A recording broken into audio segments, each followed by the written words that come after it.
All right, what's going on, chat? Hope y'all are having a good one. We got a couple tournaments to take a look at from over the weekend. Monterey and Frankfurt, both won by Gardevoir, man. I can't believe it. Dude, also, I think like another thing to look at there as well is just like, dude, maybe it is like constantly a factor of like people ignoring Gardevoir too much. But like Golden Go had like a pretty I feel like Golden Go had a pretty lackluster performance. Definitely crazy.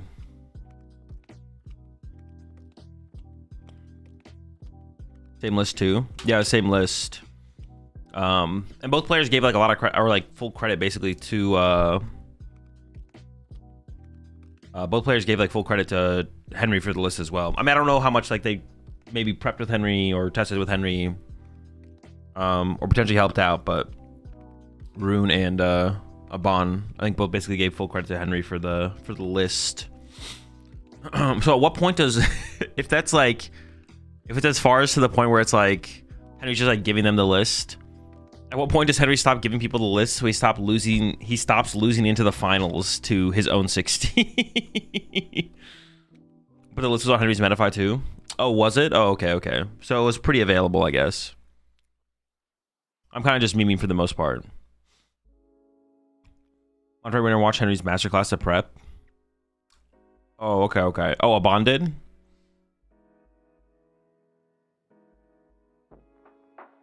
A card that one-shots Gardevoir for free. Maybe the game will be become balanced.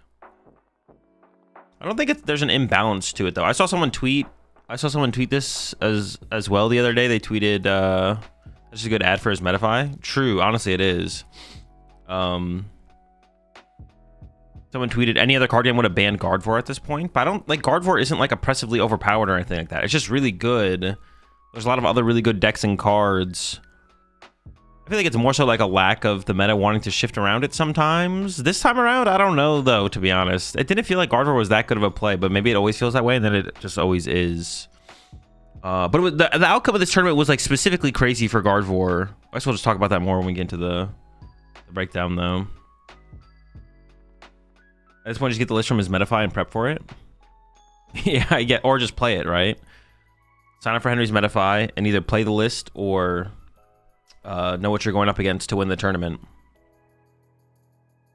Kongler won juniors at Frankfurt. Did it actually?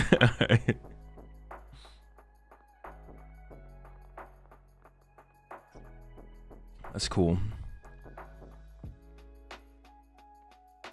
I played in Frankfurt, didn't hit a single player. I was shocked when I saw the metagame. Unlucky, I guess. Yeah, it's pretty crazy that you played the whole tournament without playing against a single opponent. There was a whole 100% of them there.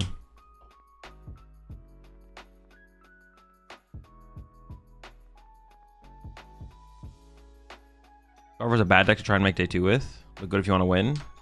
I disagree. That is like the good to make day 2 versus good to win the tournament. It's like a very small percentage of decks, and any deck is a fine deck to make day 2 with. Something a bad deck to make day 2 with is like, I don't even know if it's on. I don't even think it's on like the lower side of the spectrum of decks that would be like worse on average to make day 2 with. Which there is like some truth to that, but it's not to any extremes. If we just have anyone there, Paproch.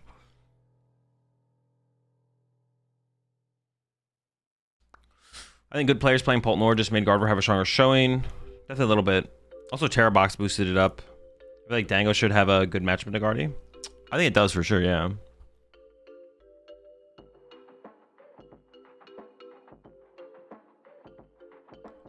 Airbox win rate and conversion was crazy high for both tournaments. Might be time for Shaman. Maybe. Even if people aren't playing Shaman though, Terra Box is still just like a fine deck. Like it's like a good deck, but it's like nothing crazy. Even when people aren't playing Shaman. If people start playing Shaman, the deck just kind of dies instantly. Appreciate the 8 months there, Wetter.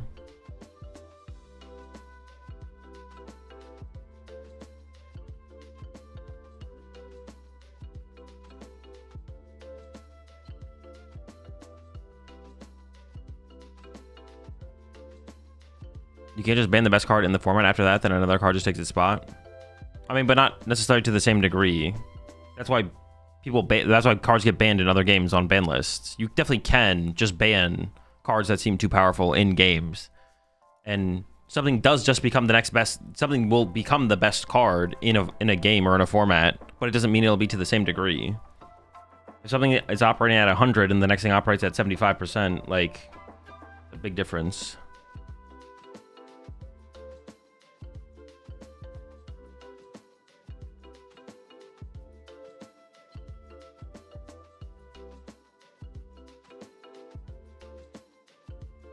Okie dokie got second in juniors in Frankfurt. So what the fuck is going on over in Europe in the juniors division, bro? Conkeldurr won and Okie dokie got second?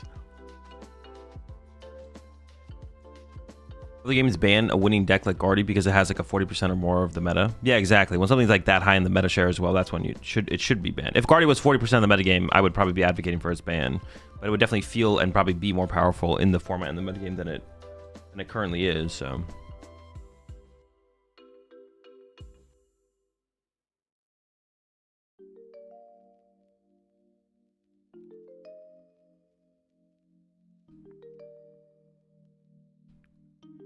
You know if Rune is in Henry's group test?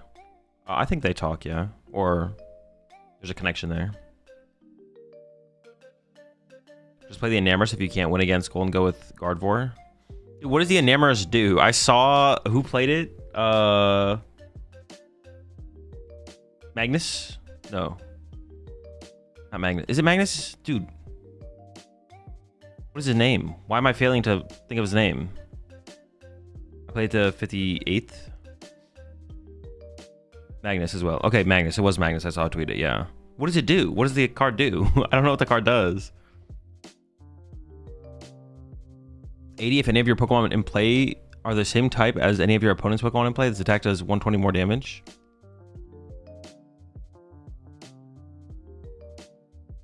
If any of your Pokemon in play are the same type as any of your opponent's Pokemon in play. But what if they don't? What if they only have metal Pokemon in play? It's good against Dango because they can't scrap, right? Card is cap. Yeah, what happens if they don't? I mean, they're not going to put Fez in play anyways. It's good for early game. Sure, I could see it maybe. They'll put Monkey in play. But they won't. You don't put Monkey in play in that matchup. Give me a Psychic. Yeah, but your gimmies become Golden Go so quickly. Appreciate 18 months there, Ivan. You don't put Monkey Dory in play that matchup until you are getting value out of it, though. Usually. You maybe sometimes preemptively bench it.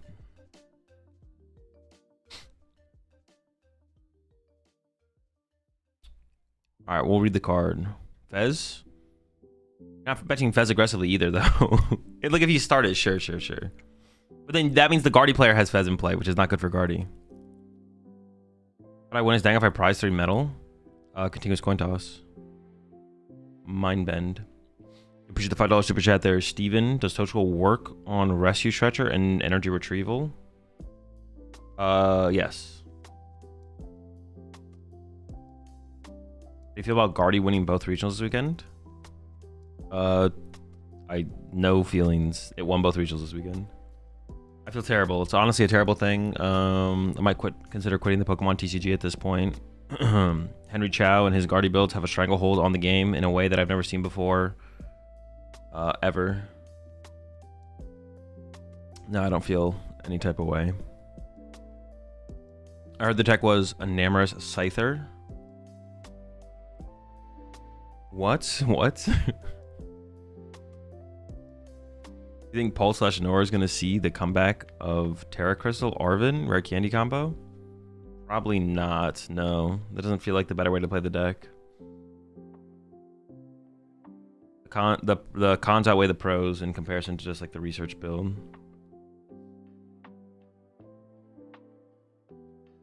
So thanks for the draw conch deck. I use it to humble my middle school students in my classes. Of course, no problem. How about instead of banning Guardy, we just ban Henry Chow? Honestly, that might be the move. We might have to start advocating for that, to be honest.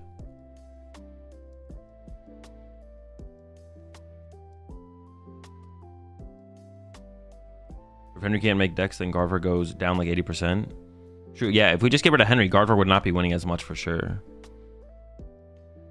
We ban Riley McKay too then? Oh, true. We might have to get rid of both of them. We might have to get rid of Riley and Henry. But, I mean, honestly, for the betterment of the game, I think it's worth it. At least until it rotates. We could just ban them till rotation. It doesn't have to be like a lifetime ban or anything like that.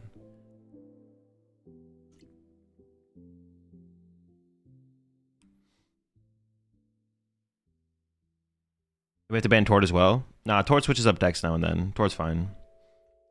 Wassing and Henry has given people 2 lists to people that beat him in the finals. The only thing that can nerf him is himself. Yeah, that's definitely the funniest part about the about the outcome of like his dominance with his lists he keeps innovating with.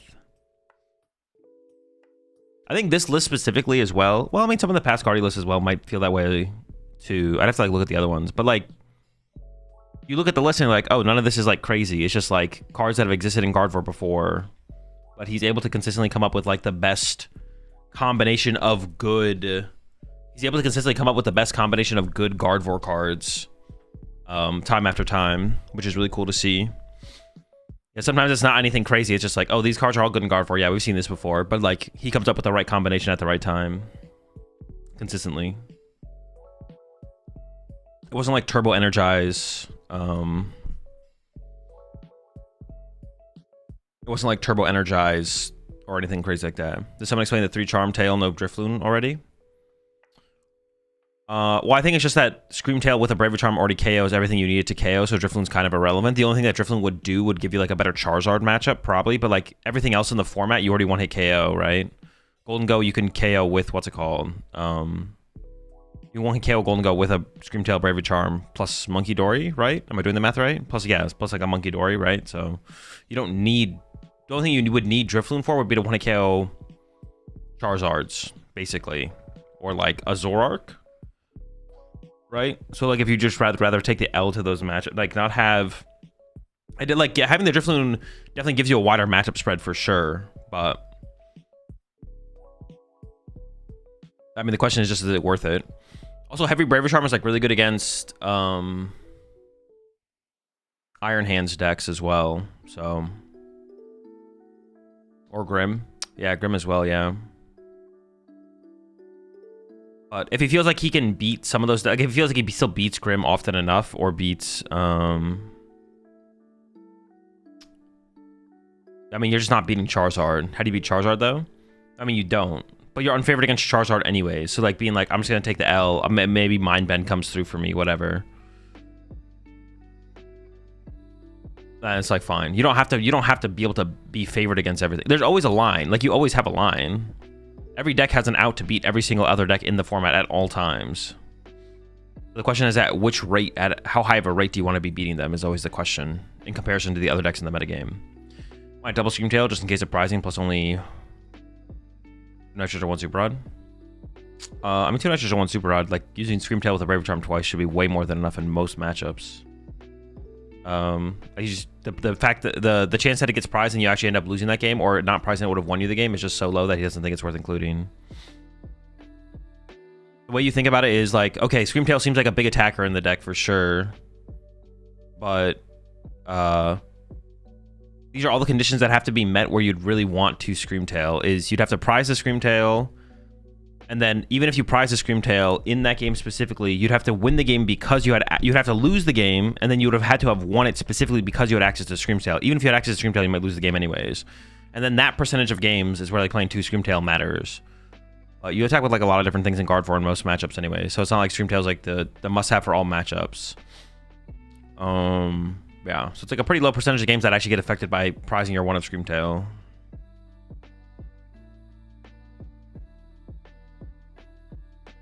So I can definitely see it being not worth running. And then at that point, if you just try and increase your rate that you see the Screamtail, you could just play more Nest Balls or more Artisans, which are just like a more versatile card to begin with. It's also plus a chance that you never unprize a Screamtail in the first 3 to 4. Yeah, well, if you need it for the end game, whatever, it depends when you need it. It's just like it depends on if you lose the game because you couldn't find it soon enough or whatever.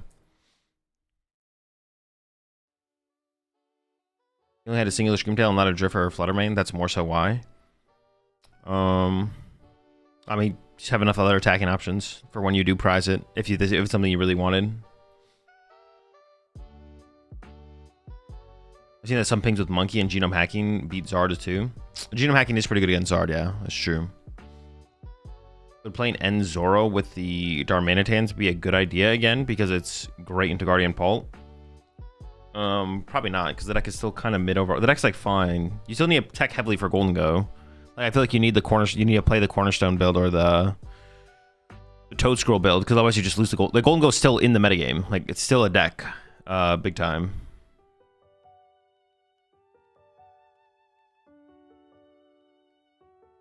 Could you play Baltic? Not today, no. Ancient Box is like that skeleton in the pool meme.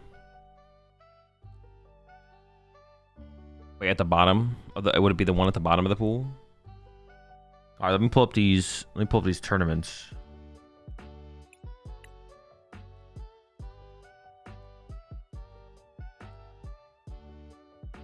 Ancient Box, insane card. I saw there might be a better way to play Dragon Ball video. Would you have more opposition to that iteration of Pult? No, I haven't played with it yet. You appreciate the 6 months there, Coulter.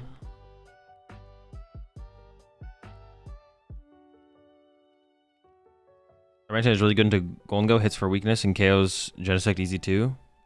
Darmanitan is worse into Golden Go than Toad Scroll or Cornerstone, and you're unfavored against... Darmanitan builds of Zork are unfavored against Golden Go, whereas the other builds are, I would assume, favored. If at least not 50-50.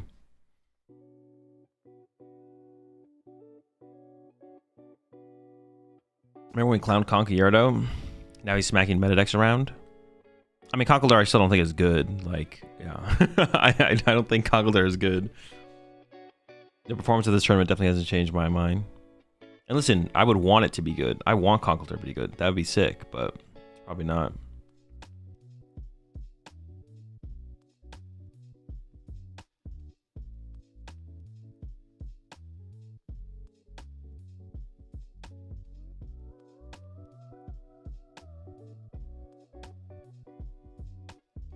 Has anyone placed really high with Ethan Cyphlosion? I don't think so, no. Ethan Cyphlosion is like completely evaporated from the meta. It's just like not around at all anymore. Which I can't really blame anyone for not playing it. The deck's not very good right now, but like completely disappeared. Even like in online tournaments, like no one's playing it at all. Kind of sad, to be honest. Pretty sad, man. Poor Typhlosion.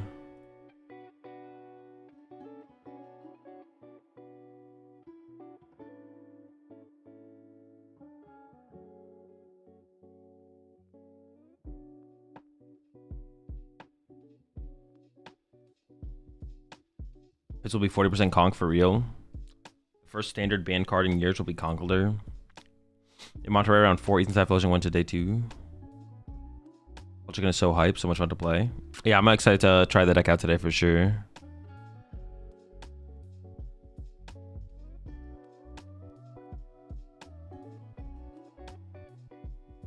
What do you think about adding a Team's Rocket, Mimikyu, and Guardy? Am I sure there are a lot of Pult players and I'm figuring how to defeat them? No, you don't need a Rocket's Mimikyu. You should be fine with just like a standard build of Guardy. There's a lot of Pult / Pult Charizard / Charizard / Terra Box. I think the Mimikyu would make a big difference in the Charizard matchup, but I'd have to test it. Hey, so would you say in the last Swiss round in Frankfurt it was reasonable not to conclude the game and tie the round? According to the board state?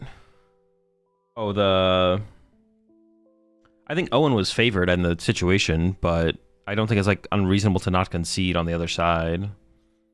Like Golden Go wins those board states. Golden Go is favored in that board state heading into the Iono at the end there, for sure. Oh, yeah. What was the prize count at? Was it like 3 to? I forget what the prize count was, to be honest. I would say Golden Go had the edge in that situation, though. Like, I mean, it sounds bad because like, oh, you're getting Iono to like 1 or 2 or whatever, but did Owen go down to 1 prize card on like that on the last turn or whatever? Was on Candy Pult. It's interesting for sure. Definitely need to give it a try.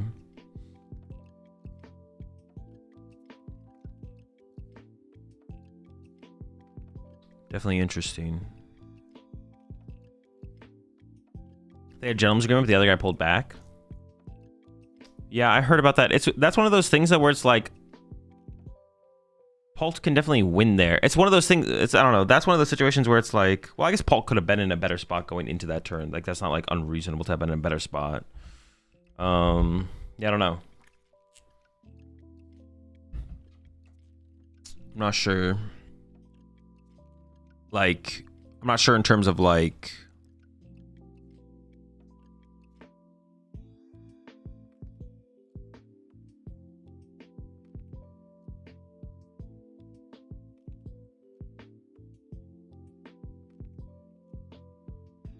It was 3-6 with the idea of getting 2 prizes, and Iono to 1 with Jenny inactive plus jamming.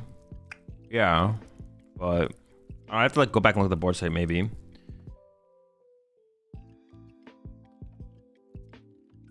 Maybe about Bundle and Bolt. Saw it in a list and was considered for Pittsburgh.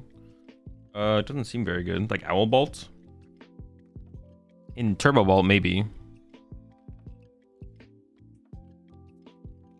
If you're looking at both regionals played out, Jelly Guardy seems like a strong meta call going to Pit. Yeah, it seems like it could be okay. Well, people say that Jelly Guardy is favored against non-Jelly Guardy, right? I actually don't know. But assuming that's true, seems like a decent idea.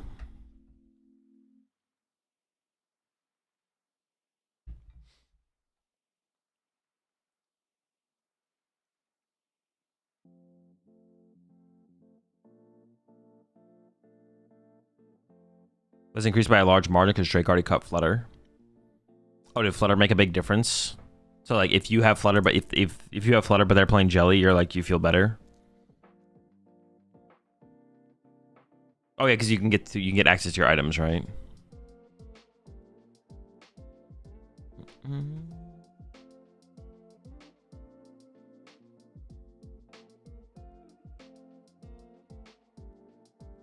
Sure. Yeah. I mean, it doesn't seem unreasonable.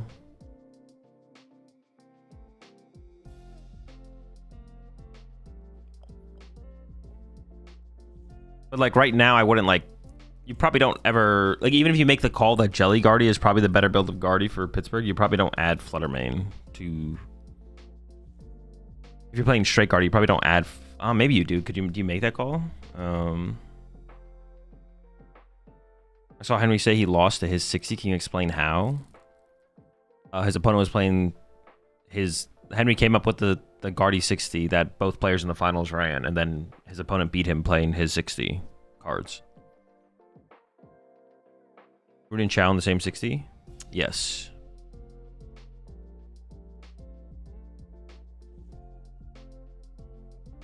Do you think any Mega Deck can make an impact on Lil?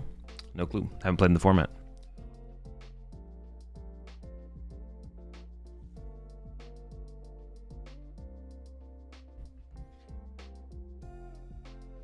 Wait, 3 of the 4 Guardians cut the same 60? Yeah. The deck, the list, the Henry Chow 60 definitely dominated not just the tournament, but the weekend. It dominated the whole weekend. How many people are going to show up with a strategy that loses to Guard for at Pittsburgh? Every Pult player. Unless Tord's build of Pult is actually like 50-50. I could see Pult North switching over to like a Tord style of build. And I could see that build being like 50-50 or closer to... The Guardian match could definitely be closer with that Tord build for sure, so... Actually, I don't even know. Is there that high of a percentage of decks right now that are unfavored against... There's another thing that goes with this as well that I don't think people... I think people forget about is like, it's not just Guard 4. You have some of the best players in the game now, like choosing to play Guard 4 and like also choosing to innovate. Like, I don't know, an example of this could just be going like here, let me just find like a good player here. Or have like I have a player. I was gonna use Brent actually as the example for this. All right, so this is what Brent played at the tournament. Not a bad deck. It's Pult Nor, right? But there's nothing new here. There's nothing innovative about this at all, right? At least as far as the metagame goes, right? So if Brent Tanasan had won the tournament with this deck, would anyone be surprised? No. But there's another edge to be gained if you can find some kind of innovation, just something new that is as good. Even if you find something new that's only as good as what you had previously, that's good enough, right?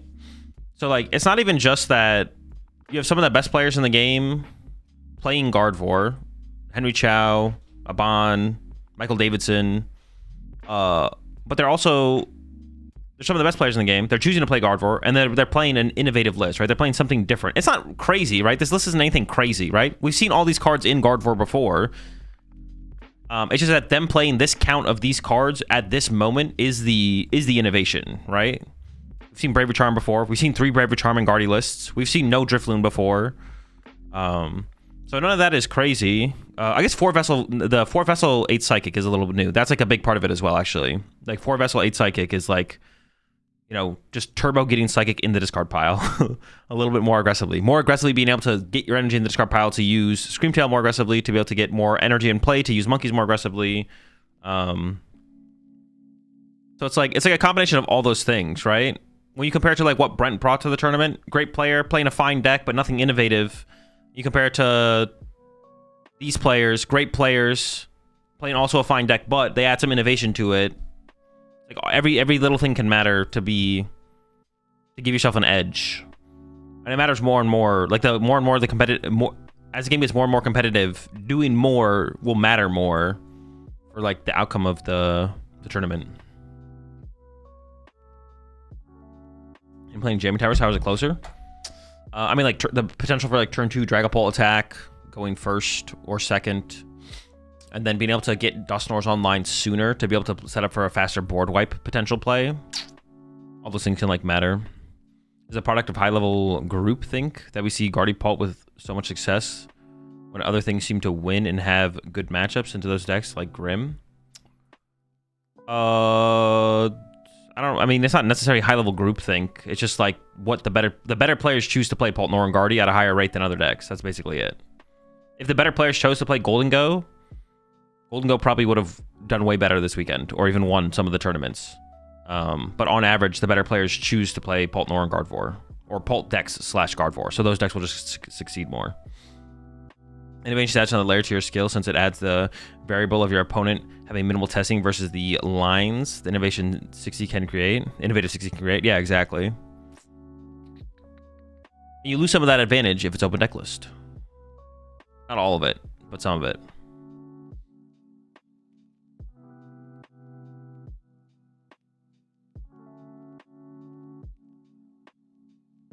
Grim has a good matchup into people who are bad at the Pokemon TCG, and an okay matchup into Guardy, and a bad matchup into every single other thing. Not quite, no. Is Shaman worth it? I don't know. We're just waiting for good players to hop on Greninja. There's only so much good players can do, all right? They can't... No, I don't think Greninja... Greninja is not good enough, I don't think.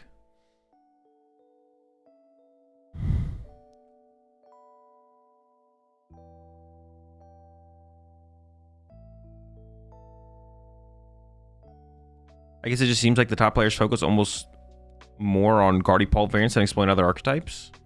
Well, it's because they think they're the better archetypes. If they thought the other archetypes were as good or better, they would focus on those. Good players focus on like the best, the archetypes that they think give them the best chance of winning the tournament on average. Not all the time, but on average, the best players will focus on archetypes that they think give them the best chance of winning tournaments because their goal is to win. That's why we know they're the best players, because they win tournaments. Any tips for mental recovery after a really bad first regional? Let me specify. Is Shaman worth it in Pult Dusk? I don't know. Maybe. I don't know how popular I expect Terra Box to be moving forward. And like, I'm not really scared of Raging Bolts. Raging Bolt like is not a reason why I would play Shaman. So,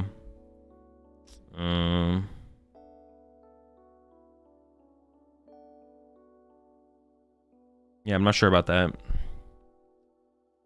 Yeah, any tips for mental recovery from a really bad first regional? I don't know. You have to. The biggest thing, I think I've been saying this a lot lately. You have to just not be so Screamtail. It doesn't really matter against Screamtail very often. The biggest thing, you just have to not be so concerned with the result, and you have to like learn to enjoy the process of getting better at the game and playing in tournaments, and not be so concerned with the end result of what happens at the end of the tournament. Not as big of a deal.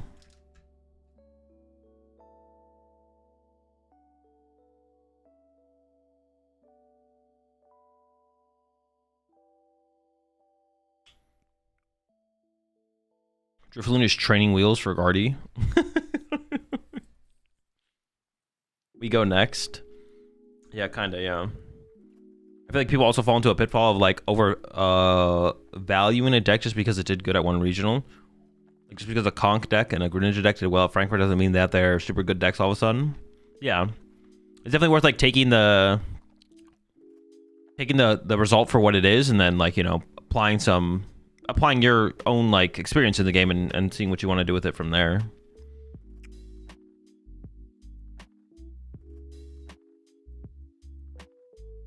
Primaries are better than Unfair Stamp and Bolt.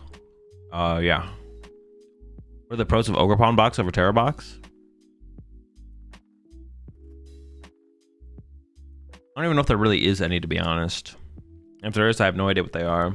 There definitely has to be some. There's gotta be some pros, but I don't know what they are.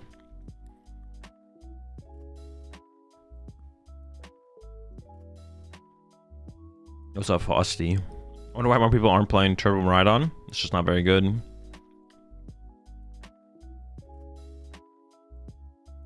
have a couple friends going to Pit as their first regional, and they set attainable goals for themselves, like I just want to get 2 wins or something.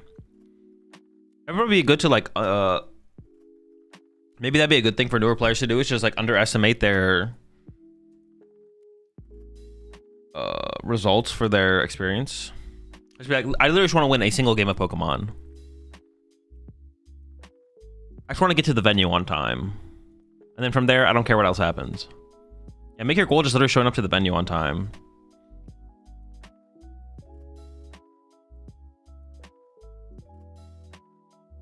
The most important question I have for you: do you want to cut my deck? No, I'll tap.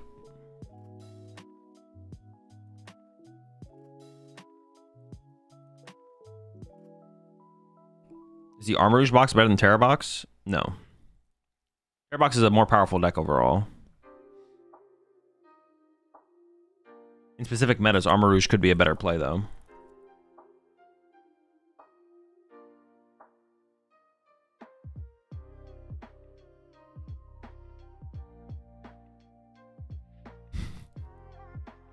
Even Brent Tonneson couldn't do at Brisbane last year.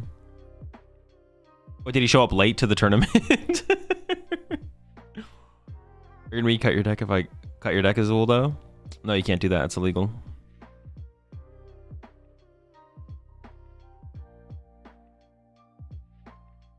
So it's gonna be my first regional. My first goal for regionals is getting into phase 2 once, but I'm okay with that happening in Milwaukee or in Vegas or the next or the next. Some of my locals argue that if his opponent taps his deck, he's allowed to cut it. Interesting. He really wants to cut to the middle of his deck for some reason.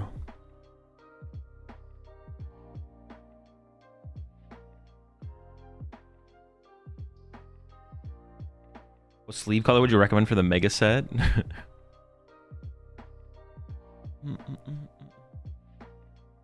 If you go to the tournament expecting absolutely nothing, you can't be disappointed. Everything else comes as a bonus. Exactly.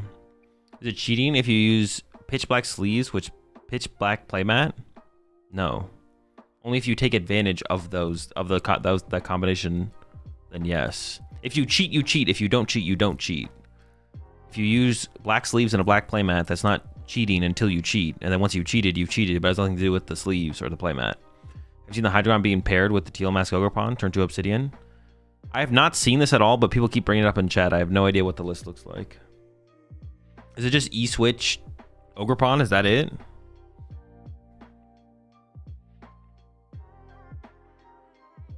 You said before the Flareon box was better Terra box. Do you think this is still the case? No, I mean, Terra box is probably the better. I don't know. It just depends on people playing Shame or not. Right now, Terra box is probably better.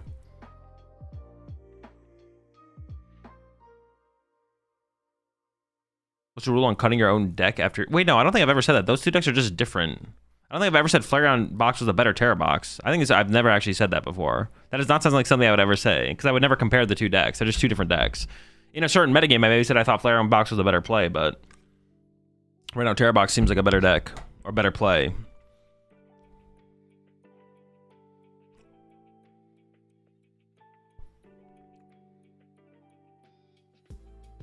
Check disc. I sent you the Hydreigon 60 example. Okay, let me take a look at this.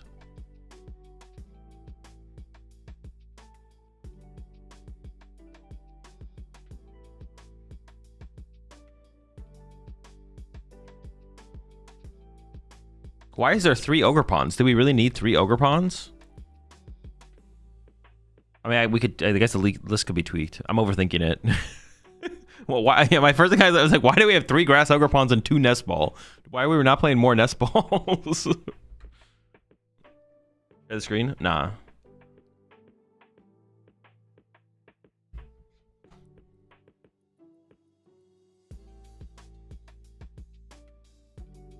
They're both toolbox decks based around Terra Pokemon, so they're kind of the same. Nah.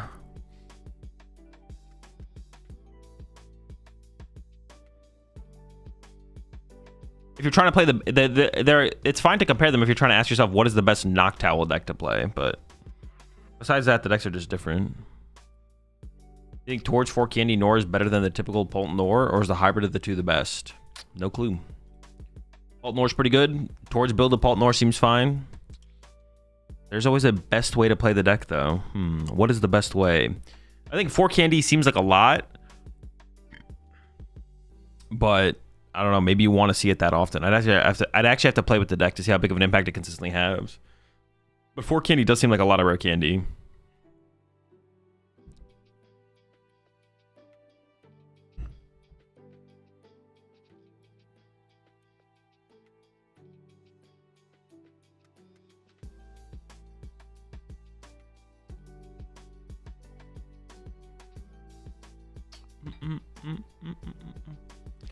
I should probably try to formulate their own opinions on decks instead of asking Azul, what does he think of X deck X? It seems like they need the validation so bad. No, it's fine to ask the question. The question's not a bad question to ask. I just usually won't have a good answer. I usually haven't played enough of each of the decks. The question is fine, but I'm not gonna have a very answer very often. Got a rare candy for Jack. I don't know about that. You have Hilda. Hilda's just a better Jack. Probably play like a Nest Ball or something. Did you see the Thorns deck? No, so the first time hearing of the Thorns deck. All right, how many of the lists? What did I do last time? I think I'm just gonna look it down to top 32 of the list, or we could go down to top 64. What the fuck, dude? There's this much Terra box? This is insane. I didn't realize it was like this. What the? They're everywhere. Holy shit, man. Why is there that much Terra box? They're everywhere. All right, we'll look at the top 32 decks from each. Are you looking at all divisions too? No. Yeah, adding Shaman right now. Yeah, Terra box might not be a great play for Pittsburgh. I'm not gonna lie, but is that what the non-Terra box players just want you to think? Do the non-Terra box players just want you to think that they're gonna add Shaman so you don't play your Terra box? Think about it, Terra box players. Think about it. Are you gonna get got? You gonna fall for their tricks? I don't know.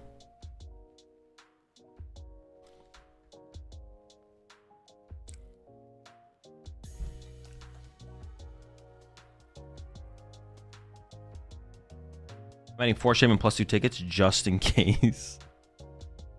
I will add Shaman 2 Terra box. I seen Tord cutting his deck. When are you allowed to cut your own deck? If your opponent shuffles your deck. The order of operations is after you search your deck and it needs to become sufficiently randomized, you must sufficiently randomize your deck and then you present it to your opponent. Your opponent has 3 options. They can tap, cut, or shuffle. If they tap or cut, you can no longer interact with your deck. If your opponent shuffles your deck, you can cut your deck a single time after your opponent shuffles it. And then no one else gets to interact with your deck. It gets to interact with the deck. If your opponent chooses to shuffle your deck after you sufficiently randomize it, then you can cut it once, and then nothing else can happen.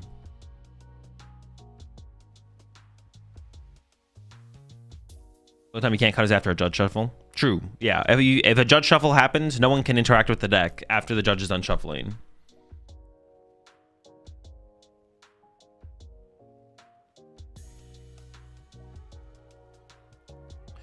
Reminder: if your opponent cuts your deck into 3+ piles as a shuffle, and you may cut it. Actually, if the opponent cuts your deck into more than a single, if your opponent does more than a single cut, it's considered a shuffle, and you can cut it back. If your opponent cuts your deck twice, well, I guess that would be 3+ piles. You're right. No, man, it's the same thing. If your opponent does anything more than a single cut, you can cut your deck back. So they technically don't even have to mash or riff shuffle it, but no hate, but I think Seniors Division should be removed and all together with Masters. That's what I've thought in the past, but I've kind of come around on it. I think the Seniors and Juniors Divisions existing is probably fine. Gives like the players and the kids like some room for like growth in the game throughout playing the game, because a lot of people like, there's a lot of players in the Pokemon TCG end up being like not lifetime long, but I mean, I don't know, people play for a long time. People play the Pokemon TCG for a long time, but I think a lot of that comes from not being discouraged from continuing to play the game through the lower divisions. Like, I think the juniors and seniors divisions are like good ways to get people into the game in a less daunting way, and keeps them around in the game longer, because the experience is more enjoyable and less daunting to begin with, because you start in the juniors and seniors division, and you work your way up to Masters. Less intimidating? Yeah, for sure. I used to be an advocate for just going down to 2 divisions. I was like, it feels like 3 divisions is just like overkill and just seems unnecessary, but honestly, it kind of makes sense. I think it's optimal overall. I think other card games would benefit from having lower divisions. I think Magic does, right? I think the one thing you could add to the TCG though would be like, if the players want to, they can play in the higher divisions. Like if seniors players want to play in Masters, you should let them, I guess. But besides that,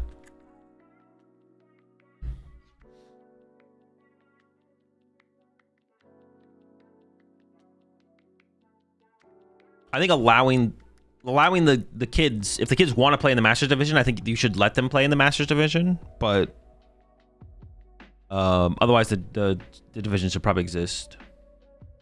Imagine winning into a 10-year-old. But like the prize support for the juniors and seniors division is pretty it's pretty good. It's pretty comparable for how many players are in the division, to be honest. Like, so I don't know if any juniors or senior players would want to like default age up. Some would maybe want to, but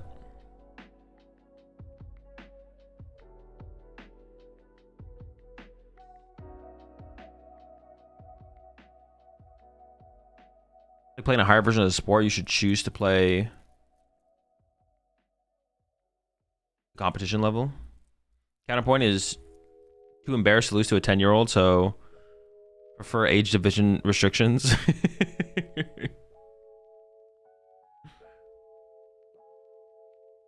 What if you allow the current seniors champion to compete in Masters division for the next season? I just think it should be open to any of them if they want to.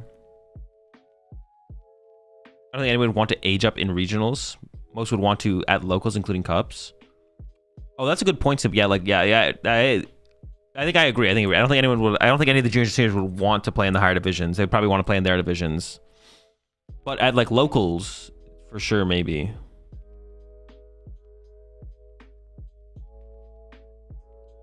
That's a good point.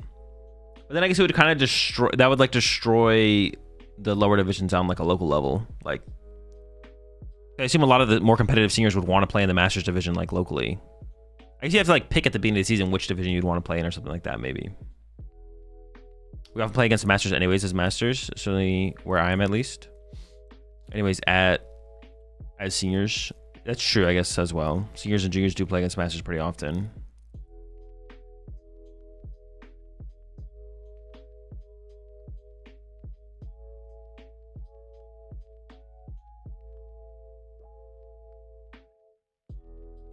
Yeah, I think the divisions are good. I think the only thing would be like maybe allowing juniors and seniors to play in the higher divisions if they wanted to. But besides that, I think the divisions are a good thing. All right. We've got 2 tournaments to recap today.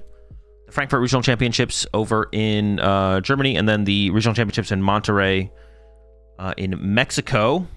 And I guess there's two ways we can do this. We can look at each tournament individually, or we can like look at the. I want to like go to the look at the metagame percentages of stuff first. We could do the metagame percentages of stuff, both things first, or we just go one tournament at a time maybe. And let's start with Frankfurt, I guess. Why not? Sure. So we'll start with the metagame, then we'll take a look at the top 32 decks, and we'll do the same thing for the other tournament. So day one meta, dude. How is Raging Bolt still being played at 20%? I'm actually curious to see what the highest placing Raging Bolt player was.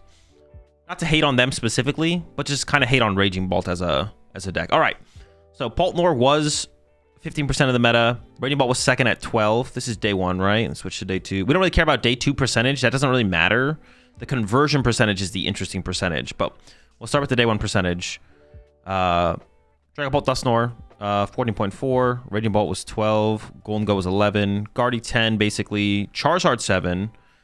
And then Golden Go Joltik. This question came up a lot during the stream. Was like, oh, Azul, what do you think about the fall off of Golden Go? It was 22% at Worlds, and now it's like, 12% here at Frankfurt.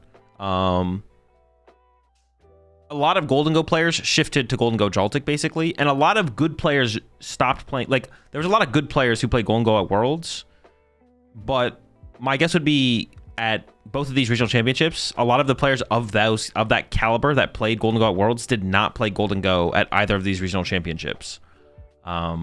Is another reason for Golden Go's drop off in percentage. One is a lot of them just shifted over to Golden Go Joltik Box, or Joltik Box Golden Go, Joltik Golden Go, Jolten Go, Jolten Go, whatever you want to call it. And the other is like tier 1 players, tier S players. I think some of them did play Golden Go at Worlds. I think a lot of them did not play it at these tournaments, though. There was definitely a shift around that, I feel like, as well. So these two percentages are basically, like, I wouldn't call this 18%, but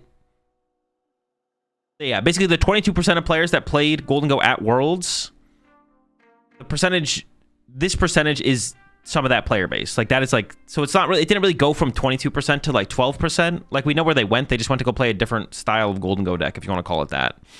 So it's not like as shocking as it might seem, basically, is what I'm trying to say.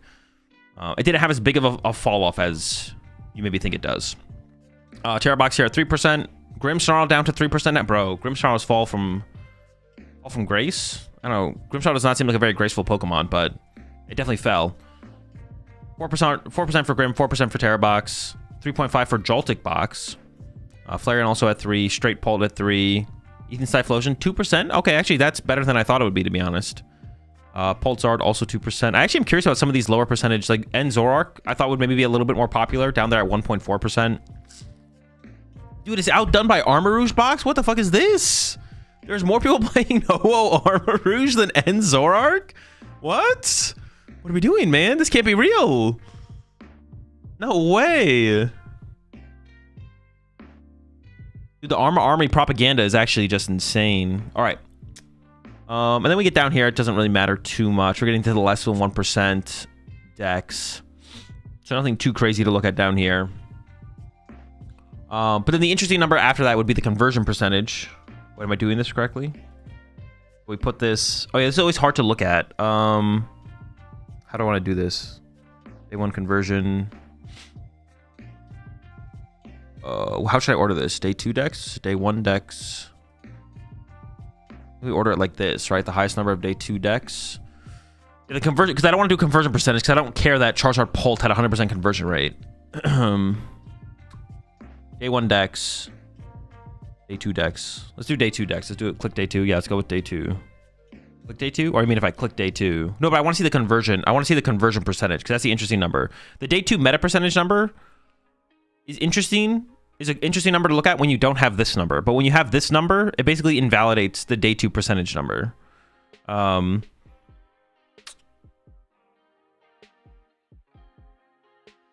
grouping off. I'm actually curious, how does Robin variant grouping on? So Golden goes 18%. That would include, but all the Pults would outplace it.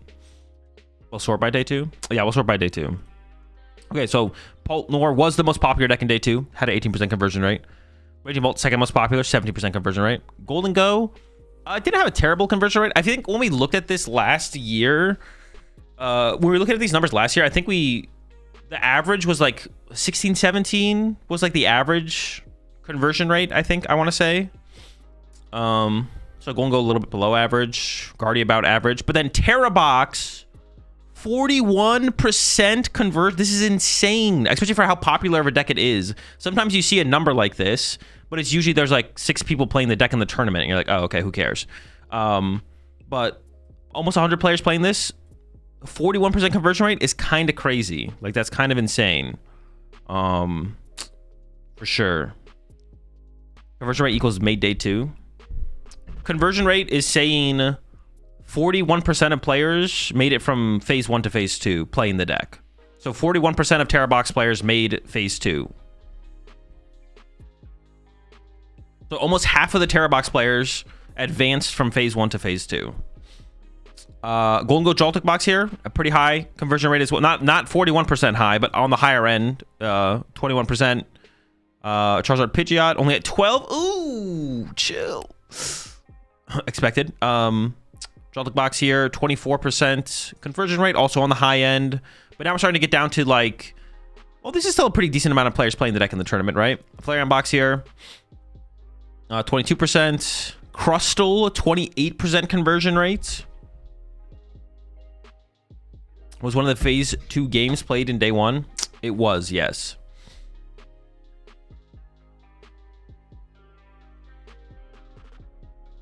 It was played in day 1.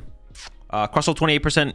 This is one of those decks, though, where like I'm not surprised that Crustle has a high conversion rate, but I still don't think Crustle's like a deck to win a tournament. Like I don't think Crustle's ever winning a tournament, though. So, yeah.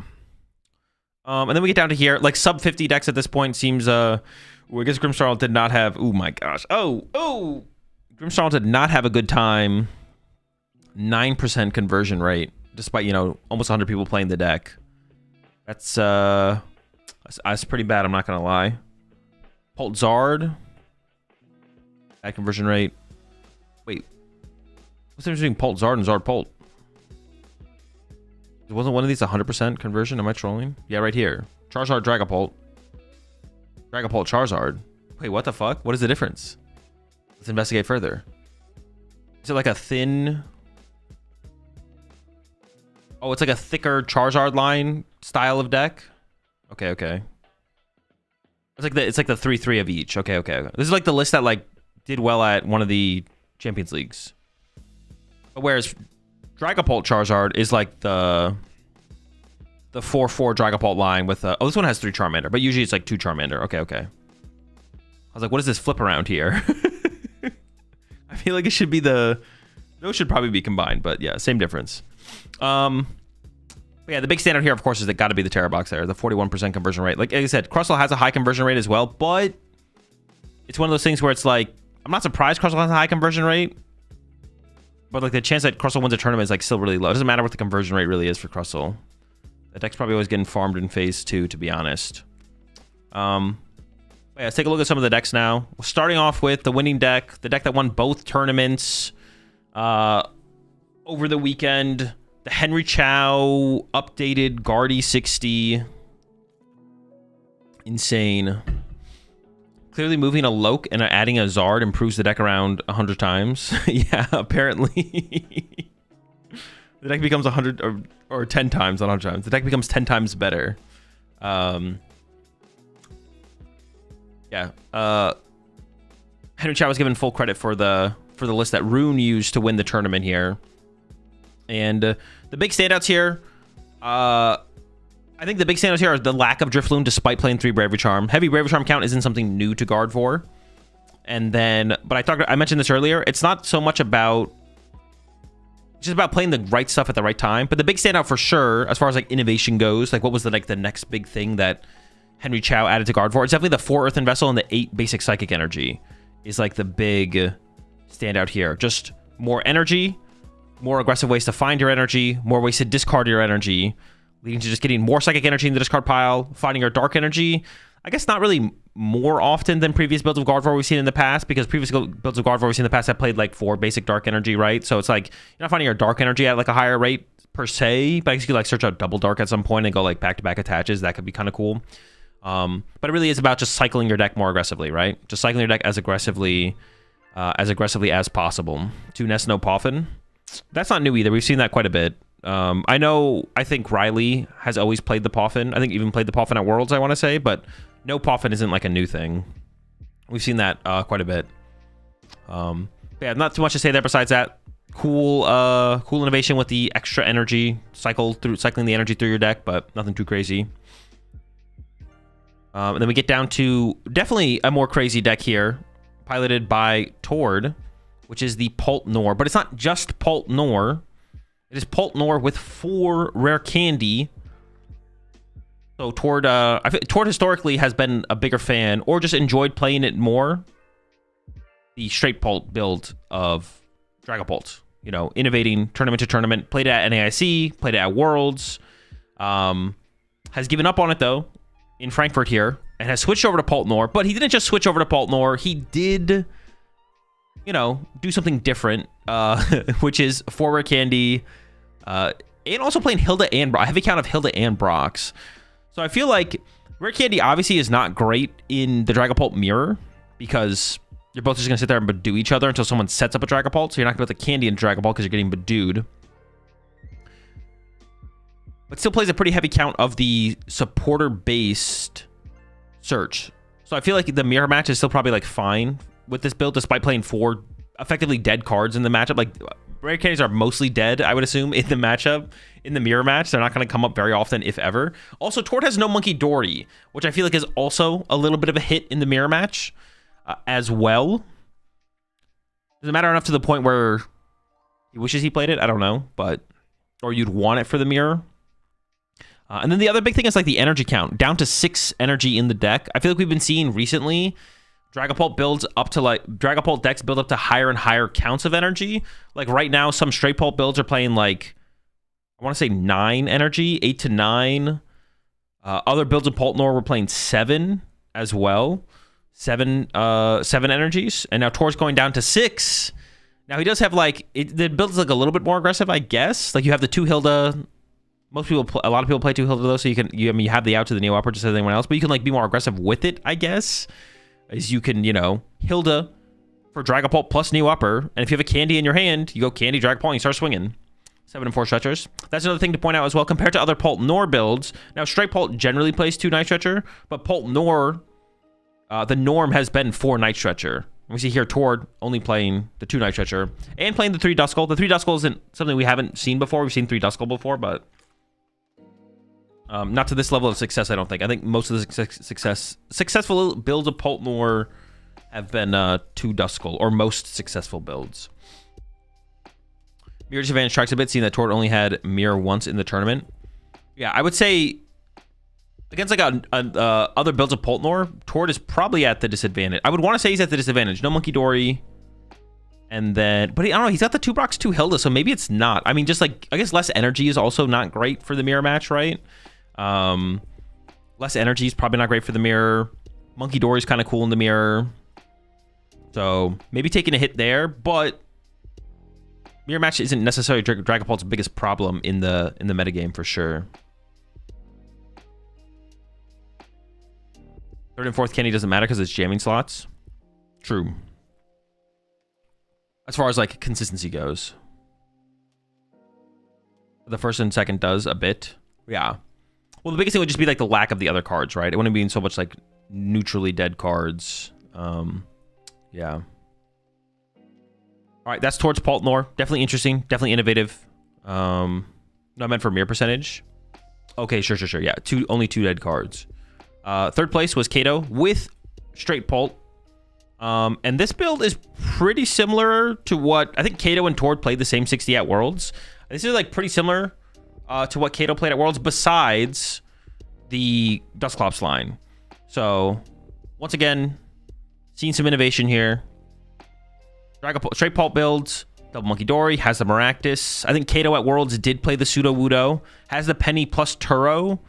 And my understanding of this, I actually just don't know for sure. The Penny is like really good for like Maractus trapping stuff, I believe, is one of like the heavy use cases for it. But besides that, board fixing can be a pretty big deal for like Cornerstone. allows you to go a little bit wider in the early game against Golden Go, but then between Turo and Penny, you can start to pick your board up and end up with like Lone Cornerstone to combat their baby Golden Go or whatever answer they have for Cornerstone. You can do stuff like use Monkey Dory, Penny, Monkey Dory, do it again or something like that. And then has the 1/1 Dusclops in here, which I don't know the exact use cases for this, like where you need it the most. The Dusclops, but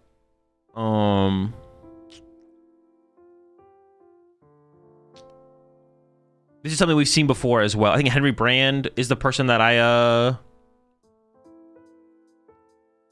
remember seeing first, like include like just the 1/1 Dusclops in like a straight Pult build. So it's something we've definitely seen before, but it doesn't get played very often. Yeah, I don't know all the use cases for it, but I'm sure it comes up. I mean, it's just cool, kind of good to have, right? If you play Pult Nor, you use Dusclops all the time. Like, just because you're playing straight Pult doesn't mean you want to be able to get value out of Dusclops. You obviously just do it less consistently because you only play one Duskull, one Dusclops compared to Pult Nor that usually plays at least 2 Duskull and at least 2 Dusclops, but it gives you like a wider range of potential options for plays. And then besides that, it's pretty standard. Like I said, the Penny is a standout. Cornerstone is the answer here that Kato is playing. The other card that people usually play, or cards people usually play, is Toadscruel. So straight Pult is usually playing the Cornerstone or the Toadscruel. If you want to see how Kato used the Cornerstone specifically up against Golden Go, he was actually on stream against a Golden Go, and the Cornerstone definitely like carried the whole match for him. Clops gives you more agency versus Gardevoir to wipe double Curlier. Curlier, that's the main use. Oh, true. Yeah. I guess like you get access to the wipe World / Curlier line as straight Pult. Clops also breaks Pika in the active, which Hawlucha can't, and one-shots hands versus Joltik Dango. True. I mean, the Pika things I don't think is relevant because I don't think they're setting up Pika against you, but against Joltik Dango, killing the hands could be pretty cool, I guess. Besides that, 4 Iono, 4 Research, nothing crazy. 2 Brox, 1 Hilda, 3 Boss. Still has the Turo, also the Penny. 4 Buddy Poffin, 4 Ultra Ball. No Nest Ball, but there's still the supporter Pokemon Search, the Brox scouting the Hilda. And then only 1 Night Stretcher for recovery, but also has the Super Rod, which is interesting to play the Super Rod when you don't have something like Toadscruel in it. Like, it's just like a lot of recovery, but it feels like the deck doesn't need that heavy recovery very often. Maybe just kind of wants it to go to pair alongside Research. Like, as you're cycling your deck aggressively with Research, you do end up losing some resources, some Pokemon energy resources sometimes through the Research. So maybe just wants the Super Rod to like complement the aggressive discard draw of the Research. And then the energy count's pretty standard here, just like 8 energy. That's what I just said about Towards build. Towards playing 6, which is on the low end, but like straight Pult's usually playing 8 to 9. Pult Nor is usually playing like 7. So it's in like anything out of the norm as far as the energy goes. Another cool deck that made cut is the Dragapult Blaziken from Fabian. There's a lot going on in this deck. There's a lot happening. So it's mostly a Dragapult deck, but Blaziken can be a pretty good attacker. And by playing the Blaziken, it enables you to play stuff like the Chi-Yu, which is a big card in the Golden Go matchup. There we go. It enables you to play stuff like the Chi-Yu, which is a really good attacker in Golden Go, obviously. This list specifically plays the LGM. I assume the LGM is like a mirror tech for just moving the energy around in the Pult matchup. And then the Blaziken gives you a form of energy acceleration, which Dragapult specifically likes extra energy in play. No, it's for Guardy. What the LGM is? I feel like I feel like the LGM is like just like cope against Guardy though, right? It's not like it doesn't actually work. Or am I trolling? Moves the Dark off the monkey. Okay, it does that, but I don't think that's winning you any. I don't think that wins you any games of Pokemon. Like, I think you do it, and then your opponent's like, "Oh my gosh!" and they realize, "Oh wait, you used LGM for your turn," and then they knock it out.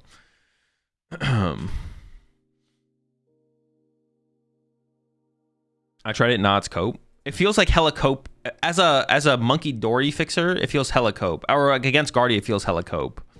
I could see it being effective in the mirror match though. What's Petrunt doing here? Actually, if you want to see one of the use cases for Petrunt, you could go watch Fabian play against Rune in top 16, I think. That's where you can see one of the use cases potentially there for the for the Petron. One of the things you can do with Petron, anyone who's familiar with the Petron, which I'm sure someone out there might be, is Petron's attack for a dark and a colorless. I mean, it can act as a Maractus in situations, but you can like trap stuff in the active and KO them effectively going into your turn. You can like bring up Fez or Latias or Fan Rotom. So it does 10 damage with the attack, and then the active Pokemon can't retreat. And then its ability says, oh, and it also poisons them. The ability says if it's poison, they take 5. So the Petron can like trap a Fan Rotom, and it knocks it out going into your turn. Trapping card and a card that moves energy. Well. But there's no way that beats. That's that is a convoluted way to ever beat Gardevoir. Rotom dies.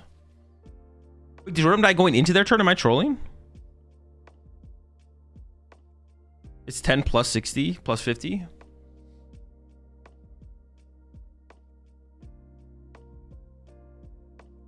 It's 10 plus poison plus 50. 6, 7. What is it? It's 60 total damage plus 10 damage. 60 total poison plus 10 damage. 10 damage, 10 poison, 50 extra. Oh, wait, it does KO the Fan Rotom. Dude, I thought we could trap Fan Rotom and it would die going into our turn. It is 70 total. We do kill Fan Rotom. I thought we could, like, trap Fan Rotom. Okay, we're not trapping Fan Rotom. I thought we would be able to, like, trap, like, Fan Rotom and stuff and it dies into our turn. It is 70 total. Yeah, what the heck? All right, you can't do that play. I was, like, hyping up that play. I was like, oh, that's kind of sick. Because I thought we were doing 60 into their turn and then 10 out. Just click up the card. True. 50. Dude, what the fuck? Wait, yeah, it's 50 more. It's not 50 instead. Never mind. I'm wrong. It doesn't activate Fez. It doesn't activate Fez, but that's not as cool as I thought it was. For some reason, I thought it was 6 into their turn, 10 out of their turn. But you can still, it can just function basically as a Maractus against other situations, like bringing up, Fezes, Latiases, stuff like that. Trap them in the active. Go from there. It's a Fezless KO. It is a Fezless KO, true. But if we could just attack with Dragapult instead, it's probably better.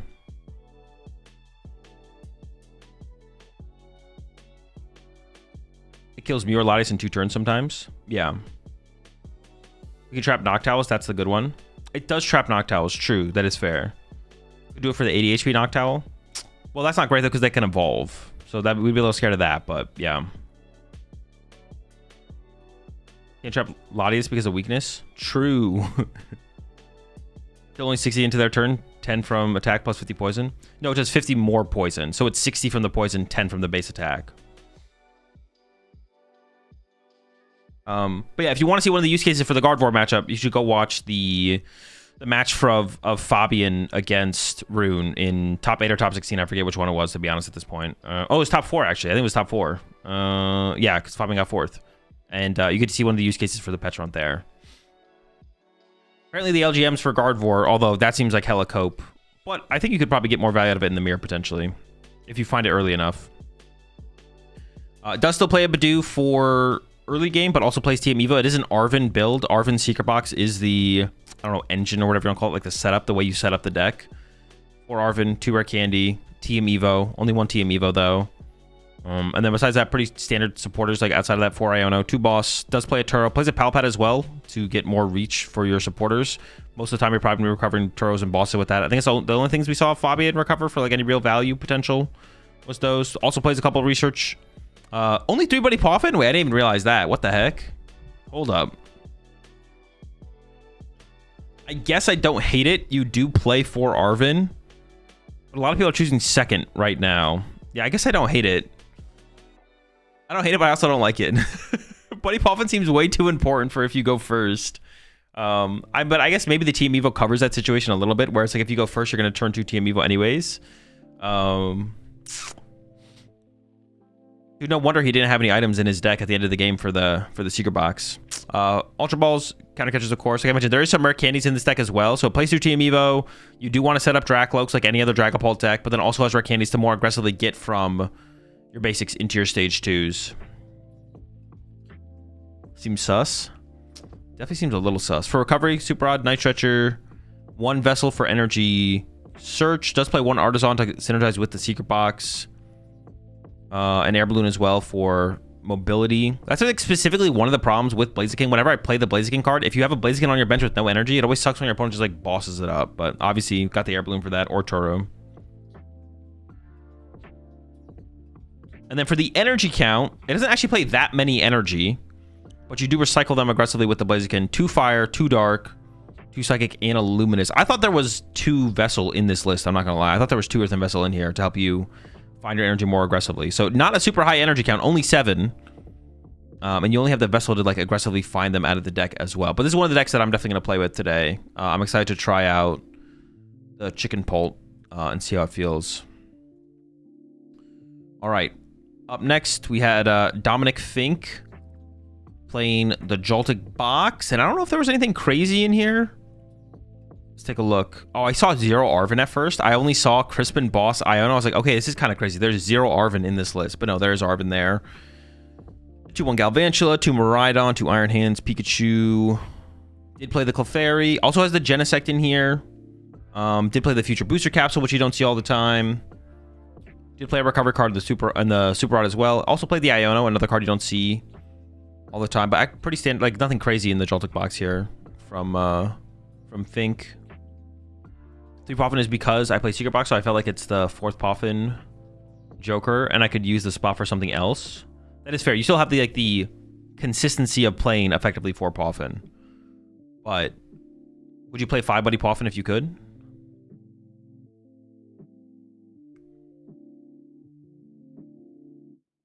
I feel like the skill from that deck rating off the screen. Drew Stephenson, the only Golden Go in top cut, and the next Golden Go, there was only 2 Golden Goes in top 32. Actually, how far does this go down? Oh my gosh. There was 2 Golden Goes in top 64. That's a little crazy, I'm not gonna lie. Only 2 Golden Goes in the top 64 here. One of them was Drew in top cut with a pretty cool build.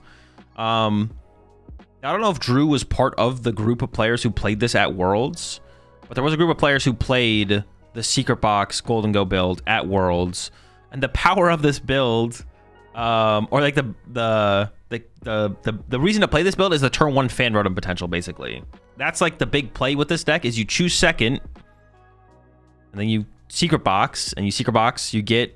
Hopefully you have an energy in hand, I think, at that point.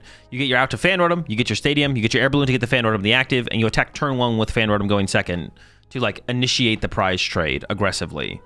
So that's, like, the big power. That's, like, the only real reason I can see to play this build of Golden Go over any other build. Because besides that, it's just kind of bad. But that is pretty good. Turn 1 attack going second is, like, pretty good. You only Rotom into Zard. Any other matchup, you save the box. Wait, like even in Mirror Match? Like if you go second in Mirror Match and you could turn 1 KO a Gimmighoul, you're not KOing that Gimmighoul? The Gimmighoul is dying, right? We're not leaving him alive. If you don't have to put any other 2 prizer in play. Yeah, into Mirror 2. Okay. What about Pult? Like if they have like a Dreepy and a Duskull or something. I mean, if they find Poffin, maybe. First Pult and Guardia is trolling. Actually, to like not aggressively take the first prize card? Against Pult specifically, I feel like that would definitely be the play. Against Guardia, I could see it. Well, against Guardia, they open Monkey a lot, so you're not going to be able to do it anyways. 100%? That's kind of crazy to me. So you just like chill and just get your Golden Go online and start attacking with Golden Go.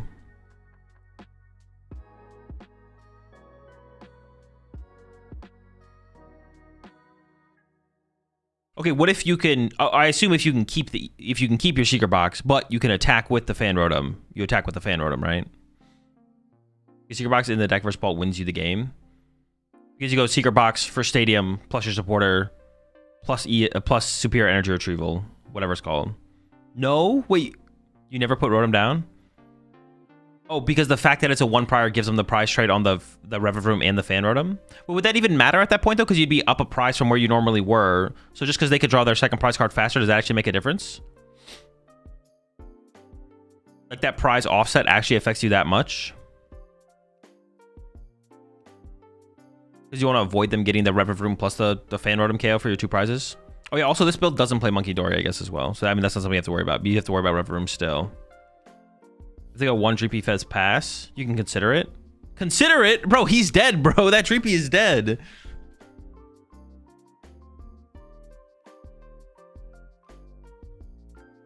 But even game, you never do it. Oh, even game. I thought you said even if you win. I thought you meant even if you win the game, you never attack with Fan Rotom. Yeah, the power of this build, like I said, it's through the Secret Box. Gives you that potential for the turn 1 Fan Rotom knockout. Which Thray in chat is saying you don't want to do that against. You don't do it in every matchup. Mirror match, it's good. What do you say? Mirror match is good. Charizard is good, obviously. Gives you a way to initiate with a 1 prizer. Yeah, even if it's a donk, you don't do it. We hate that guy. So that's the power of this build. And like Thray said in chat, like being able to go Secret Box in the late game against Pult, that does sound pretty good, to be honest. I didn't really think about that hard. Why donk when you can win like a man? True. You at least show them you had game. Like, I feel like if you're not going to show them that you had win, like I could beat you here, but I'm letting you play another turn. You better find a basic Pokemon. Yeah, the Secret Box, I guess, at the end of the game against Pult is pretty cool, right? Because it finds you Lavencia plus Superior Energy Retrieval. And then any other piece you need to like win the game. So if you can Arven for Secret Box or whatever, and you just win off that. It's pretty chill.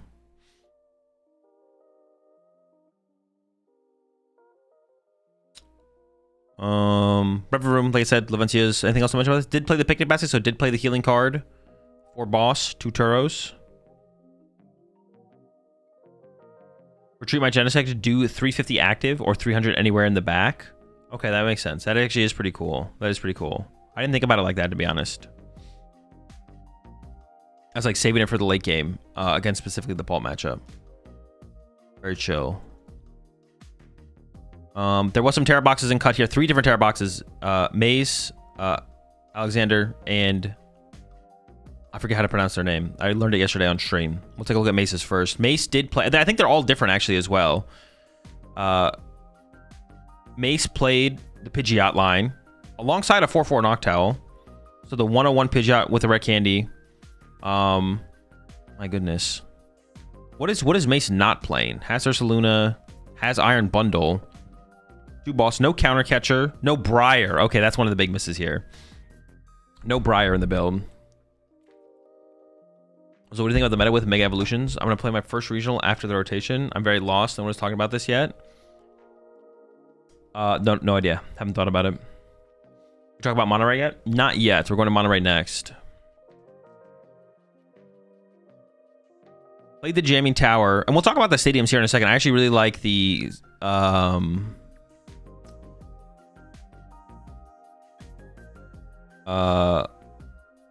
I really like the Mezagoza we saw. I forget who played the Mezagoza, but it'll come up here in a second.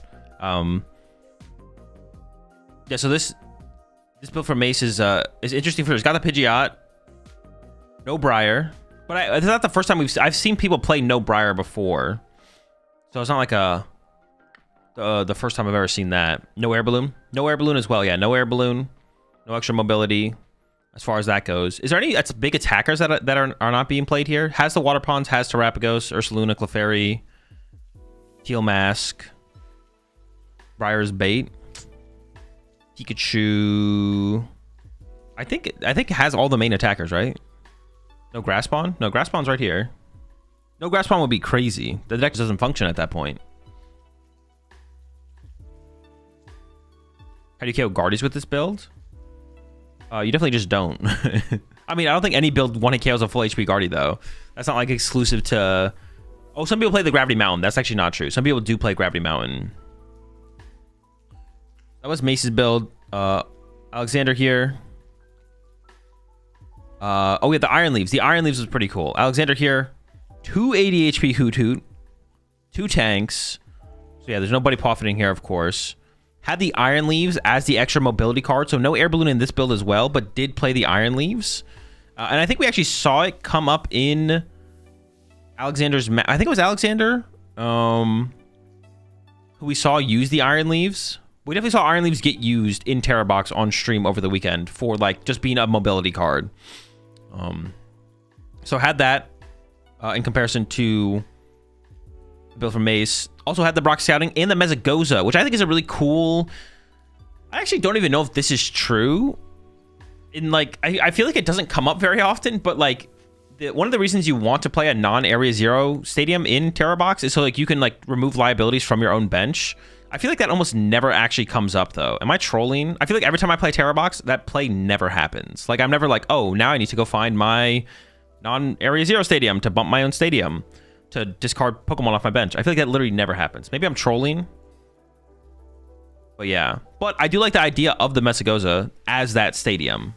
If you are... Happens versus Grim a lot. Okay, I could see that. That makes sense.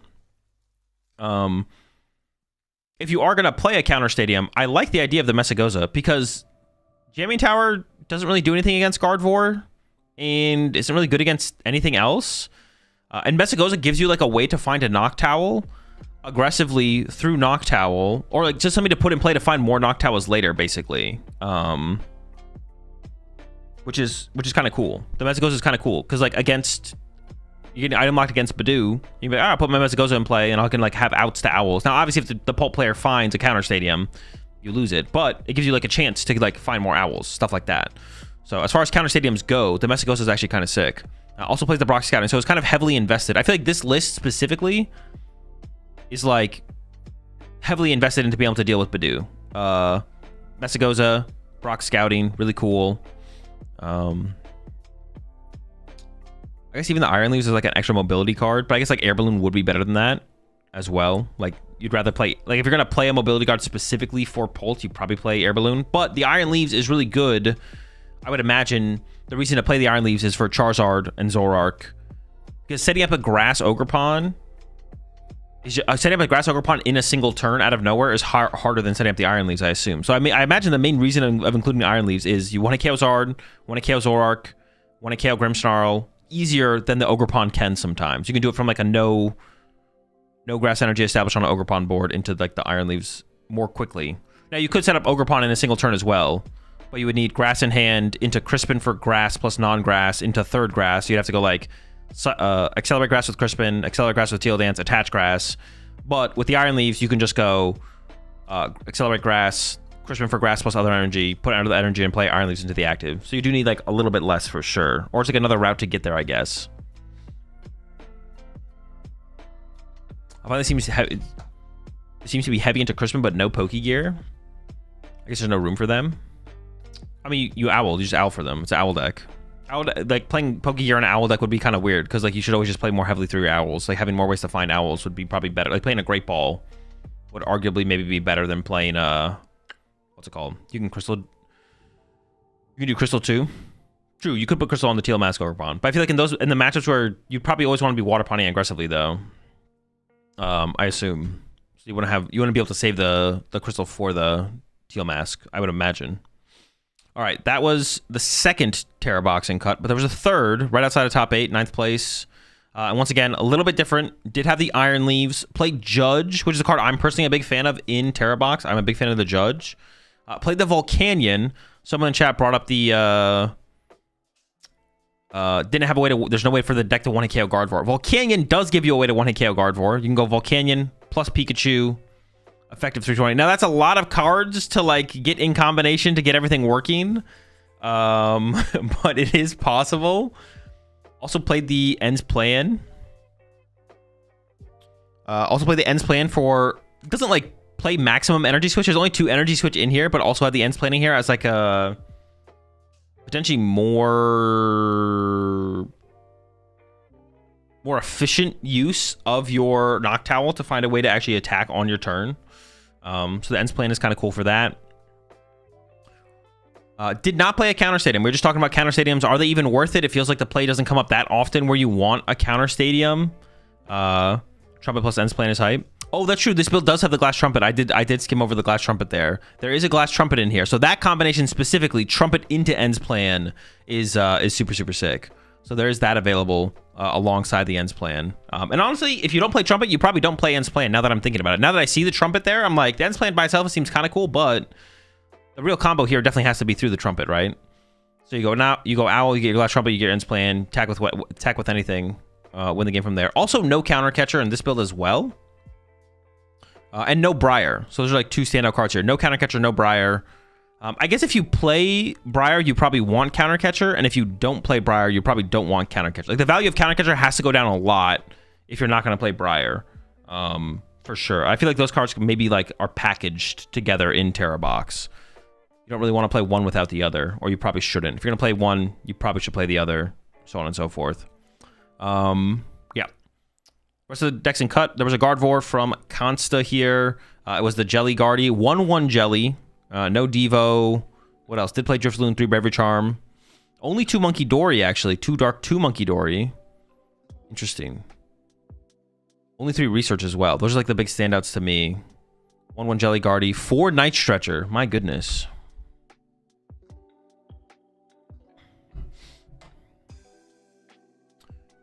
Or Night Stretcher. We were recycling that Frillish.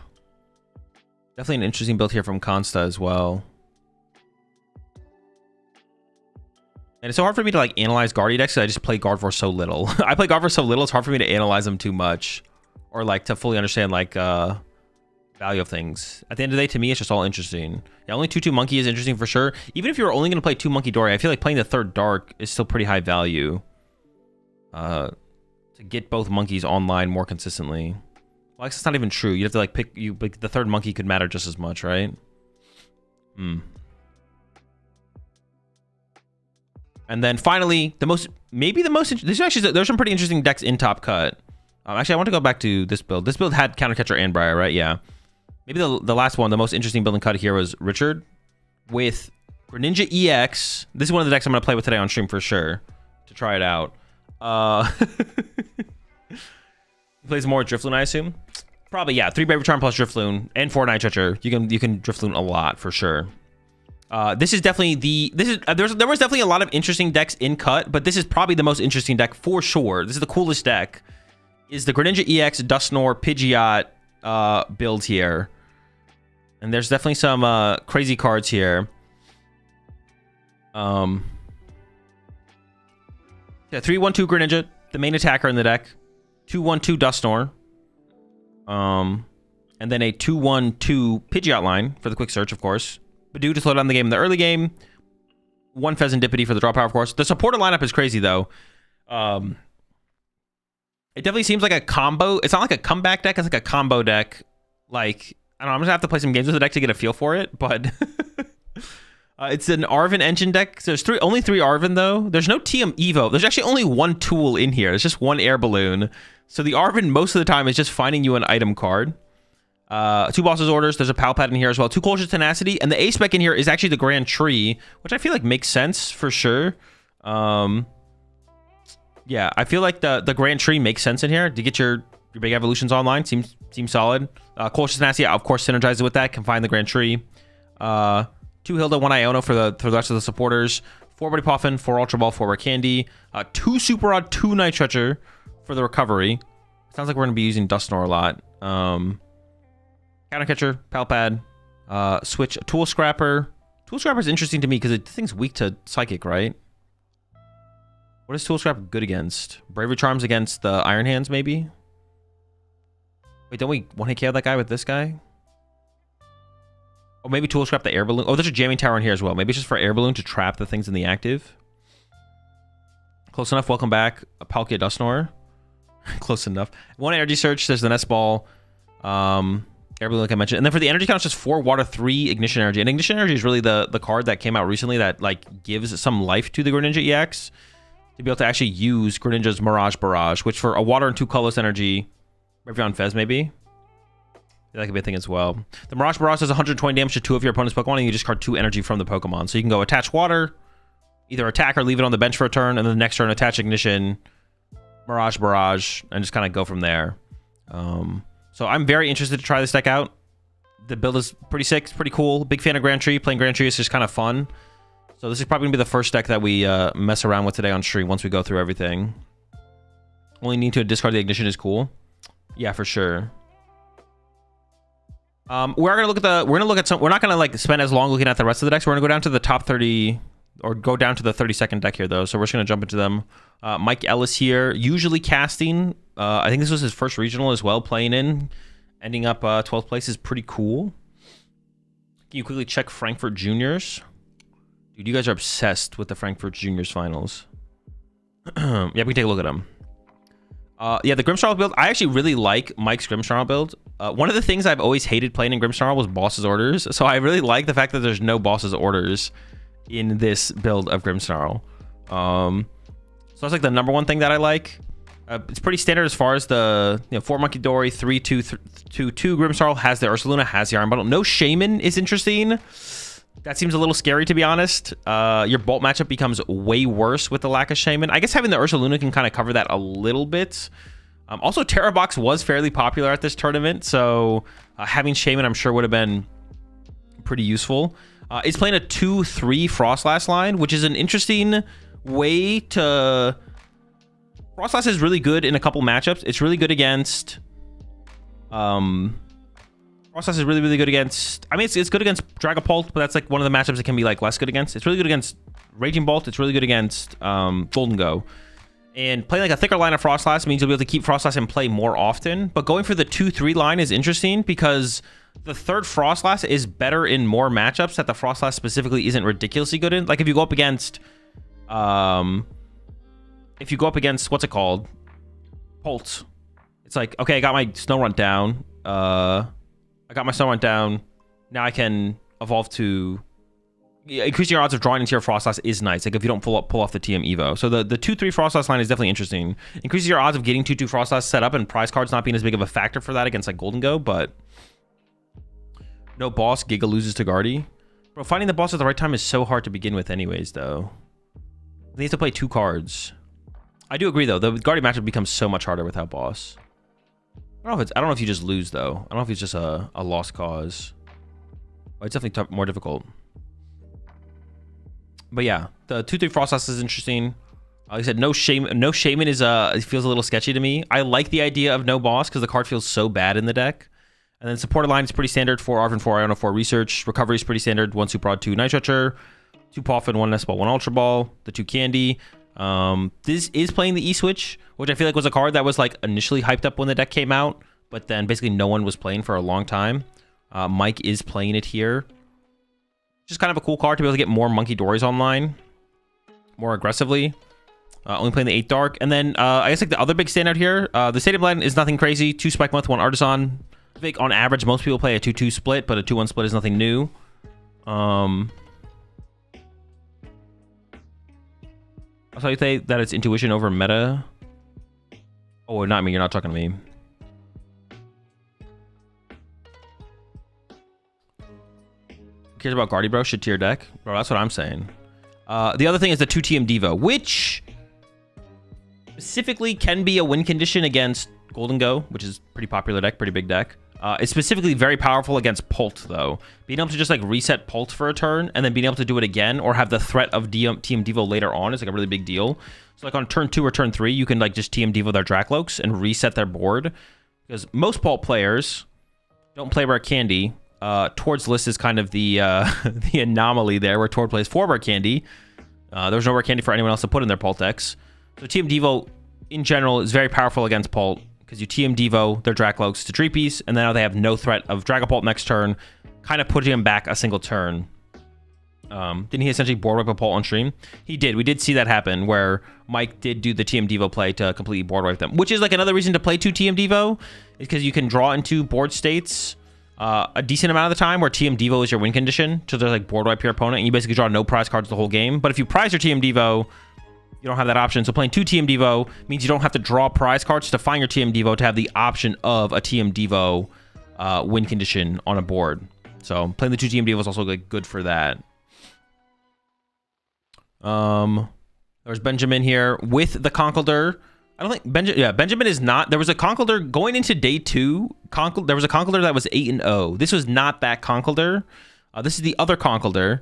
And this list is a little bit different. I think the only difference between this list and the other list, or the big difference, is the Pidgeot line. The other list did not play Pidgeot, I believe. But this list here from Benjamin does have the Pidgeot in the Conkeldurr.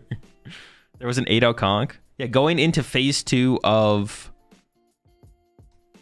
Frankfurt, there was an 8-0 Conkeldurr. It's not this Conkeldurr, though, which is maybe the crazier thing to say, is that this Conkeldurr got 13th place, and there was another Conkeldurr that was 8-0 going into phase 2 of the tournament. So that's might be the crazier part here, to be honest. But as far as Conkeldurr decks go, this is like pretty standard. I guess Arven, I feel like I don't typically see a super heavy count of Arven in Conkeldurr. Usually it's just like 4 heal to 4 Colchis Tenacity, but I don't dislike the Arven, I guess. It finds your tool card, of course, but then also in the early game, it's like a better setup supporter to like maybe find like Buddy Poff in turn 1 or something like that. I think the craziest thing is that multiple Conks day 2'd. Yeah, definitely. Conk on the rise? Maybe. Yeah, as far as Conkeldurr goes, though, I don't think it's still competitive. Like, I mean, obviously got top 16 here. And when I say competitive, like, I wouldn't pick this deck to ever, like, win a tournament. But, I mean, hey, you can't really, probably not mad at getting top 16 with a Conkeldurr, that's for sure. Oh, the other Conkeldurr's right here. So it's not too far away. We can take a look at the other Conkeldurr right now. Yeah, this build, no Pidgeot, 4 Corvus, 4 Hilda. Played 3 Pokegear, no Arvens. Has the Perilous Jungle? I don't think the other list had the Perilous Jungle. Only 2 Mochi. The other list had 3 Mochi. 4 to Dunsparce. No Pokemon Recovery. No Sacred Ash. The other list had the Sacred Ash. And I actually wanted to like do a comparison here and take a look at both lists.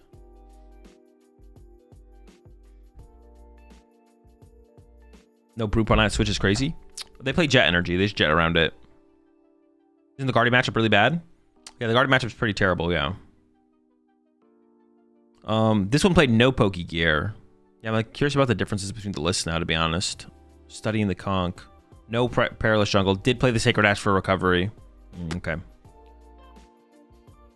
Up next, there was a Pult Nor here from Kai. And nothing. Did play the Maractus. You usually don't see Maractus in Pult Nor. Kai was on stream, I want to say at least once, maybe multiple times. But yeah, pretty standard as far as Pult Nor goes, except did play the Maractus. The Maractus is usually not played in the Pult Nor. David here, highest placing Raging Ball. Okay, the highest placing Raging Ball wasn't that far out here. Or Joel, my bad. Joel with the Raging Bolt.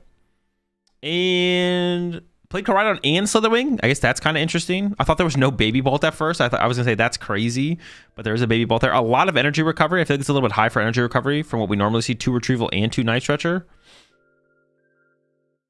Played the Squawk. Squawk we don't always see. Didn't have the Ursaluna. David here with the Gardevoir. Oh, it was a 1/1 Jelly Guardy as well. In my limited testing, Perilous Jungle did nothing for your damage numbers, and it was annoying because you can't kill Zard or Grim with that stadium. I think I had basically the same conclusion when I played the deck as well. I was like, the Perilous Jungle, I feel like it just never comes up. It's like not a real thing.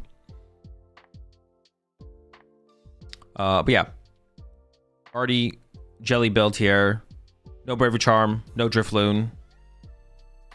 Did play a TM Devo. This feels like pretty close to like the list that Riley played at Worlds, except there's a Jelly over the Fluttermane, basically. But pretty close to that. Besides that, nothing crazy. Was that David? Christian here with a Pult Nor. This honestly... Oh, Rare Candy. I was going to say, this honestly might just be Justin Newdorf's 60. 1 candy over I'm not sure what, but there's a candy in here. Who was that, Christian? Owen played Golden Go and did have like a couple interesting cards. Was just playing Golden Go Togekiss. This is the second highest placing Golden Go in the tournament. Not too far off from Piper's list. I think the only difference here is that there is a Badoo. I'm not sure like the most powerful use cases for the Badoo, to be honest, but it's not a bad card to ever play. I think it's the only real difference, though. I can't see any. I don't even know what card was cut to include it. Maybe a Pokegear. It was really good versus Pika EX. True. Good versus Pika EX. But it was good for Zard. I don't know. Is it the Zard players? I think it's just fine to sit there until you take a knockout. Like, yeah. Badoo isn't like building... The thing is with like Badoo and Pult Nor, you're building up towards like a bigger play. But yeah. Badoo in this deck against Zard, you're just like... Zard's just waiting for you to take the first knockout anyways. He got Tool Scrapper. There is no Tool Scrapper in here. Yeah, you're right. No Tool Scrapper. Has the Badoo. Yeah, someone said Turo, but I don't think it was Turo. I think Piper only played 1 Turo. Jory here with a Bolt. Has the Judge. No Iono. Nothing crazy. Well, actually, the one thing interesting about both these Bolt lists is they're still playing Jamming Tower. No Chi and Pow. I feel like the Chi and Pow...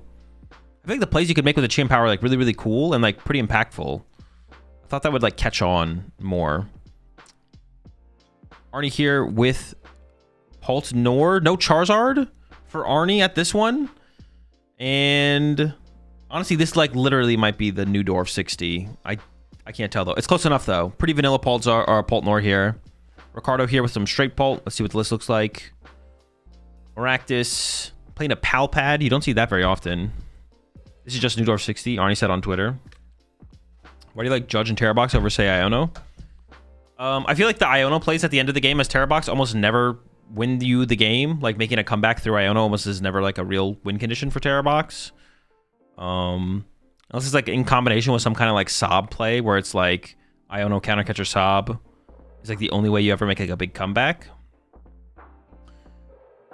Whereas like turn 2 Judge is like kind of cool against other Owl decks and just to kind of be like aggressively disruptive in matchups where you go like if you go first to Terrabox, you go attach to Water Pond pass, and then you go Crystal Energy Judge knockout and you swing with Water Pond. And like that specifically is like really impactful. Whereas the Iono in Terrabox almost never matters. Like you play your Iono and you're like, well, I'm losing the game attack, and your opponent's just like, all right, use Fez, knockout, I win. Like it's like they almost just win through your Iono almost every single time basically. Whereas the Judge can actually have impact. But as far as like early game goes, like sometimes the Iono can feel better because you're drawing 6 cards. Like if you open with Judge and Iono and your opening hand going second, obviously like the Iono feels better, stuff like that. So, but yeah, I just like the Judge because it lets you be. It gives you still like a shuffle draw supporter of a type, but it allows you to like take an aggressive angle more so than anything. Oh, I wasn't done looking at that one. What did I say? They had a Palpad. Yeah, nothing crazy, right? Straight Pult, Maractus. No tech for Golden Go is actually kind of crazy. Okay, that's actually worth mentioning, I guess. What? Never mind, they did. 3 Jamming Tower. All right, so they are teched for Golden Go. It's in the form of triple Jamming Tower. No Cornerstone, no Toad Scroll, but triple Jamming Tower. So they didn't completely give up on the matchup. That's good to see. Because like that would be kind of crazy to give up on the Golden Go matchup to that extent. Gage here with the Guardy. Devo. Nothing crazy. There's a boss and a catcher. Played a Devo, but no Fluttermane, but still played the Devo. Only 3 Monkey, 3 Dark. Nothing wild.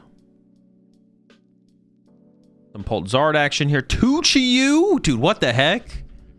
Dude, everyone was 3 jamming compared to Tord 0. True. Tord took Gage's Rare Candy. Was it Gage or Ricardo?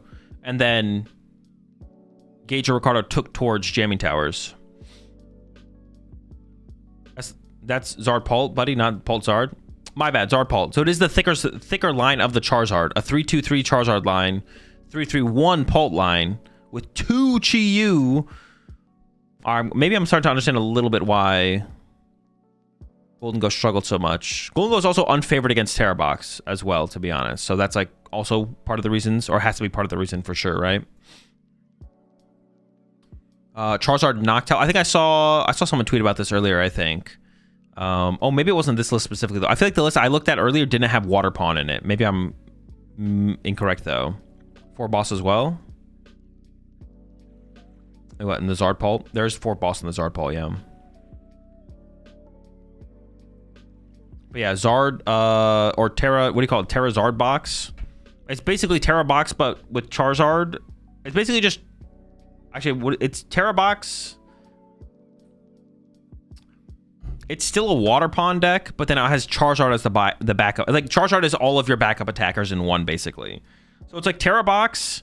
It's like still Noctowl, Water Pond, but then Charizard is all of your backup attackers in a single attacker.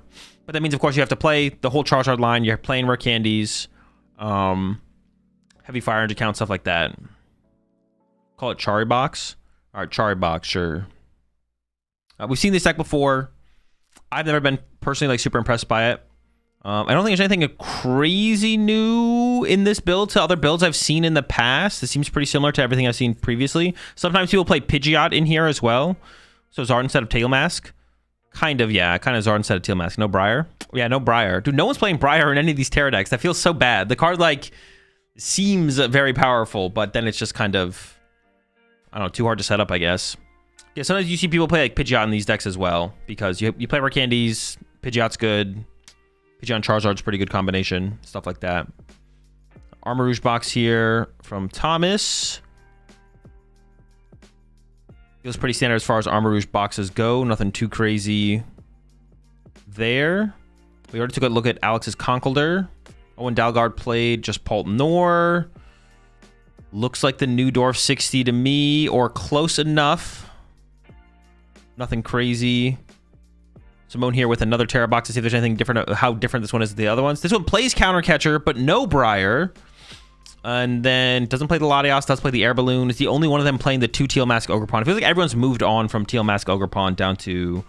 I feel like everyone's moved on to like 1 Teal Mask Ogerpon. So it definitely is like a little bit of a standout that they are playing 2 still. Yeah, push the 5 months there. Nesto.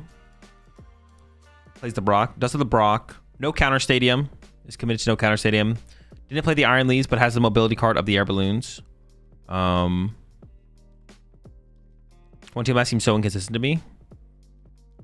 I mean, you just don't need it that much. Yeah, you just don't need it that often. You just need it like sometimes. And like the chance that you prize it when you need it is just like pretty low. It makes sense to me. Like if you could play a 5th Nest Ball over a Teal Mask Ogerpon, you would. You can't. So it's like, is the 2nd Teal Mask Ogerpon actually worth the slot at that point? For sure. James Cox here. James just played. It's Pult Nor. It's pretty close to the new Dwarf 60. Only 3 Night Stretcher. Playing a Jack over one of the Hildas. And 7 energies. Yeah, nothing crazy. Pretty standard 60 it looks like. No Squawkabilly. James, are you still in chat? What happened to the Squawkabilly?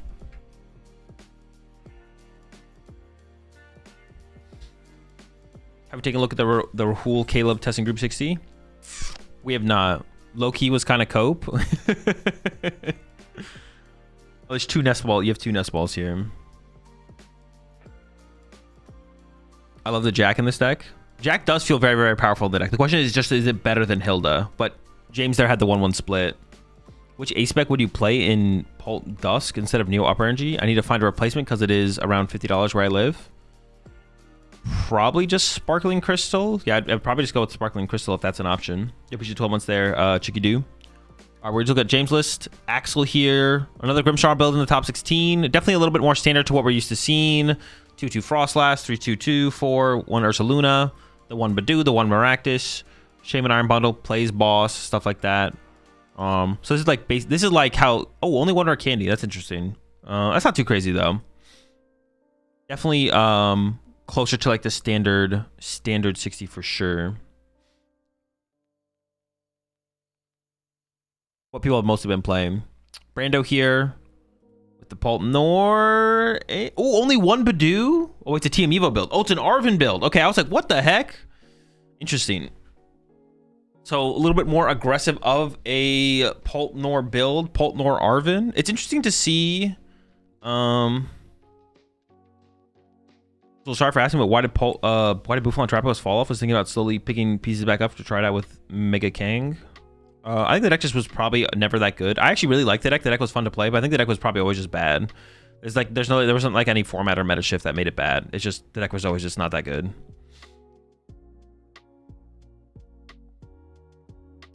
Yeah, interesting builds here for sure. The Arven build. So a faster build of Pult Nor with TM Evo, with Rare Candy. Only 1 Rare Candy, only 1 TM Evo. It is interesting. I guess it feels kind of bad to play. It does feel kind of bad to play Sparkling Crystal right now, especially if you're playing Jamming Tower yourself. But I feel like, I don't know.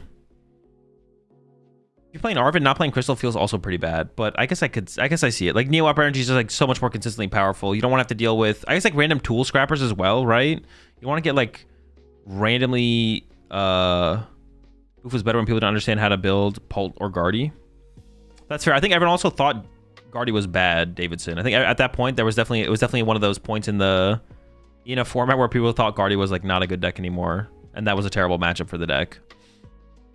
I don't exactly remember though. Yeah, it feels bad to not play Crystal, but I guess you can't really argue against Neo Upper's power, especially if you're like running your own Jamming Towers in here just to like mess with the tools of like Genesect and stuff like that, or Golden Go, excuse me. So I guess it makes sense. And then final top 30. We're just going to take a look at the decks in the top 32. Final top 32 deck here is another Terra Box deck from Nicholas. Plays the Iron Leaf. Plays Iron Leaf's and Air Balloon, so it's playing 2 extra mobility cards. Has the Trumpet. Plays Trumpet, but no... The Trumpet feels weird in this build. What are you doing? You're getting like an extra... You're getting a faster Ursaluna. It synergizes with Terrapagos. It feels weird to play the Trumpet without Briar or the End's Plan, though. I feel like if you're not playing another card, Trumpet makes Leaves easier. Oh, okay. There is some synergy there then, I guess. Trumpet for Leaves. Okay, I see that. I see that.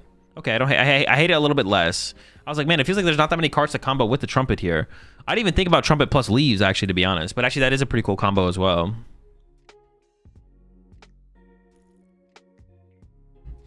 Trumpet Energy Switch combo.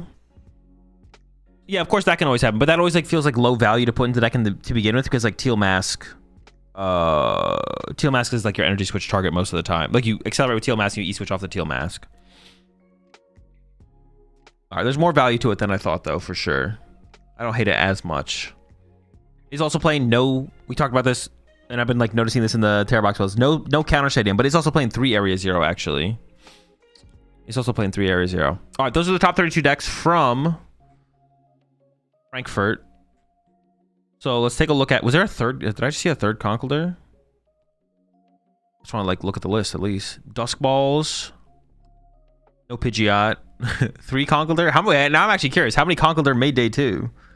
Was it just those 3? Wait, how do I do this? Day 2? There's 4. There's 4 Conkeldurrs in day 2. I mean, at this point, I'm just going to commit to looking at the list, to be honest. Think about Defiance Vest in Pult now. Harder for Clefairy to one-shot. Does it make it harder for Clefairy to one-shot? I'd have to do the math on it. I mean, if you don't play Arvin, you have no way to find the card consistently, I feel like. There's like a problem. I don't know, maybe you could... No, but if it's up against Guardian, they can like Monkey Dory damage over still. I don't think it makes a big difference, to be honest. I have to like think about the numbers. Alright, you guys wanted me to look at what? You said specifically the Juniors finals? Yeah, Juniors, the result... I mean, it's a pretty crazy result for sure. Conkeldurr did win it all in Juniors. It is the Pidgeot build. Is this actually the same 60 that the... This is the same 60 as the Masters Division. The highest placing one in the Masters Division, actually. Conkeldurr took it all down, which is in itself a surprise, but it actually beat an Okie Dokie deck in the finals to go like a step further. Dogie getting an appearance here. What was the most popular deck in Juniors as well? Like, there was like no Gardevoir, right? There's like no Gardevoir, which that makes Conkeldurr a way better play. And Okie Dokie, like both of these decks are like not terrible, but they both hate to play against Gardevoir. And if there's no Gardevoir in the Juniors division, you're probably feeling pretty good. We may as well like take a look at Seniors here. Terra Box 1 beating Flareon Box. All right, let's switch over to... Let's take a look at Monterey now. So first thing, let's take a look at the meta breakdown. Day 1. Pult Normos. Let's see how much different it is. I'm actually... The only thing I'm most curious about is how different this is compared to Frankfurt. So both tournaments, it was 14%. Raging Ball was a little bit more popular in Monterey. It was 12% in Frankfurt. It's 14% here. Guardia a little bit more popular. It was like 9.7, 11.6. Nothing too crazy. Golden Go here, 11%. Charizard 7. So it is pretty similar to Frankfurt, which is what you'd assume. I guess like, I mean, Pult Zard and Grimmstar are a little bit more popular. Yeah, nothing crazy. Enzorok here is actually more popular than Armarouge Box. Armarouge Box was more popular than Enzorok in Frankfurt. And then the most interesting number, of course, is the conversion number. So let's take a look at those. Dragapult had 18, 22 for Golden Go, 20 for Gardevoir, only 16 for Raging Bolts, 19 for Jolta Golden Go, 14 for Charizard, so a little bit better than there. Terra Box, once again, had a ridiculous conversion rate, even higher than Frankfurt at almost 50%. Unfortunately for the Terra Box players, that they did have to eventually go through Gardevoirs to try and win the tournament, which is not a good matchup for Terra Box. Flareon Octowl also had a pretty good conversion rate here, 29%. That's also pretty solid. but it's not as good of a deck as Terrabox right now. And then Crustle, once again, with a pretty higher conversion rate. Only 6 Crustals in day 1. Crustle was a lot more popular over at Frankfurt, but did have a 66, 666 winner. I feel like that's fitting for Crustle there, I'm not going to lie. And, but yeah, even though it had like I mean, this is like a little bit of like this, when the number gets this low, it doesn't really matter what the conversion rate is. Because right down here, we go down to 100% conversion rate. We're like, oh my gosh, 100% conversion rate. That's insane. Not really, it's just one person playing. Well, it was Iron Thorns. I guess that is kind of interesting for sure. They got 15s. We'll take a look at their list here in a second. All right, that is a little bit more interesting than I thought. Grimmshark once again had a really bad conversion rate, only around 9%. Let's take a look at those top 32 lists though. Conk with 100% conversion rate. Wait, was there a Conkeldurr here as well? Wait, hold up.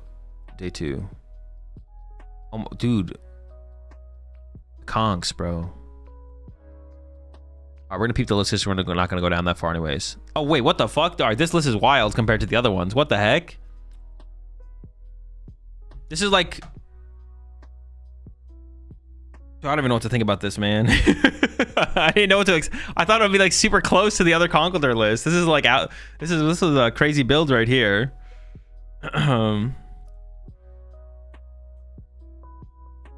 Cloth Pagos is back. Yeah, the only thing is it's a stage 2 this time around.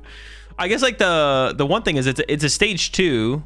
Oh wait, this thing can't even attack with Terrapagos. It literally is just Poison Donk. It literally is Cloth 2.0. It's literally just Poison Donk into Conkeldurr. You can't even attack with the Terrapagos. The Terrapagos are just in here to hang out. All right, definitely an interesting build here for sure.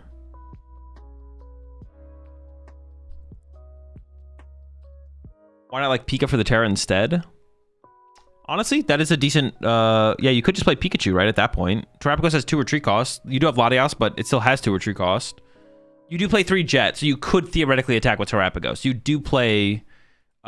just Jet it twice? Yeah, true. Just put 2 Jets on it. Yeah, my bad, chat. You're right. Let's take a look at the top 32 decks. The Guard 460, dude, it's actually just kind of crazy. But I love to see it, bro. Stuff like this is so cool to me. Especially as like a spectator. If I was showing up to these tournaments and this was happening, I'd be like, God damn it, bro. How can I not? How come I can't beat these kids with their Gardevoirs? But... on the outside looking, like me just being on the outside watching the tournaments, this kind of stuff is super cool to me because watching like this level of dominance is like sick. It just shows that there's like a higher ceiling to the Pokemon TCG than like is currently discovered. Imagine if like more players were playing playing the deck at the same rate as like Henry Chow and crew. Like, I don't know, it'd just be cool to see that eventually happen. Because I feel like there definitely is like they are like a step above for sure. I think Henry Chow and crew are like a step above the other elite players in the game. At least a little bit. So if we get more, if more players are on that same level of innovation and consistency, you know, it's just like cool to watch that happen in competition for sure. So I think it's a really cool result. The 60 that Rune used to win Frankfurt. Not only won Frankfurt, but then Ahmed here also won with the exact same 60, beating Henry Chow, who is the player who is getting credit for the 60 in the finals. And then it goes further than that. Michael Davidson was also in top 4 with the exact same 60. So 3 players playing the exact same 60 who all like talk together. All were in the top 4. Aban won, Henry second, Rune played the exact same 60, won the tournament over in Europe. Davidson top 4 here. It's just pretty crazy. It's kind of insane. Yeah, so there's not too much to talk about as far as their lists go, but then we can mention Carter here playing Terrabox is playing the Briar and the Countercatcher. And the Iron Leaves. Had the Iron Leaves in... oh, Iron Leaves and Air Balloon. So it was playing the double mobility card plus Briar Countercatcher. Carter on 3 Guardy. Yeah. Also heavy on the Area 0 and no Stadium bumps. This is what I was talking about. I feel like the Stadium bump play literally just doesn't ever come up. So I kind of like the Area 0 no extra Stadium builds the most personally. I'm like, this makes sense to me because like I feel like the bumping your own Area 0 is like not... it's like a fake play. It's like a fake a fake thing that happens. -1 lightning, or +1 lightning, -1 grass. Yeah, also only playing 3 grass. I think this is the first Terra box we've seen only playing the 3 grass energy. And then not completely cutting the energy, but yeah, opting for the second lightning.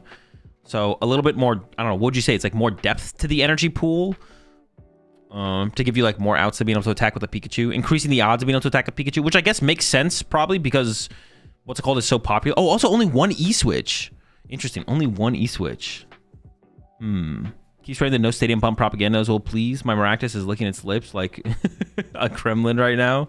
I'll do what I can. I mean, they have Iron Leaves now, though, so I don't know. They might have enough outs. So yeah, second lightning here is kind of cool. Gives you higher odds of being able to attack a Pikachu consistently because prize cards will get less involved. Also, Pikachu's a pretty big attacker right now because of Golden Go.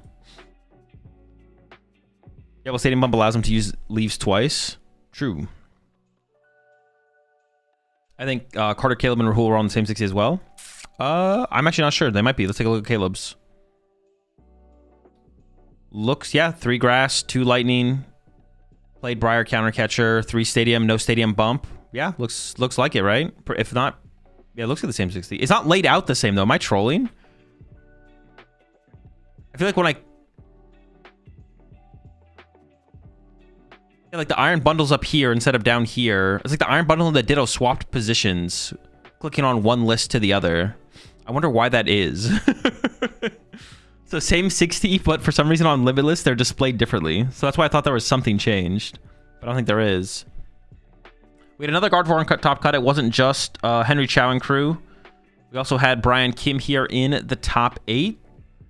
Playing a Jellicent build. This looks pretty similar to the Henry Chow build from Worlds. I don't know that exact 60, but the 2-1 Jelly, pretty similar to that style of builds. The Jelly Guardy. And then a couple Charizard decks here, which I'm actually curious how the pairings went, to be honest. It is the same World 60. Okay. Yeah, I'm wondering how the pairings played out here. Did the Charizard players get a chance to play against the Gardevoirs? Or, oh, I guess one of them did, right? Yeah, there was definitely one of the Charizard players paired into... Oh, yeah, I can just click on the name. Good. Yeah, Henry Chow did beat Frank here. And then a Terra box did take care of... I have no idea how to pronounce it. Arath?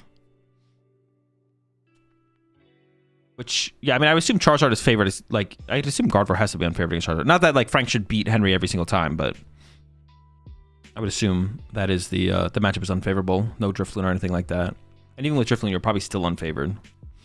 But yeah, let's take a look at these lists here. So Pult Zard, thick Pult line, 442, 212 Zard, the Chi-Yu, the Fez, Cleffa Badoo, and the Monkey Dory.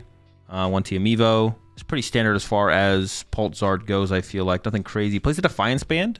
I'd be interested to know like what situations that's specifically for. So you allow...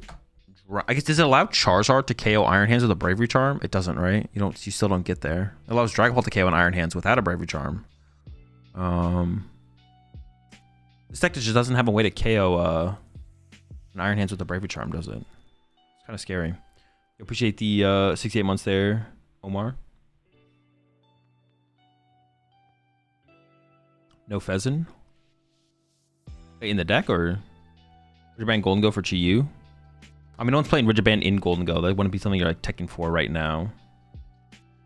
Yeah, you wouldn't be teching for that in the current metagame. No Golden Go in either top cut. No, there was one Golden Go at Frankfurt. That's another thing I guess worth noting here for sure, though, is there's no Golden Go in the top cut here, though. And actually, the highest place in Golden Go is all the way down there at 26th. And then, yeah, final list to take a look at here. Frank's Charizard Pidgeot deck. Played a Tatsugiri. It is a Pult build. 2-1-1 Pult. Briar, Countercatcher, Maximum Belt. 2 Jack. I mean, the big standout here for me is definitely the Tatsugiri. It's nothing like crazy. And nothing like crazy innovative here, it feels like, to give yourself a better chance against Pult. I mean, you got the Maximum Belt, but then you're kind of like praying from there. It's not even in sight, right? No, it's not that far down. There's one right there. So that's all the top cut. Let's go through the rest of the cut decks here, though. Take a look at if there's anyone else playing anything crazy. Gardevoir here from Vincent. Played a Shaman and a TM Devo.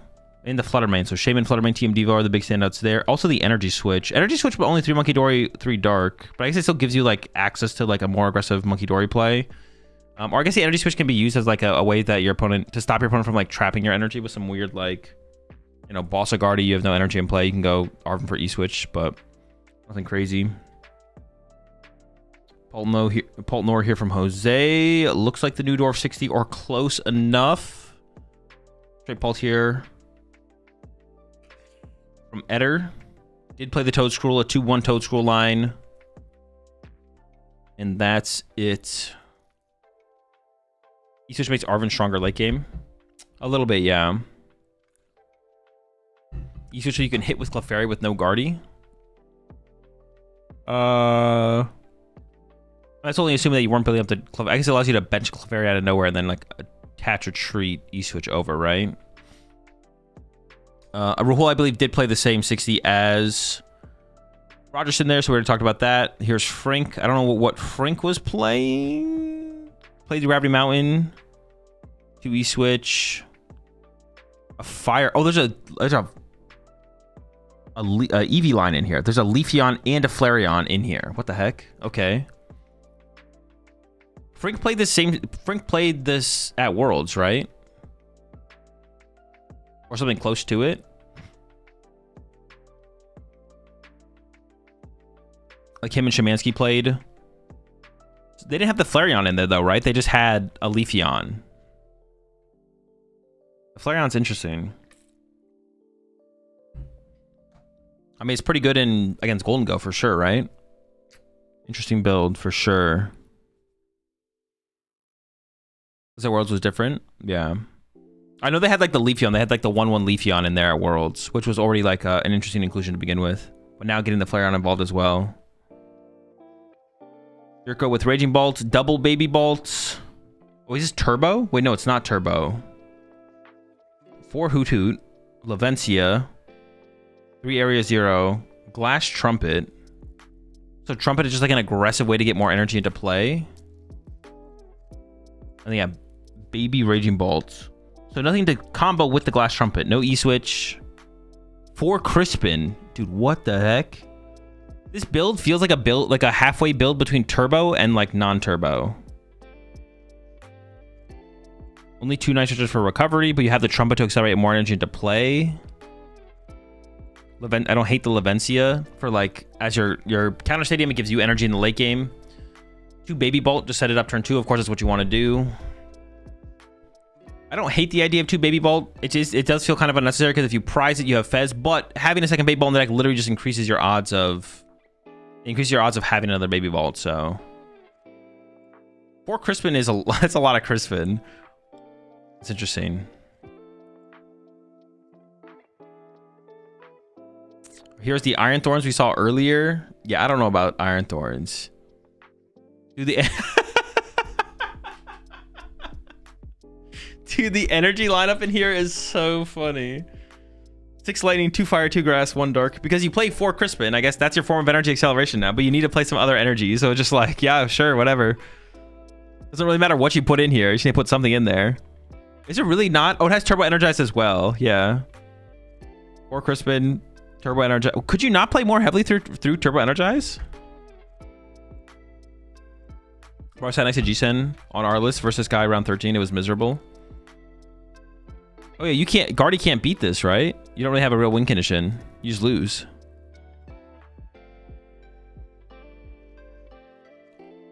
The Iron Thorns.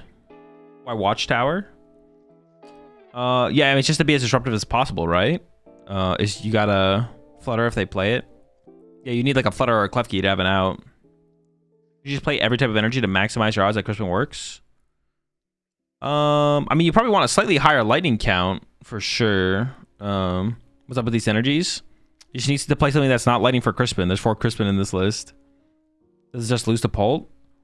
The Pult matchup is bad. I mean, you have Giovanni's Charisma in there. You have 4 Crushing Hammers. You'll stop getting Bidooed eventually. One of your main win conditions against Pult is the TM Devo, but they only play the 1 TM Devo. Usually lists play like 2, so you can go like punch Pult, they punch, and you try and go like Penny TM Devo or something like that, and like repeat. Also, yeah, aggressively gussing Lokes is good as well.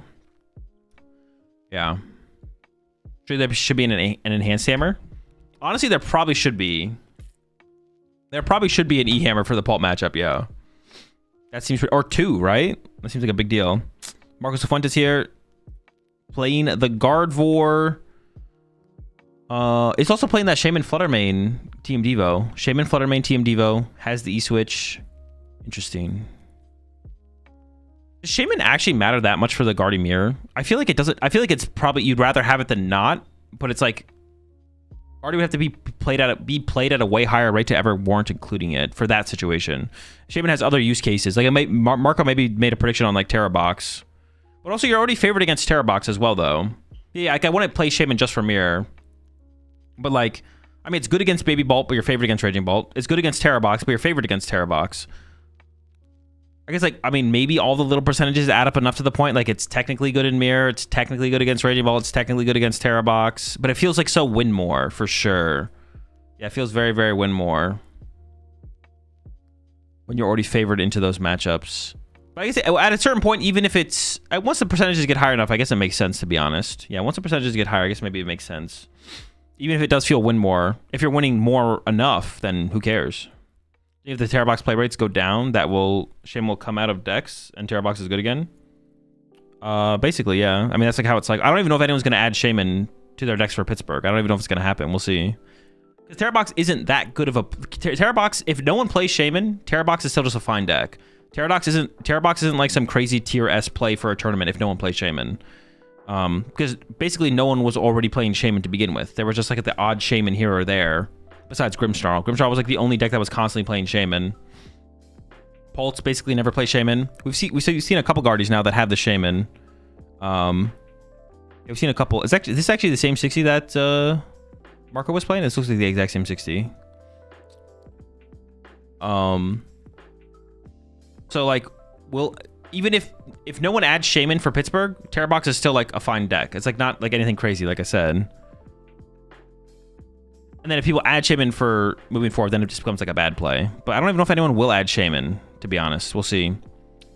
Zoroark here. As the Cornerstone has Maractus.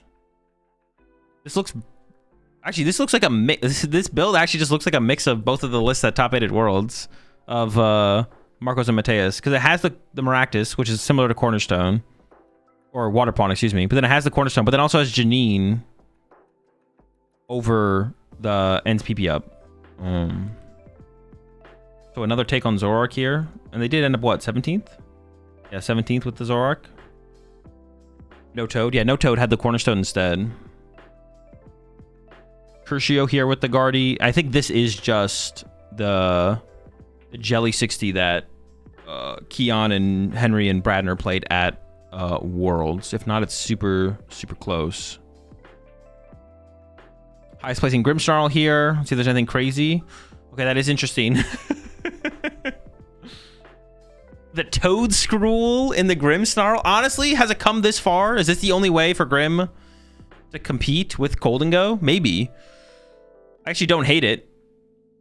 Is with the Toad Scroll beating here as well, is favoring double Super Art over Nitrate, so you can go like Arvin for Team Evo Super Art, the Toad Scroll back to the deck, and then immediately Evo it back into play against Golden Go. So that's kind of a cool combo to be playing.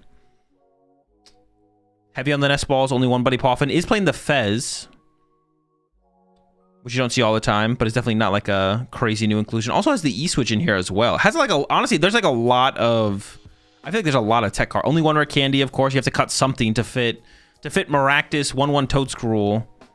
You do have to cut a lot. Only 3 Monkey Dories, another standout there, I guess. No Artisan. I guess that's why they're playing the heavy nest ball count. So heavy nest ball count, no Artisan.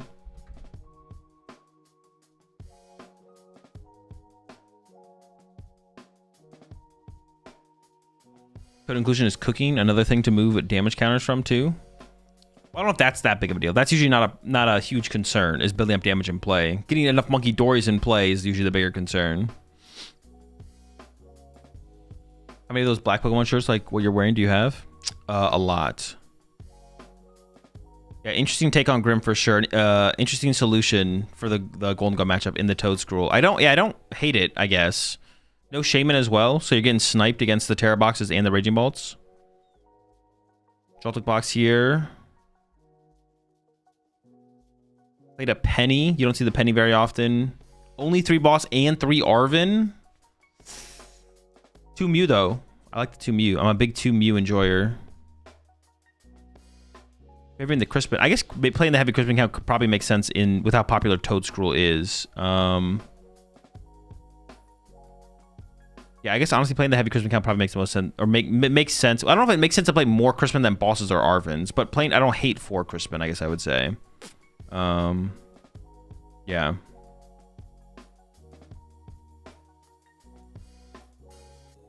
Got a couple of Raging Bolts here. Let's go through them, see if there's anything interesting. I think there's not going to be a more interesting Raging Bolt list than Yurko's, though. I doubt we're going to see anything crazy like that. Yurko's build is definitely going to be the most unique build, I think.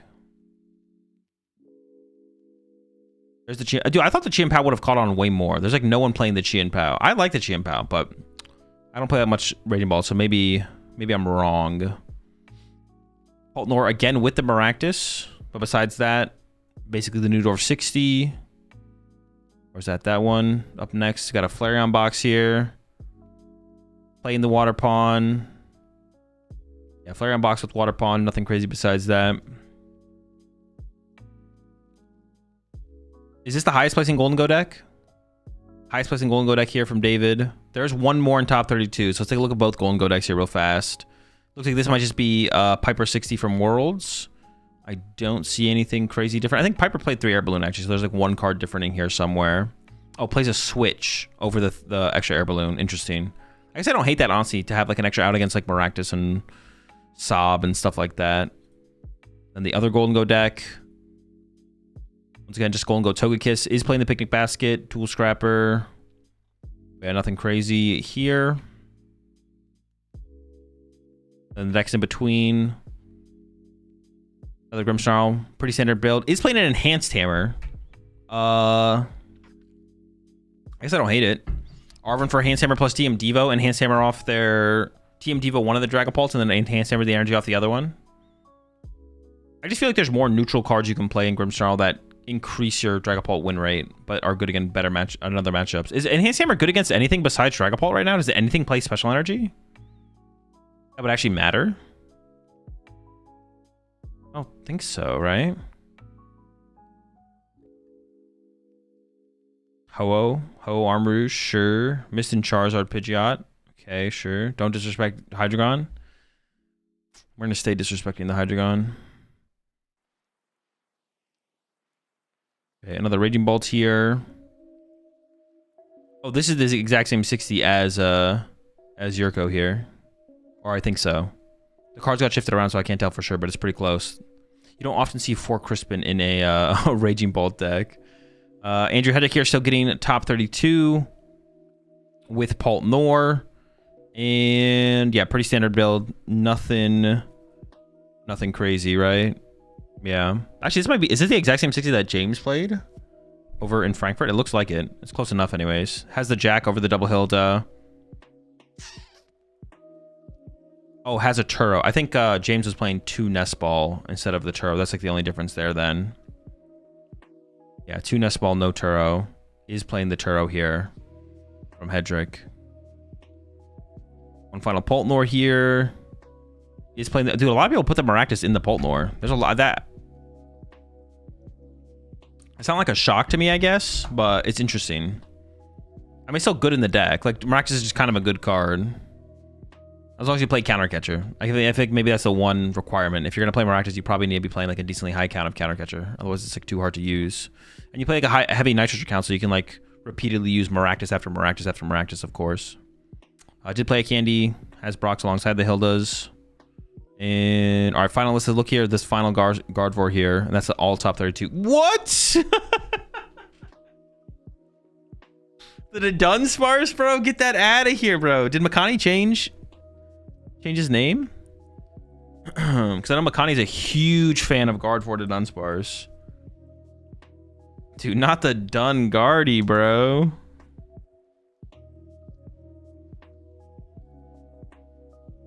Haters gonna hate Dunslaps. Dunslaps nothing, bro. All right, that's it. Dungardy. It is a Drifloon build. Drifloon plus some Braver Charms. Did play a boss. Honestly, as far as playing boss in Guardy builds go, boss with the Dunsparce build makes the most sense, right? It does make the most sense. You're going to see the most cards to be able to actually even find the boss to play it. So, as far as Guardy builds that should be playing boss, I feel like this is the one. All right, that's it. That's the top 32 for Monterey. So we took a look at Monterey. We took a look at Frankfurt. Now let's play some Pokemon. I think I'm going to play... This is the deck I want to play first, to be honest, is the Greninja deck. We're doing the Greninja deck first. That's the one.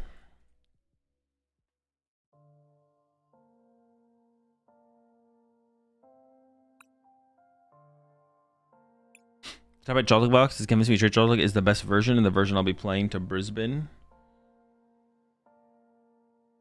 You mean over Golden Go? Did you do Frankfurt Juniors? Yes, we looked at Juniors from Frankfurt. We looked at the finals of the top 2 decks. No, I gotta keep it as that. That's kind of cool for preserving stuff like charms when you need to research. True. You think Cornerstone is worth an inclusion in Terra Box right now or not? No. Your Golden Go matchup is already favorable.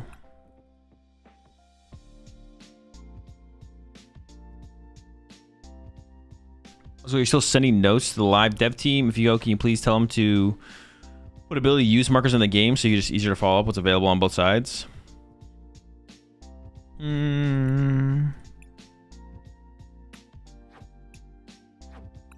don't know if that's a thing that's like necessary to include. Your cards already glow when they're available, when they have an ability that's unavailable. As far as your opponent's side of the field goes, I don't know. Either they do it or they don't, right? I'd have to be convinced further that's something that would be necessary, to be honest. Because the red arrow doesn't help on your opponent's side. Yeah, it does. You just have to click on the effects area. Or battle log. Yeah, we have a battle log, and then we have the red arrows. We have battle log, we have red arrows.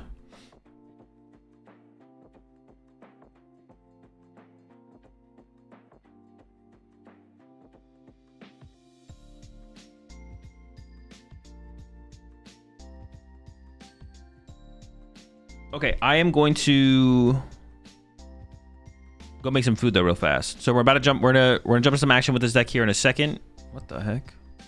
Oh, that's right. Bugged. We surprised to see so much share box? A little bit, yeah. It did seem like a fine play overall. But it definitely did... more people played it than I thought would. And also was like, definitely... yeah, it was probably more successful than I would have initially guessed. Like, seeing some of them in Top Cut isn't a huge shock. But it did really, really well at Frankfurt. Yeah, there's 2 in top 8 at Monterey as well, and there's like 2 more in top 16. So yeah, definitely exceeded my expectations. Definitely seemed like a fine play. It does seem like a fine play moving forward as well. I don't know, it'd be hard to predict if a ton of people are going to add Shaman to their deck at Pittsburgh or not. Definitely a hard prediction to make. So it seems like it's still probably a fine play. I feel like a lot of people will not add well, some people will. Like the rate of Shaman will increase, but does it increase enough to the point where playing Terra Box is like a bad play? I'm not sure. How's Guard to be Dango without TM Devo? Just one hit KO stuff. Just take 1 hits. Stream Tail with a Braver Charm plus some Monkey Dory damage, 1 hits Golden Go. You just have to do that multiple times before Golden Go draws 6 prize cards first, which is hard to do. Especially if they play Tool Scrapper. But yeah, I will be right back.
Alrighty. Because we'll talk about Greninja. Dude, that's all I've been talking about, bro. For 2 hours. Been talking about Greninja.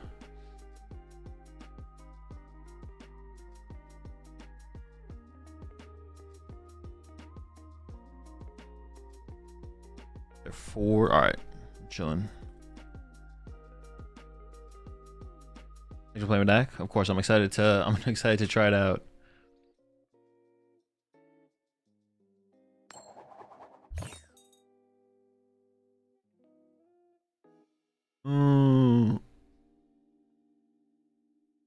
I assume we want to go second, right?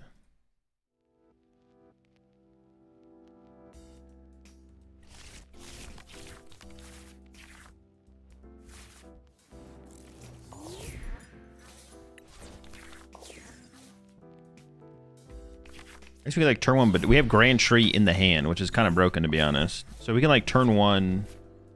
We could turn one, but do them here. We'll see what they're playing. What are they playing? I don't know.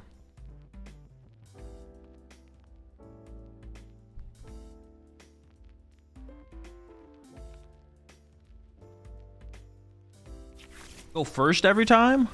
All right.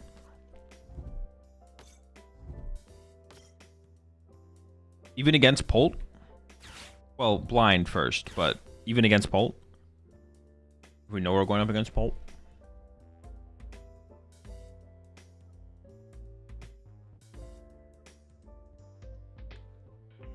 First would have been pretty good here, that's for sure.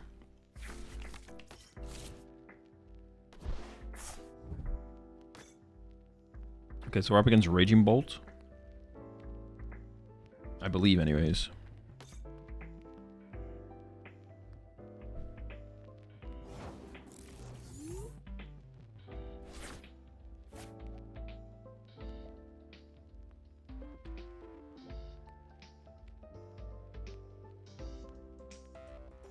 I kind of want to replace Area Zero right now, but that's probably not correct.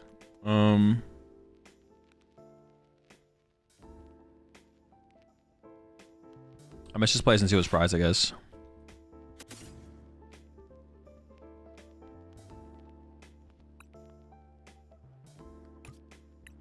They do have an owl in hand, right? Yeah, okay, so...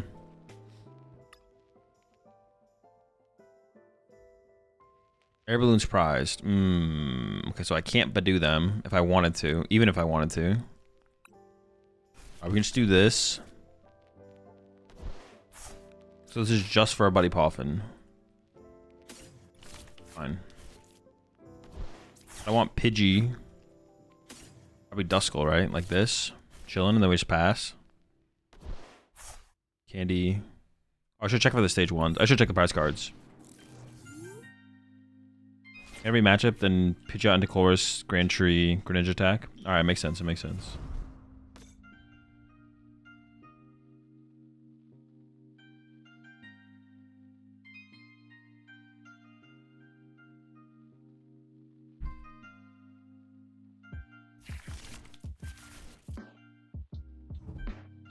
Oh, I guess I can Chorus for my Water Energy next turn. Oh, I could have called for a family there. No, that's probably not even worth it.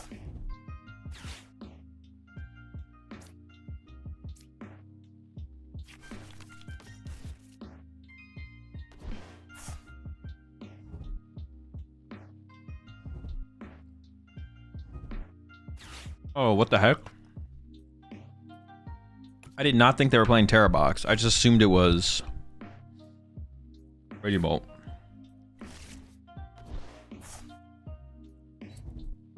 Well, my birds are cooked. But I actually don't think we're in a terrible situation as long as Froakie's not prized. Also, maybe they'll misplay.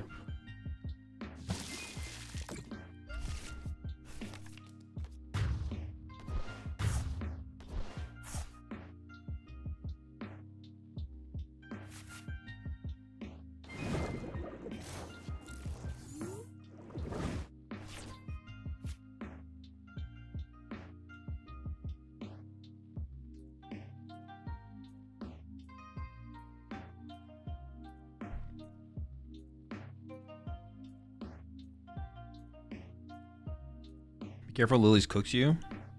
Oh yeah, Lily's Clefairy literally just one hit KOs us. Oh my gosh. Alright. It was kind of a cracked top deck. It's okay. That's pretty good. It's pretty good.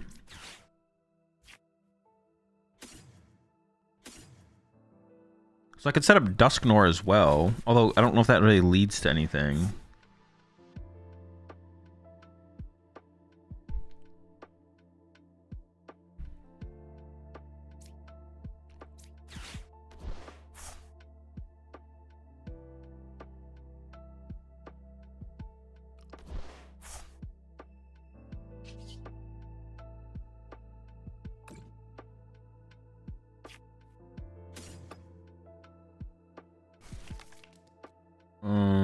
That doesn't really matter, right? I'm just gonna evolve 2 Greninjas out here or something like that.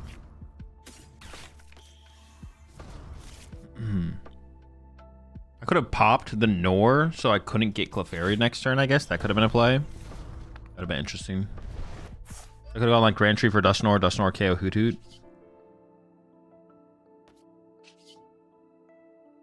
And then leave myself with just Greninja and a Froakie. Oh, sure, yeah. Why not? I don't even know what to grab here to be. I'm just gonna go for Iono. I kind of want water. And well, I have Colress, so if I don't get KO'd, then we can just Colress, sure. Or I'm just probably gonna attach the Ignition, sure. Just go for Iono.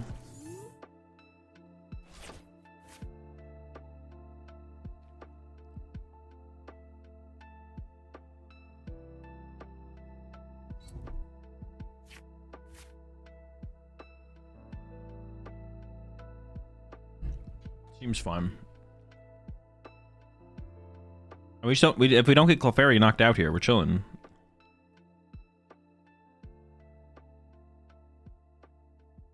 If they don't get Clefairy KO.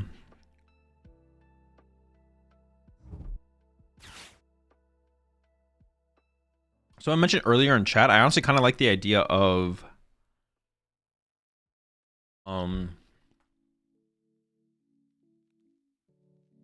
what did they mention? Oh, an EXP share.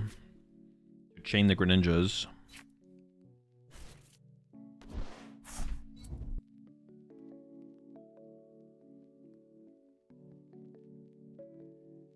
I think they'll go after my Greninja here.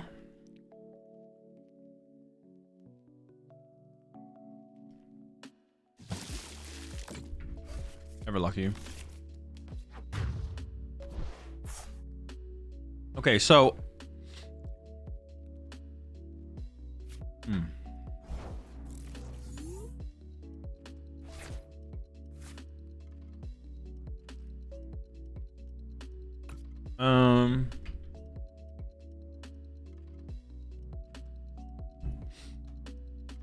this deck plays so much recovery. I was thinking I could just boss KO the Fez.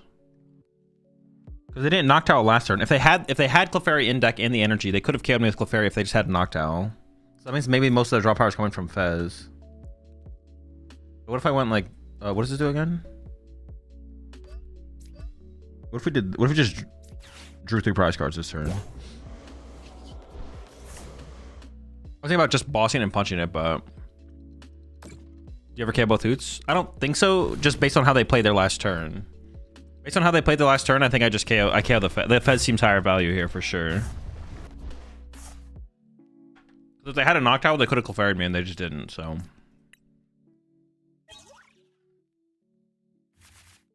So I think I like this a little bit more for sure.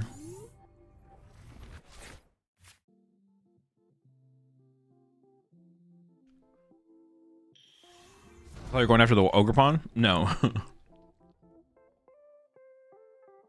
Okay, they might have Clefairy here anyways.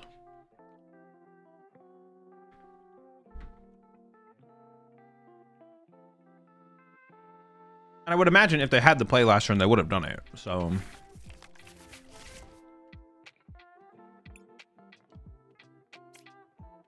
Wait, it is Raging Bolt. They are playing Raging Bolt. It's just Raging Bolt with a Water Pawn and a Crystal.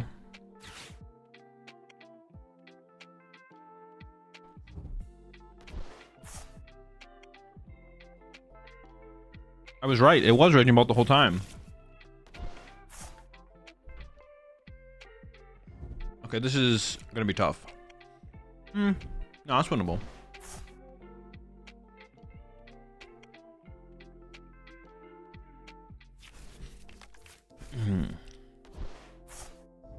You have game in hand, so it's all chill. Well, no, they're knocking out my active here, though. I don't have game in hand.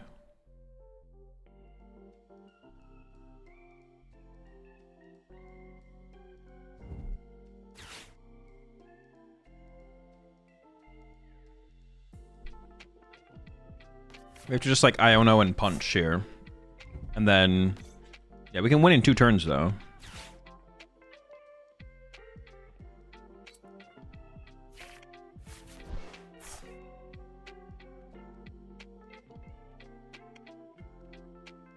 But it should be fine. We'll see. HP sure would go crazy. It would, yeah. All right, we got the dub. Let's go. I guess they whiffed off the draw there. Hey, the EXP share does seem pretty good, to be honest. Okay, so the changes I made was cut 1 rod and jamming tower to put EXP share and artisan, so that course isn't out to basics. I like that as well, to be honest. But I don't dislike the jamming tower, though. Does jamming countercatcher Iono against Golden Go to punch Genesect seems really good to set up for multi-price turns.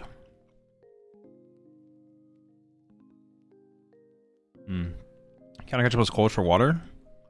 I mean, that wouldn't win me the game.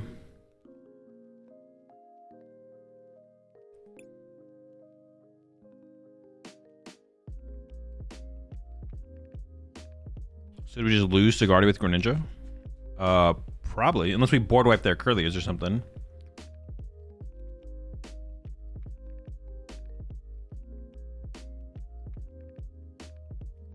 We can cut one of the Jamming or Scrapper. There. I think I'd rather cut the Scrapper, though. I'm definitely down for the EXP share, for sure. The EXP share sounds sick.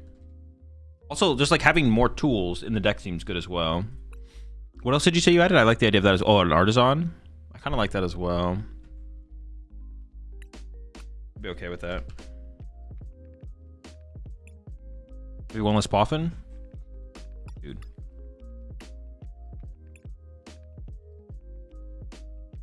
Only Fabian's allowed to do that.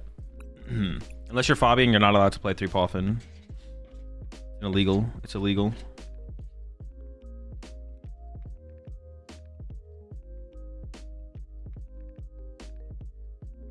So we can stream Master Ball League this weekend? Probably not. Because it's the same time as Champions League. Also, I think Champions League only has 1 day of streaming, unfortunately. They're not streaming day 1, I don't think.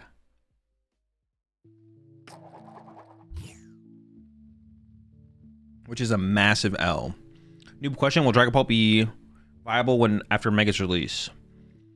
The answer to that question is you don't really ever truly know until people actually pick up the decks and start playing with them. No one knows what the best decks are or the best way to play with the decks until you actually like get into the format and the metagame starts to develop and people play around with the cards. There's a high chance that good cards will be good next format. All right, I'm going first. Yeah. So, yeah. Non-troll answer. Well, they're new to the game, so they don't know any better, so. A lot of you know better, but still ask me anyways. Shower's good because you can discard Tool and play Tree anyways. That's a good top deck. But doesn't that like not matter though? Because like we'd use Tree early and then the Jamming Tower wouldn't come up till later, right?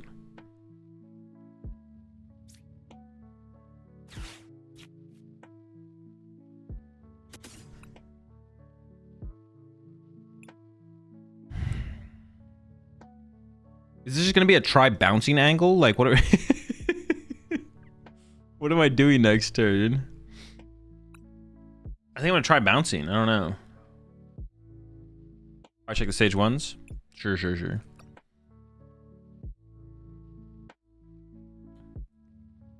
Odo's prized.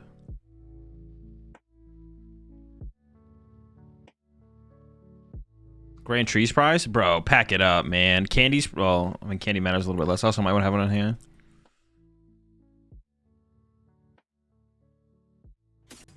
Oh. I don't even know if I should have done that, though, based on my prize cards, to be honest. Actually, I am going to get another Froakie here, because I think I am going to be trying to bounce next turn, so... But maybe I should have just gone double Froakie and not even grabbed the Pidgey, to be honest. But if they whiff and I top deck an out, then I want to be able to go Candy Pidgeot, so... This seems fine. Wait, what does this guy do? Numbing water?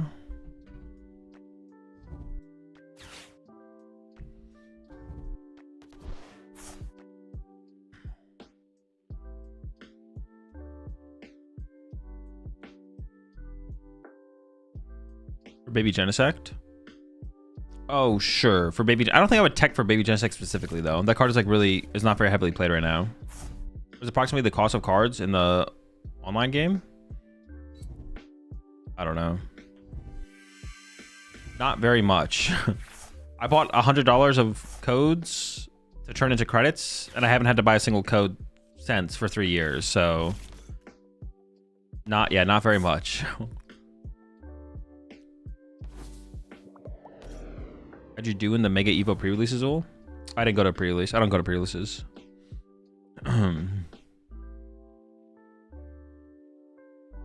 What do I even Artisan for here? Or not Artisan, excuse me, Arvin. What do I even Arvin for here? Maybe I don't Arvin? That feels kind of weak, though. We'll see what I top deck.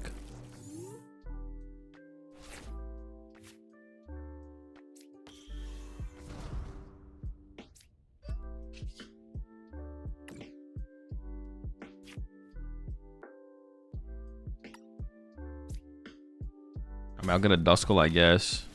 I feel like I should Arvin for something here, but there's nothing good to Arvin for.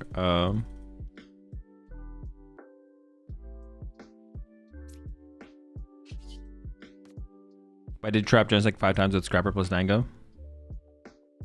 Yeah, true. No, it's good against Golden Go for sure. But you can do that with Jamming Tower. Is Scrapper better? They always keep one. They should keep one air balloon around. I guess the question is, will they keep an air balloon around? I could see Scrapper being better than Jamming Tower though, for sure. Like, I want to play this, but I feel like it's... I mean, but like it's like gonna be low value no matter what, right? Everything's kind of low value right now because my hand just sucks. I mean, maybe I bounce, get heads, and I can Candy Pidgeot next turn or something. We'll see. Never lucky.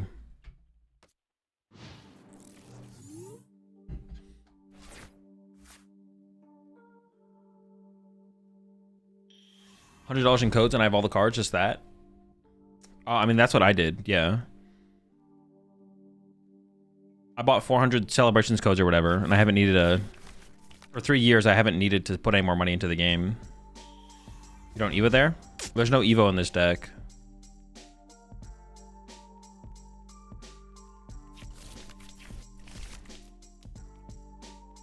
Why'd you Candy Pidgeot? I wasn't feeling like it this turn. Maybe next turn, though. Maybe next turn.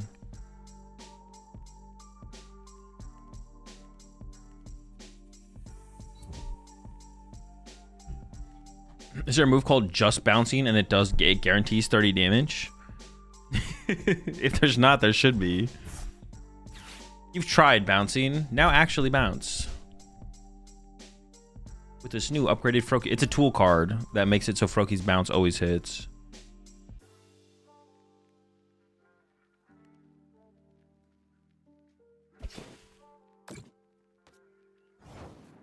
No Evo on an Arvin Stage 2 build is wild. Well, it is choosing to go... Like, well, the big part of that is that we are choosing to go first. But it wouldn't be bad to include an Evo for sure. We've done it. But it's probably too little too late. We're probably getting board wiped this turn.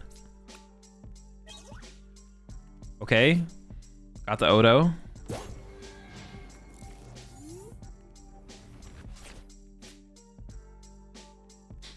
We are probably board wiped.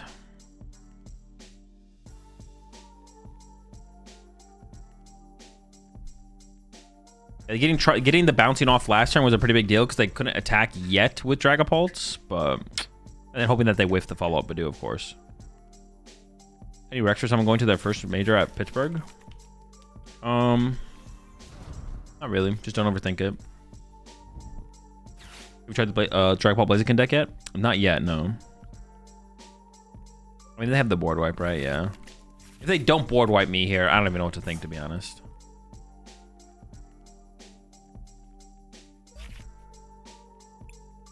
Oh, Evo because only one stage of each and the tree wouldn't be so good?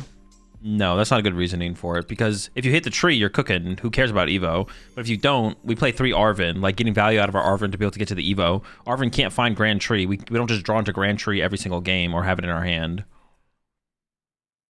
The fact that we play Grand Tree and Grand Tree interacts with our stage 1s the same way that Evo would doesn't really lower the value of potentially playing Evo, because the cards, yeah, it covers such a wide range of situations to include an Evo.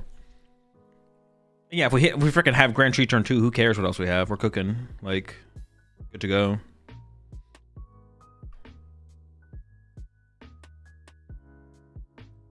Can you tell Big Peak to Aradalai so it doesn't give itself free retreat? Use your influence for something good? No, I only use my influence for evil, like buffing Gardevoir. You guys know I'm the reason that Gardevoir is getting all of the new cards in the new set, right?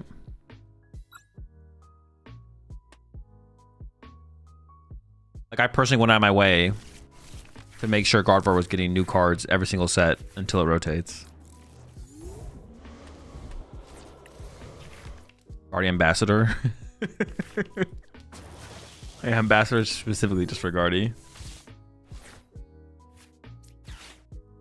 Alright, this has got to be a free matchup, right? Honestly, if I lose this game, just remind me to retire. They cannot deal with this guy. Oh, they could actually. They could. I guess if they're playing Golden Go, they can deal with us. In my head, it was Joltik Box. I guess even Joltik Box plays Clefairy, though. So, yikes. Is deck top cut? It did, yeah.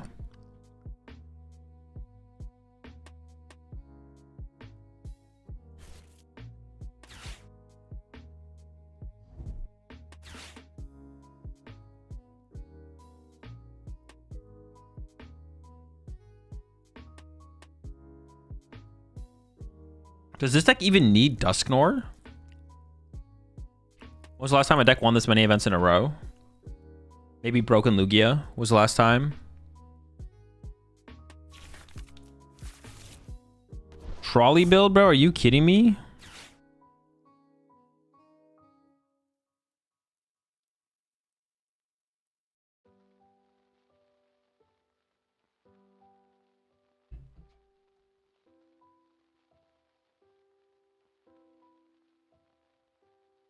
Why are IRL coin flips dice rolls and not flips? Because flipping a coin is cringe and tedious, where rolling a die is sick and alpha and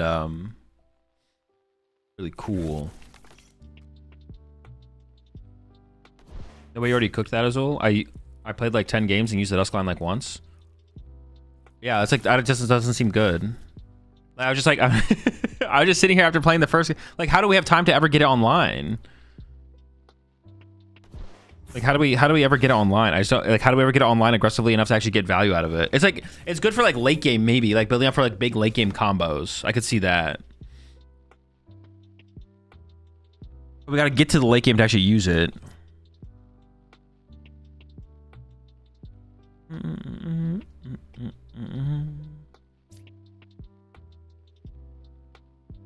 Candy something.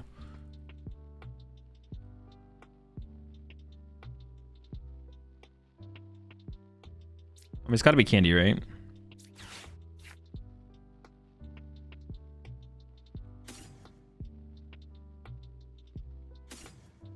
Air balloon or hard to treat is the question now. They mischarged? Yeah, that's pretty cringe, I'm not gonna lie. What are they doing over there? Bro, what are you doing, bro? How did you mischarge? That's all your deck does is charge. Yeah, I might as well save the energy here. You had one job! I said just don't put this in play. They can't get value out of the thing anyways, so we're just chilling. In my head, I was like, I'm always playing the jamming tower here, but I'm not always playing the jamming tower here, so. I feel like call for family never comes up. I don't know. I kind of like the idea of the call for family, to be honest. I like the idea of call for family for sure. Am I just getting Buddy Poffin here? It feels like just getting Buddy Poffin is the play. Actually, I mean, I need squad. I'm kind of squadless right now.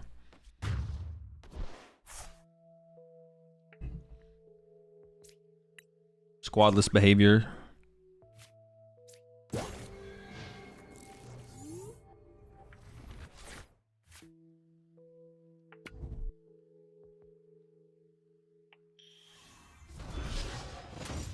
I'll find the balloon to get another Joltik though, so maybe jamming here was okay. Ooh, true. That is a good point, actually. At first I was like, yeah, there's no way to get value out of the thing, so I shouldn't play it. But you're right. It would stop them being able to pivot into a follow-up Joltik. Good point. Good point. Very fair. Very fair. Possible some errors have been made. Game for balloon draws too. True. It also takes away +1, yeah. +1 draw.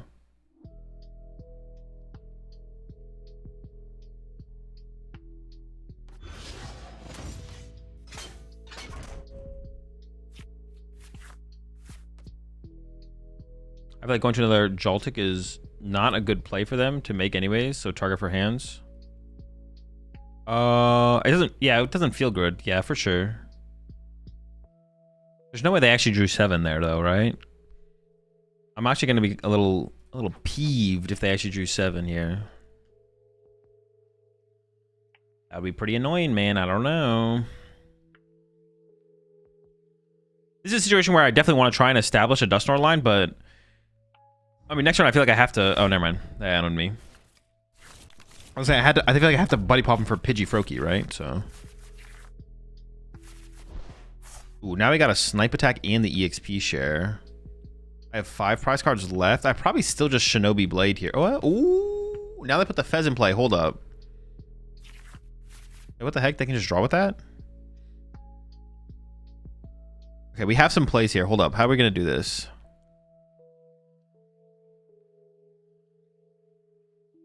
I think I just Punchy Active for 170. I think I just Punchy Active for 170 here. Or do I Mirage Barrage? No, I don't think I do.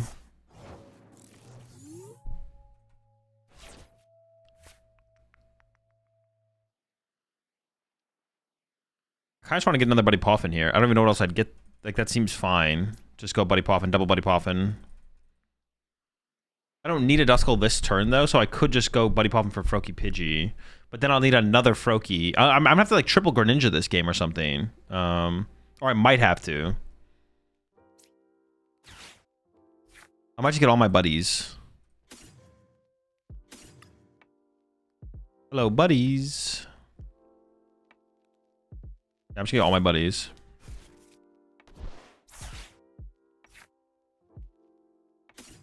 Oh no, I prized my Froakie. Oh no. That kind of sucks. I guess I could just go double Duskull then though, I guess. Or I could get Budu involved. No. Let's go double Dusk. So I could Mirage Barrage, but I kind of want to go search out my Stadium here. Or I could, yeah, I think I just do this. Shinobi Blade, and I go get Stadium here.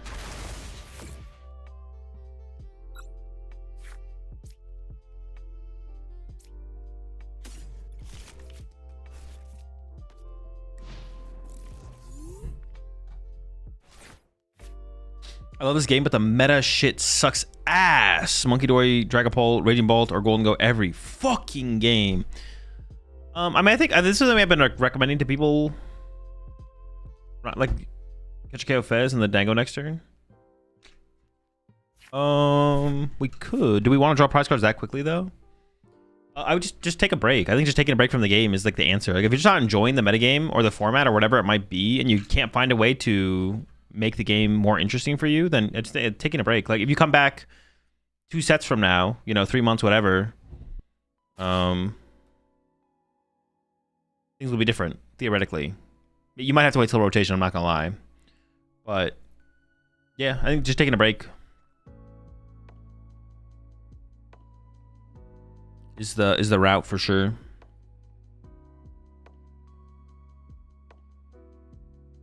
Assuming they KO you, I don't know if they will. That's true. They could also whiff the knockout. They only hit me for 100 damage last turn. I don't know if they can do... I mean, I would hope they could, though. You know what I'm saying? Like, I believe in them. I believe in them. Yeah, we could go for the big KOs. We can go KO Fez, KO Golden Go next turn. I guess I don't want them to, like, Turo eventually, right? So maybe I should just go for the many prize cards.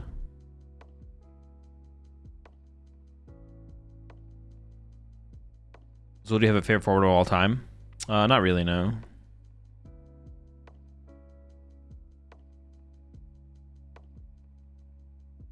Would you recommend to play...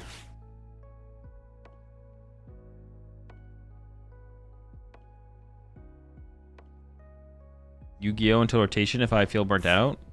Play Yu-Gi-Oh? I don't know. I've never played Yu-Gi-Oh before. Why is there a lot of Terra Box player again?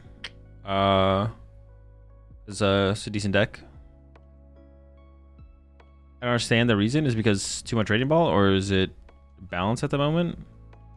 The deck's just like kind of a fine play right now. That's basically it. Decks are sometimes fine plays, but just don't become more popular until like enough people catch on, or until it like does well at a tournament. Terra Box, honestly, like even at Worlds, Terra Box was like a fine play. But like if it doesn't do well or not enough people catch on, then it's not gonna be super popular still. They whiffed again? Dude, pack it up. What the fuck? The heck are you doing, man? You gotta lock in, buddy.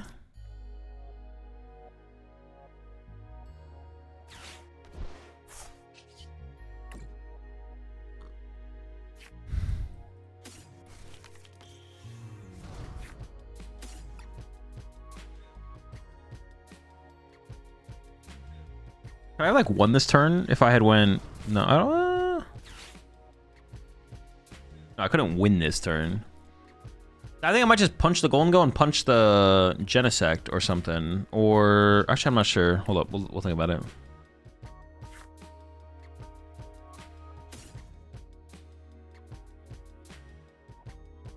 I'm just gonna develop frogs here on the bench. Some frog development.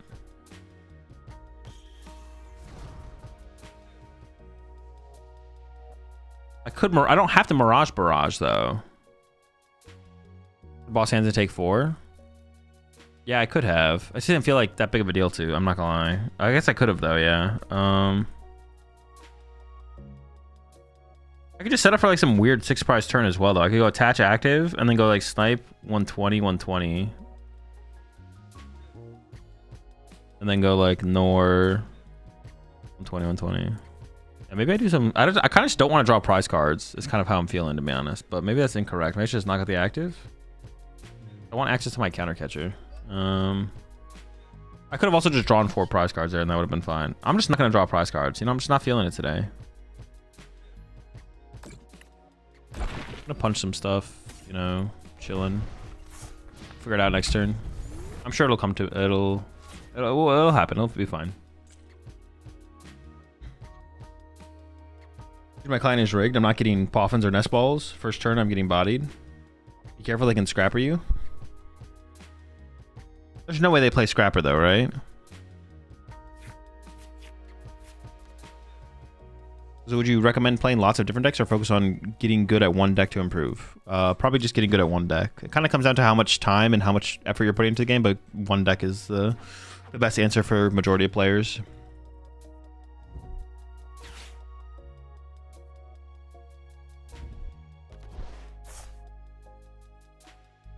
You could have won if you did KO active, so you could go boss hands, KO Gen in hands. Yeah, sure. Well, I would have to find boss though, but I don't know. This play gives me the most opportunity or possibilities, but this doesn't mean that they could like Turo their active or something.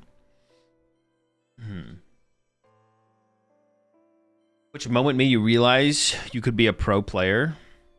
I mean, do Pokemon full time is like when I started doing coaching, but how do I stop tying so much? Just gotta play faster. Gotta go fast.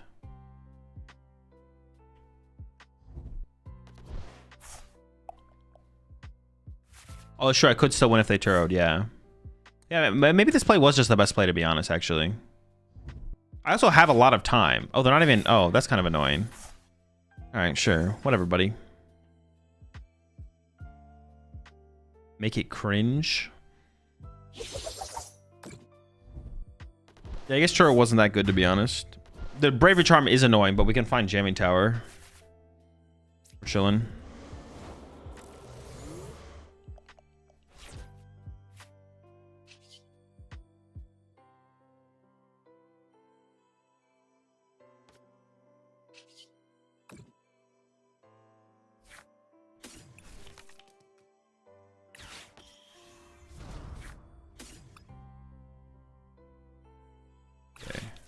I mean, we can always just like, yeah, we can just like Shinobi Blade the active and be fine with that as well.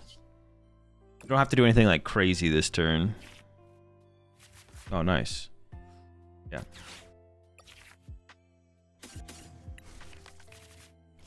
Absolutely farmed. Oh, so, I mean, the Dusknoir was pretty good that game, but it was also unnecessary. But it was pretty good. It's nice to be able to like force the odd prize on our opponent, basically. Being able to force the odd prize on our opponent's kind of nice. Are you bored with the current format? No.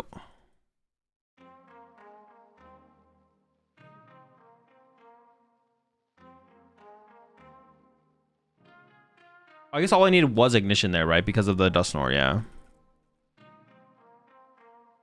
Rematch? Wait, actually, is it the same opponent? All right, well, if I win the coin flip, I'm gonna choose second now.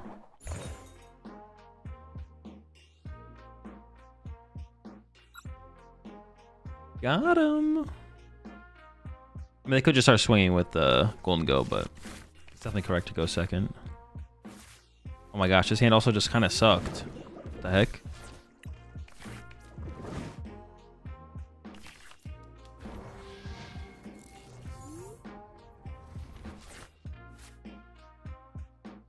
This hand is literally just terrible. I need help. Right, we have two top decks. I guess I could go into Badoo here if I really wanted to. It doesn't seem very good though. Oh, maybe it is. Maybe I might go into Badoo here because they might whiff the knockout. I get Air Balloon Poffin and get Badoo then.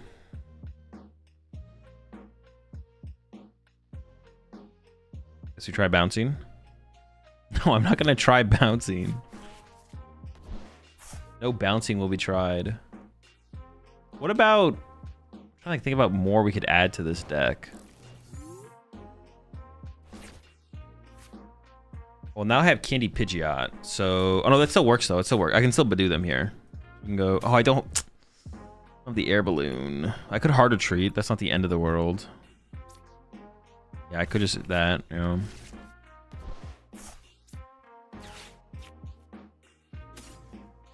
Or I could get another Froakie and just bench the other Froakie and attach to the bench Froakie instead. What did they do on their turn? They have a Brox in hand. Let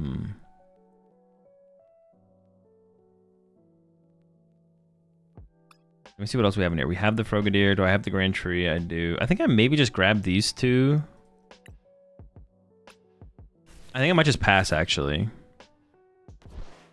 Why'd you grab Ace Feature from Arvin? Oh, shoot. Was it in there? I swear there was no tool. Am I trolling? I might be trolling.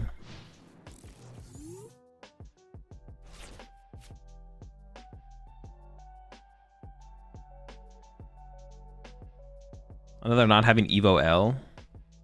Evo would have been pretty cool here, yeah. Why not no attach? Because if I attach to the active, it could die. If I attach to the bench and I go Candy, Pidgeot, Quick Search for Stadium, use Stadium, I don't have an energy for that one. I'm pretty sure I saw EXP share. Oh, my bad. I should have grabbed the EXP share, yeah.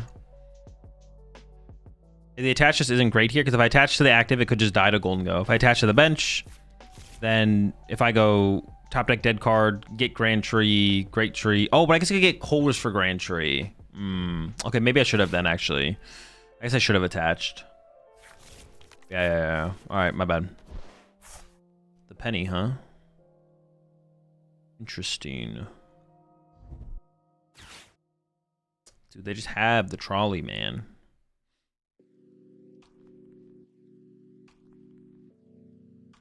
Penny is curious for sure. Do they also play a Turo or do they just play a Penny? It's an interesting inclusion.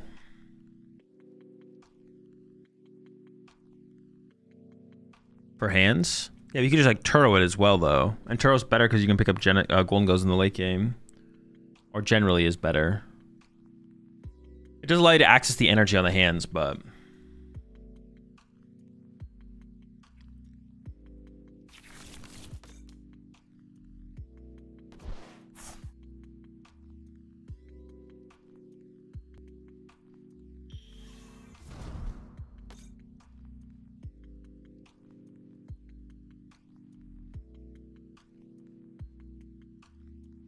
Let me get a deck. Check on bro. He always has it. But honestly, I think you're spinning there. What's going on over there? Are they cheating? Are they stacking? Are they hacking?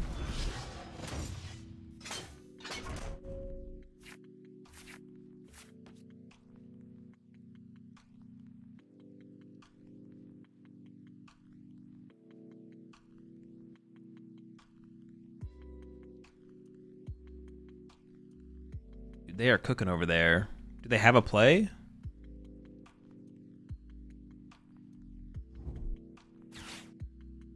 Can they move the Golden Go? Is the Golden Go actually stuck?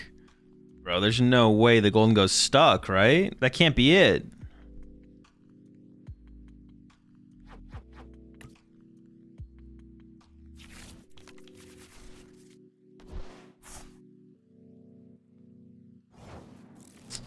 Bruh.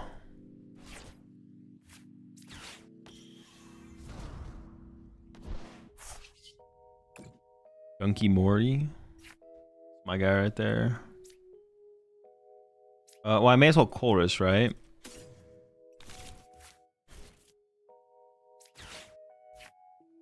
Would have been pretty good if I had the EXP share, I'm not gonna lie. I could go more confident, grab the ignition. But I doubt I'm getting KO'd here. Maybe I am, though. I guess the Super Odds do have synergy with the Grand Tree. That's only if the Grand Tree sticks, of course. If the Grand Tree doesn't stick, then obviously it doesn't. I think I'm just going to go get a Poffin. Because I just want more squad. I'm a little squadless right now. We'll figure it out the bigger plays on the following turns. We prize a Froakie again. Gosh darn. Gosh darn, man. Alright, well, if this guy dies, I guess we super brought him back and then we're chilling.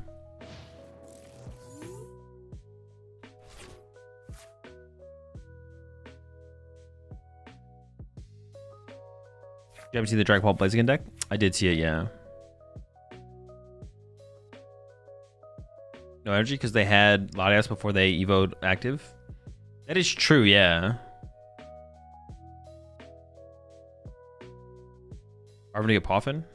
Well, no, I want to get the Greninja out that turn.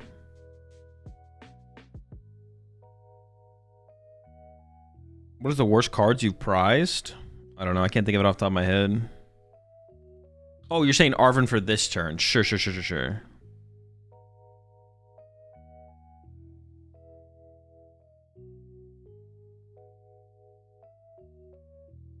Yeah, off Greninja, sure. I could have, yeah, I could have. That would have been terrible, actually. I guess I'm just not sure I want to use Arvin next turn for sure, is the thing. But that would have been fair. I could have got Arvin instead.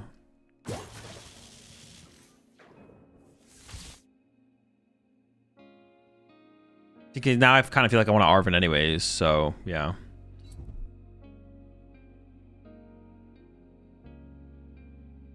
Turo and Penny?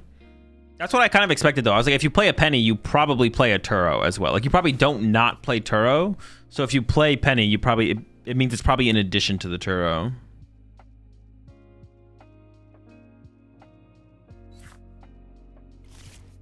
Barrage, and lose? I mean, hopefully, we'll see. We're hoping for.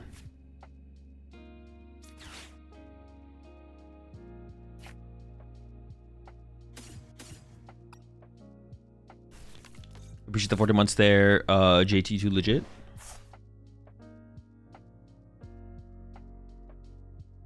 Save the super rod.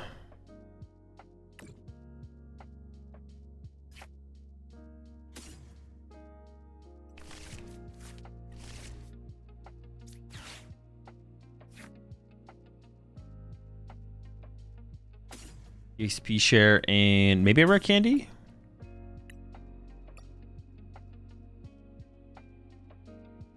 Or maybe just nest ball for Fez. Yeah, Fez sounds pretty good here, to be honest. I'm not gonna lie.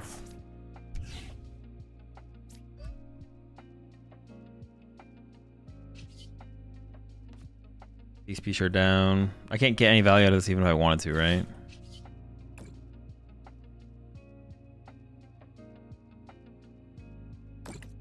I don't know, something like that seems fine. See. Feeling decent. I'm feeling decent about our situation. For this matchup specifically, the Dusknoir is pretty good, to be honest. I'm not gonna lie. The Dusknoir is actually like a pretty good card. I feel like they're gonna KO my Pidgeot here, though. I mean, that's what it feels, because this thing doesn't even KO my active anyways. Like, Pikachu doesn't even KO Greninja EX.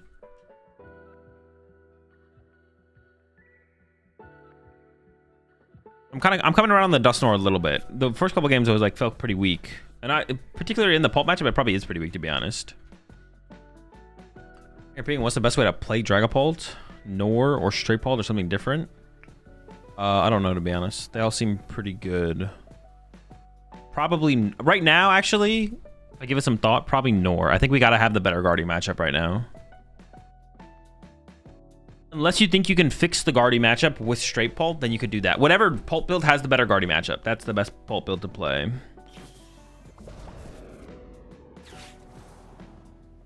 The Grand Tree value? Yeah, whatever build of Pult you think has the better Guardy matchup. Well, no. I think it's Pult Nor because it has the better Guardy matchup. But if you come up with something that you think makes straight Pult have a better Guardy matchup than Pult Nor, then that's the better way to play it. Pulsar then? Alright, my bad. Not Pulsar. No, it has to be straight Pult or Pult Nor. Straight Pult with a tech that you think helps you beat Guardy better than Pult Nor, or just Pult Nor is the best way to go.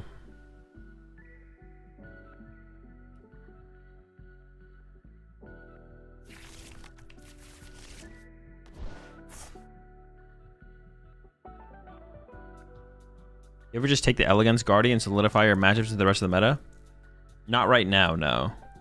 At Worlds, I think it was fine to do that. Right now, no. I think you gotta beat Guardy.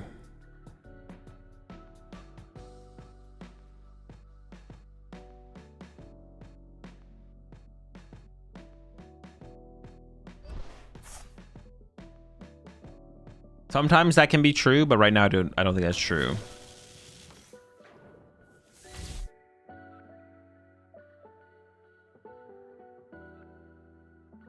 Are they actually punching our active? There's no way they don't have a better play than punch the active. Okay. I was like, that would be kind of miserable if that was their play. I guess I could not put Pidgeot back in play yet. To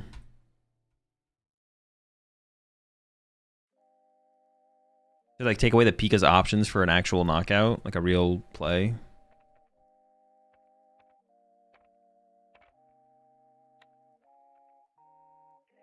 Oh, but I guess if I'm going to put Fez in play anyways, I may as well just reset up the Pidgeot, to be honest. Sure. So we'll just draw with Fez first and see what we get. So if my local meta has almost no Guardy, do you think Straight Pult is better? Probably.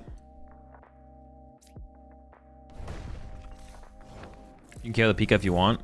I don't really want to, though. I don't really want to take a knockout. I'd rather just leave them bench locked.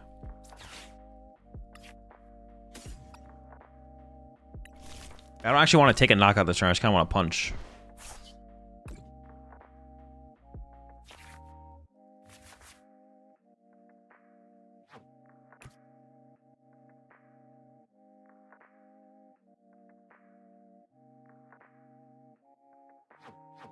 So if I super rotted right now, it would just be... Oh, wait, no. What the fuck? Is the Pidgeot line just in the deck? Am I trolling? I forgot oh, no, it's not. Oh, so I just don't have it. Oh, interesting. Interesting. Yeah. Yeah. All right.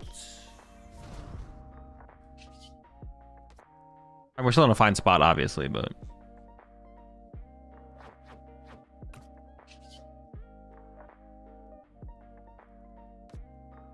I don't even want to play this, do I? I think I'm just going to swing. Yeah.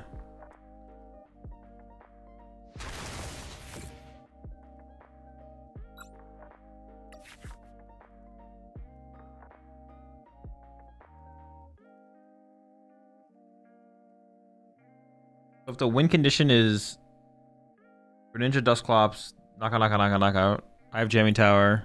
I'm just gonna go back. I have Energy.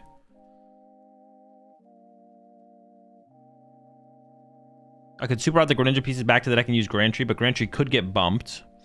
So that might not stick around. I'm just gonna take an Ultra Ball. If I get a Candy, that could become Candy Pidgeot as well, or something like that. Seems, yeah, seems fine. You can take 4 now. I kind of just didn't want to. I guess I could have. Yeah, I could have just drawn 4 prize cards. Sure, maybe I should have. You appreciate the raid there, Swoosh. Hope you had a good stream.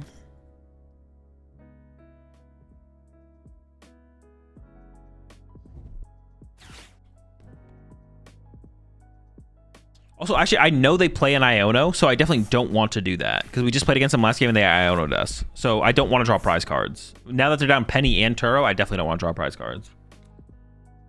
Second Turo. Nah, there's no shot. Wait. That was an Earthen Vessel. I thought that was a Pokegear when you saw one. Do they have Mountain? No, probably not.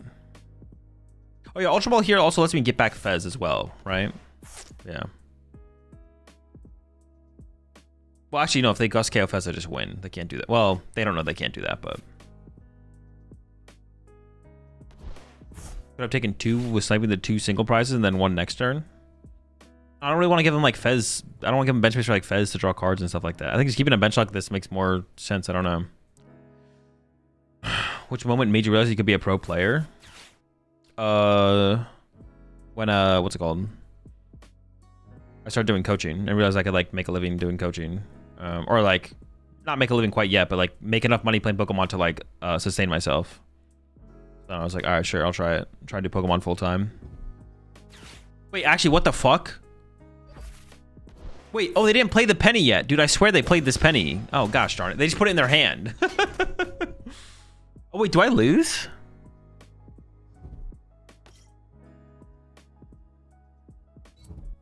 Dude, I thought they played the penny.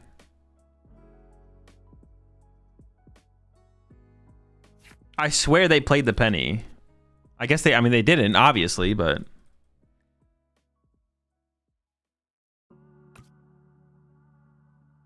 And they got the stadium replacement. What do you get the idea of a 101 Charizard EX line in Terra Box for the Guardian matchup? No, it's terrible. You give a shout out to my friend Daniel. He loves your streams and Greninja. Shout out to Daniel, the Greninja enjoyer. As into Candy Trust. Well, I just can't win this turn anymore. Which is the thing I'm concerned with. Just not being able to win this turn. Yeah, we can like try and find Iono to 1 or something.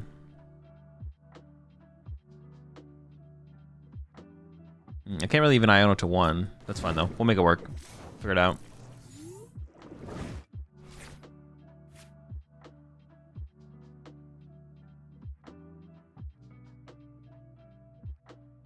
Uh-huh.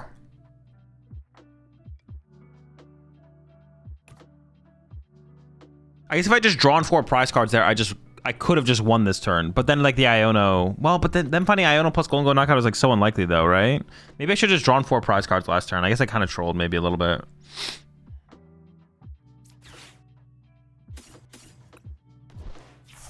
Did a wee bit of trolling, you know what it is, you know what it is. Iono's in there.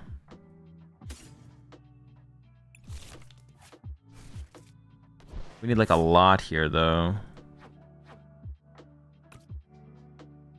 Oh, yeah.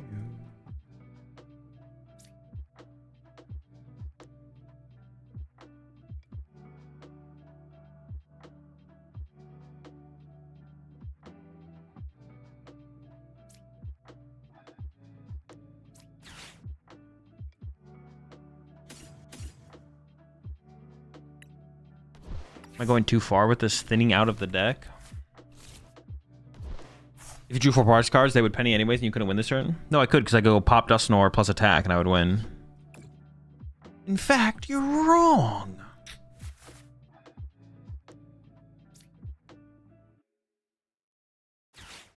Maybe I should have kept the Pal Pad, to be honest.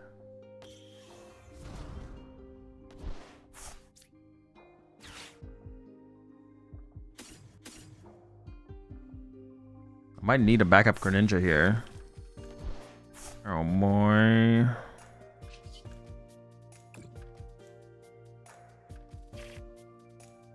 I think you just win here. That'd be crazy, because I don't think that's possible. But we're gonna try our darndest.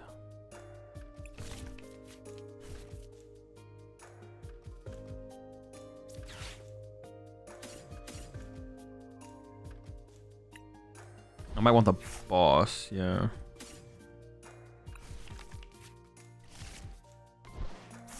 Evolve. Do I attach this energy? No, right? I just go Gaming Tower, Iono.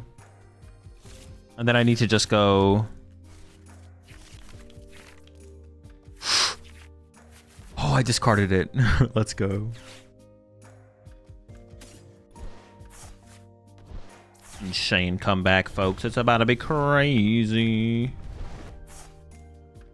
Or then I can move or pop everything. So I actually think I should attach here to make this thing mobile as well. Burning this seems fine. Getting Badu here does not seem worth it. Yeah, because if I bench the Froakie, then I could just go boss Froakie pass and like buy time. I don't want to give him like that time buy. Why not Iono to 1? Because I don't want to draw a prize card. I want to give him Fez draw. Although I guess I would KO a Golden Go though. No, maybe I should have just KO'd their Golden Go, right? Iono them to 1 plus KO the Golden Go. Removes the Golden Go play draw from play. Yeah, and they also need another energy then. Yeah, I should have just popped Nor on active and then yeah. And then yeah. Oh, that was a misplay. Yeah, true.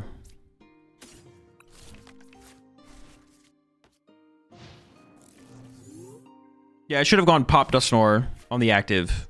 Shinobi Blade not. I'm play for the Shinobi Blade KO. In my head, I was like, I don't want to do that because I don't want to give them Fez draw, but they don't have Fez in play anyways. And even if they, yeah, well, if they had Fez in play, it'd probably be different now. But,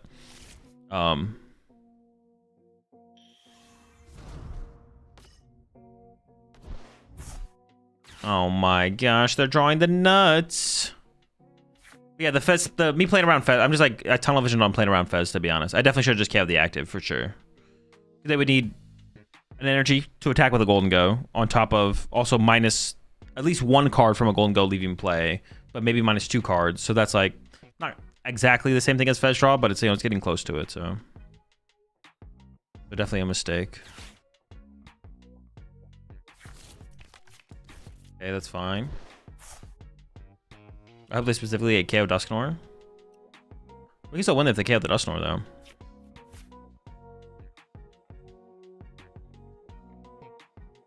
Yeah, I just kind of tunnel visioned on the Fez. We'll see if they get there though. They can just boss KO Nor by some time. Also true, yeah. They can KO the Nor for less. Nor for less.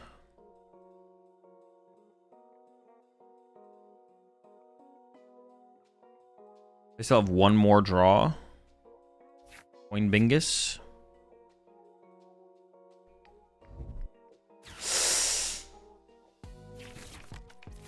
Ooh. Double superior game.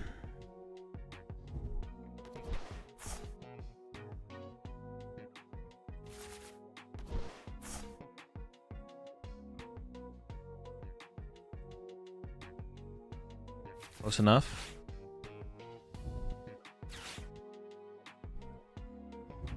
Yeah, okay. Good show. It was close. It was close.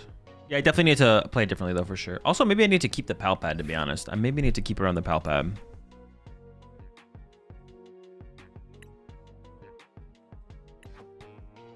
Like play for, like if they did go for the Dusknoir in that situation, because I played it how I did, I maybe need to save Iono for the possibility of like a follow-up Iono or something like that.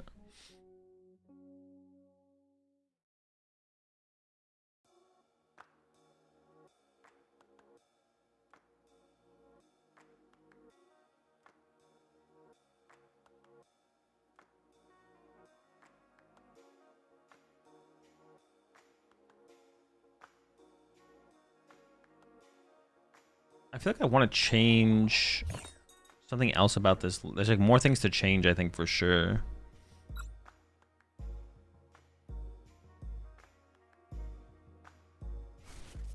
Okay, I kind of want to cut the Badoo as well.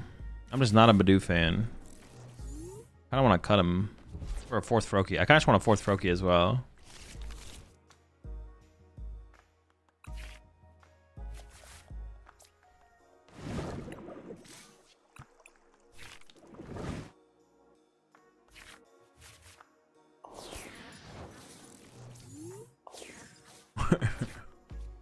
I think I'm not going to draw this turn 2 combo. Oh, actually, I have it. Never mind. Psych. I always have it. Like, this turn 2 combo doesn't feel real. But actually, I have it in my hand right now. It's not real. It doesn't feel real through the Grand Tree, but... It's like just farms Blissey? It should, yeah.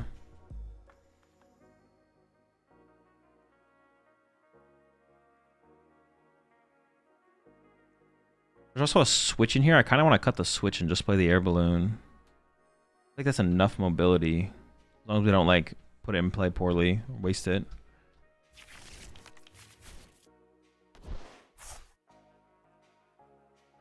Ticket in Blissey?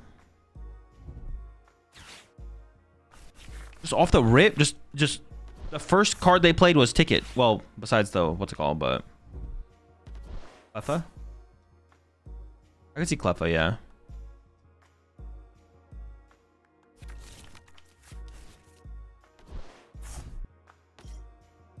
Oh, what is it? Dude, what am I? Is this control? Can I beat this?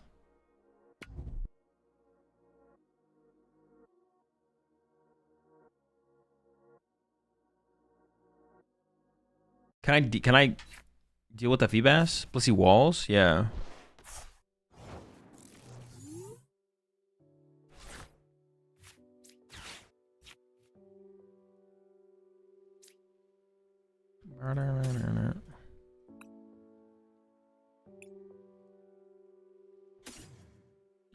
I don't know, balloon or EXP share. Probably the balloon, right? Because I don't have anything to put the EXP share on anyways, so.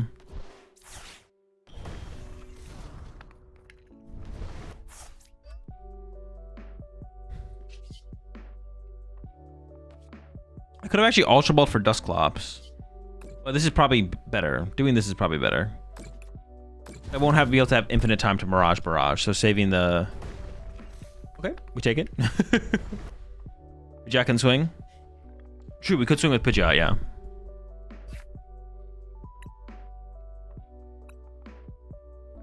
So how do you come up with the things you say at the start of your YouTube videos? You have a list of them stored? No, I just come with it in the moment.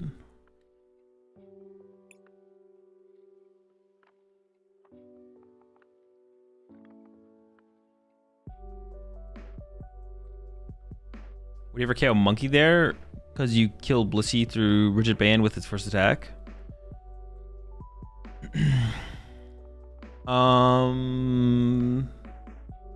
Maybe. I don't know. I'd have to think about it. Maybe, yeah. What's going on, you dumbass dittos?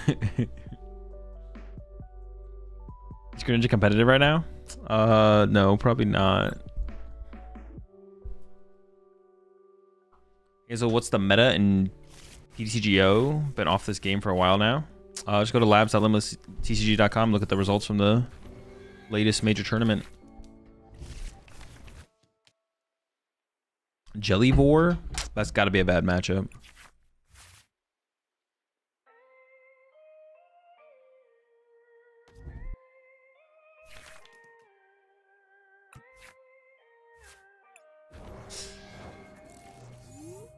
I play Pult. What is the best version to play?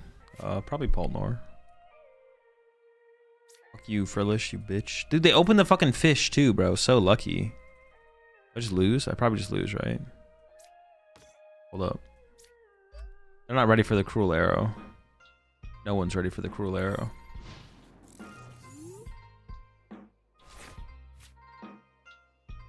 Dude, if only we could ignition energy to the Fez.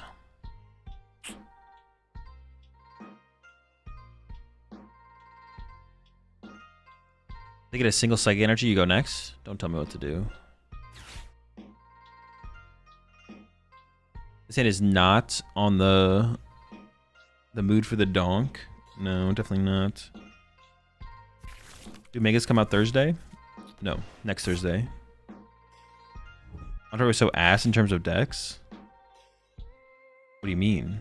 Just like results? Nothing cool.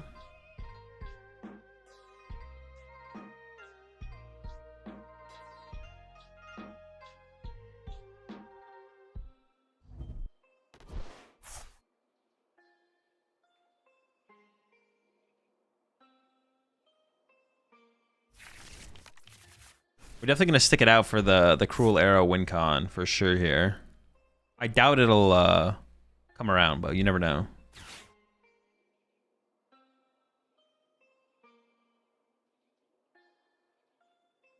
Are we cooking or cooked? We are probably cooked here. Almost certainly cooked. Almost certainly cooked.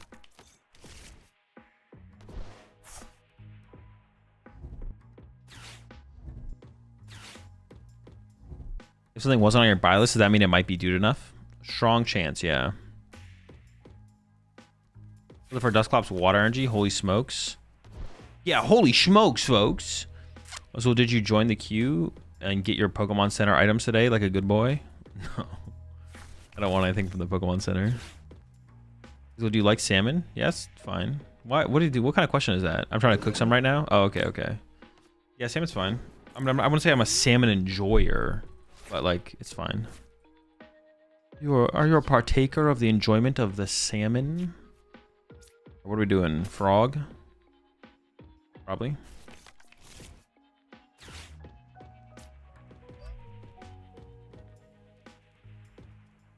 Maybe I should have switched turn 1 into the Fez.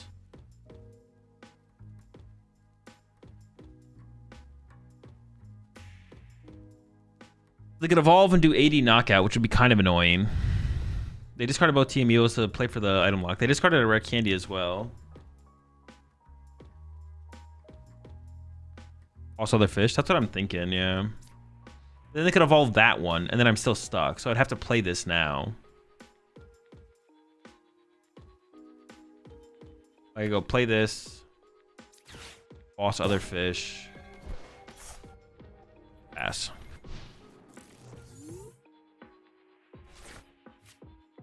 Could also boss Ralts, I guess. But then they just harder treat and then attack with the other fish. It's like the same thing. Oh, that's just a Curlia. Hold on. You can also just Curse Blast, get your Dusk out of the active. Yeah, but that's terrible. That's like so bad. That's so bad, man. The Fez. Sure. I was hoping they wouldn't have something like that. Oh, that second rare candy gone, though. Hold up. Wait, hold on, bro. There's no way. Dude, am I actually going to win this game? They're down 2 TM Evo 2 rare candy. So if and they just benched this Ralts. So I can literally stagger their Gardevoir with Fez. Dude, there's no way. There probably is no way, because they're eventually going to get Jellicent online. I'm just going to lose to... Okay, there he is. Yeah, I probably just lose to Jellicent anyways, so... But... Well, actually, hang on. I don't know. Do they play 2 Jellicent? Most people play 1 Jellicent, and this is a Frillish right now, not a Jellicent. So this thing is just kind of stuck here while I'm sniping their bench. Jelly weak to dark? True. Fez wins that trade. This would be a criminal dub if it did happen. Absolutely criminal dub.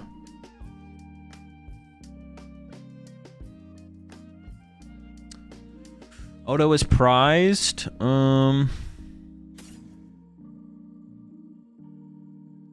Let's see.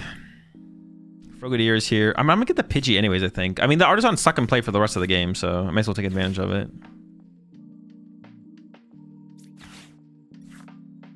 I think setting this thing up is probably the highest value right now. It's got 2. Okay, it's got 2 retreat. I'm also gonna hold this just so they don't counter catch or trap one of these. My air balloon's on my active now.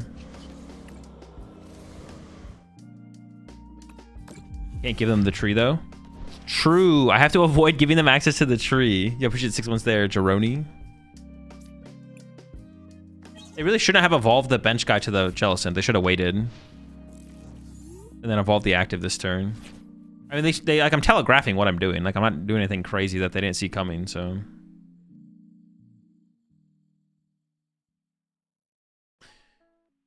I'm gonna try to make the Dango matchup a bit better for Slowking deck. 260 HP and being a stage 1 is kind of off. So I was thinking of putting in an Ends Darmanitan, Ends Darmanitan 1-1 line. What do you think of that? Could it be good? No.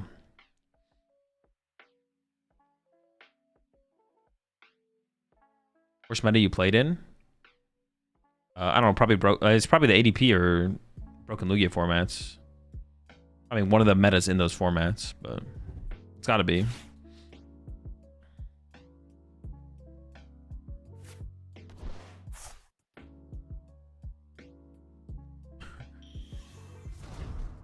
All right, there's Curlia.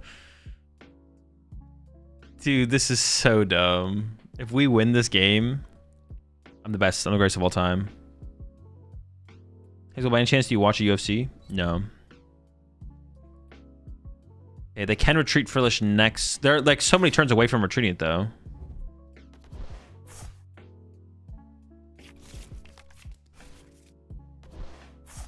Oh, T-Amiibo, hold. They discarded both T-Amiibos already. They're out of T-Amiibos. The amount of wins, is this not a broken Guardy format? I don't know. Oh, they do play 2 fish, bro. What the fuck? Wait, the 3-2. What the fuck? 3-2 fish? Dude, what? That's so dumb, bro. That's so dumb. We had like a chance. I was like, oh, shoot, hold up. But they actually just play we're just gonna literally lose to the Jellicents. I can't beat the Jellicents. Goddamn jellies. You can take out the Curly this turn and then pop the Clops next turn to take out the active. True. We can get another couple prize cards. That's fair. Yeah, I guess the Jellicent's only doing 40 or 80 damage right now, so we still have some play, I guess. Well, I need the Dusknoir, I guess, as well, though. What went to the bottom of my deck there? Nothing good. I probably just don't even play. I don't even shuffle the deck. I can bench this and then snipe. I need a top deck Dusknoir here and increase my odds of top decking it, so. Rising the Tree is terrible for this deck? No? Yeah, it's not good.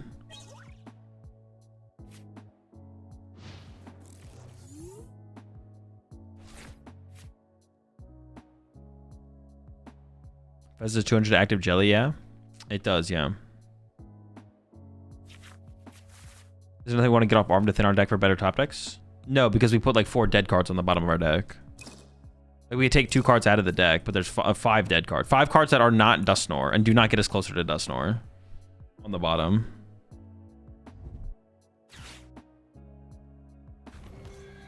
Wait, they're leaving Fez alive? Oh, they can KO the Fez next turn. Okay, that makes sense. Okay, this is actually a good play from them. I was like, wait a second, we have a... No, but this is good. This is correct.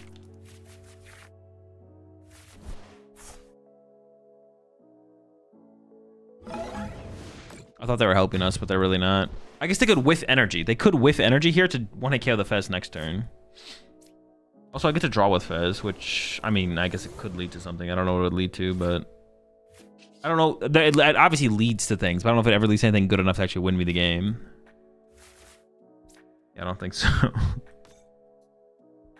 Oh, maybe they whiff the energy. Sure. Possible.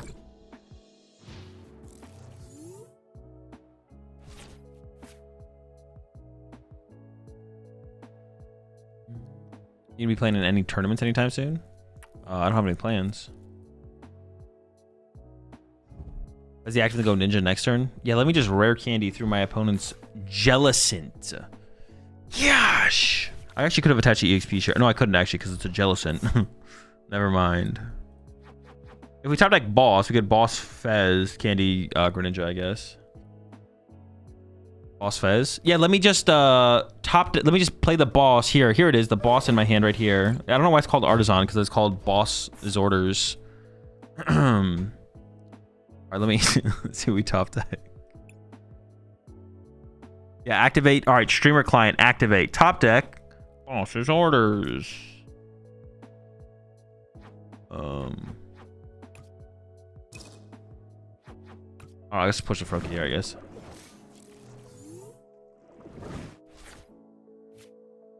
All right, top deck. Now we top deck Boss's Orders.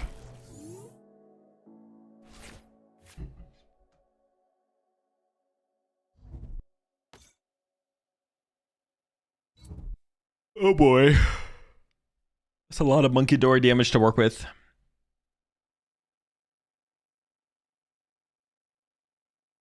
Yeah, we're kind of just cooked here, to be honest. I don't know if I top deck. I don't know. Is boss top deck even good enough now? Actually, ugh. Now it's definitely not good enough. Even if they want me into boss, I need like such a ridiculously broken hand, and it's not even boss. All right, I'm just gonna. Oh, it's unlucky, you know, unlucky this time. We'll get him next time. It happens to all of us.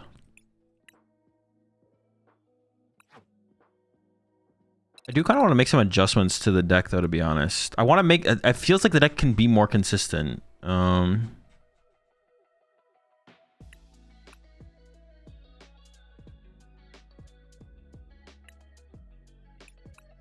have come around on the Dusknors for sure, so I'm going to keep the Dusknors in the deck, but...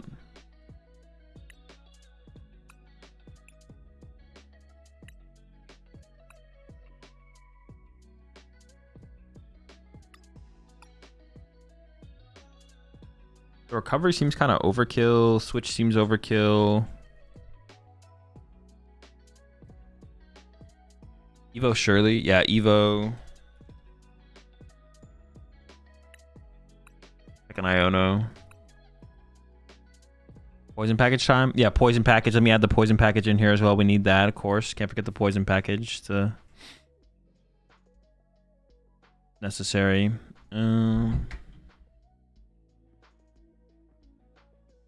Are you ever being Duskwalled if no Badoo, only Cleffa? I don't think Badoo's doing that much against Duskwalled. They're a better deck under Badoo. We need to be the aggressors. We're both just sitting there punching each other with Badoo. We're losing.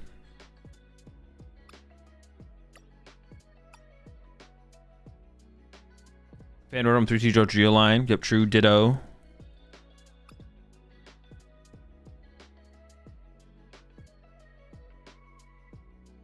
You don't need second Frogadier? I don't think so. We don't need to get like that much value out of Grand Tree. We just need some value. We play 4 rare candy, so we're like fine. Oh, I guess because we're going the Evo route. Is that what you mean? Sure. Maybe.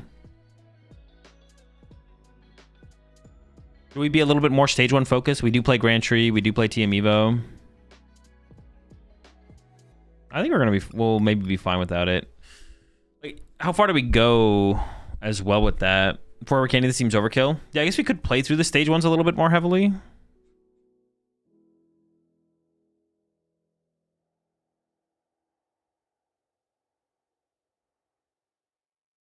If you're going to Evo, might as well run Sparkling Crystal.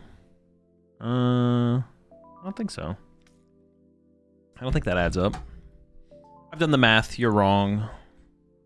Maybe Pokegears? Pokegears, maybe? No.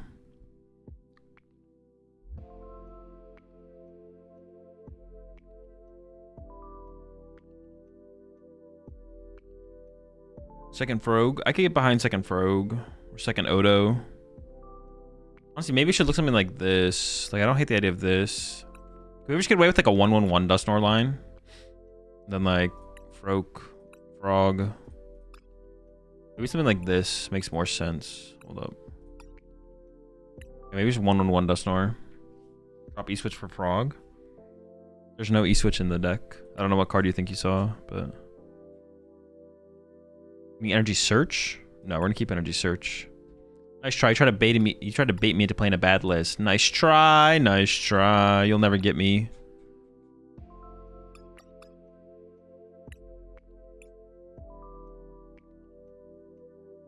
Okay, I like this. I like this. I like this. I like where we're going. I like where we're headed.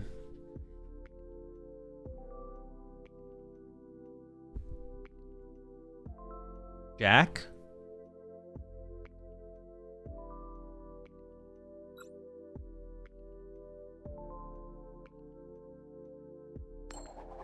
Devo has felt nice in this. I can see Devo being okay. Actually, what matchup would you even use it against? Actually, maybe I take it back. Devo D's? The Culture Tenacity is kind of sick, though, because if you get Determined Attachment, like this hand is kind of sick.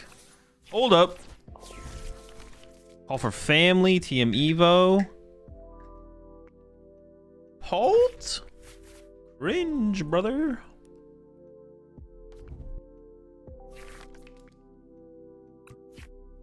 Very good, very nice. Okay.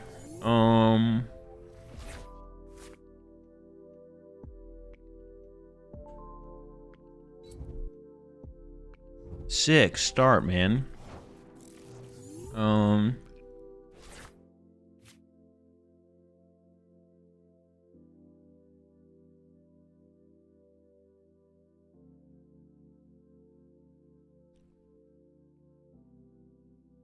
So I'm gonna get Badude.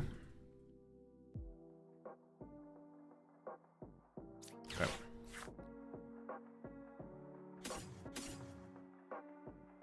Gee, so I prize double water. Oh, it's only plays 3 ignition. I thought we priced an ignition as well. We did not price an ignition. All right. There's a Froak. Froggy Lad.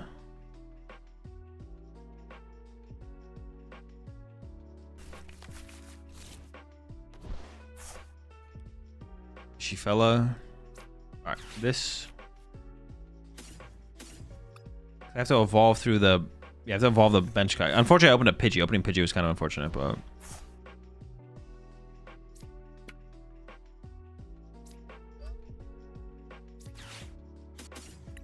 Before I get Badude, because I'm gonna get Badude. I always have a Nest Ball still, though. We can Nest Ball for something. Another bloke. Actually, hold up. I might go Duskull. We could do some cringe stuff with like Dusknoir to reach the bench, right? We could get cringe with it with the Duskull. So I'm gonna get that guy. And Evo.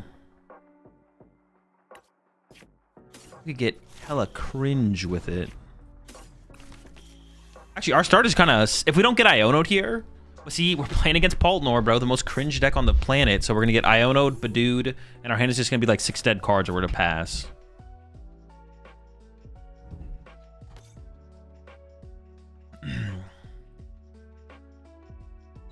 I might go one step for. Wait, what the fuck? All right, maybe not. Maybe not. Are they literally waiting for us to draw a prize card? That's just kind of sad. I'm not gonna lie.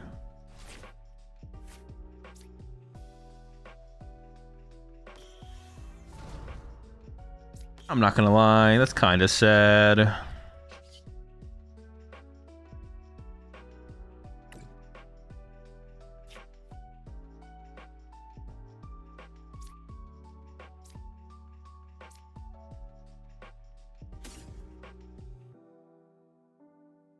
Energy Search is in there. I kind of want the air balloon just in case they... Well, no, I don't even want the air balloon. Oh, but I guess I could evolve the active. Or hang on, I can go... All right, I probably shouldn't have played it like this, but I'm playing it like this anyways. I guess it was a mistake, but...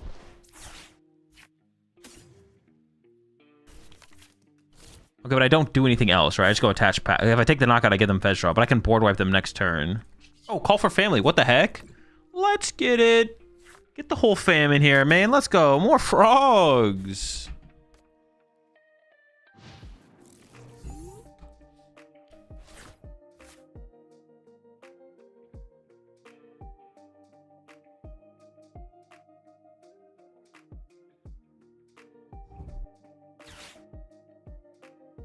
Boss, one of you had Norlines in deck? No? No. So I can't use the big attack this turn. I need 2 energies.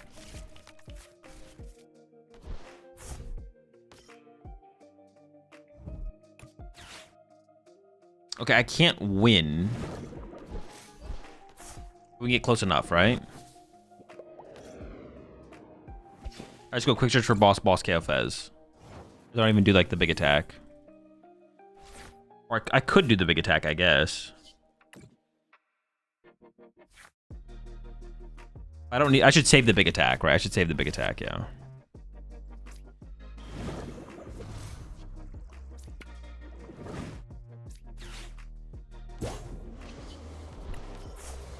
And then we have this. Go off this Shinobi Blade. I don't even know what I grab here, to be honest. Oh, sure. We'll search. We'll take a look. We'll have a gander. Maybe it's like another Greninja. I don't know.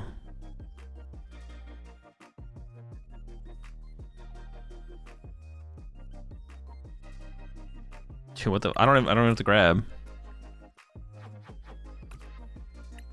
Guy's pretty chill though. It's a pretty chill fella right there. Sure. XP share? Oh, it's kind of weak. I'm not getting knocked out for a long time. I'd rather just like set up my board more to build up towards Yeah, I think it was correct. I think I was correct.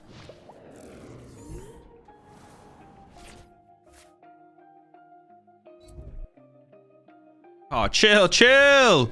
No, not the mind bend! Well, I guess we just hard to treat. Wait, I have game. Wait, no, I don't have game. I did cut the switch. I went on a flip, but that's probably incorrect to do, right? It's probably just correct to do this.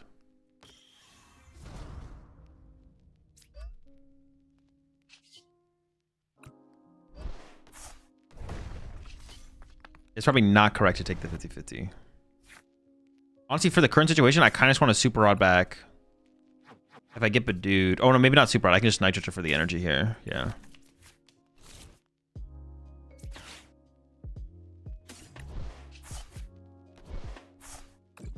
The old Azul would have flipped for the game.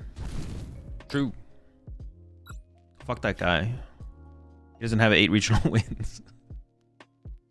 Alright, what do I grab here? Am I gonna grab Pidgeotto? No, let's grab a boss is probably the most powerful. Yeah. Switch pop dust not available? No, I cut the switch. I cut the switch, yeah. There's no reason to take the 50-50, but it's content. Honestly, we should have done it for the content. For the content, we probably should have done it. We probably should have done it. Okay.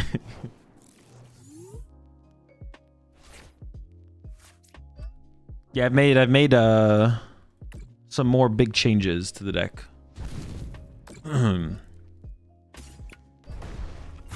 The YouTube short potential. True. I have to think. I gotta like lock in. Gotta be content mode. Content brained.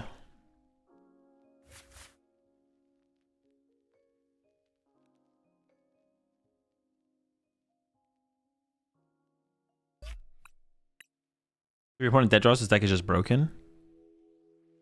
Yeah. Yeah. Yep.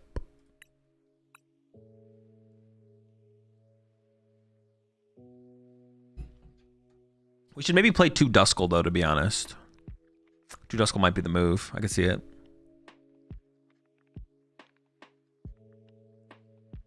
Greninja's pretty sick with the ignition though, I'm not gonna lie. Kind of sick with it.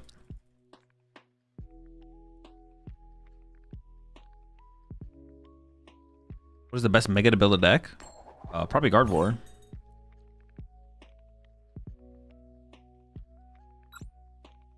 Is there a way to power up a Greninja in 1 turn? No. Nope. We don't play anything like that. Oh, this hand was... Oh, so good. I'm so unlucky. Oh, this hand... Oh, it sucks. What the heck?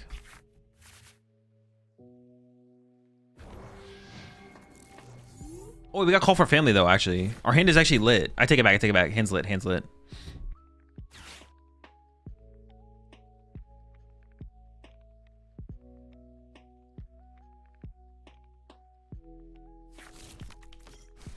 Oh, I wouldn't hate a second counter catcher in here, actually, to be honest. A second counter catcher could be good. You play a Giovanni's Riz to power up in 1 turn. True. Giovanni's Rizma. Giovanni's Rizma D's.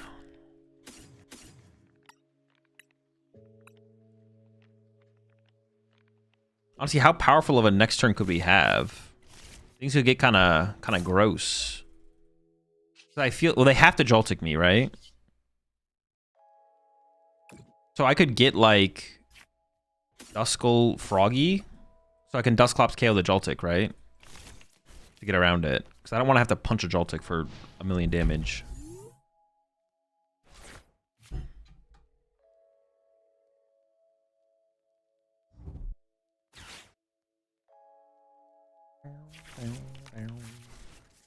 I want this energy on the Pidgey. Like, is attacking with Pidgeot ever something I care about doing?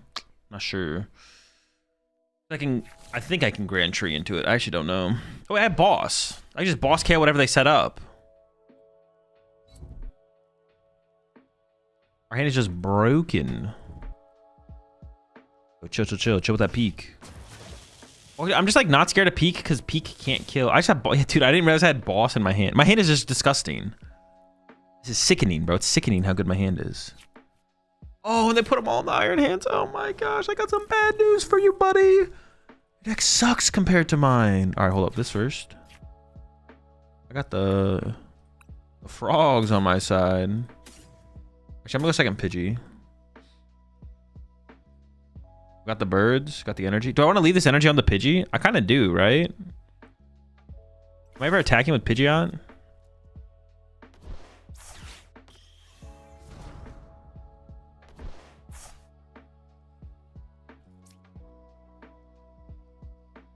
This bird, man, this bird.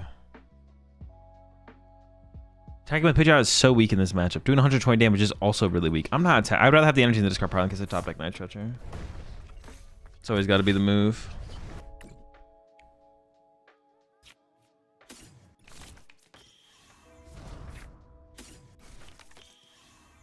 Wait, this turn was actually just kind of sick. I'm not gonna lie.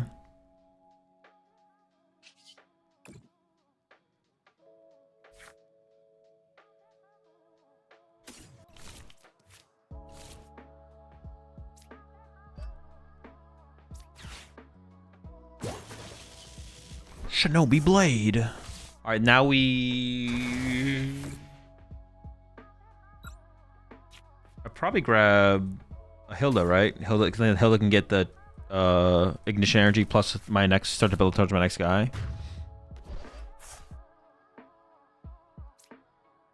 Like they just pack it up now, right? This is over.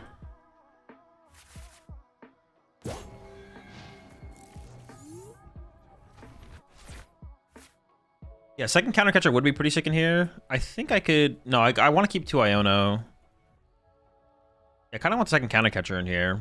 I'm not sure what I cut, though. You should give them your Fez to make it fair. True.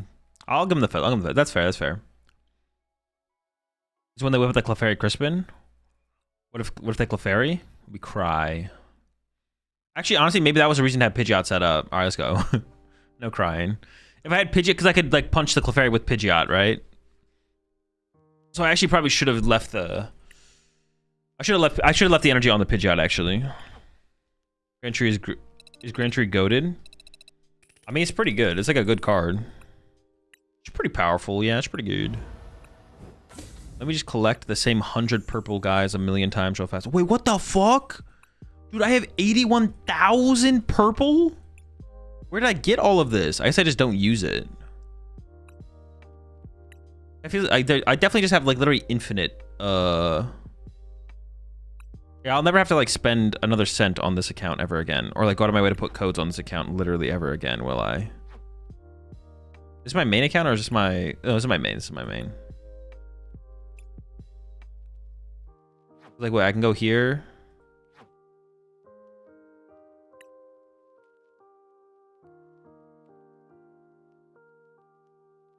Where are the celebrations? Now we just get celebration. Like if I ever want to like just buy some of these. How many credits do we get per 4,000? Oh, I was like curious. What the fuck?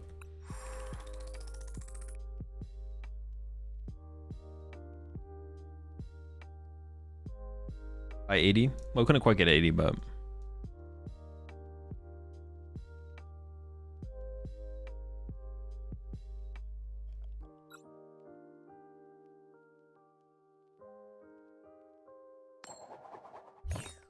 yeah, this, I mean, yeah, dude, the game is like so insanely free to play. What the heck? I'm pretty sure the only codes I have put on this account, I actually don't know for sure. Maybe I have put more. I know.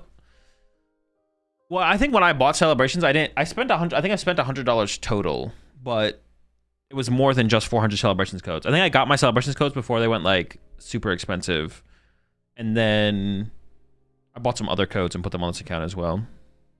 But yeah, I'll literally never need to put anything else into this account. Not even spend money. Like if I open codes from packs, I'll never have to put them on this account either. The game is like so ridiculously free to play. It's insane. What the heck?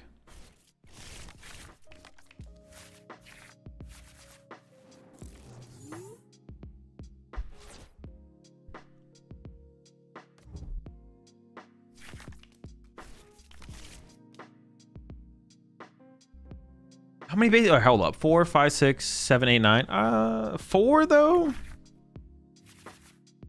Before I freak out here, let me see if this was reasonable. This is absurd. What the f...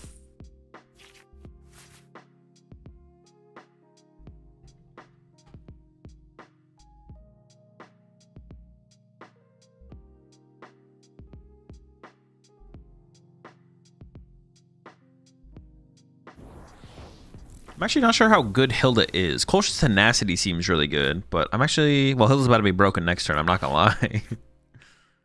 I'm not sure how good this card is. Oh, wait. That thing is sick.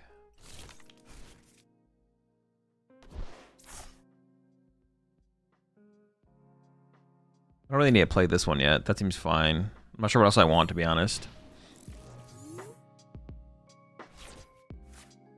Oh, my play next turn is about to be disgusting, though. What the heck? Did you see the Pure Thorns top 16 deck? I did. It makes me want to play Thorns, to be honest.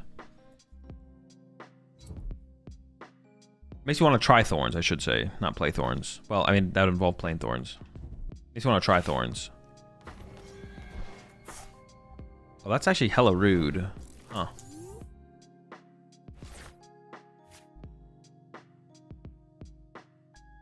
Any Pidgeot.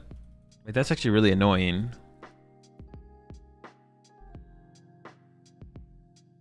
Hmm.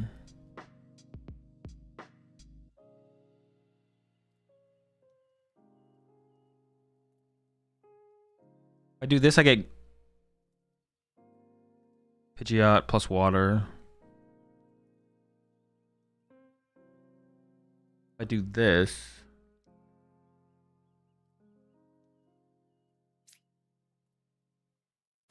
maybe this is better actually.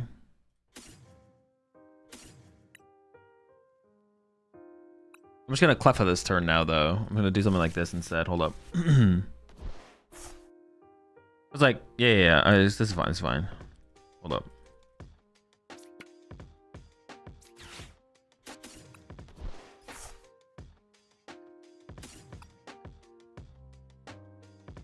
Grand trees in here. Okay, cool.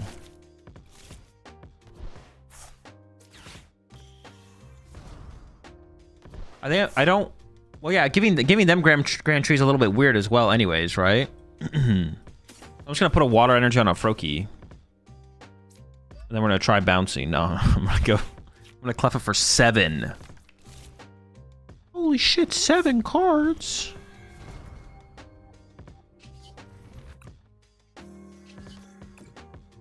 That's insane.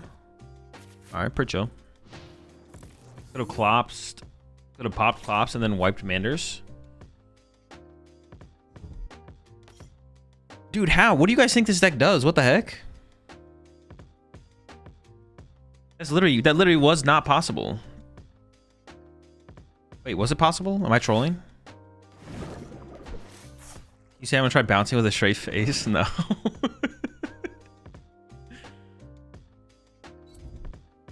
Alright, this is actually kind of annoying. They got rid of my mobility again.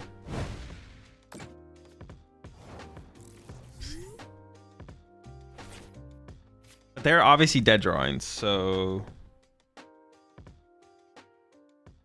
I can't move my active here.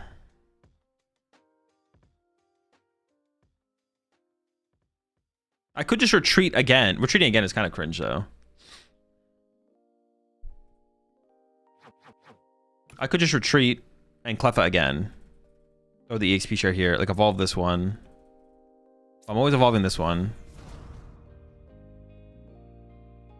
If I take a knockout, that could have... Like, their out to draw power could be Fez. So I think I just chill once again, to be honest. I just go, like... Search, water energy...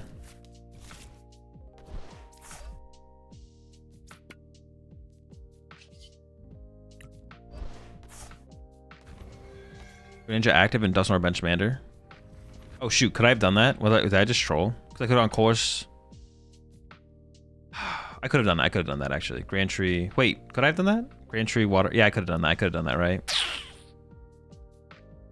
That might have been a better play, to be honest. Well, I'm already locked in on this. I think you're right though. I think that was better. You know what? You're right this time. But you got lucky. You got lucky. We could just like fully avoid ever giving them Grand Tree, to be honest. I don't giving them trees ever correct, though. Well, if I give them tree, but they have 0 Charmanders in play, I think it's fine, to be honest.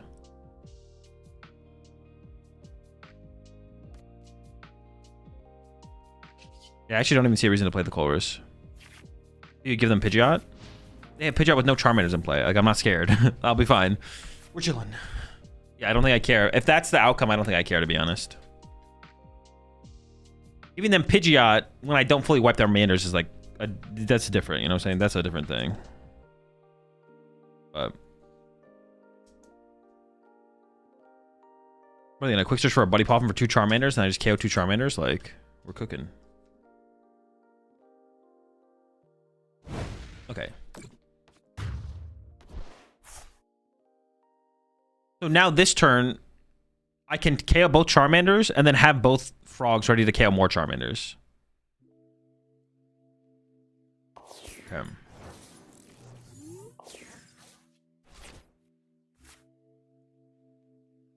Like, if I put Ignition here, they could counter catcher this and then bench Charmanders, then I wouldn't be able to snipe again. So I want to be able to snipe back-to-back turns, I'm pretty sure. So it wants to be like... I search for water. Search for an evolution. Arvin for Ultra Ball.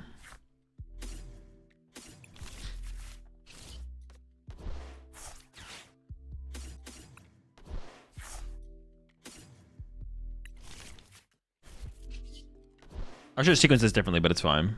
Fez? No, because if I put Fez in play, they can do the play. I'm trying to stop them from being able to stop me from being able to retreat my Pokemon.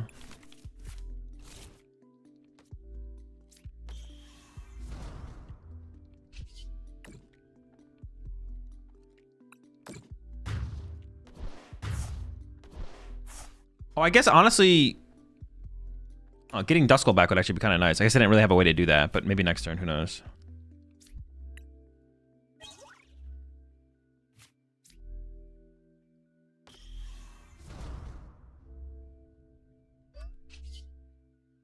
But see, now they can't play around. I think I'm not guaranteed Shinobi Blade, but I'm pretty much guaranteed the Shinobi Blade. But if I had Shinobi Bladed this turn and KO double Charmander, all they have to do is counter catcher up my benched Frog and then bench Charmanders, and I want to be able to Shinobi Blade again next turn. So I want to be able to like back-to-back Shinobi Blades. Or I want to be able to KO Charmanders this turn and Shinobi Blade next turn is what I want to say. Is what I mean to say.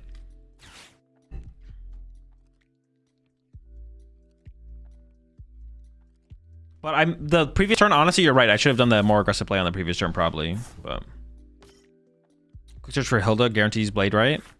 Oh, true. That would guarantee it. We do have the guaranteed out, yeah. The spread attack is Mirage Barrage, FYI. No, I actually changed them. The fix is coming on the way now. We're about to get a patch on PTCG Live to change it from Shinobi Blade to Mirage. Or Mirage Barrage to Shinobi Blade. It's just all Shinobi Blades, all the way down. Did they draw that bad? Wait, no, they got the guys. But it doesn't matter that... Oh. Third guy. But I can boss KO the Fez next turn to win anyways, so it's fine. Or actually, I could go boss KO Fez plus a Charmander this turn. And then they'd have to evolve all of their Charmanders and Pidgeys out of play, out of range. So I'd probably just do that and go down to a single prize card here. I can even get Duskull on my bench, so I have that as a possibility as well.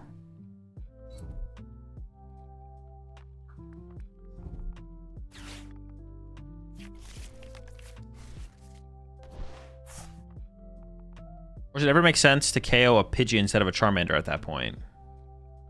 I'm drawing 3 prize cards. The question is, what do I KO?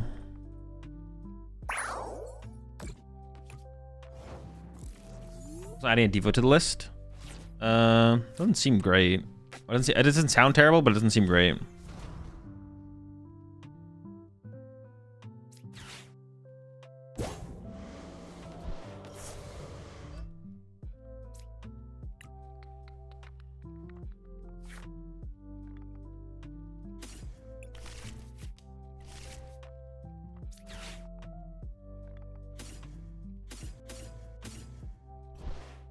Back the Dusk line.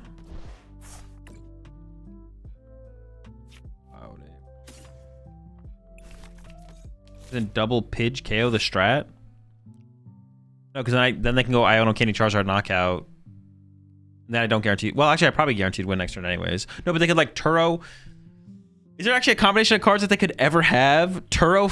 If I KO both Pidgeys, they go Turo, Fez, Candy Charizard, Counter Catcher Pidgeot.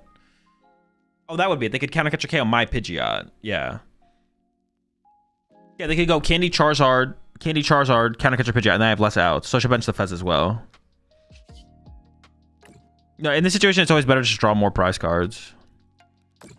I think I'm gonna KO the Pidgey here. I think triple, like KOing one Charmander here just seems. I'm just gonna remove the energy from play.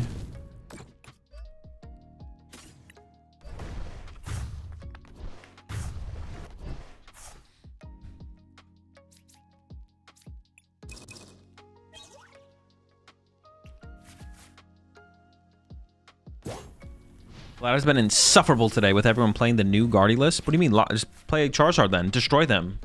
Obliterate them. Embarrass them. Zoroark instead of Pidgeot? No.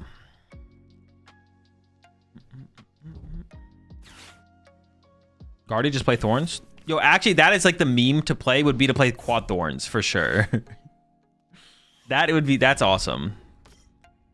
Guardy, just play Ancient Box? True.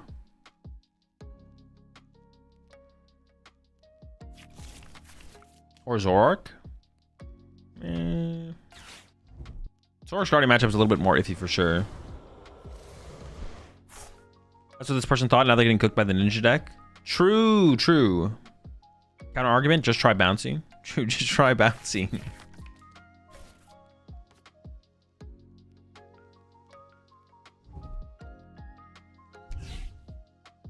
That I get from you. Not my bird, bro. See, this is the play that we're going to go for. The Counter Catcher KO. They can't get both Charmanders out of range, so.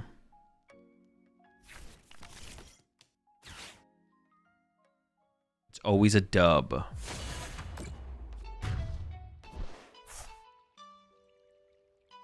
I think Coalish for Town Store, Sparkling Crystal plus Ignition is way better with a thicker evil line of Frogs and Dusks. I don't know, the Grand Tree's kind of nice, but I don't hate that, to be honest. The Grand Tree is kind of nice, though. But yeah, Crystal plus Ignition is kind of cool as well.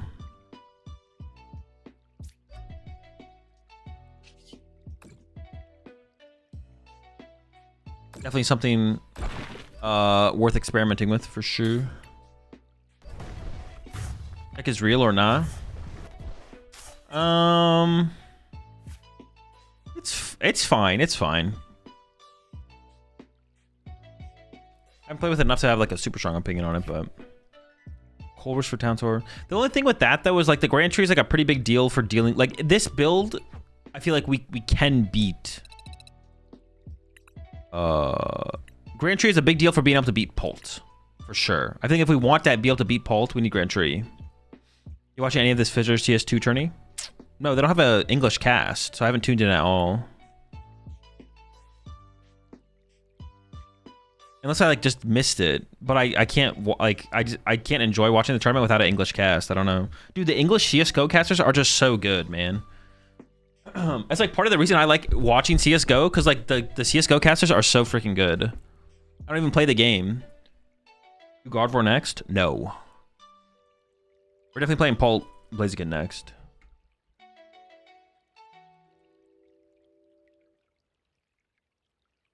Yeah, on Kick.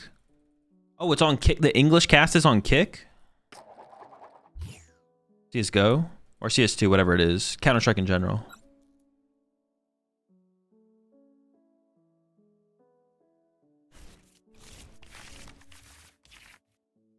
With Tree, you can double Ghost in one turn with Super Rod. So I can side 4 mons on the bench. Oh, wait, that is actually kind of sick. I did say I kind of want the second Duskull back in the deck. Oh, this hand sucks. All right, sacrifice the... Oh, wait, maybe I want to try bouncing. Keep together, keep together.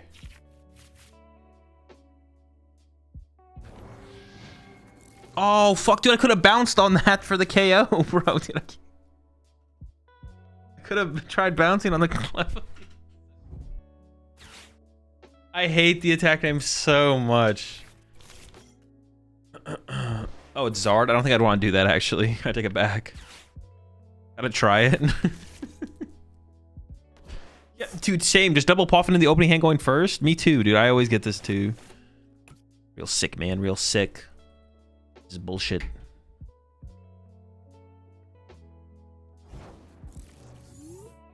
Our takebacks get to bouncing. All right. Lock in, lock in, lock in, lock in.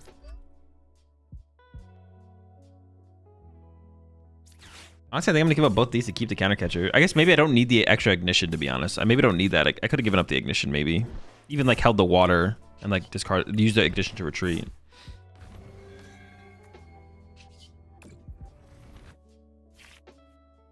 Okay. Trying to make it work. I really donked a Joltik with Froakie yesterday. Bro, it's just broken. The attack's insane. Unfortunately, it's on a flip, but I could cut. Honestly, I did go up to 4 Froakie. I could cut a Froakie to go back up to double Duskull. To go back to double Duskull. No bouncing. Gotta lock in. Yeah, grasping draw is the way to go. 2. What are they cheating? No one gets that turn 2 like that.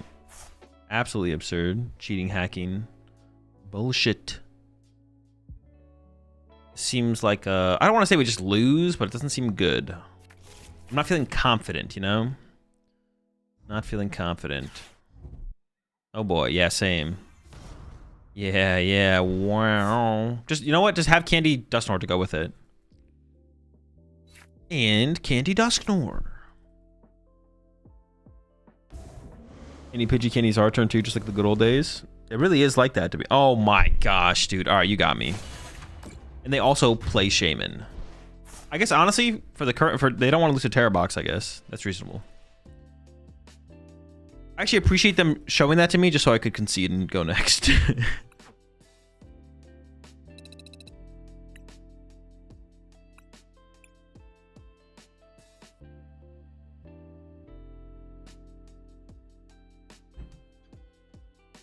Wait, let me put the. Oh, I was gonna put second Duskull back in. All right, I'll change that after this.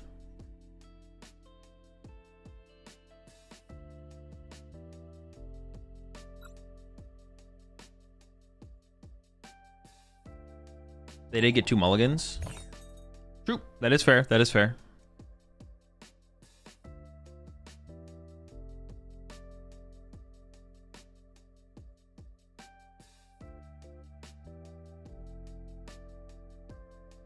Very fair, very fair. They did get the extra draw to work with. Okay, if we did cut a Pidgeotto or a Frogadier just to create a space, what one would you cut first? I think you probably cut the Pidgeotto, right? I don't know. Getting Pidgeot online is more important because Pidgeot leads to getting more stuff online. So actually, maybe I'm wrong about that. Maybe we play 2 Odo and 1 Frogadier if I had to cut one of them.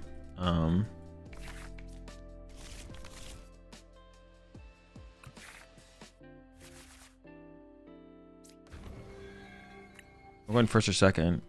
They decide to go second? Sure. Pidgeot leads a tree. Yeah, but tree leads... Well, true. I guess that's... Oh, wait, our hand is sick. Oh, wait, our hand is disgusting. Holy smokes. I mean, we'll see what they're playing, but our hand is absolutely disgusting.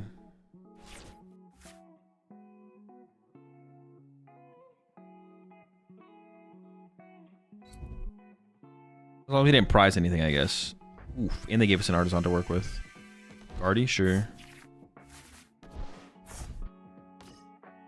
Dude. Fuck you, bro. Maybe that's it. Maybe we just pack it up. There's too much Badoo. Or too much fucking Shaman, my bad. The fuck, Badoo. Too much to do. I prize Dusknoir. I have Pidgeot. Oh, but I don't want to give them Grand Tree. Oh my god. Dude, the Shaman is so cringe. How do I play this?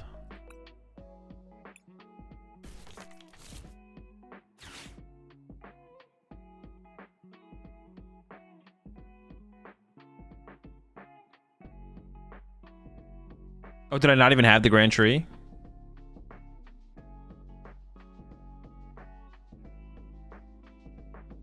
You can bump with Pidgeot? Oh, true. Yeah. Genius. Oh.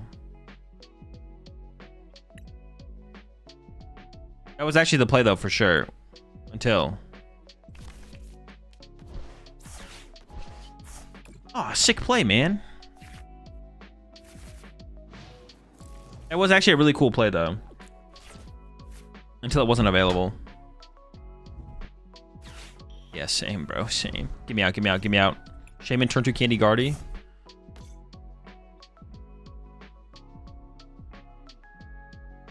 Too much Shaman, man.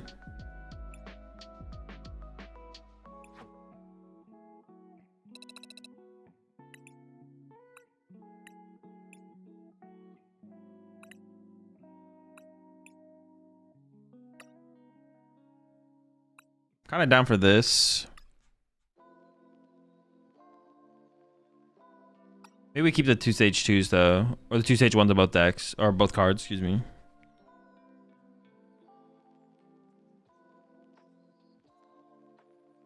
These damn Shaman stocks are too high. Yeah. Alright, we're gonna play Pult and we're gonna beat him.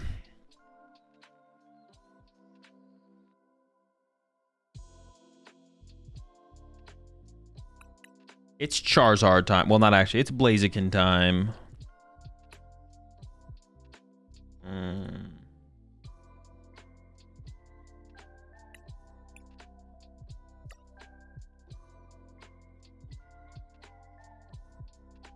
What's this little guy's name? Petch?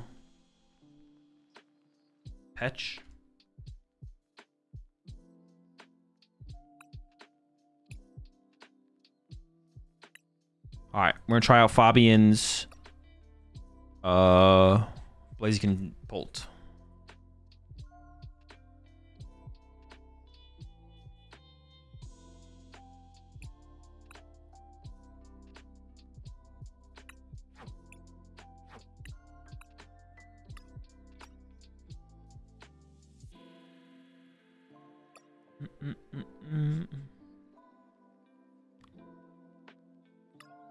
We need a... Dude, there needs to be a 4th Poffin in here. Yeah, there needs to be a 4th Poffin in here.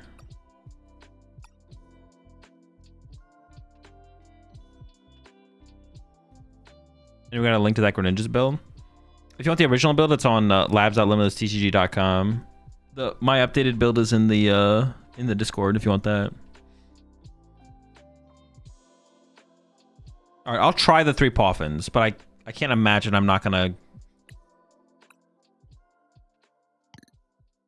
I imagine I'll be going to the 4th Poffin.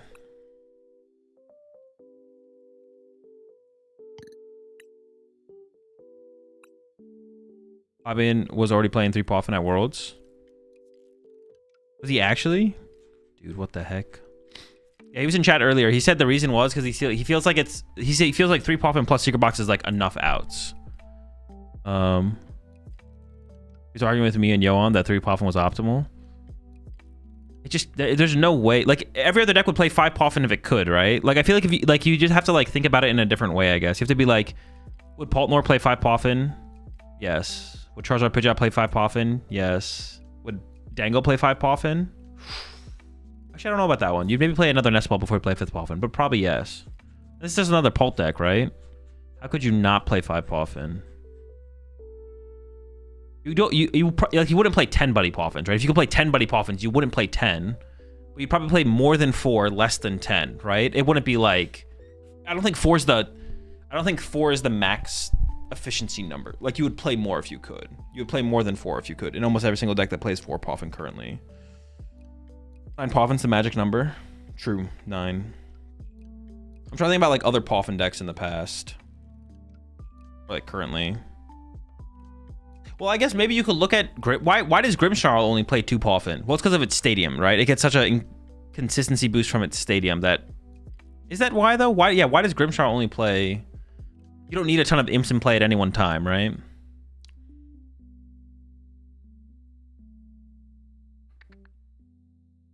So yeah, obviously every deck that currently doesn't play 4 Poffin wouldn't go up to 4.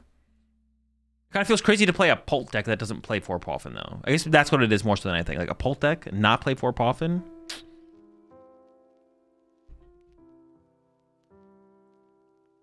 It only plays 2 Poffin because they open it every game anyways. True, yeah. My bad, I forgot about that. Why is there a Petch in here? It's basically a better Maractus, is the way to think about it.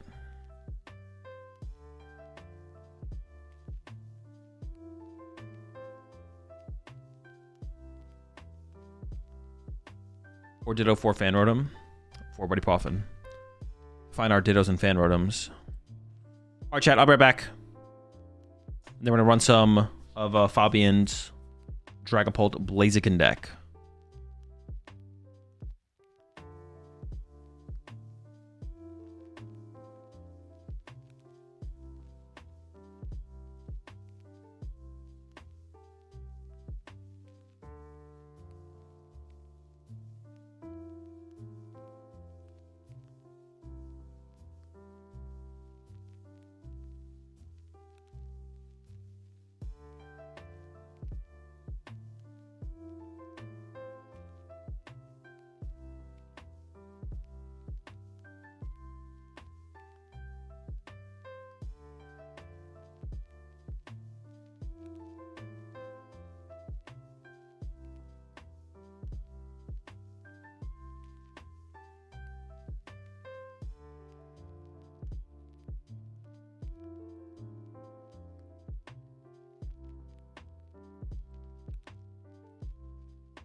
All right, chat.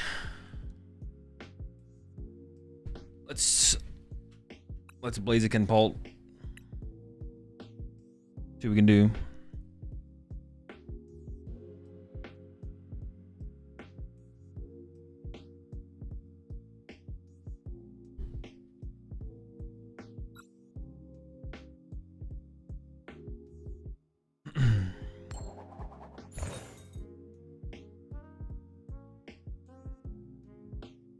We go second, right? I was like thinking about it for a second, but I was like, no, there's no way.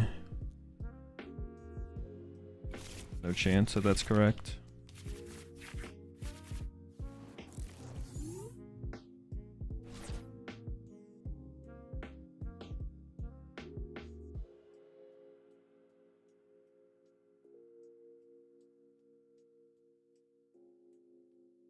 How many basics does this deck have, bro? What the fuck? Why am I mulliganing so much? Oh, dude, what the heck, man? So many mulligans.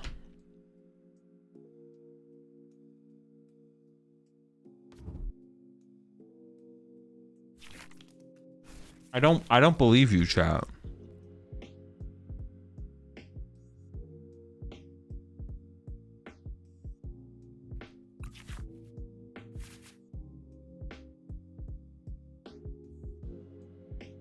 Oh, wait, did YouTube chat actually die? No, wait, YouTube chat's fine. All right, we're chilling. Oh, LGM, let's go.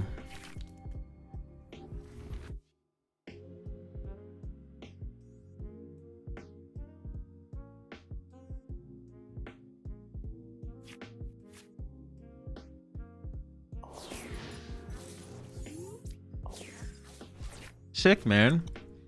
Nice Ursaluna start. You idiot.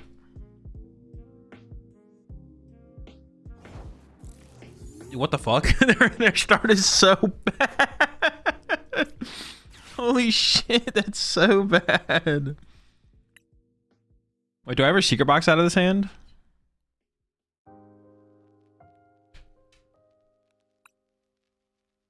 I don't have to. I don't think so. I'm not gonna think about it too hard. I don't think I need to, yeah. Like, the only thing I would really want there would be more basic Pokemon, and then I would put Artisan in play, but that would give my opponent Artisan, which doesn't sound that good. Yo, we better slight shift them into Oblivion here. Gotta shift them slightly.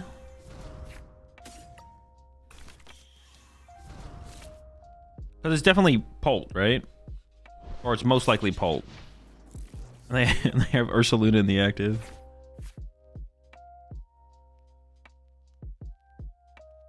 Hit him with that slight, not a major shift. It's not a major shift. It's just a slight, just a little shift. Is that peanut butter? Yeah. How could you tell there's peanut butter on my pancakes?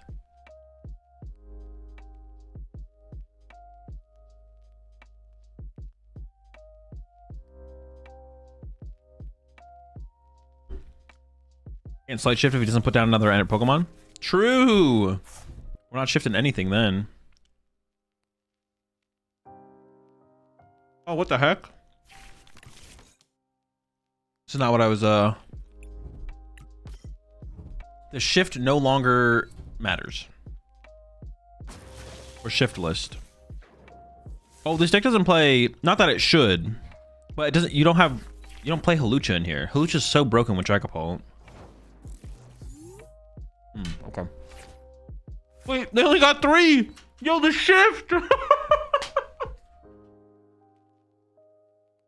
Bro, we're about to shift on them, bro. Let's go. That's so funny. Secret box? Nah.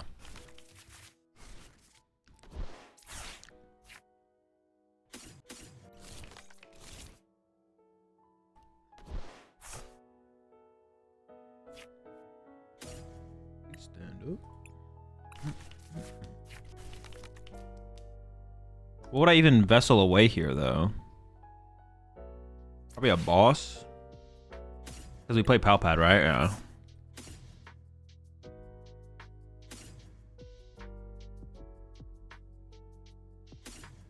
Oh, we played Chi-Yu, right?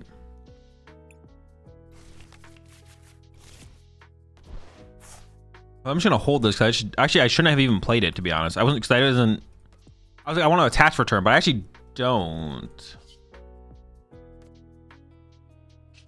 Yeah. Gonna shift this slightly. Put on the Latios, right? It's got to be to the Latios because it just gets stuck there. Because Ursaluna could attack, Miraidon could attack. If this evolves to Golden Go, they can retreat it off it, right? Like on the Dango. Well, they could retreat the Dango, right? I guess they could penny the Latios, or they can Turtle anything, I guess. Latios can retreat it off. No, it can't, because it gives itself free retreat. You split between Bear and Latios, so Turtle's less impactful, right? Yeah, maybe. I don't hate that.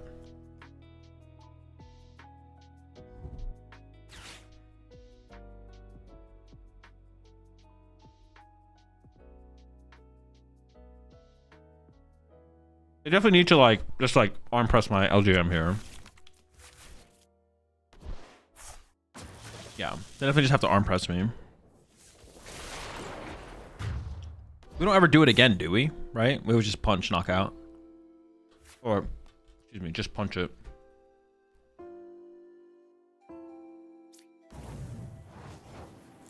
I don't really want to put Fez in play if I can avoid it. I feel like. I don't really feel like I need to play Palpad either. I would like to play Iono, I think. Oh, I need Dragapult. I didn't even realize how badly I needed the Dragapult here. I need an Ultra Ball as well.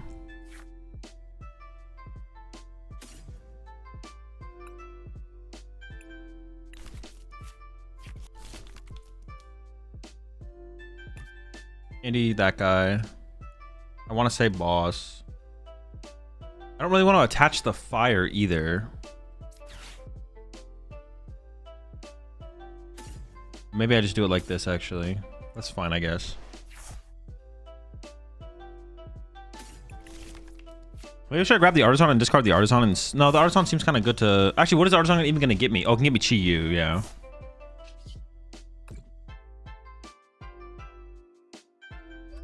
I wanted the other fire for a potential Chi-Yu play, but... this is probably just fine. Or just put 6 on the Gimme Ghoul so I could KO it next turn. If it evolves to a Golden Go, I can KO it. I think that's probably correct, right? Right in the knockout.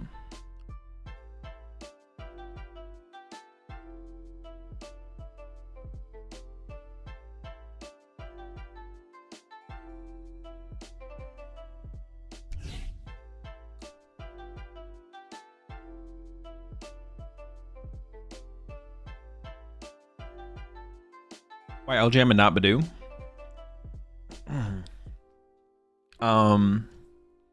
Well, the deck also plays Badoo. It plays both. I don't know exactly why LGM is in this deck. Like, what is the purpose that Fabian played it? Like, why he felt like he should include it. But it's good. It can be good in Mirror. Like, it can be good against other Pult decks, I assume. Matchups outside of that, I am unsure of, though. Think Megas will change anything at all? Don't know. Haven't thought about it. Alright, so they're gonna kill my Dracloak here.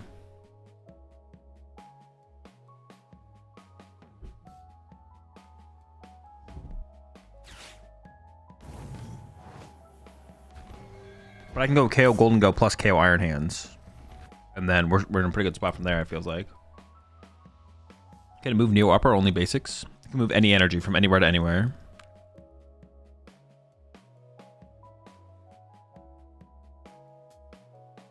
I do have no draw power in play right here, I guess. That is something that has developed. I think we're fine. Oh, they didn't even evolve this thing. What the heck? Can I just win? No, I can't win, but... I can go knockout, knockout, knockout, and draw 4.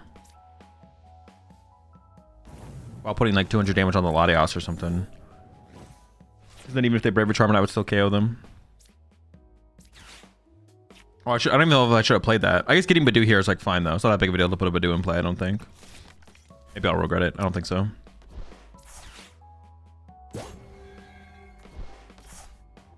Do I even specifically want... I could Palpad Boss back in the deck. I don't even know if I specifically want Boss. What would I even want? I don't even know. I'm just going to attack.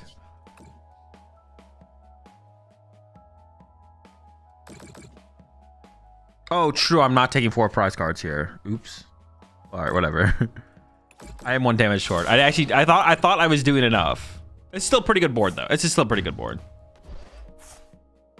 I guess I kind of... No, this still works out, though, actually. I KO'd all the important things. This still works out. This is still fine. Also, this means Ursaluna can't attack me, I guess, for whatever that's worth.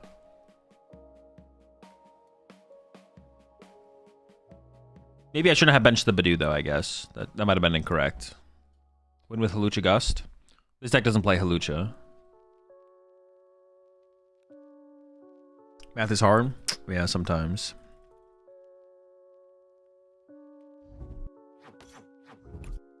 Gimmies are back.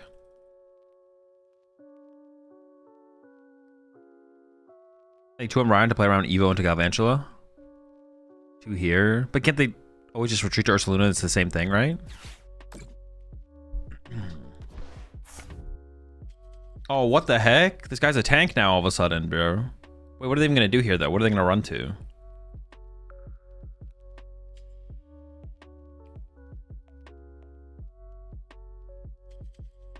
Yo, what the heck? Baltic? Sure. I can still just put 3 here. 3 here. I mean, we're still in a pretty good spot.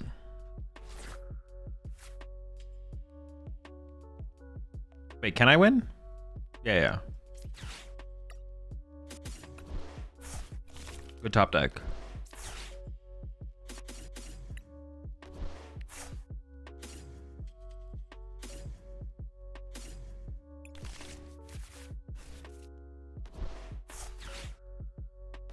For a second there, I was not sure, though. I'm not gonna lie. I was like, wait a second. Do we have game? Yeah, I guess I should have Palpated back the... I probably should have Palpated back double boss on that previous turn, for sure. All right, our first victory with the chicken. Even if we didn't top deck Secret Box there to combo with the Palpad for the boss, like if we just go like Ultra Ball plus Research, we're in a pretty good spot. We're in a pretty good spot, for sure, for sure.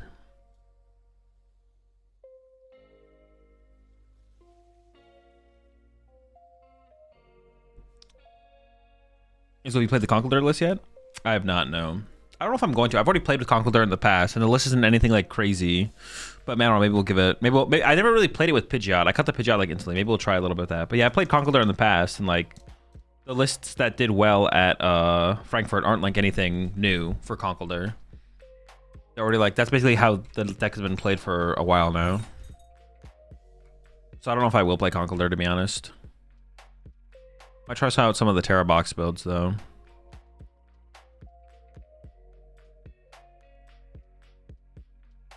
70 HP is Timbus is huge. Yeah, but I've like played with the deck since the 70 HP guy. First, no. Play Palafin? No, I'm not worried about Palafin until the new set drops.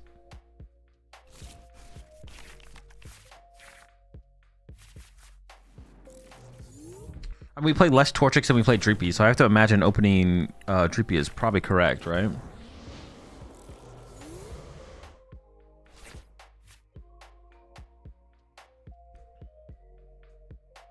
So do you ever buy boxes or packs to rip or hits? Or just get playables? I just get singles. What are you gonna do when Pult rotates in 2 years? Probably retire, you know, settle down. Maybe get a ranch or something like that, a farm. Out in what is that place called? What is one of those states called that that you don't think about as like a state, but you're like, oh yeah, that's a state. Montana. Yes, that was literally the one. Yes, I was thinking of Montana. Yeah, Montana. Montana is the one. It's like, oh shit, yeah, that place exists, yeah. I settle down in Montana somewhere.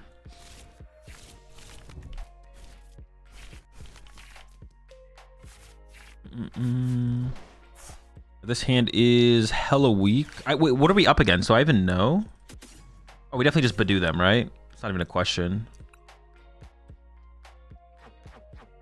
They gave him a Psychic off a Vessel to get a Lightning. It's probably Joltik Box, right? Something like that. Get itchy with it.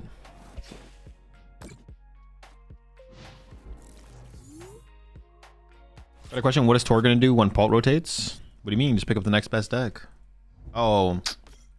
Golden Go. Yes, yes, yes. I mean, this is still fine. The way I played this was still okay. This hand is a little awkward. It's like not that... It's just not that strong. I really want to keep the Fez. I want to Ultra Ball away Blaziken plus my top deck to get a Dracloak to start the cycle. You best. Not the cruel arrow, bro. Okay, so I can give up these two. They're going after me Lokes. Not me Lokes. No.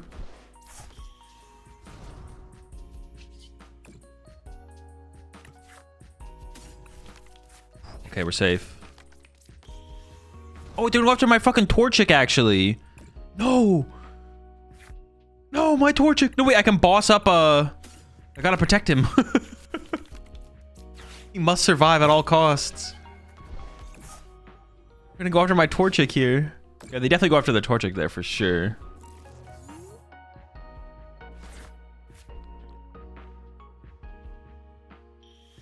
Me Lokes.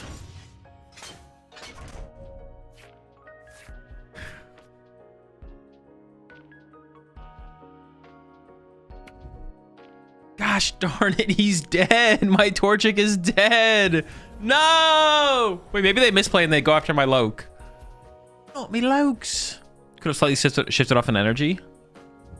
Ooh, honestly? Are you cooking with that one?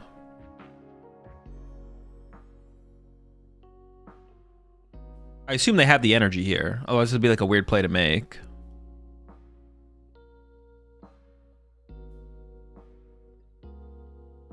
My Torchic overtaking out draw power? Because it's my energy source. I can't attack next turn without Blaziken. They might KO Badoo. If they KO anything besides Torchic, they are trolling. They're trolling. You always KO the Torchic here. The only thing you don't want me to do this turn is attack. Now I can attack. I couldn't attack, now I can attack. Candy off the top, let's go! This seems correct, but I actually don't know for sure. We're locking it in though. Maybe getting energy back there was fine.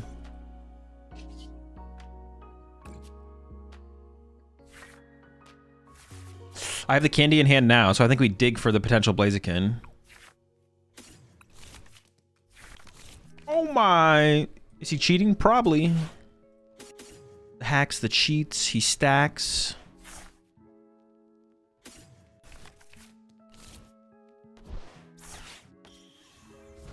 Check him's PC. Check the PC.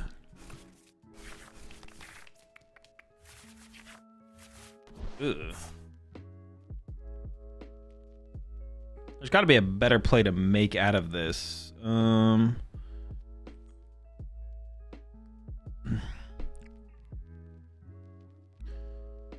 discarded my Artisan. Petch time? No, it's not Petch time. I want to KO the Fez this turn. I don't want to Blaziken it, but it kind of feels like I have to Blaziken the active here. But then I would want to go Secret Box and get rid of like this. And get like Poffin. Is there another Torchic in here? Oh, no, I prize the Torchic. Oh, that's really bad actually. Okay, maybe I should not have done this then. Actually, what other play do I have? I feel like I don't have a different play anyways.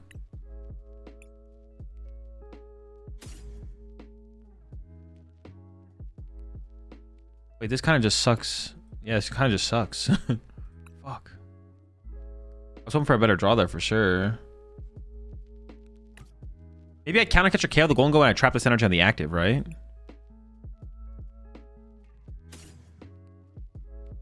Maybe I do counter catch with it, but I just like played Secret Box for like nothing then. Well, I thought I had more in the deck than I did. I just didn't end up having what I thought I had. Yeah, maybe I gust around the... But then my Blaziken's gonna get stuck. Dude, this is so bad. I think I have to KO the active here. If I don't KO with Blaziken here, then my Blaziken gets stuck. Alright, it's fine, it's fine. I just shouldn't have even played the secret box, but I just thought there was a Torchic in the deck, but there wasn't. Alright, I'm just gonna knock it out. Why not just Petch the Dango? Oh, because then they just KO it, right? If I Petch the Dango, they just go Dango knockout Petch. Is that really that high value to like do? Really, Stretcher plus Blaziken was correct for Pult. Stretcher plus Blaziken was correct for Pult. Wait, what do you mean?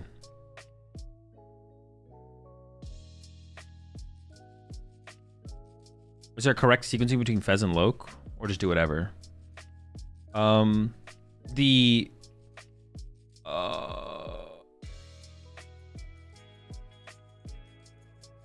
Dango's weak to fire, could have countercatched Dango for a KO.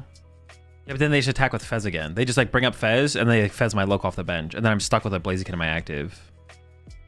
You have fire and Psychic and discard? Yeah, I know, but I can't get Dragapult and the fire and the Stretcher. I need Pult. I don't have a Pult.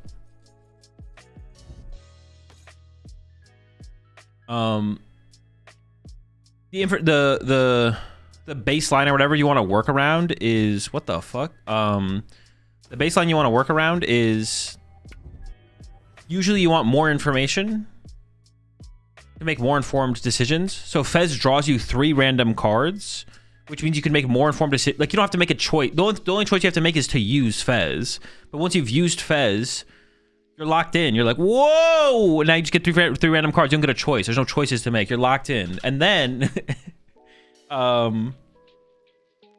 with Dracloak, you have to make a choice, right? So you have to like, you look at 2 and you pick one over the other. So you just want to maximize your information. So you go Fez first. You get on that roller coaster. You get 3 random cards. And then from there, you Dracloak afterwards. Generally, but not always. Not always, but most of the time you do that first. Based on more information first. Before you make a decision. So Fez first because you 3 more cards before you make the 50-50 decision. Exactly, yeah. But not always. Sometimes you should Dracloak before Fez. But it would be in like situations where you're like, well, I'm guaranteed to hit an Iono here. And I want to Iono first. Like, I want to have more resources after the Iono. So yeah, there's like situations where you wouldn't. But on average. Whoa! 3 random cards! Those are both really good cards. But the energy's got to be the higher value card, right? Yeah, so I go like this. Oh, because I can Arvin for the Ultra Ball now, yeah. Duh. Lock in, chat. Y'all are just inting over here, bro. Come on.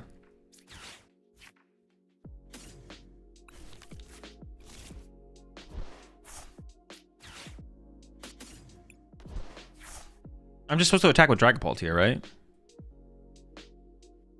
I guess I don't actually. Hold up. What if I just like went retreat and Badooed this thing? Is that better? It almost seems better. Like, what if I just, because attacking with Dragapult into this seems pretty low value, to be honest. Like, keeps me ahead in the prize exchange. The more I think about it, the more I think I like just like grabbing a Dracloak and Badooing them, and then attaching a Psychic to a Dracloak on the bench and just chilling. I kind of like this more. I don't know why, but I like it enough to where I'm just gonna do it. Palpad could get what? Boss and Iono. But the Dragapult is something I want like as soon as possible, so I'm just gonna go with this. I'm just gonna go attach.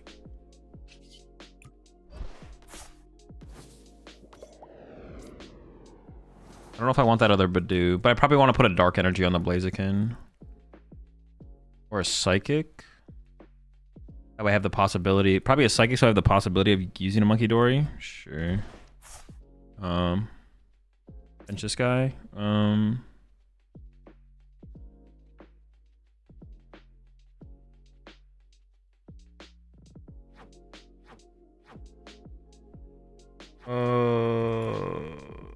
I'm not trying to prize card this turn. The only other thing I don't want to bench would be a Torchic, I guess. I'll probably just bench this guy because yeah, this is fine. It's fine. Pult Son or Guardy Daughter. I mean, with the current state of major tournaments, gotta go with Guardy Daughter on that one. She'll win every tournament. Why not evolve this turn? Because I value the recon directive higher next turn. I don't think this thing is dying. Oh, I guess it could die though. They could actually just go like attach. Oh, they have to retreat this thing. Nah, it's safe. It's safe. I want the draw power. We're chilling. What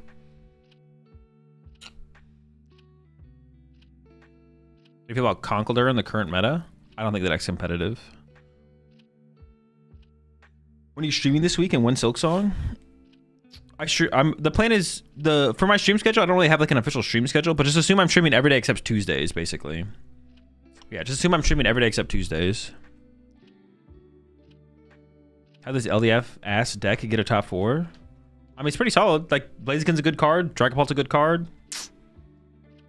Question is, and it is a Pult deck at the end of the day. The question is how good is it compared to the other Pult builds? Definitely has some options that other builds don't have. I actually can't stop thinking about playing more Silksong. Dude, the game's pretty sick for sure. I did play a little bit last night off stream. Dude, there's just so much to do. There's too much to do. I can't play it all on stream. Like whenever I have like an hour or two where I'm just like, well, I'm done with everything I need to get done for the day. I have some free time. I gotta play a little. The game's way too big. Dude, the game is massive. It's insane. So I played a little bit yesterday. Okay.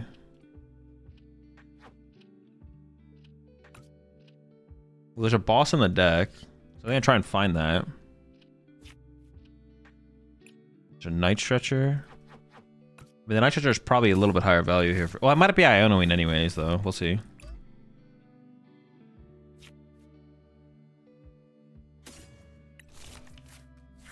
I guess I am Ionoing. I think I'm gonna knock out the Gimme Goal now. I just want to find another Dracloak here, ideally.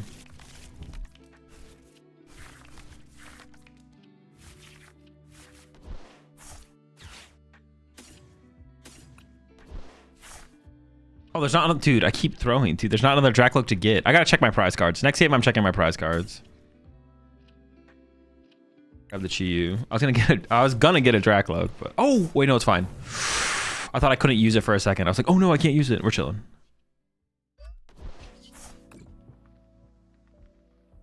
So... I mean, I just want to go 1-5, right? Yeah, like no matter what, if they play Monkey Dory and healing cards or whatever, like they can fuck with my math no matter what. So I may as well just like split it. So it's like I can currently threaten both of these Pokemon. Good luck. 48-hour stream for Pit Day 1 into Champions League into Pit Day 2. I'm probably gonna try and sleep between Champions League. The end of well, the thing, yeah. I'll probably try and sleep between Champions League and Pit Day 2 for sure, because that'll be a pretty big time difference. Time break. Also, unfortunately, they're not streaming Champions League Day 1. It looks like there's no stream scheduled for Day 1. There's only a stream scheduled for Day 2 of Champions League. That's kind of unfortunate. But I guess we'll see what happens on Friday. I assume they're not going to be doing it though. So I'll probably play in the Doom tournament on Friday.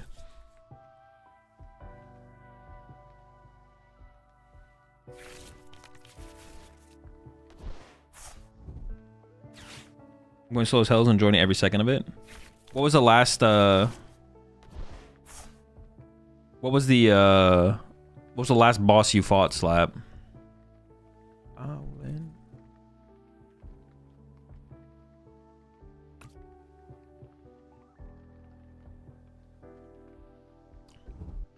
You think Guardy should play Turo to prevent Guardy Trap? Currently, probably not, no. I'm pretty sure I have the access to the final boss of the main story, but I'm ignoring it. Oh, wait, are you through Act 3, Slab? Are you in Act 3? I'm still in Act 2. I haven't gotten to Act 3 yet. But I have also been going pretty slow. Like I've been doing like every little thing.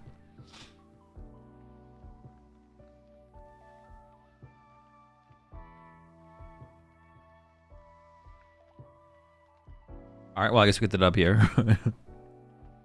Is Joltik Dango on Fraud Watch from this week? I don't think so. I think the deck is still fine.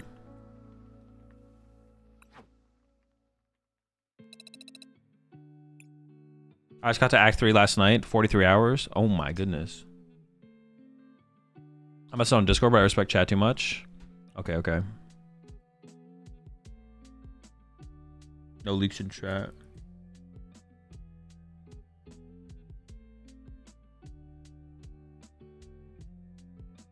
Silksong is definitely the best game I played so far.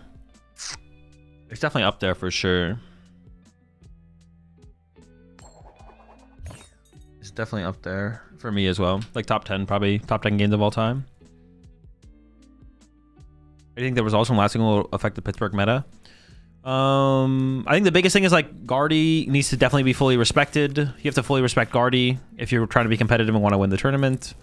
Then I would say the other thing is like you have to make a decision on whether or not you want to play Shaman in your deck. You have to like think about the Terra Box Gambit or whatever and be like, okay, do I play Shaman?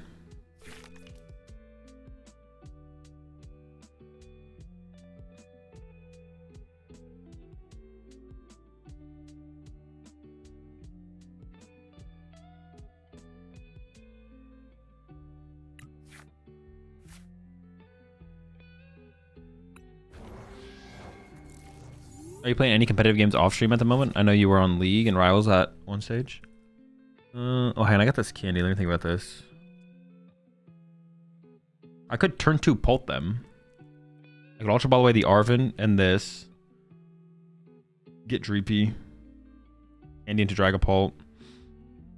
It feels bad to not get value out of this candy, but I shouldn't get rid of the Evo. It should be like this, actually. I can get rid of Super Rod plus Arven. Or hold on.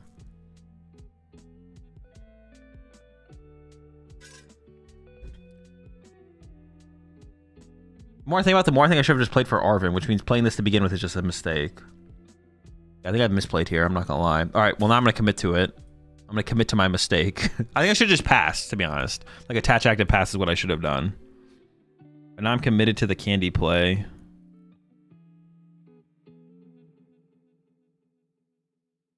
Depending on my topic, I could play Arven instead, I guess. So I get rid of these two. Sure. This is definitely bad. I should have just chilled, yeah. Should have chilled. Oh well, we're here now. Dreepy. Parzadori.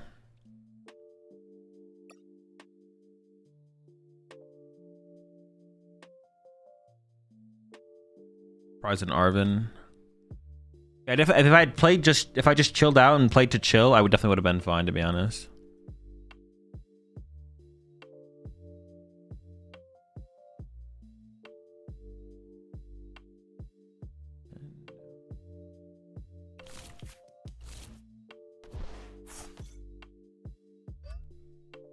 Mistakes were made, but we're still in there. Do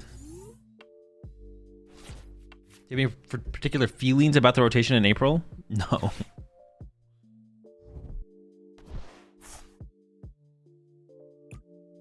I don't care about rotation. I don't think about, nor do I care about rotation. I don't think about, nor do I really care about when new sets are coming out, because at the end of the day, we're just always playing more Pokemon. And when we get access to the Pokemon cards to play with the Pokemon cards is when I think about the Pokemon cards. Or when we get access to the card pool, I guess. Because like with rotation, I guess rotation, you get a new set as well. Oh, I guess we just win. Yo, the candy pole worked. Let's go.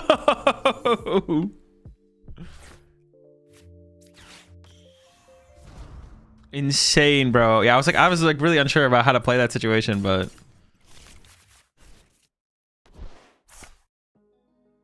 turn 2 head button. Got him. Correct play, GG. Yep, I mean, it worked, so correct play. 100%. As well as a Zoro Loyalist, is it possible to win a cup in a heavy Bolt area? I mean, you probably have to play Toadscroll. I need something. I don't know. Playing Toadscroll probably gives you the biggest chance. The deck's not great against Bolt, though. I don't know. It's tough. It'll definitely be tough no matter what. Like, I don't think there's any way to make the deck like have a favorable. Basically, I don't think there's a way to make the matchup favorable. Actually, honestly, the build of the deck that probably is best would be the build of the deck that would probably be best against. What am I thinking? The deck that would probably be bet. The Darmanitan build of Zork is probably the best against Bolt because you can do like cheesy run around stuff where you like bring up a grass pawn, punch it, KO a Hoot Hoot or just like punch something else, something like that. Play a 1/1 Fergaraf. Yeah, but 1/1 Fergaraf doesn't even win you the game because they just have babies. They have so much baby stuff to beat you. 1/1 Fergaraf beats them with Pokevital A. Fergaraf beats Raging Bolt when you have Pokevital A or a second Fergaraf.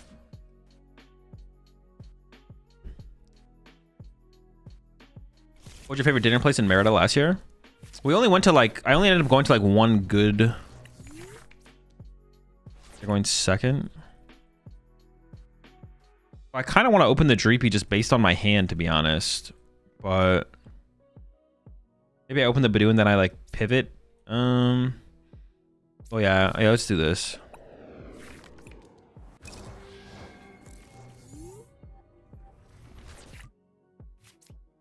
Like, it feels like a TM Evo angle for sure. Dude, why am I prizing?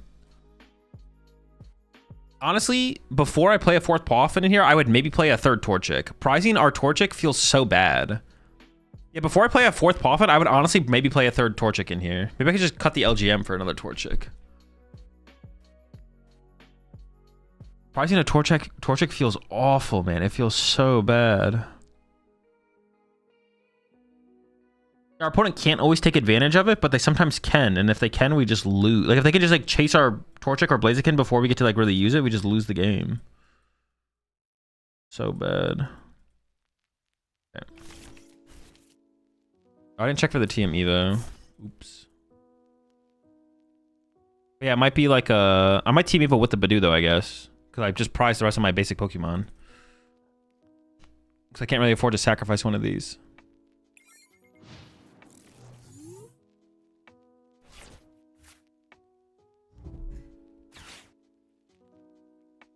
I guess I could Arven for Vessel. Yeah, we'll see. We'll see. Are you matching the same opponent or just lots of Dangus? Just a different opponent. The last two games were the same opponent, I think.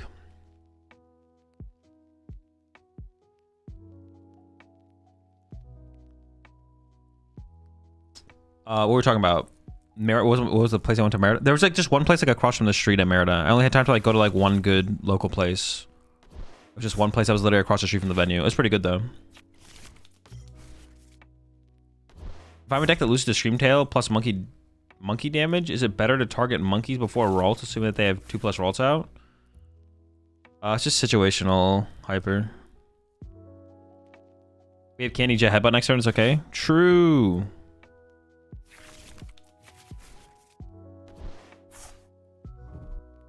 Oh, they're playing the Secret Box build. Am I getting turn 1'd? No, I'm not.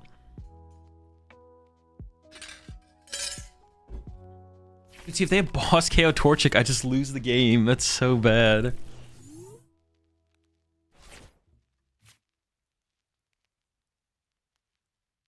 What?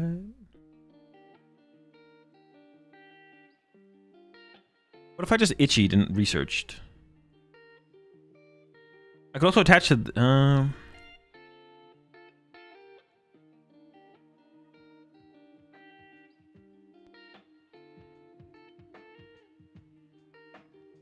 attach itchy research.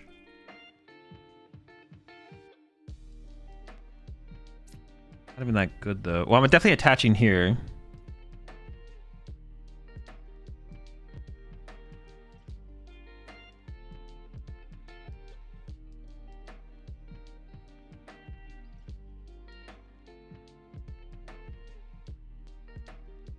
Arven just feels like a little too slow. Like being able to like research twice or something here just feels like it has to be better. Oh boy. I would have never done this.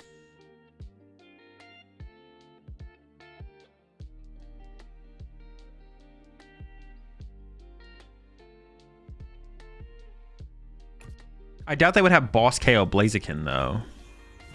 I could do this. This.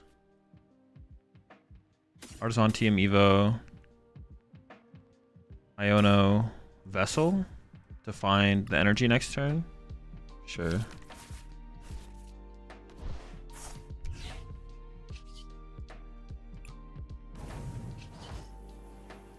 I don't think they're gonna boss KO Blaziken here. I think we're safe from that. What do I have left in here? Nothing. We got nothing. We have enough, hopefully. What version of Dango is the most competitive for Pittsburgh right now? No clue. Probably still Togekiss, but I'm definitely intrigued by this build of it. The secret box build is very, very cool, for sure. So it's intriguing, but I would still put my money on. If I had to bet right now, I'd bet Togekiss. But it could be the fan rotom angle.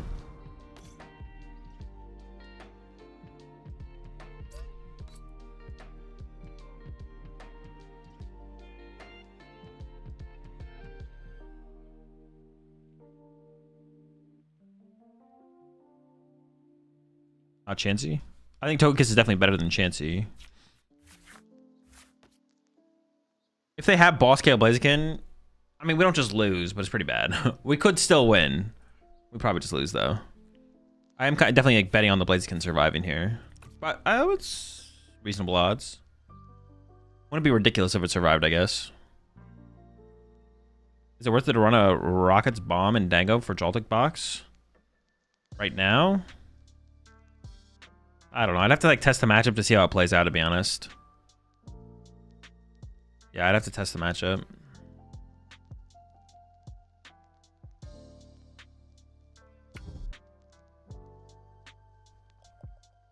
Oh, they can just run to fan rotom, right? Oh wait, no, they're not going to though. Interesting. Give me Ghoul pass. Huh. That's a call for family.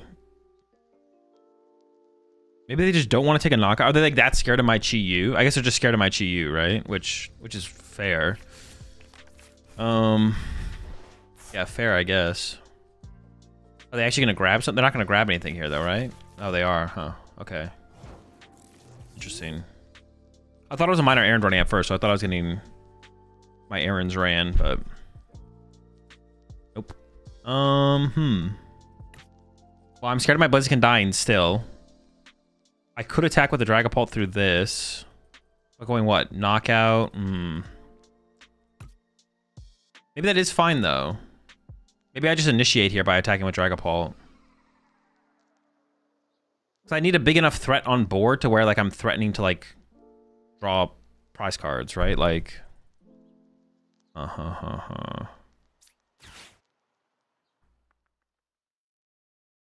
only thing to get out of my deck right now is Chi-Yu. Maybe Itchy plus Iono angle? Itchy plus Iono wouldn't be bad, yeah. Oh, also I can load an energy on the Chi-Yu this turn. Okay, actually I like that. I actually, yeah, try and find boss to KO Dango. No, because then they just KO my Blaziken back and then I'm out of energy in play. That doesn't ever work. But I could do like this. I could go like attach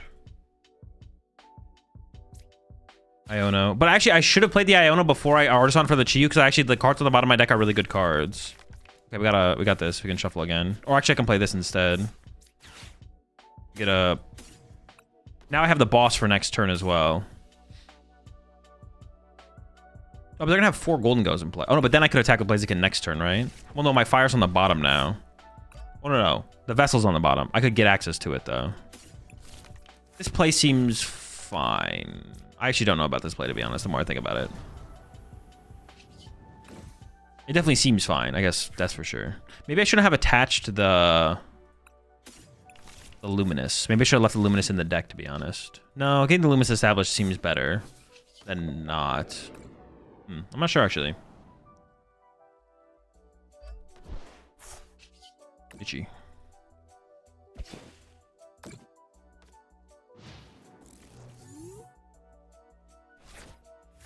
You just shuffle with Ultra Ball? Yeah, no, I know. Well, now I have, yeah. KOing place would be Troll. Yeah, KOing Blaziken there would not be good, no. KO Blaziken would have been really bad. I mean, yeah, they're definitely not going to KO my Blaziken here. The question is, like, what are they able to KO, I guess is really the question. Is Lucha better than Bomb and Golden Go to deal with Pichu? I saw the Sarah deck at Frankfurt play it and was just wondering. Is Lucha better than Bomb and Golden Go to deal with Pikachu? I don't think so. I don't know what would be better for specifically trying to deal with that. When I attach a Dark to Blaziken with the ability this turn, then next turn you have the option of attaching to Chi or Blaziken with the ability and or a manual. I don't know, I guess that could have been fine as well, to be honest. I didn't need to put the fire on the Chi-Yu. Yeah, that's fair. I probably should have. I think you're right. Because, like, if they... I'm assuming they're not... Well, no, this plays around them Gust KOing Blaziken. But the chance that they Gust KO my Blaziken here when they're getting item locked is, like, 0, right? The reason I put on the Chi-Yu was to play around my Blaziken getting Gust KO'd. So, but, like, that's not really anything to play around, I guess. It's just not going to happen, right? Okay, nice. Now we're cooking. Wait, no, but see, now I don't have the fire. You're right. See, now I don't have the fire. I could maybe find it, though. Try and find it. Because I don't have the fire in the discard. It's a good point. Okay, we got it anyways. That's why, because I always had it.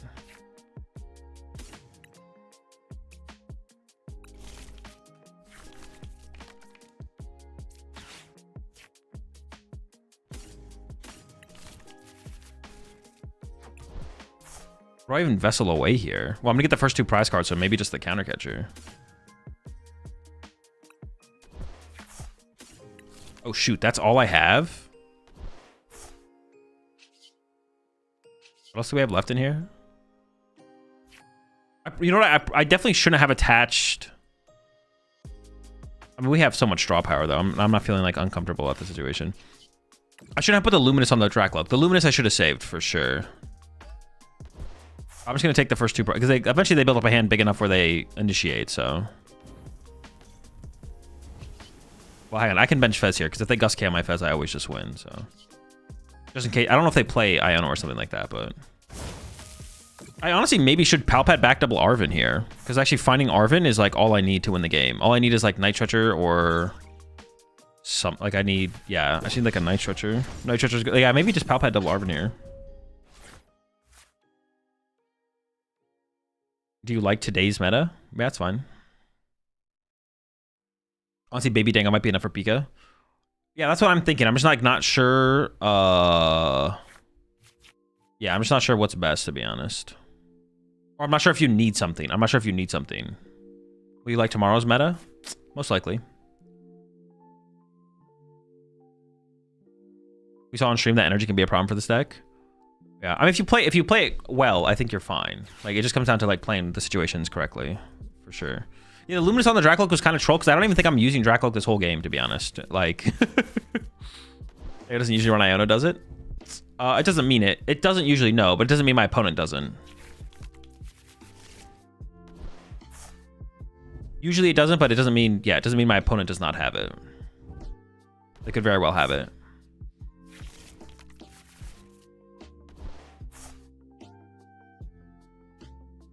Scrooge McDeck and the ghosts of metas past, present, and future. What would be the dilemmas? What would we learn from going to each of the time periods? Would we made a good meta call or a bad meta call or a...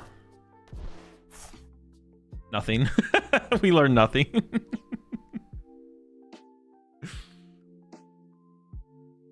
That Guardy was the play. Yeah, why didn't you just play Guardy? And again, another example. You could have just played Guardy. I think Palpad back Arven's here is the play. Just build a massive hand, and then Arven just wins me the game. Most likely. Oh, the thing is I have an extra turn to play with as well, because they have to respect the Chi-Yu, right? So I think Palpad back double Arven, even though it feels weird to Palpad back Arven's. Then draw 3. We definitely cycle first, right? I don't even know if that is true. No, our Ultra Ball is probably a higher value because I have like Artisan for constant.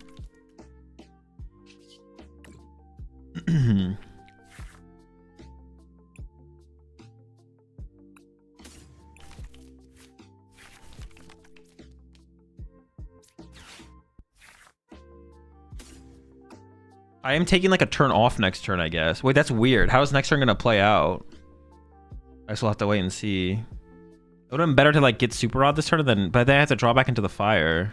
Huh. Dude, all because I put the stupid Luminous on the Dracloak. If I just didn't do this, we'd be in such a better spot.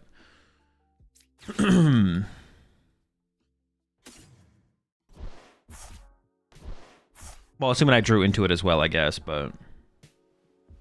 So next turn, I need to Super Rod back. Chi-Yu. Next turn, I need to Super Rod back. Chi-Yu Fire. We'll make it work. We'll make it work. Should be able to make it work.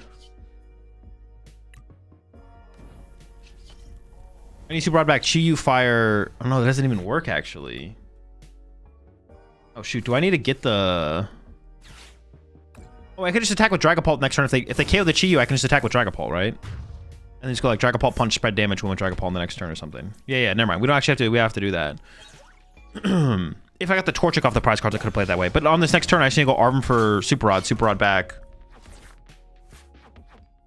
Psychic, Torchic, something. I don't know. We'll figure it out. And then I just go Punch Golden Go, put like 6 on the Genesect, and then I just win. Wait, I would need another attacker though. Dude.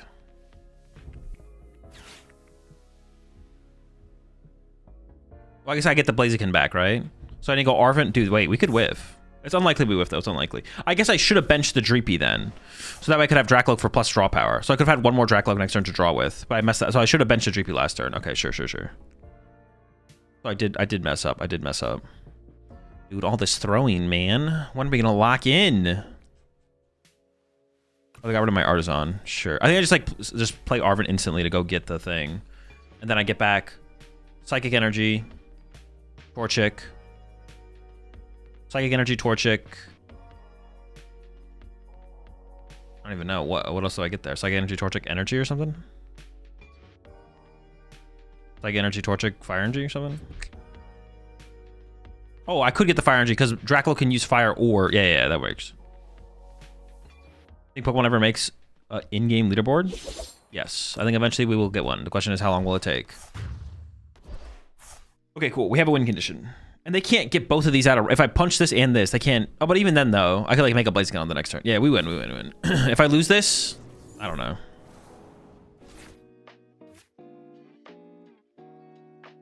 Huge L if I lose this. Super Rod. 2 pokes in the deck.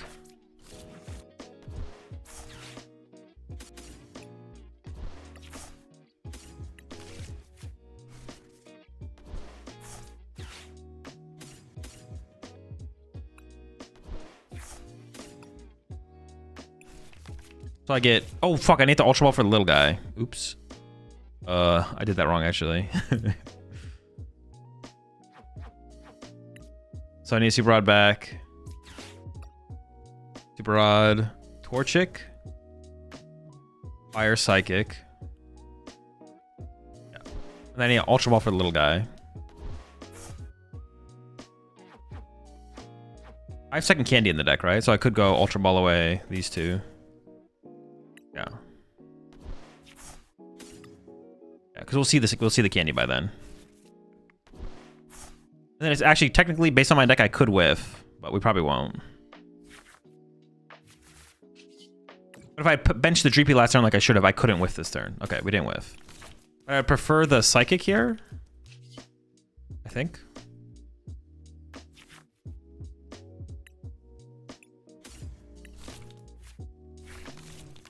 But it should be fine. So I go like this, this,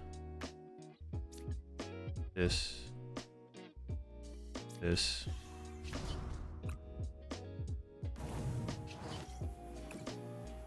And then I think I'm just gonna load 6 on the...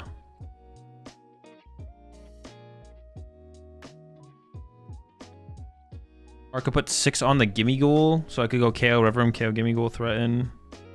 I'll put 5 here. The heal 3 with Pick and Basket, I have 2. They're always gonna evolve that to a Golden Go anyways, though, right? Like that's always oh no, they're down 3 Golden Goes. What the fuck? Okay. 1. Okay, I'm gonna do that.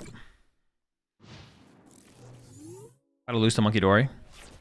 No, they don't play Monkey Dory, so we should be safe. Wait, it is the other build, right? Yeah, we're chilling.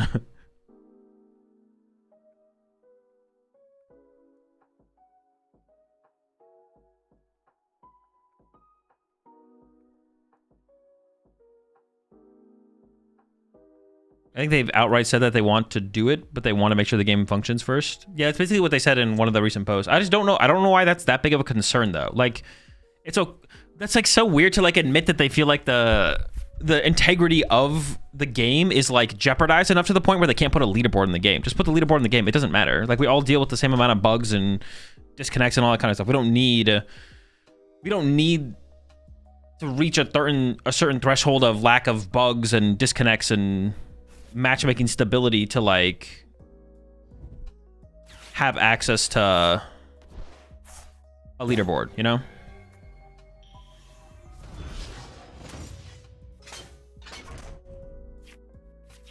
Dude, I 100% want to put a third Torchic in this deck. I say a Torchic feels so bad. Maybe it's fine though. Yeah, I do think I'd want the third Torchic before the fourth Buddy Poffin.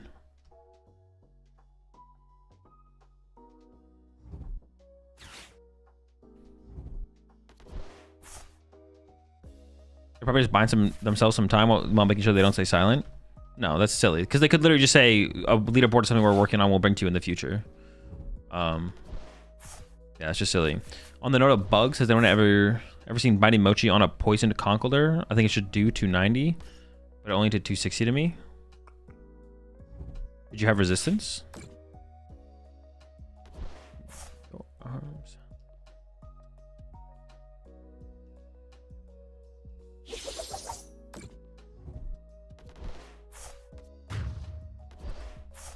It's PR? Nah, it's cringe.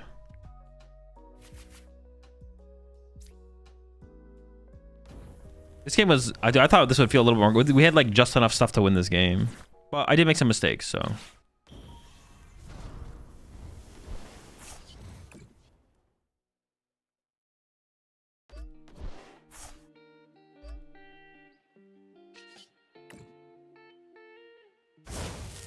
You think everyone's going to run 4 Candy and Pult into the next regionals? No. I think a lot more people will add rare candies to Pult Lore, but I don't think it'll be 4. It'll probably be 2 to 3.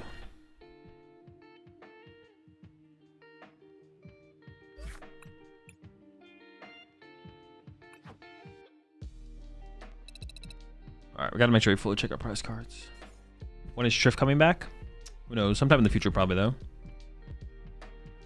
He's busy with Yu-Gi-Oh stuff. But I definitely would be down to have him on at some point in the future. Of all the ways they could invest in the TCG, the game with 0 in-app purchases probably isn't a top priority for development. Well, I mean, they're not adding... I mean, the team they still have. Like, it's not like the people who work on PTCG Live do other things at Pokemon. They only work on PTCG Live. They might not be trying to invest more into like their monthly, what's it called? But it's not like it's getting less priority at TPCI.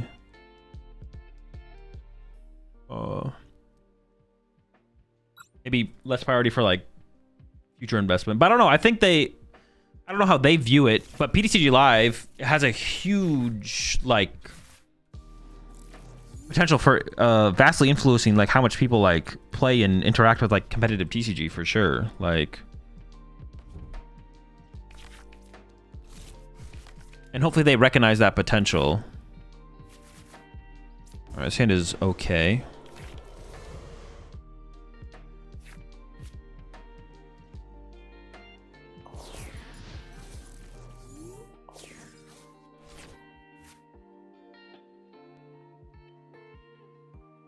It just sucks that you're only playing Tango because you're not utilizing the rest of the text.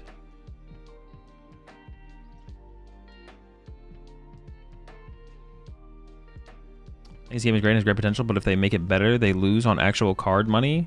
But also, I guess people they start with the game would want to buy the cards. No, they don't lose any on card money, bro. I don't know how you guys come to some of these conclusions on some of these things, bro. There's no like, they're not losing. Wait, do I ever secret box here?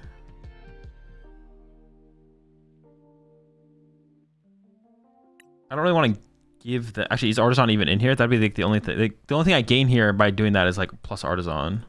If I secret box here, the only thing I gain is Artisan for the turn. Again. Whole squad's here this time. What about energy? Why is a psychic?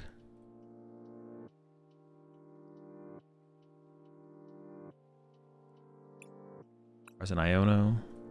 Like getting another thing down on the bench would be kind of nice to be honest. I'm not gonna lie. I think it's worth losing the cards that I have. I think we can just chill. I think just chilling is fine. Wait, LGM could be kind of cheesy in this matchup actually. Oh, I didn't even see if Combustion was in the deck to be honest. I'm not gonna lie. I might have changed that. That would have maybe influenced my choice here. I'm not gonna lie. We'll see. Buskin. I reprice a Pult. We have both monkeys. I want to get the other Blaziken set up, honestly. Actually, I don't know if I'd want that in this matchup. I just want to set up Monkey Dories. Alright, we're chilling. I guess going into Badoo this turn was like also a play, right? Badoo's pretty good against Charizard.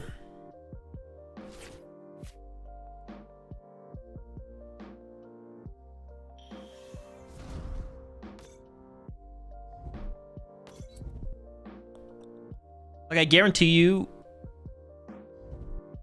I don't even know how so many of you guys in chat sometimes come to these conclusions. Like they don't care about the idea. They never get there. There's no way they ever think about PTCG Live and they're like, oh wait, if we make PTCG Live too good or this or that, then people will stop buying cards or will buy less cards. There's definitely just never a thought. For the budget they have for PTCG Live, they definitely want PTCG Live to be as good of a product as it possibly can be with the direction they're trying to go with, which is like the free-to-play model.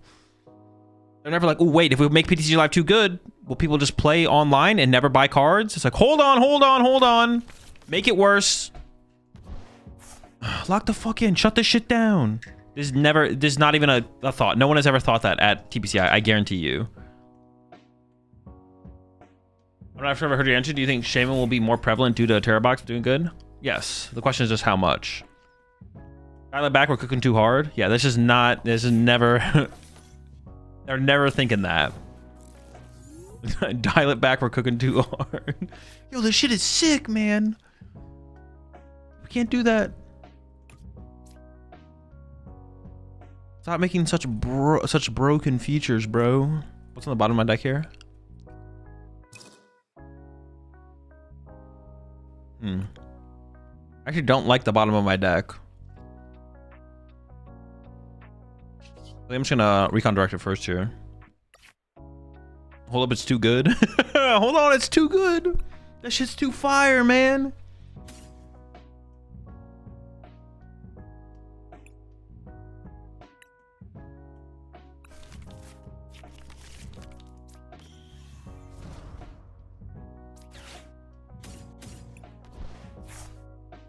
I mean, if I can Pult this turn to KO the Duskull off the bench, that'd be pretty good, right? Like,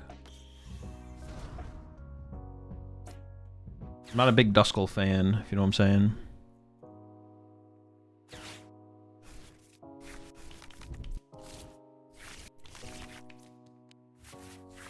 Okay, we got there. I have Candy Blaziken in hand. Do I care about setting up another Blaziken, though? I actually don't know. Or is one Blaziken enough? Is one Blaziken enough? Fudge. I think one Blaziken might be enough. There's a Dark in here already. I'll keep the Candy, though.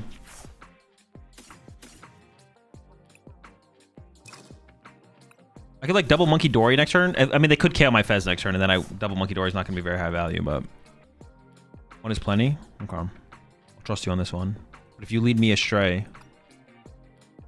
I'll go for a Dreep.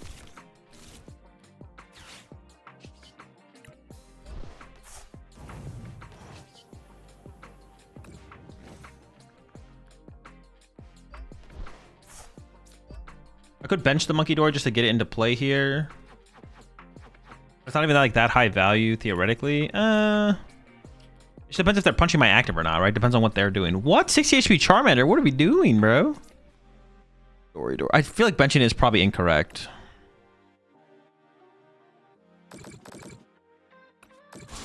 Yeah, benching is probably not correct.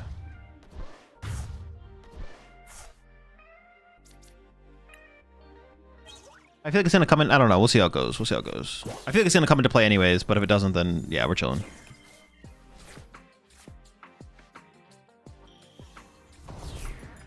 One turn of Blaziken makes up for Neo Upper. 2 or more is bonus. True. How'd you decide between Zoroark or Pult as a Dextrongen in your other vids, by the way? Which one feels... I mean, it's just like... They're different cards that have different, like, values. The question is just, like, which one's better, basically. But that's, like, tied to things like... Dracloak's a 1-prizer. Zoroark's a 2-prizer. Dracloak has 1 retreat. Zoroark has 2 retreat. Zoroark... It's never good to be a 2-prize Pokemon, but Zoroark has more HP, so it dies less easily, stuff like that. Yeah. All those things are, like, factors.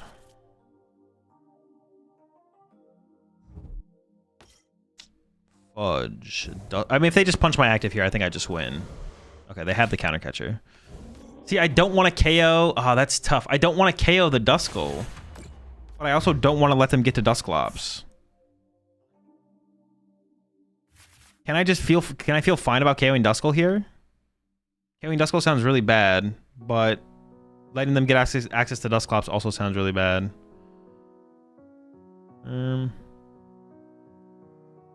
Maybe I do. Maybe I just don't. If they do it, they do it, and then I'm fine with that. Yeah, maybe I'm okay if they do it, to be honest. If they do it, they do it.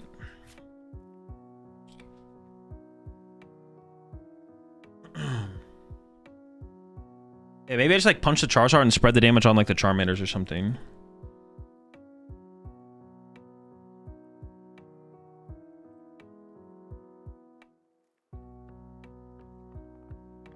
I can draw... Do you ever KO Mander here?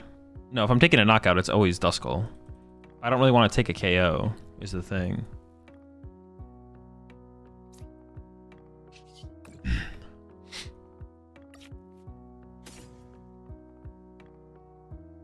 I could do some Petch BS. Then they just Turo for turn, right? I could Petch their Pidgeot.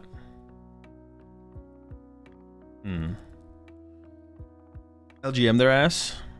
Nah, LGM... Well, what if I went LGM?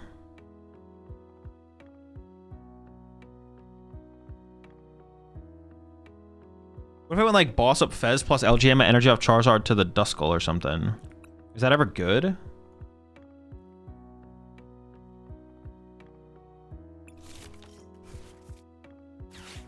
If you KO Mander, they pseudo can't use Dusknoir because they lose to just attack.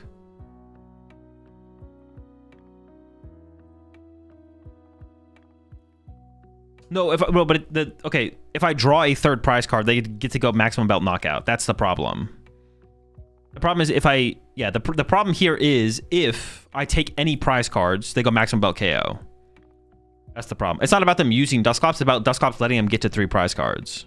That's the problem. If it's on the bird, they'll never get it back. But then the bird can attack. I don't want to put it on the bird, I don't think. Yeah, LGM would be an interesting line here for sure. It would make things awkward for them. I guess, I don't know, maybe making things awkward for them is like just the play. Or what if I went like Badoo, boss the Fez, and then boss KO Fez plus something else, but then I would need...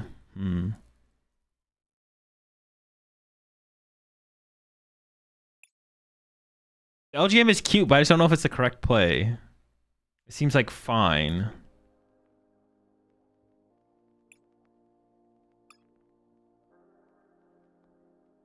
I'm just gonna go for the LGM play. I can't decide what I want to do.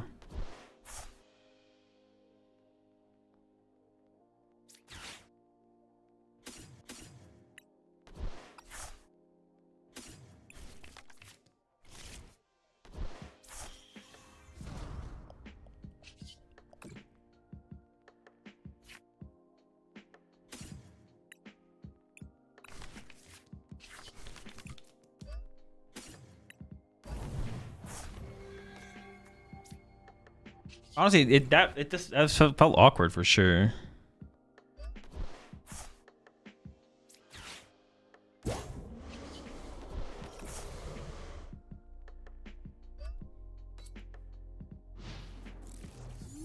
Or maybe I don't want them to be able to put the energy in the discard pile through popping Dusclops, right? I guess that could be a thing. Maybe I messed that up then. I kept thinking LGM was an acronym for something and couldn't figure it out. It is, yeah. It's little green men. LGM is, or what's it called? Little green men meaning like aliens. Because I can pop the clops and like nitrogen for the energy or something, I guess. Yeah, we'll see.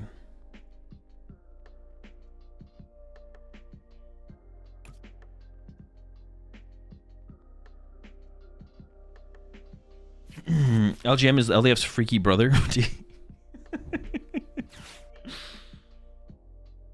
If I had an Iono this turn, then also punching on that last turn would have felt better if I had Iono to go with it, but didn't attach Luminous.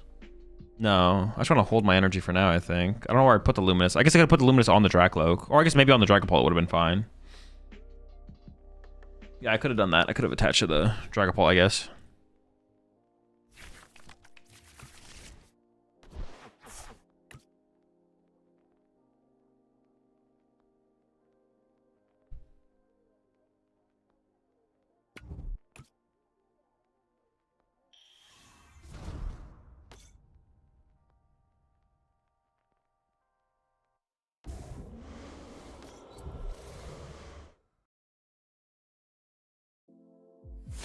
Okay, now they just KO my LGM. But what if I do it again? What if I LGM them again?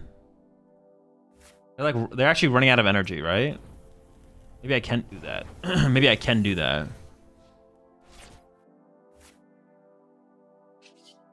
Maybe I'm overcooking with this line though.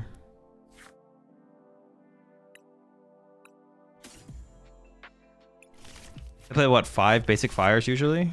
Am I overcooking here? Maybe I'm just overcooking. Maybe not though. I think we're smoked. Dude, I'm feeling kind of cooked here, I'm not gonna lie. If I had Iono here, I'd feel way better. I don't have an Iono, so.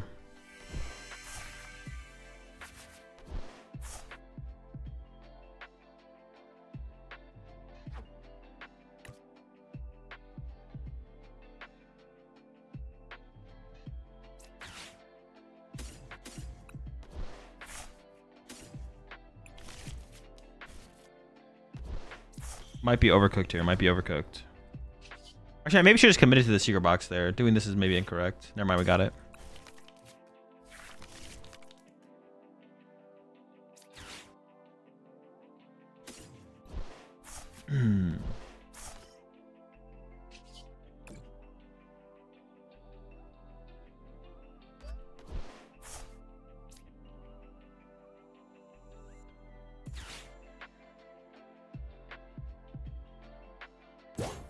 I think bringing up the Charmander makes the most sense here. I actually am not sure. All right, hit him with that shift.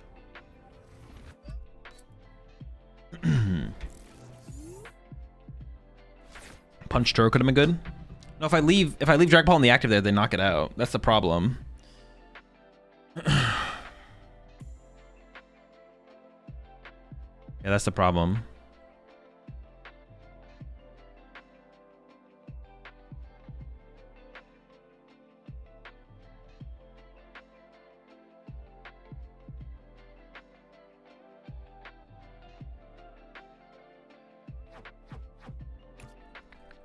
Is all that energy on board?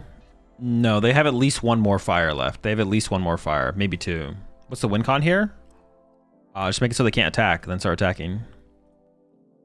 And make it so they can't attack, and then we start attacking.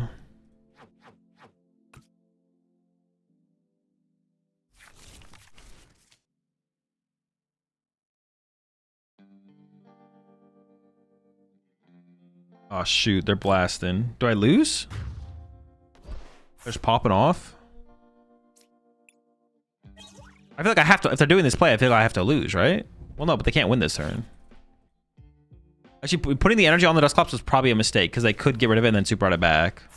Whereas the energy everywhere else is just like kind of stuck. All right, we don't lose, but it's not great. They still have Turo left as well. Oh no, but they're only, oh, hold up, hello. This is still winnable. This is still very winnable.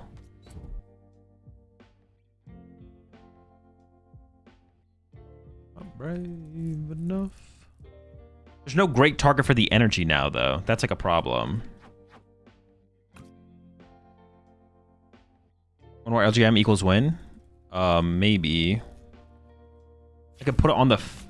I could put it on the Duskull.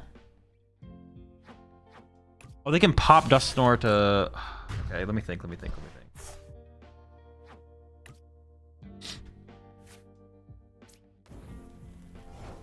I also need Super Rod in the deck, which I don't know if it is, to be honest.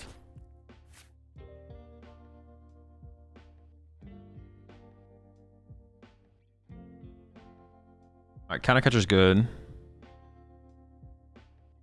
Oh, wait, we win.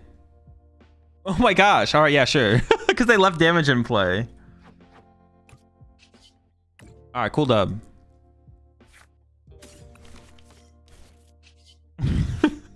Sure. They need to pop the Clops, but then move the damage off, yeah. Or not put Duskull in. They had routes that would make this game harder to win, but. Alright, sick.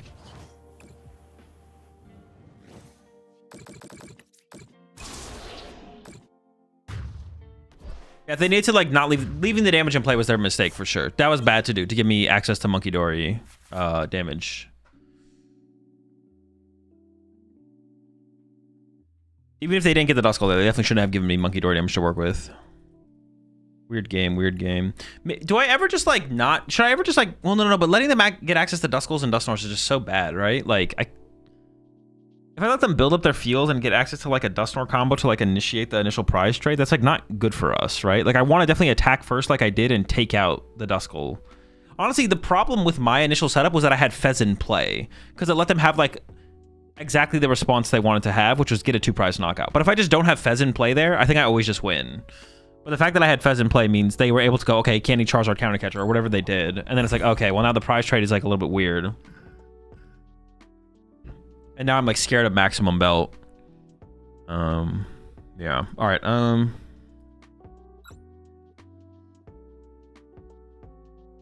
Definitely made things awkward.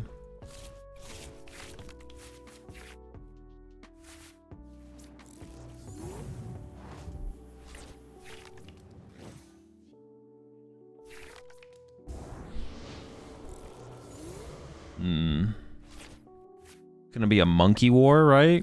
Is that this whole match is literally just a monkey? Well, no, but I don't want to punch. No, I can punch Zorks. It's okay if they get the return knockout sometimes. Can I get the baby Petch involved? I could like Petch their active.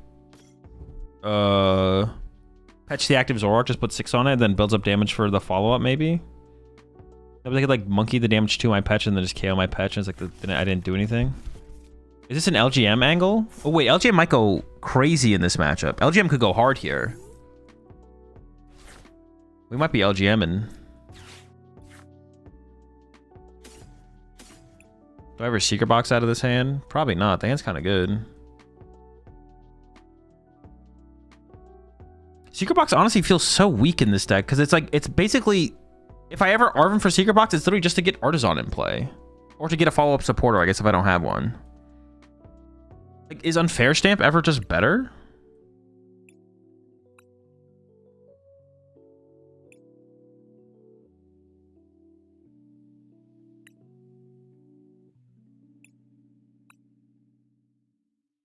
Unfair Stamp could just be better, I guess. I don't know.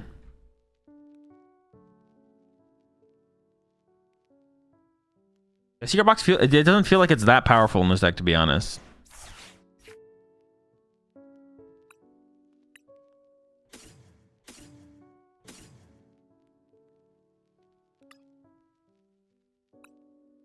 Yeah, I'm always just TM Evo in here, right? Because combustion is in here. Combustion.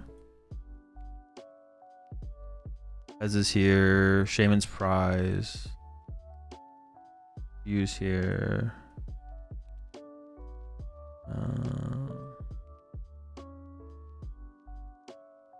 Put a trolley in here. Fuck it. Then we could cut another Buddy Poffin.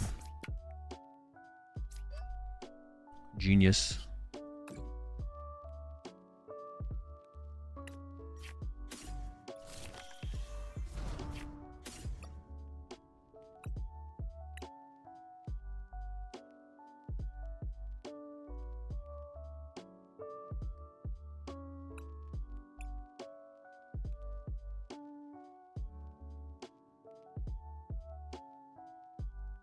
Super odds prize. That'll make it a little bit harder to like chain LGM if that's what I really want to do.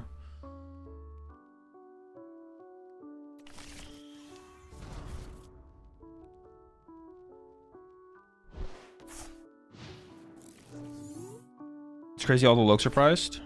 We just priced one.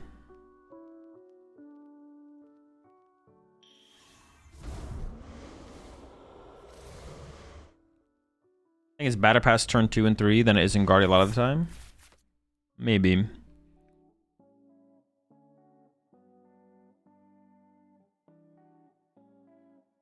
I guess where am I stacking all their energy? Am I just putting all their energy on a Monkey Dory? Like, if I'm LGMing the Zoroark, is it just going to a Monkey Dory? Probably, right? But then it's just kind of waiting until they find some combo of cards to like knock out my LGM. So maybe I do just get more aggressive than that. I don't know, actually. But I guess I could like LGM the energy off the active Zoroark, and then if they don't attach for turn... Oh, what the fuck? Alright, never mind. So do you think Zoro Blaziken has potential? Probably not, no. Now I got this dark energy stuck on a Dreepy. Go to Reshiram. Oh yeah, we could put on Reshiram, yeah. We can just overstack the energy on the Monkey Dory. Like this turn, if I get the play, I'll probably do it. I see an Arvin now. I could see LGM.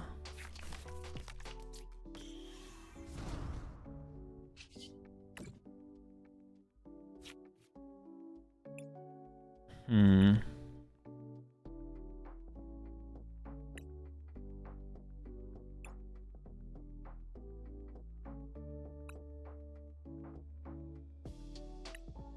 really don't want to leave a Combuskin in my active. I could grab this. Throw out Artisan. Attach. Evolve. At the very least, I could just go into Badoo next turn, I guess. Losing a boss feels kind of bad, but it might not matter that much, to be honest. We'll see.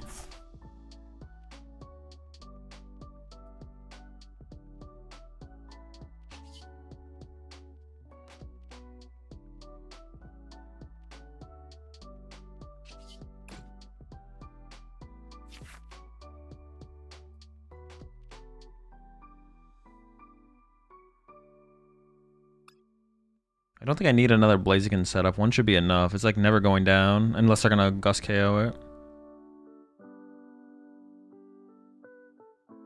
Could just grab a Monkey Dory. I'm gonna probably want them at some point. Sure.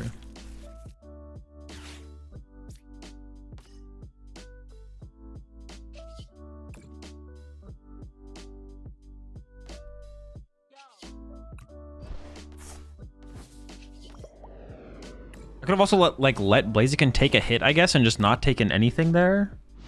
It's here for 170, and then I could have like double Monkey Doried. I wouldn't be able to double Monkey Dory back though, right? Maybe there's a way I could double Monkey Dory back. What are your initial thoughts on the Fabian's deck? Skill deck or straight deck or straightforward? I mean, that's not a way to describe decks. Deck seems fine. It's good. Pult build. Calling a deck a straightforward deck or a skill deck though isn't like a good way to think about Pokemon decks. I mean, that's more depth into it than a golden. Like, there's more to do than it's not like a. There's like, yeah, it's not Chocolate Box or Golden Go, I guess, but.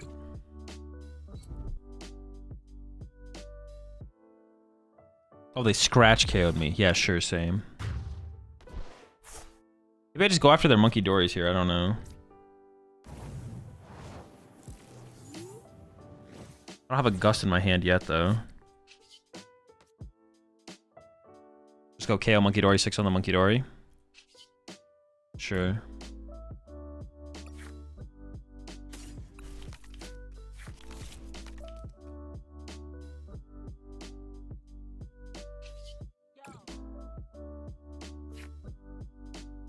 There's counter catcher, but there's also the energy. The energy. This can get the counter catcher. Should I like Raging Ball or skilled like Guardy? I mean, it's like a Guardy or a Pult but it's a Pult deck, so it's like not like a. Yeah.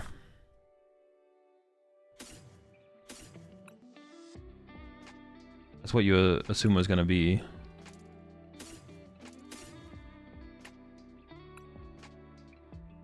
I'm thinking about going for the secret box here. It's fine, probably.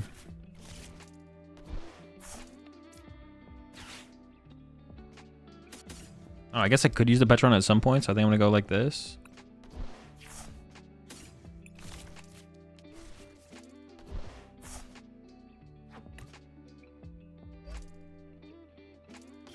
Is this literally just a chase the monkey Dory simulator here?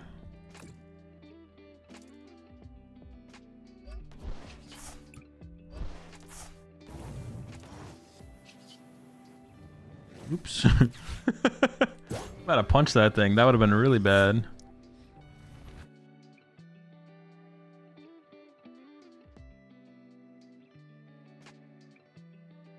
I guess I put it on the monkey Dory, right? Yeah, it seems fine. I want to be able to KO it off the bench. But maybe I'm punching the Zoroark here? I don't know, actually.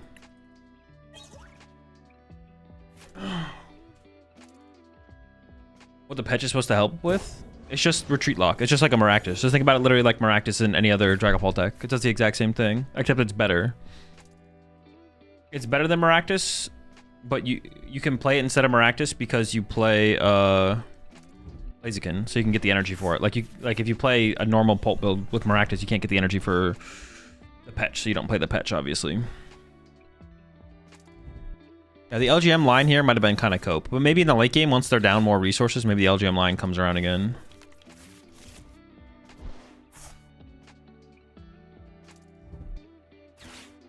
What scenario do you use the LGM? Mirror match, I think so. I would think it would be pretty good. Apparently it's good against Gardevoir, but yeah.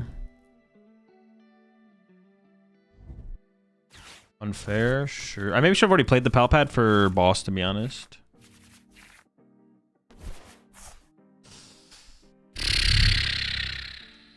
Alrighty.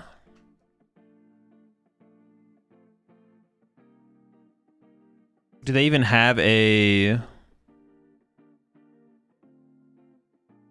I guess we have Secret Box to go search out. Oh, they don't have a Reshiram yet. Okay. So I guess we're chilling. I don't really love punching a Zoroark, though. I guess if we get boss here, we can just KO both Monkey Dories, right? See?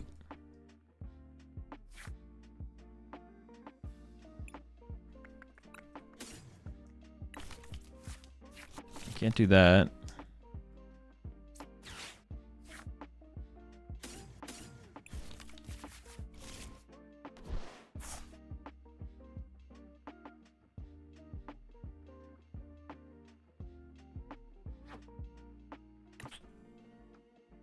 Huh. I wish Artisan was in the deck here, to be honest. Get Headbutt the Zoro. I guess I could do that. So I could go like... Oh, I have a Monkey Dory on my fucking bench, bro. What the heck? Dude, what the heck? Dude, I was like, there's no Monkey Dory here. I literally have a Monkey Dory on my bench. My men angle? No, because they should retreat to this one because they have Stadium. I was like, man, I don't have a Monkey Dory here. That kind of sucks. And I kind of want to grab the Fez. Yeah, I guess it is a Jet Headbutt angle. Where the fuck did this Monkey Dory come from? What the heck? Yeah, I definitely just shouldn't have played the Ultra Ball. Could just attach the fire here or something, to be honest.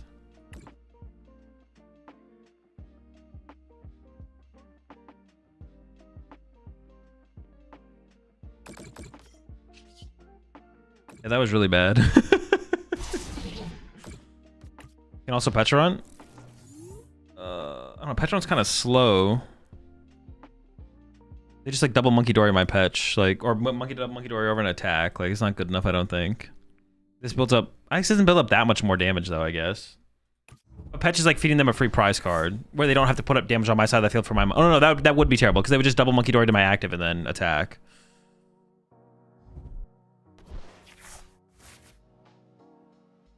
Yeah, all right, this is pretty mid, but I've definitely put myself in this situation.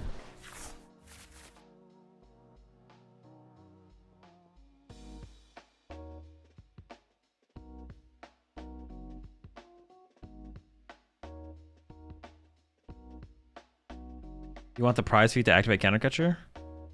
In that situation, I mean, maybe. I don't think so though. I don't think I'm that concerned with trying to get access to counter catcher. I think this is probably the better play. Just chill and jet headbutt. Because I want them to build up damage on my side of the field. And we'll worry about the other stuff later. Can't you move 30 to Monkey and KO with 60? Yeah, but then I put 200 damage on their active Zoroark and they go bench Reshiram and one hit KO my Dragapult. I don't think I want that. I don't really want... Yeah, for the current situation, I don't think I want to lose a Dragapult. But maybe it would be fine. I think it'd be better for me to just like take it slow and steady and try and out Monkey Dory them. But I don't know if that's going to be realistic either, though. We'll see. I do have double Dory set up.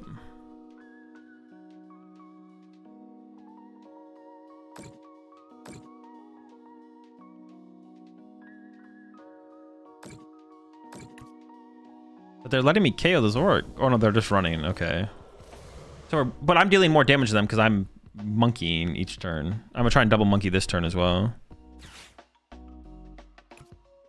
Did they just like prize both Reshirams or just can't find it? Or are they just not using it on purpose? But there's no reason to not use it, right?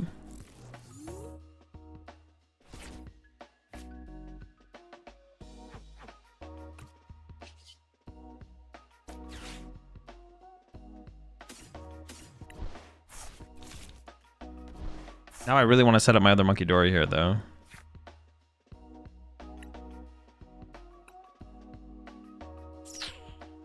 Dude, if I just didn't play that Ultra Ball, man. Playing that Ultra Ball was so bad. Holy smokes. I get this in an item. Oh, playing that Ultra Ball was so bad. Dude, how did I not see the Monkey Dory on my bench? I just did not see him. I was like, all right, I don't have Monkey Dory. What the fuck? I could just go for boss, I guess, and just go boss KO this Zoroark. Go 30 off here. Maybe that's just the play. Yeah, maybe that's just the play, just going for the boss here, actually, the more I think about it.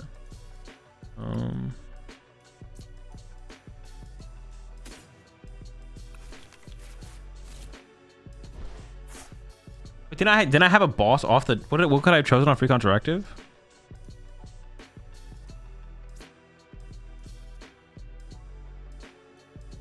I want you to set up damage on all Zoro so they can go off. No, that's definitely not what they want. They don't want me to infinitely just put... If I had two Monkey Dories here, I just beat them eventually. I definitely don't want that. You just can't find a Reshiram.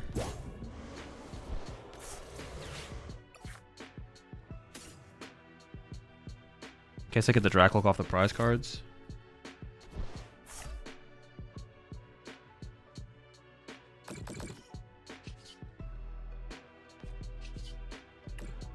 What do I have in here? I don't even know if I should have used this. I kind of want to put one on the Blaziken though so it can't get trapped. So it's definitely correct there, yeah.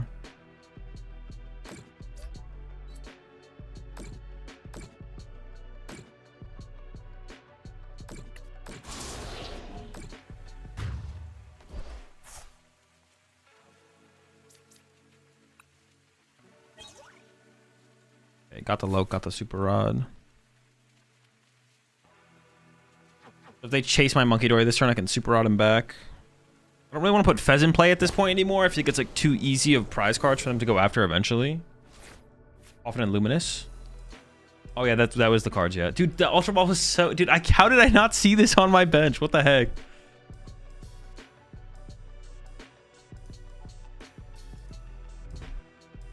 Now, actually, now LGM might be able to do something because... I mean, they're down what? A Super Rod, 2 Dark Energy. They have 2 Dark Energy on the Monkey Dories.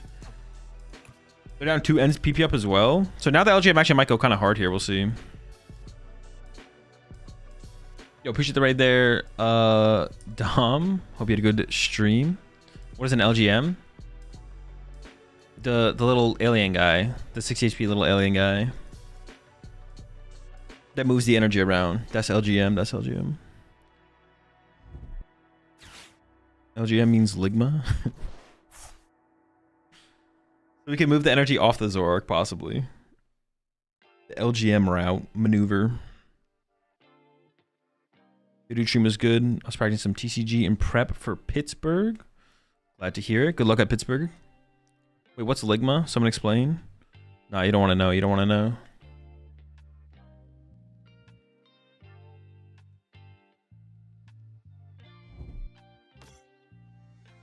Okay, now they put Fez in play, which is good for us. That's another 2 prize cards we can go after.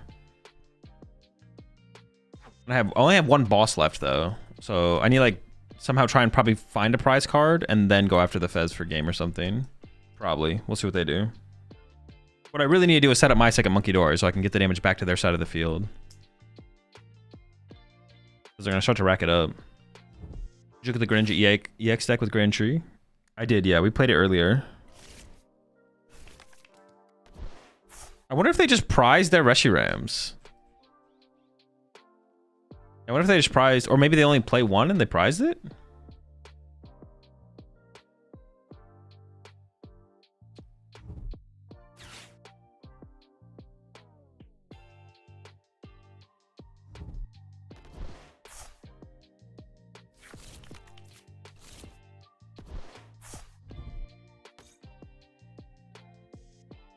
Like, they just can't Zoroark, or they can't, what the fuck?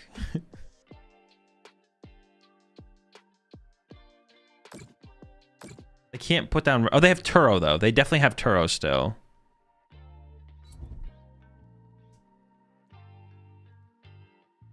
Dude, I don't know.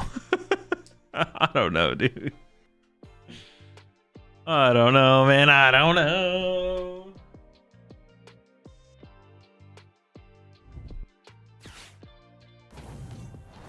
Okay, that... Wait, did they kill me? 20? Fuck you, Zerua. Little bastard. Alright, now I'm not sure what I do here, to be honest.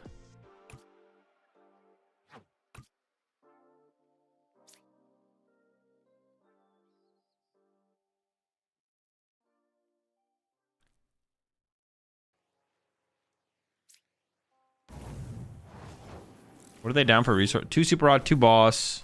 They played 0 Counter Catcher. That was a good top deck. A little Rastard. And mild. I kind of want to go with that LGM, to be honest. If I can find him. Honestly, mind bending here doesn't even seem bad.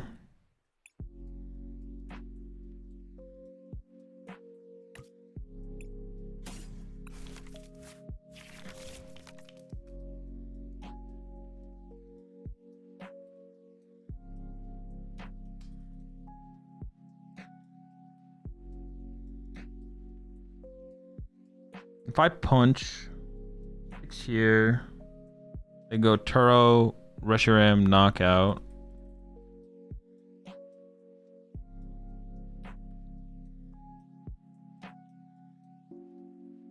Doesn't discard? Yeah, but I want to lose my Night Stretcher, I don't think, to just find the LGM.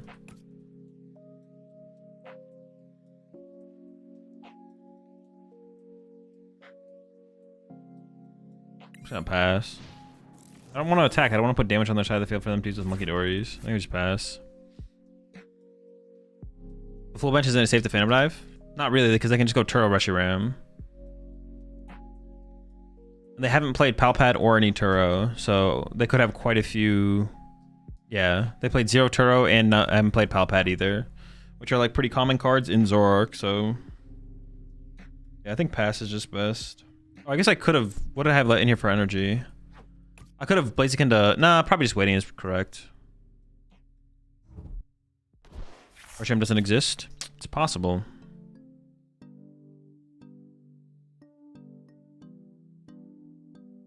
Now I want to find my... Monkey Dory here. My other Monkey Dory.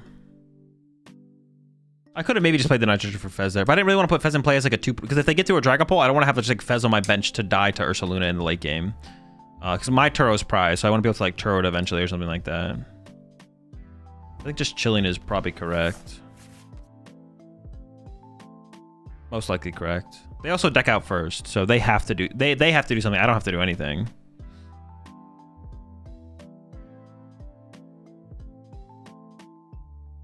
I know you don't like bling, but what would be your favorite card or artwork? Maybe like the Cleffa or the Palafin. How many I know have they pitched? Are they gonna deck out? I mean, they're going to duck out just because they have less cards than me if they don't do something.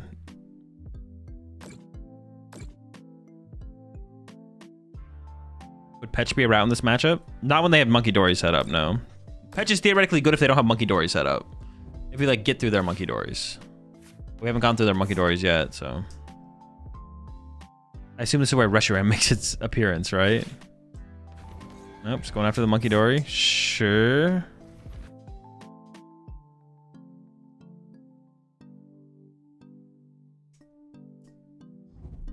I guess like that'd be a question. Can I just sit here and wait? They're down 3 Iono, but they still have not played Palpad. Which I don't know if they play Palpad or not. I'm just kind of assuming they do.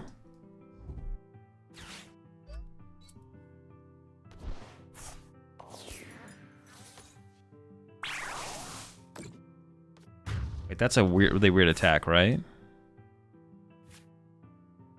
I think I'm going to hit him with the LGM here. I think I can give him the LGM here. If I can find it.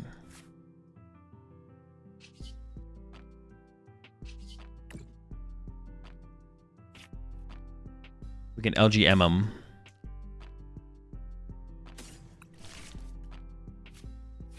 Maybe. I have to find it. I could Nitrate or Monkey Dory. Play the research. Or I could just play Iono. I can still Nitrate for the Monkey Dory though. But I might want to LGM them 3 times. I don't know, that's weird though. Would that ever happen?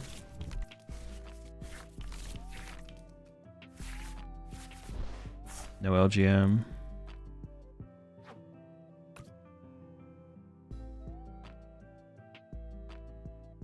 Do I ever accelerate an energy with this guy? I don't think so. Just pass. They don't have an attacker for Zoroark to copy or Reshiram Price? Possibly. Based on how they played it, I don't actually know for sure, to be honest. Safe to punch Bear, though. I mean, they can just they get the Monkey Dory damage over to my side of the field. I don't know if it is safe, to be honest. I think just passing is fine, though.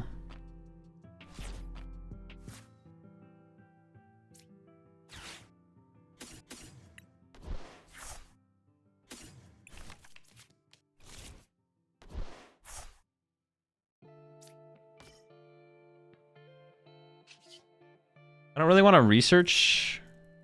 Oh, I have Super Rod left. We can research. It's fine.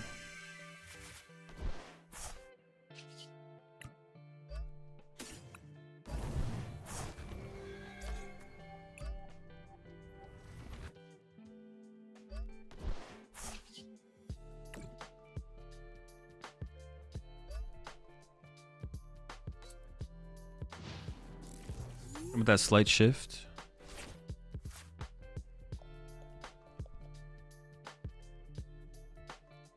Like, they can attack with Ursaluna currently if they have another energy, but then I think we just slight shift them again, right?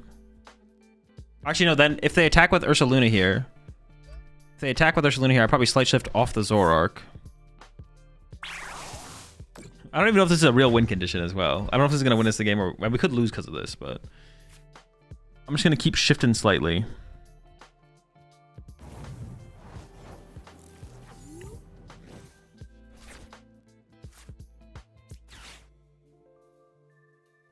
How many Ionos do I have left? 1.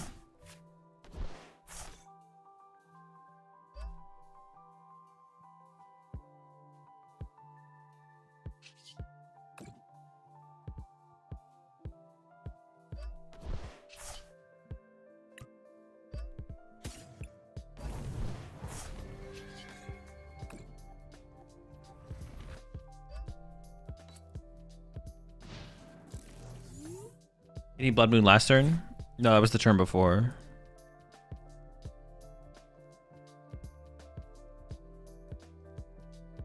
How do you attack twice in a row? He didn't. Oh, so they're down 2 E-Switch, 2 Ends PP up, 2 Super Rod, 6 Dark, 1 Fighting. Maybe they have 1 Dark left. Maybe I should have moved off the Ursaluna, though, to be honest, because they also need to find, like, Palpad for Turo. If they even play that. Play this guy. You think most balls will start shifting towards 4 candy, like towards lists? Or will they stay as is? I think they'll play some candy. Okay, we got them. Shifted them out of the game. What is the next regional that need to add Mega to the lists? The first regional that Megas are legal for is Milwaukee. Do you think that most Dragon Balls will start shifting? Already read that question. I think some will add. I think people will add some candies. I don't think it's gonna be 4 though. Probably like 2 to 3. I think the 4 is probably overkill. The correct count is probably like 2 to 3. 4 seems a tad aggressive. GG's will I prize 2 retro double rush. I'm like an idiot. You idiot, bro. Lock the fuck in. Yeah, I wasn't sure if they were prized or I wasn't sure if they were prized or you just couldn't find one. I was thinking it's possible you prized one of them and couldn't find the other one, but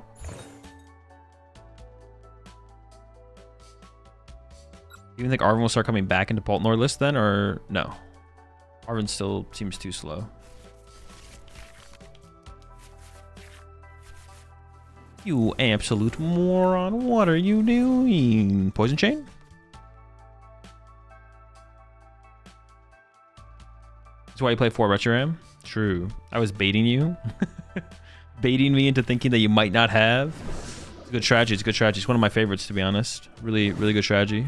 A little bait strategy.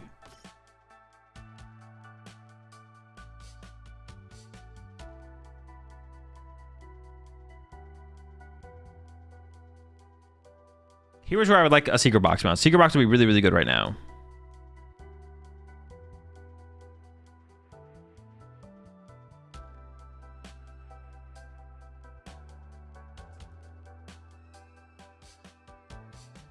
We'll see. I said nothing top 4 yesterday, and all I needed was a Crispin, and the guy went on vacation. What? Yep. Same.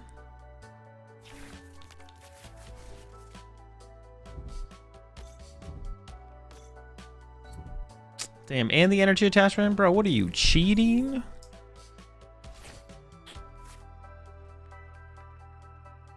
Overall, I think Monkey Dory is worth it in this matchup.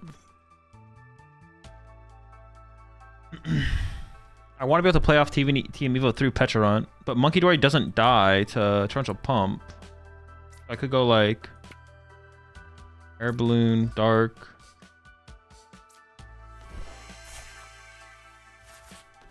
Never lucky, bro. I mean double Pawfin's pretty good, I'm not gonna lie.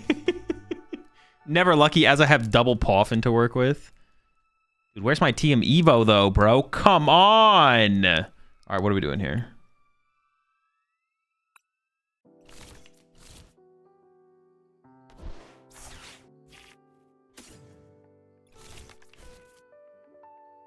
Where's my Shaman, man?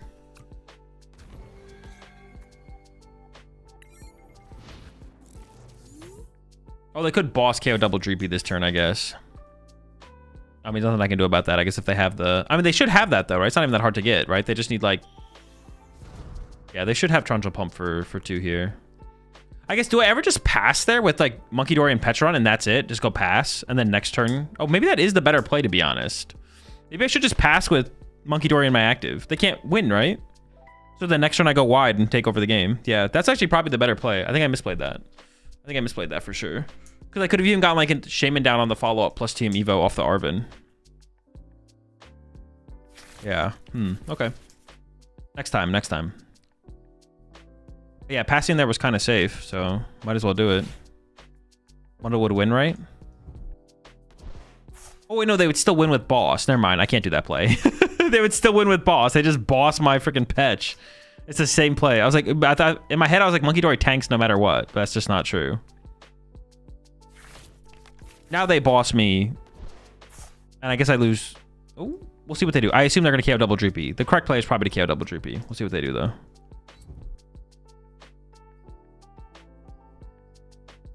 How do I stop being so bad at Pokemon? By getting good. Getting better. So lucky, bro. What a sack. Okay, I'm okay with this. I prefer this than opposed to the other one, because then I can just set up more... Or like the draw power from the Dracloaks makes it easier to get the other guy set up, so I'm okay with this.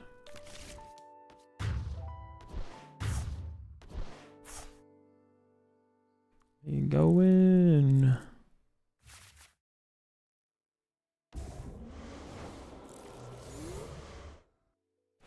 Okay, let's see.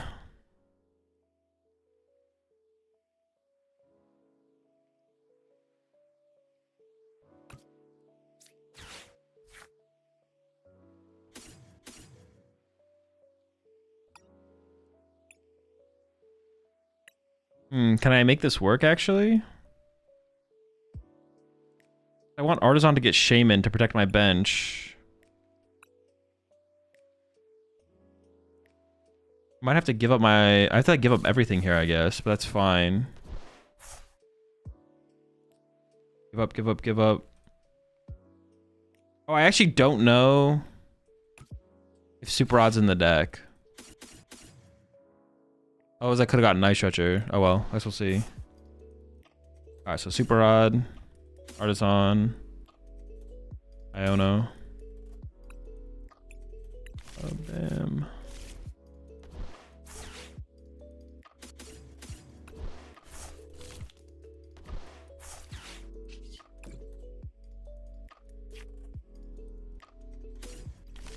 Shaman Protect. But also...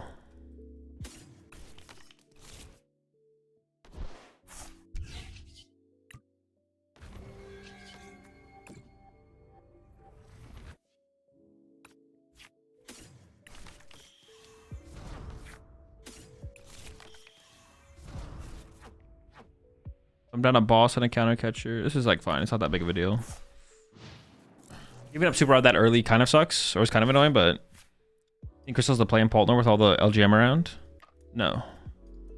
Neo Upper literally does... Actually, no, it's not true. No, I don't think it is. Neo Upper doesn't do the exact same thing, but I think Neo Upper is still just better. There's also not that much LGM around. Like, yeah, LGM, there's not that much LGM. But yeah, you're fine. Just kill the little guy. Just candy out a Dragapult and headbutt him. Headbutt the LGM.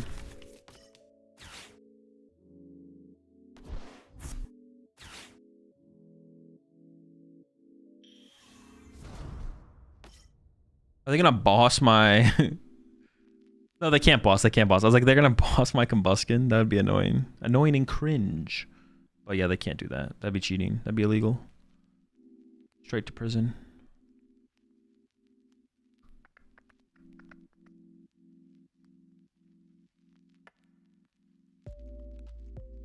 This is gonna get a little weird though, I feel like. I don't know. We'll see. I'm not that confident in our situation, I guess. Am I just gonna get Terrapagos here or something? Oh no, they're just loading up Water Pond again. Are they just gonna sob me? Like, what is even the play here?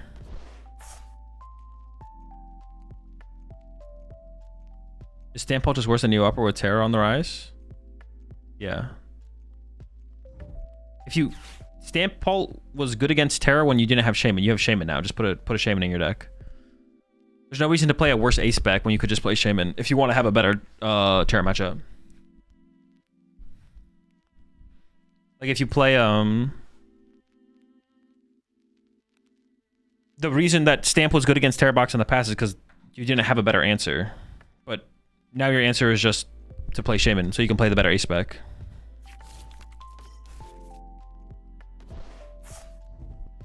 Alright, well they put the Clefairy on the bench. If you could bring back one card from the F block rotation, what would it be? None. Dude, that can't be worth it. There's no way that was worth it, right? Oh, I guess they just deal... I mean, they have to do something. No, that probably is worth it. I take it back. I was like, bro, what are they doing? This is not cooking. I mean, it's definitely not cooking, but it's probably the correct play as well. No cooking was done that day.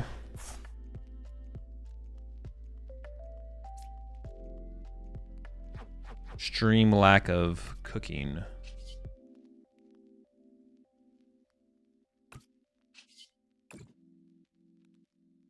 This can't be it, man. This can't be what we're doing out here right now. This is insane. All right, this hand's Kind of sucks, actually. Yeah, kind of sucks. You closer. Treated you bad.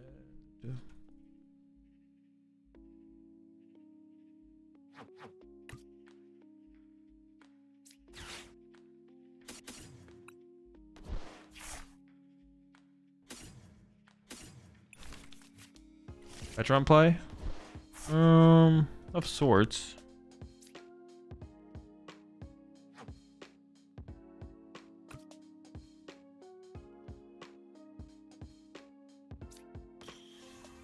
I should definitely Palpad back. I'm thinking about just getting double Iono here, to be honest. I don't remember what's left in the deck, though, so I don't know if I should get something else here. You could have gone Chicken KO with the monkey. Oh, I could have, yeah. Oh, shoot, that probably was the better play, to be honest. I actually kind of did troll there. For some reason, I thought I didn't have, like, an attack available. Yeah, for some reason, I thought I didn't have an attack available. I was like, man, we just can't kill this. We can't kill anything. Fine, though.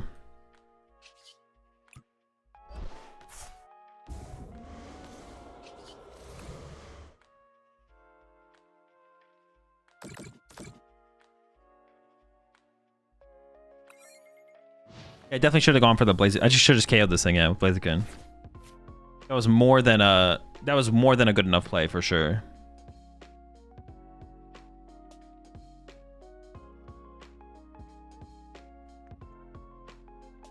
More than good enough. We'll see how this next turn goes.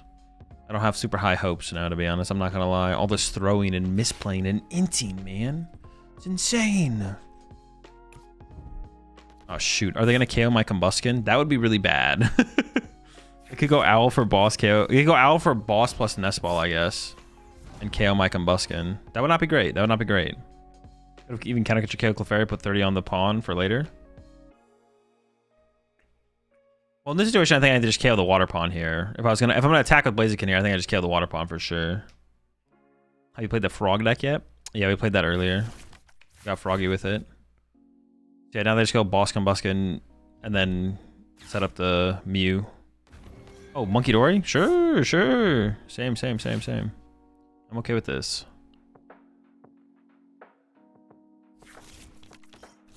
Okay, now I don't even know what I'm gonna do, to be honest. Well, I would like to Iono. Well, I don't even know. Iono's not even that strong here. Well, they have like a 4-card hand. Yeah, Iono's not even that strong here, so playing Research here honestly is probably fine. Yeah, playing Research is just fine. Definitely should have killed their Water Pawn last turn, though. That was definitely the play. Now, I can't KO it this turn, but I can just go counter catch a KO Clefairy. That's probably good enough. Or I could, like, Blaziken Punch for 200 instead. That could also be the play instead.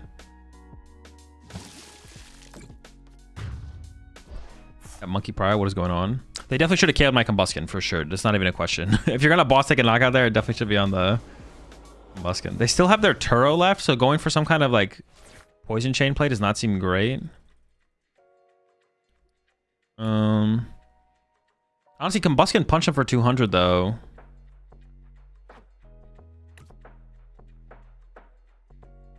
Or Blaziken punch for 200 is probably good enough. Counter catcher to Clefairy. If I'm punching with Blaziken here, I just don't care about the Clefairy, right? I could just go Blaziken punch active, and that's good enough. I think I'm just gonna do that. Just go like attach. At this point, because I drew the Iono, I might as well Iono.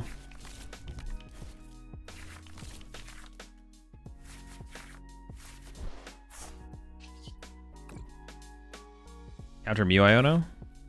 Nah, it doesn't seem like that strong. Recon first or supporter first? Supporter first, because there's no supporter I would draw that would want me to, that would lead me to doing something else.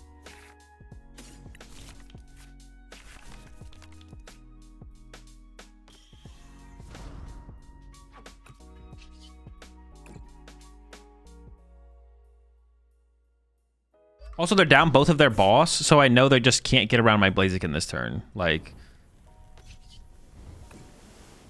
so, like, by punching with Blaziken, I know they just can't get around Blaziken. Like, Blaziken just, yeah, they have to punch my Blaziken. What if they saw a Blaziken? Then I go get a Monkey Dory, and then I KO the Monkey Dory with that. And then I, yeah, pass. But then I still just win. Yeah, if they saw my Blaziken, I just go put a Monkey Dory in play, and then I KO their... I don't even know if I KO this, to be honest. I'd maybe just move the 30 off to there or something and just pass over to them. Yeah, the problem for them in this matchup is the Blaziken, for sure. They just don't have an answer to Blaziken at all. Ooh, actually, if my next is prize, I actually can't get a Monkey Dory back. I have both in the discard pile.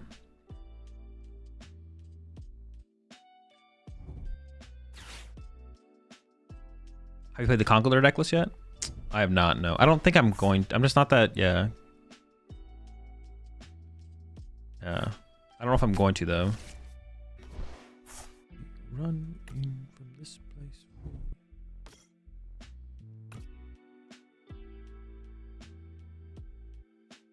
Even with Shaman, I think Terra's favored into Pult. No, definitely isn't. There's no way. There's no shot. I don't believe you. You're lying. I feel like such a large percentage of your win condition comes from... Yeah, there's just no... I don't believe it. I couldn't believe it. Why are you lying?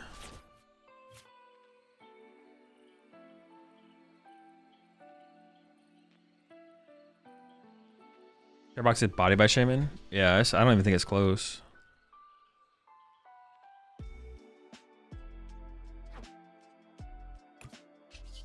And I can just go KO Clefairy, KO this, spread damage, right? Why do you not shuffle back there?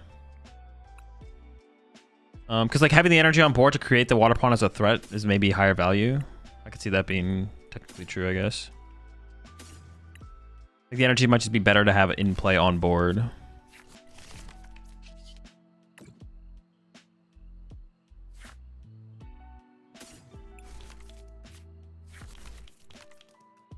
So I could counter catcher here instead, but I think I should be able to win the game if I just boss here. I'm trying to think if it's like correct to the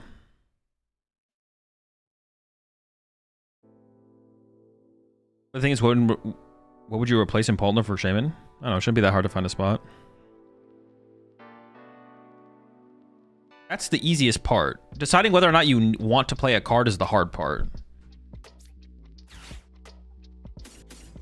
Adding the card to the deck is the easy part. Just find a card that's worse than Shaman and then cut it. Or that you currently think is worse than Shaman. Boss now because you might need item search later. Maybe.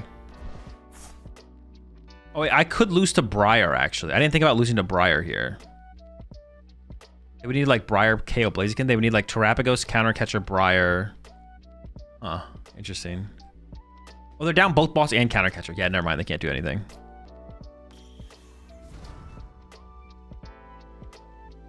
Yeah, I'm not sure about... I guess I just save the counter catcher then, right? Yeah, let's just save counter catcher. Play the boss. Because it should be active next turn.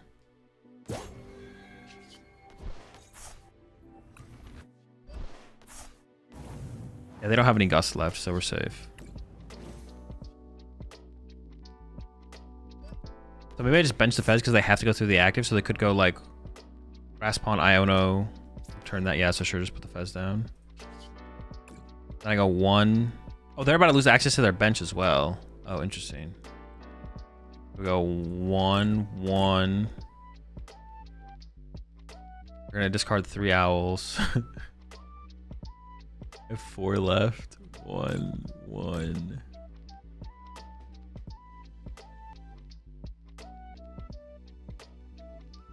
One.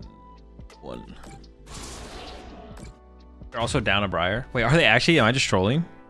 Oh, they are down Briar. What the heck? I mean, now they discard 2 owls and Rotom, but this little Ogerpon box or Terra? Terra.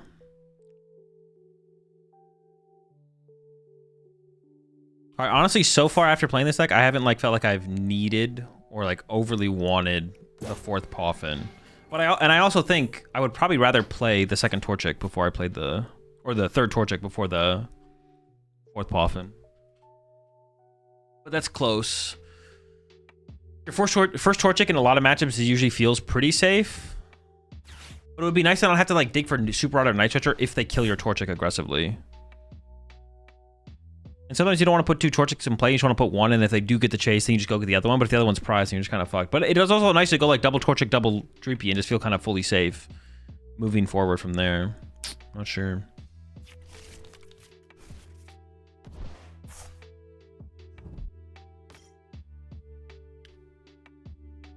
They're about to pull out their second ace spec, and you'll feel so silly. That'd be pretty tough to beat. I'm not gonna lie. That's the move right there. Terrachian power, Terrabox. Oh, come on. That can't be a serious question. You need to lock in. I expected more from you, Reef. You don't have a win con? Their win con is KO my active with Clefairy and then pray I don't have a response knockout. They do have a win condition, but it's like pretty terrible. Alright, cool. Think Petrol has any place in Joltik box? Probably not, no.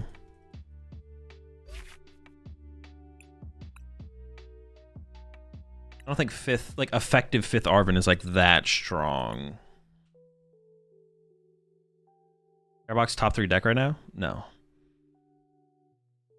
The Terrabox, the Terrabox is like not that good of a deck. It's like fine. Terrabox is like fine. It did really well over the weekend. Meta seems pretty good for it. Still loses to Guard 4. Pult Nor matchup is favored, but like not overwhelmingly favored. Like the deck's like fine. Terrabox is like a fine deck. Nothing crazy has changed to make it like a tier 1 deck. And the thing is, Terrabox is weird. Terrabox can basically never be a tier 1 deck except as a prediction going into a metagame. It's like, oh, for this tournament coming up tomorrow, Terrabox is a tier 1 deck. But if it's true that Terrabox is a tier 1 deck at, let's say, Pittsburgh this weekend, then right after that, it won't be a tier 1 deck because Shaman's just going to increase in popularity and then the deck's just bad. So it's like, Terrabox can only exist as a tier 1 deck as a prediction into a tournament and it has to be like after a moment where it wasn't successful. And Terrabox was just successful. So Terrabox is definitely not a tier 1 play for Pittsburgh or a top play for Pittsburgh. You could have argued it was a top play for last week, but I don't even think it was that good of a play. It was just like it was fine. It was like a fine play. But now for Pittsburgh, it's definitely a worse play. It's a worse play for Pittsburgh than it was last weekend. And the better it continues to do, the worse of a play it becomes because the higher the Shaman counts become. And so on and so forth. But yeah, the deck's it's one of those decks that's weird because there's such a hard counter in the format for it. The deck's never great. It's always just fine. Well, no, it could be great for a tournament, but like in the format, it's never like ridiculous. It can't be like constantly a tier 1 deck. It's like, okay, have we found the sweet spot to play the deck is the question. Is it true for any deck with as hard of a counter as Shaman is for Wellspring? Yes. Yeah, pretty much. Yeah, whenever a card like that exists that is so strong against a deck, that is so easy and convenient to put it. Yeah, whenever there's like a Shaman in the format for any deck, the deck is not like the deck literally can't be a constantly good deck. It can't be a constantly tier 1 deck in a format. It needs to like find its moment. And then immediately after it finds its moment, it becomes considerably worse. Maybe not terrible. Like Terrabox right now, it did pretty good. Will more people be playing Shaman at Pittsburgh? Yes. Up to the point where you can't play Terrabox? I don't know. I mean, Terrabox still seems like it would probably be reasonable. I don't think there's going to be that much Shaman, but there's going to be more. But there's also some decks that did well over, like this deck that I'm playing right now. I think if people play this deck, they play Shaman, right? So, yeah. If anyone who's playing the Blaziken Dragapult, like Fabian's Blaziken Dragapult, they're probably just going to naturally put Shaman in the deck because it already started with it, right? So,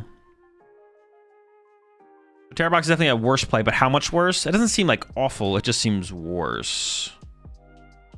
Would you say that Psyduck will have the same effect on Pult Nor? I don't know. Haven't played in the format. Haven't played in the meta. Haven't played against decks that play Psyduck as Pult Nor. Doesn't matter. I don't know. Why are people trying to tech for Terrabox instead of Guardy? Guardy been winning every single regional. Because it's not as easy to tech for Guard for. You can't just like put a card in your deck and beat Guard for. You can just put a card in your deck and beat Terrabox. And the card's like not terrible against other matchups as well. So it's just different. Actually, this kind of feels like a secret box moment, to be honest. I don't really want to Arven next turn. Arven next turn seems terrible.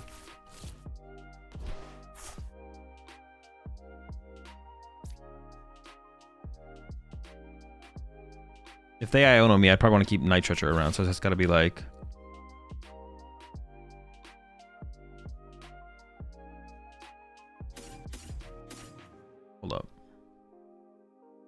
Wait, no. No, wait, no. Oh. Trying to keep the dark energy for Monkey Dory. If they Iono'd me... I'm definitely going to Night Stretcher the Dragapult back. I could put the fire on the active. Then retreat the fire to the discard pile, try and find a Psychic. But if they Iono me, I want the dark energy back in the deck so I can attach darks to Monkey Dories. So I think let's get rid of these three. And then just like get the Dragapult back. Alright, so let's do this. Often Artisan. Research. Oh. My Combusken's prized. Gosh darn it. That is so bad. Okay. Oh gosh, that's so bad. Okay. No, it just sucks. Oh, wait, do we GM him? Do we hit him with a general manager?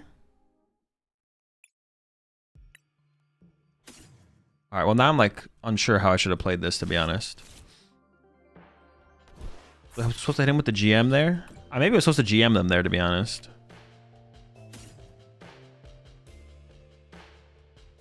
I have 3 Lokes. I only have 2 Draclokes as well? Dude, fuck me, man. I shouldn't have even gotten the Artisan, I guess. Dude, I don't know how I should have played this, but it was not like this. When did I check my prize cards? I checked my prize cards. Oh, I checked it with Arvin. I definitely would have like formulated something else, some other plan here if I had checked my prize cards.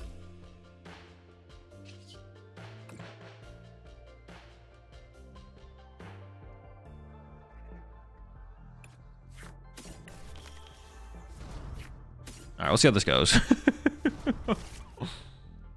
Ugh. If Air Balloon was in the deck there... No, because we didn't have a Psychic in hand. We didn't have a Psychic in hand. I could LGM this turn, though. I mean, we'll see how their turn goes, I guess. We'll see what they do, and then maybe I hit him with the GM. General Manager. Ooh. They did attach active to retreat. 8. If we find a Psychic here, I'm gonna hit him with that. I'm gonna hit him with the GM. But then are we just gonna get cooked eventually by like Dusks? And see, I don't even know if that's correct. I don't even know if that's the correct play to do. Is to like play for the GM. Like, should I play for the GM now? Move the Psychic off the Dracloak to the Badoo. But then it's like, okay, they just wait for like Dusknoir, Dragapult with Neo, and then just like board wipe me, right? So should I just like use this, evolve here, attach fire, research, use this, retreat to Badoo, Badoo them, something like that. Eventually get cooked by Neo, right? That's the way it feels for sure, yeah. But then I could get the LGM back and then move the Neo. But then they just go attach knockout LGM with a single energy Pult. Yeah, I feel like it's probably best to just play aggressive, to be honest. Maybe if our setup was a little bit different, we would go into the GM, but I think in this situation we're not GMing. I'm still playing the Tatsugiri EX deck. It's like a slot machine turn 2. Gambler's favorite deck.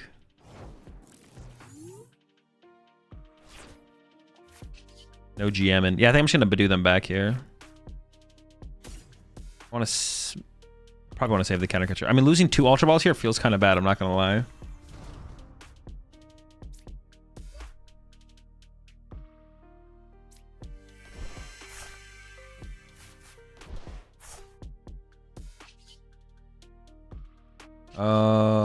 Actually, maybe I Artisan now and then Dracloak after, so I stack for the following turn.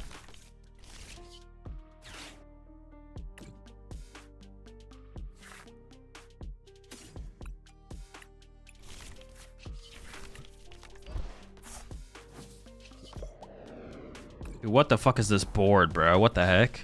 I think Tatsugiri has what it takes to win a regional. If the slot machines really like you. Yeah, sure. I mean, you could just look at it the other way, though, and any deck could win if every person they play against just bricks every round of every tournament, every match, every game, which is technically possible, but the chance it happens is just, like, very unlikely. So, Azul, how do you find the Pult Blaziken build to the other different builds of Dragapult? I mean, seems fine. I would say Pult Noir is still probably the best way to play Pult, but That's pretty chill. All right, well, they can attack with Pult this turn if they want. Dude, double Dusclops setup as well, dude. Fuck me. You think fitting Flareon in the Terra Box deck to help Pikachu charge up quicker? Oh, what do you think about the fitting the Flareon in the Terra Box deck to help Pikachu charge up quicker? I don't know. It's interesting. Interesting. Really good against, what's it called, obviously. Golden Go. Ah, sheesh, man. Are they punching Badoo, though? I mean, if they're punching Badoo for turn... Oh, no, wait. I guess they can always just pop Nor, right? They can pop a Dusclops on the Badoo, and then I'm forced to send something else up. Dude. This is cooked, man. This is cooked. We don't lose yet. We don't lose yet. It's still winnable. It's still winnable. I believe. I believe. Oh, they're not doing it. They're actually Phantom Diving to my Badoo. Okay, what the heck? That seems terrible. I don't know if it matters, though. We're so far behind. Maybe I should have... Well, if I had benched Torchic last turn, they definitely would have popped to KO it, but it would have been like one less thing they have set up. I don't know. I have to bench Torchic this turn for sure. Dude, this turn is so cooked. The boss didn't end up mattering. Do I ever have to chase these guys instead? Dude, that's so sad. I feel like I want to KO their active here.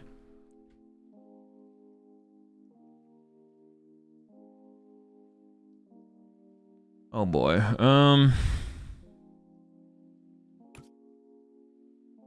LGM his ass. Dude, the GM is not cutting it here. There's no way the GM cuts it.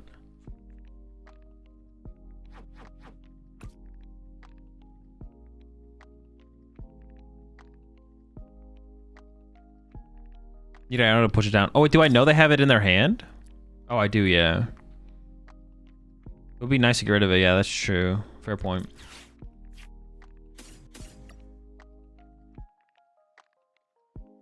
Yeah, Funny Iono here, I guess, is pretty chill then. I should go all in for it.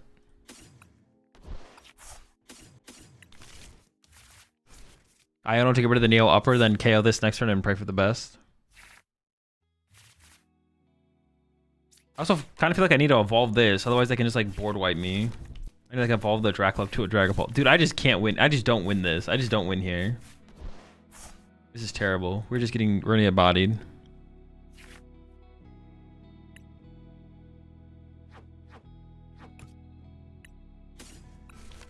I mean, if the turn isn't too ridiculously strong, maybe the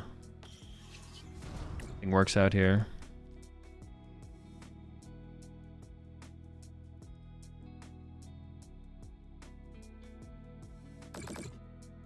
Maybe just like a split. I was thinking about splitting it on the Dusclops, but then they pop the Clops, I guess. I don't know. And Shaman in case they Turo and power up a Fez. Kill the Lokes.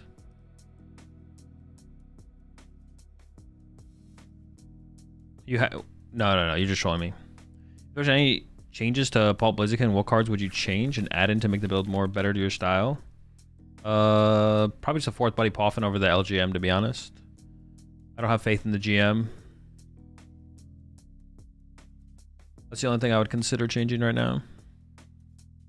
Either fourth Poffin or third Torchic. I kind of lean towards the third Torchic a little bit more, though, to be honest. I just want a little bit more help in the early game. And then, honestly, the thing that I felt the most so far is just prizing one of the two Torchics just feels really bad. Or when they chase the Torchic or the Combusken, like... when it's prized, not being able to like get it back out. It all comes down to the pricing stuff, I guess, but yeah, it all comes down to pricing. But the fourth Poffin might just be better. I think I would cut the LGM. I would have to know like all the reasons behind why the LGM's in the deck to for sure want to cut it, but from what I can tell, it does not seem worth the inclusion so far. Can they just draw 5 prize cards here? I feel like it's got to be possible, right? I feel like it's got to be possible for them to draw 5 here. Maybe not, though. Maybe not. They can with Lucha. Can they? Bring up Fez. 5. Yeah. Now they can't. Now that they committed the thing to the active, not now. 5/5 2/2 2/5. Yeah. Maybe I should have not benched the Dreepy. I don't bunch of Dreepy. That's so bad. I don't know. Oh my gosh. Oh wait, the Nero Upper's in their hand again though, which is good for. We know where it is, so we can Iono it back to the bottom of the deck, and maybe they can't set up another Dragon Ball to attack with on the following turn. Actually. Oh no, but they're gonna KO my Torchic this turn for sure, right? Yeah, maybe not. Never mind.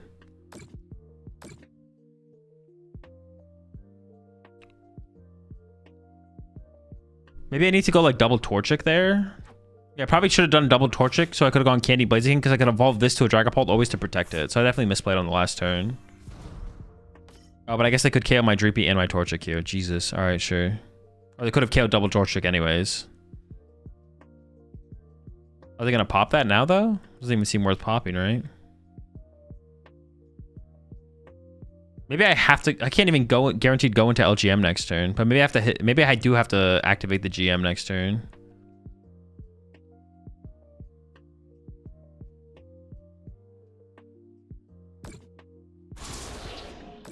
Incredible. All right, 3 prize turn. Dude. Holy shit. It's not winnable, right?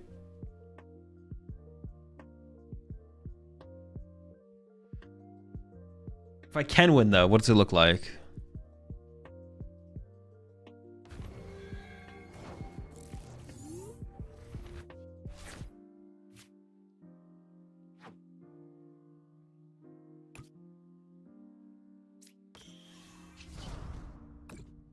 LGM time?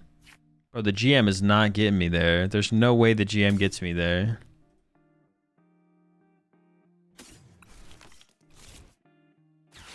I think I actually have to attach here and heal 30 damage off of this.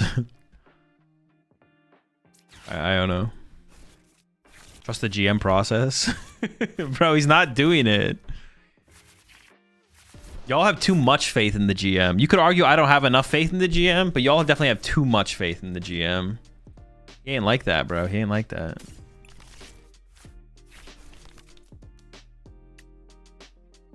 There is a candy on the bottom of my deck. Maybe I should shuffle the deck actually immediately.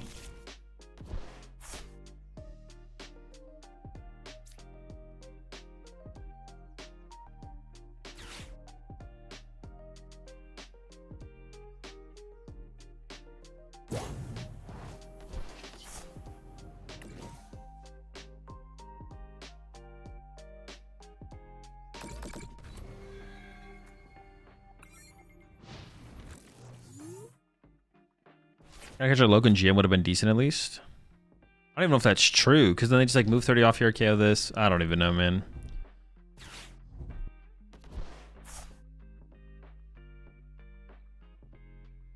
The GM is worse than Jerry Jones.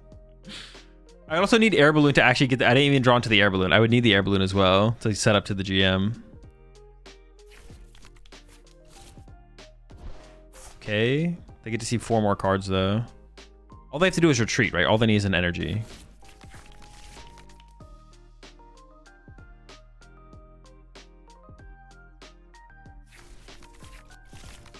But even if they don't get an energy, the comeback here would be like, all right, insane. Dude, we just got destroyed. Does Secret Box feel better than Grand Tree so far? I might even give Grand Tree a consideration. The Grand Tree would not work in here. It's not like you can't do like that as a 1-for-1 swap because you have no way to find the Grand Tree. So yeah, Grand Tree would never be... You'd have to build the deck completely differently if you wanted to put Grand Tree in here. The only other aspects you could probably immediately swap into the deck would be Prime Catcher, but that's not worth it because like the deck just synergizes with Counter Catcher too well. So it'd be the only other card worth considering putting in here would be like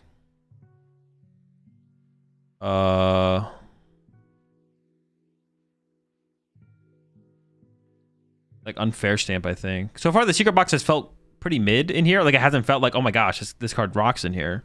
It's kind of felt like, it's kind of like whatever. But I can't think of an aspect that would probably feel that much better besides Unfair Stamp. Unfair Stamp is the only one.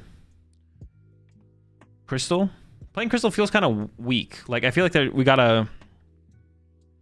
should hopefully be getting enough value out of Blaziken where we wouldn't want Crystal in the deck. Trolley? No, Trolley's makes us too Arvin reliant. Prime? No, Prime's just bad because Counter Catcher exists. Bringing up Loken using LGM there seemed way better. Yeah, that's great, Reef. The thing is, I didn't even draw into the air balloon. So even if I had went for the play, it was not possible to do. My locals have suggested Legacy Energy over Neo Upper. I don't think it's good, but I haven't tried. It's definitely terrible. Do not listen to your locals. In fact, ban your locals. Ban any local that says that. Greninja is bad now. Too many decks can utilize it now. How many does it make it bad? Yeah, if it's still that much better in your deck than your opponent's deck, it's definitely not bad. If you're stuck in active, then air balloon. That's not a reason to play Prime. Air balloon or hard to treat or something, or Turo. Like we have many ways to move our Pokemon around.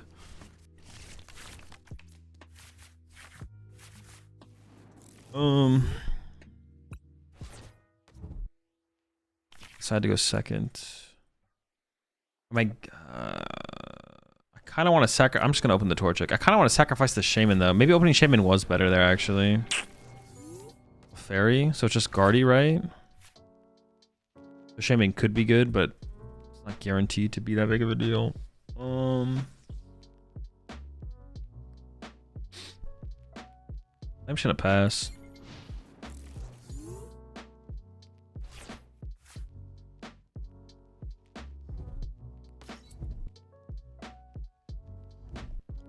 Yeah, this is like a pretty weak start. I mean, that's what going second's better though. Going first, no good. We might need Shaman. Honestly, the Screamtail could go kind of crazy on our board. We probably need to put the Shaman down here. First time I hit is just so weak. It's probably just like Team Evo Active plus Iono or something like that. The Guardy has LGM too. Dude, LGMs, they're everywhere. Everyone's LGMing. Pretty... Oh, dude, Iono in here is so bad though, bro. What the heck? They have a 1-card hand.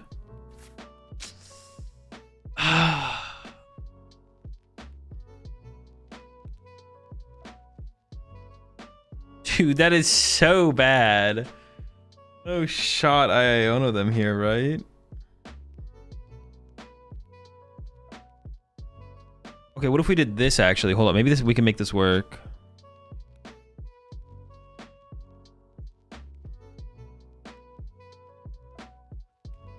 Their hand is research. Their hand is 1 research for sure. Didn't they just like not play a supporter? They didn't even play a supporter. That's weird though. They didn't play a supporter, but they didn't keep Mew. What is their hand? If it was research, they should have played it last turn. Unless they didn't research because they didn't want to draw into Curlies. But that's not a good reason to not research.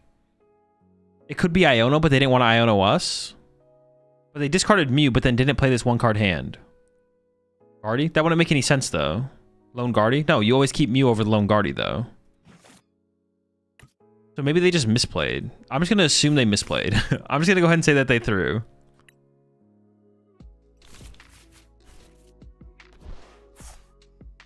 But well, how was I going to play this again? Research risk Curlia? Yeah, but it doesn't matter. You always do it. It's always correct to do it. It's LGM. Do we GM that Energy Obstacle Fairy there? Genius.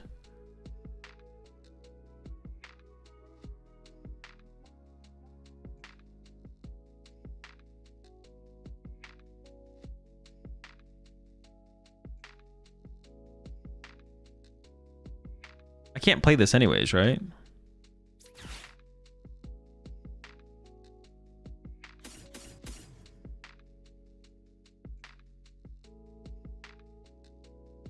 Okay. Well, I don't even know if the cards are in the deck, to be honest, because I need like...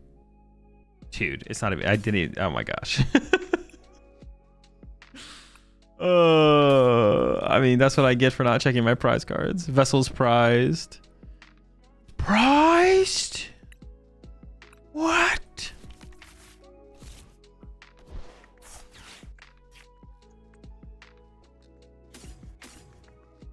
I guess we just start doing them or something. Doing them in. Let's do it. I don't see a reason to give them Artisan, so I think I just hold it for now. Because I don't like, it's not that high value for me to go get like another Dracloak here. It would be nice to get another Dracloak, but it's like, doesn't seem like a ridiculously. See, I told you they're drawing ass. All right, All right, what are we doing? Their hand is... Wait, but that means they just threw then. That means they just threw and didn't put Mew on their bench to draw cards. What the fuck is that card in their hand that they wouldn't just leave the Mew in their hand?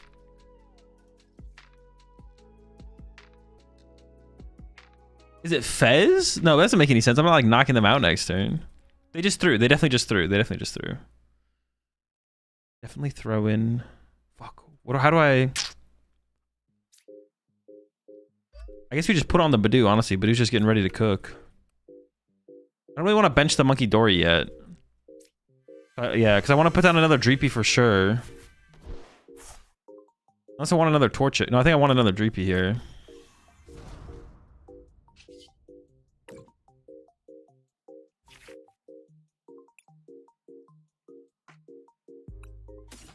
Oh, I don't know if the Combusken's in the deck. Bro, fuck. I gotta check my prize cards. This is massive L. Oh, I should have taken the Blaziken though, right? Or Buskin's in there. Buskin. Well, the candy was also pretty bad anyways. But the candy would be better discard fodder, I guess.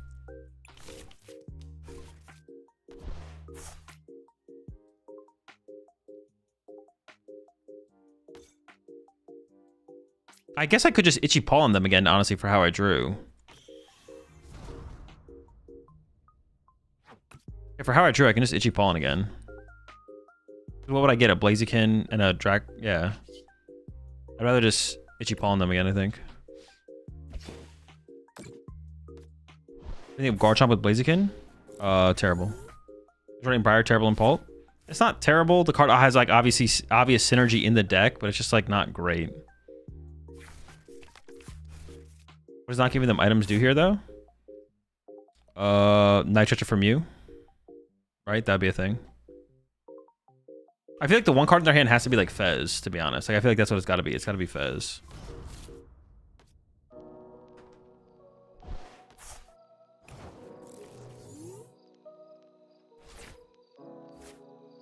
I mean, chance of that though? I mean, they literally just had Arbor for Night Stretcher, but couldn't do it.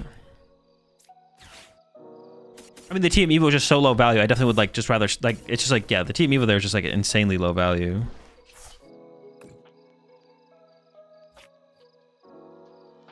That guy, I guess.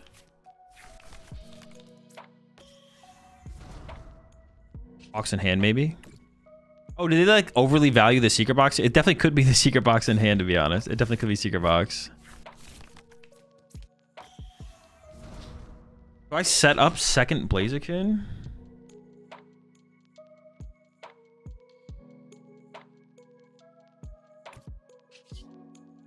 What am I attacking with here? Blaziken, probably, right? That's what I want to attack with. Okay, do I set up second Blaziken here?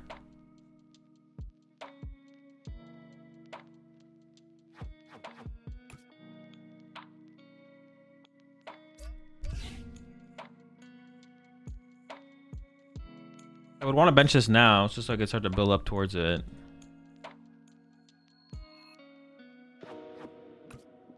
And I have no bench space for...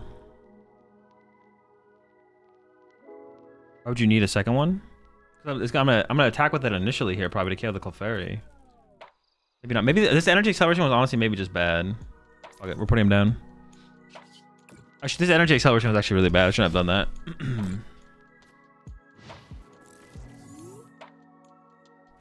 Yeah, they can't one-shot my chickens, basically.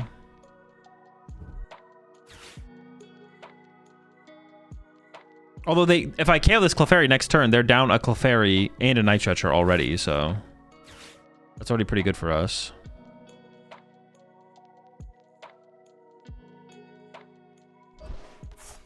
We're just gonna run to Dreamtail.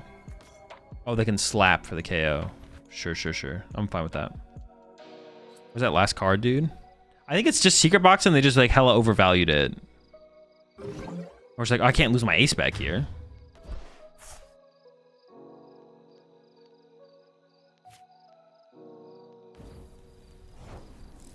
Yeah, see, now attacking with like Pult into this would be pretty bad. Oh, nice.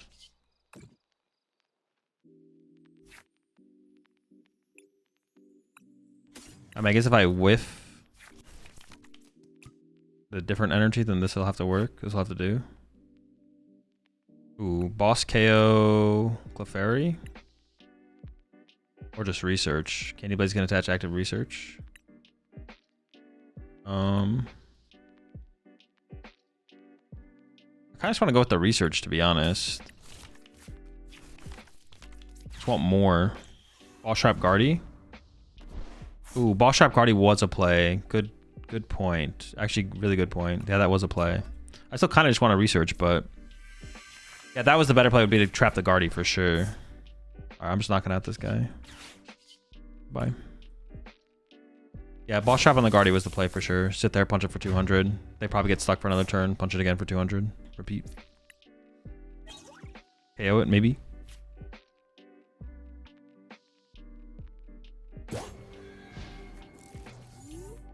Have energy for Blaziken? Maybe. Honestly, I should have Palpat as well, right? I should have Palpatted back the boss on the Turo.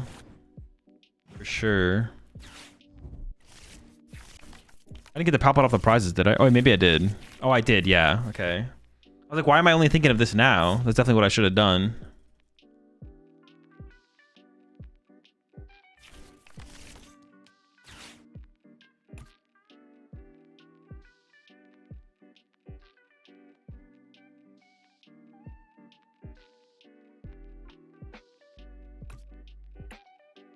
I definitely could be playing better. Definitely could be playing better. A few mistakes here, a few mistakes there. You know what it is. You know what it is. It's alright. We win these. We win these. I've never lost these before. I don't lose these.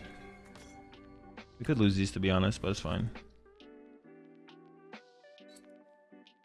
I mean, if all I got this turn is Clefairy Punch, I'm kind of down for that.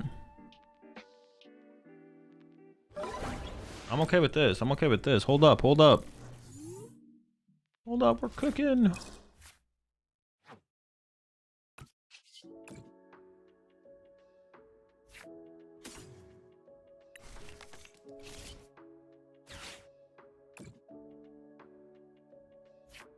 Yeah, I'm definitely not locked in. I'm not gonna lie.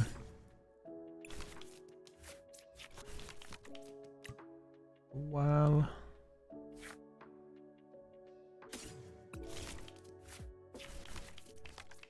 Actually, I maybe should have got the other thing there. I'm not gonna lie. Not gonna lie, I'm absolutely throwing. Did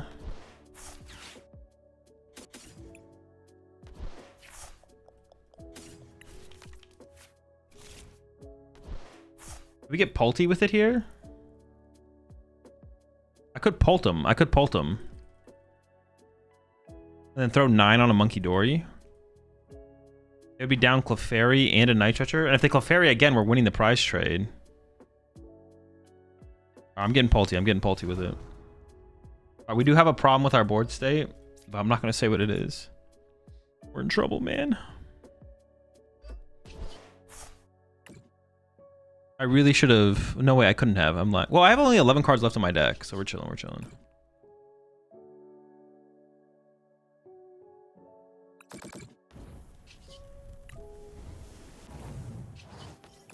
We're cooking. Let's get it. I think one shot with chicken is just better. No, I want to try and pressure this extra prize card here, I feel like, for sure. The extra prize card's a big deal. Can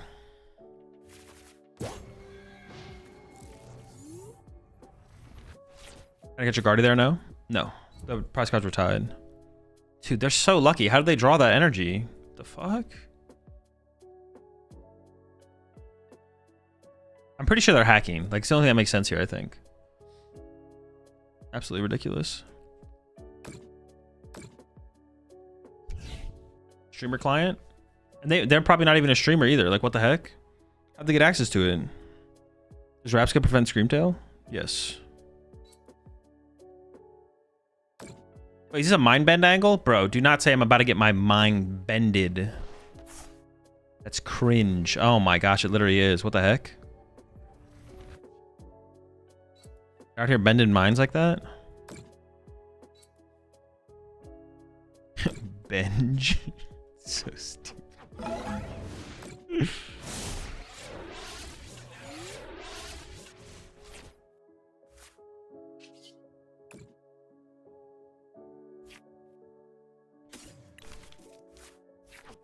Pretty close. I think I just set up this Blaziken to take the KO, right? So the turn looks like...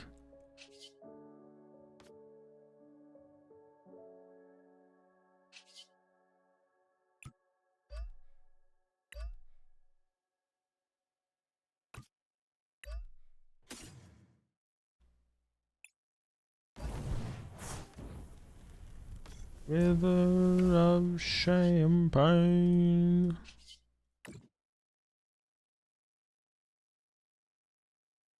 I think I just load that up there, and then I actually probably accelerate this energy to the Blaziken, because otherwise this can get counter catcher trapped.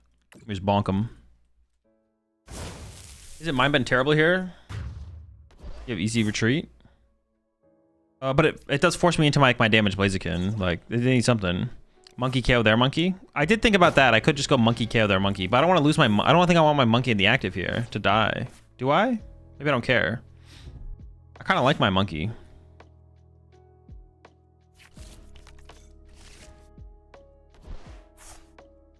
What are your thoughts on this deck so far compared to other Pult variants? It seems fine. I think Pult North's still the best way to play Pult, but it's like chill. Chicken is chill for sure. You definitely have a better... Actually, I would even say this deck might have a favored Golden Go matchup, which is like a pretty big deal, I guess. Maybe you're favored against Golden Go, but your Guardy matchup is abysmal. Like, yeah, your Guardy matchup is so bad with this deck, but yeah, it's really bad. I don't know how you do against... I think you would be unfavored against Pult Nor as well. So not by a lot, but a little bit at least. Are you looking at Monterey list too, or did you already? I already have, yeah. Surely we can ignore the Guardy matchup. Yeah, surely.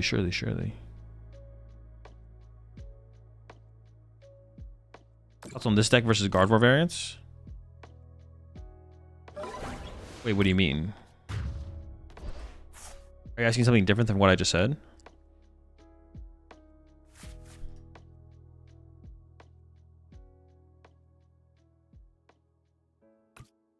I could go Fire Energy, Retreat. Oh, I can win with Blaziken this turn. I just need a Gust Effect this turn to win. I was like, I'm trying to like piece things together here. Wait a second.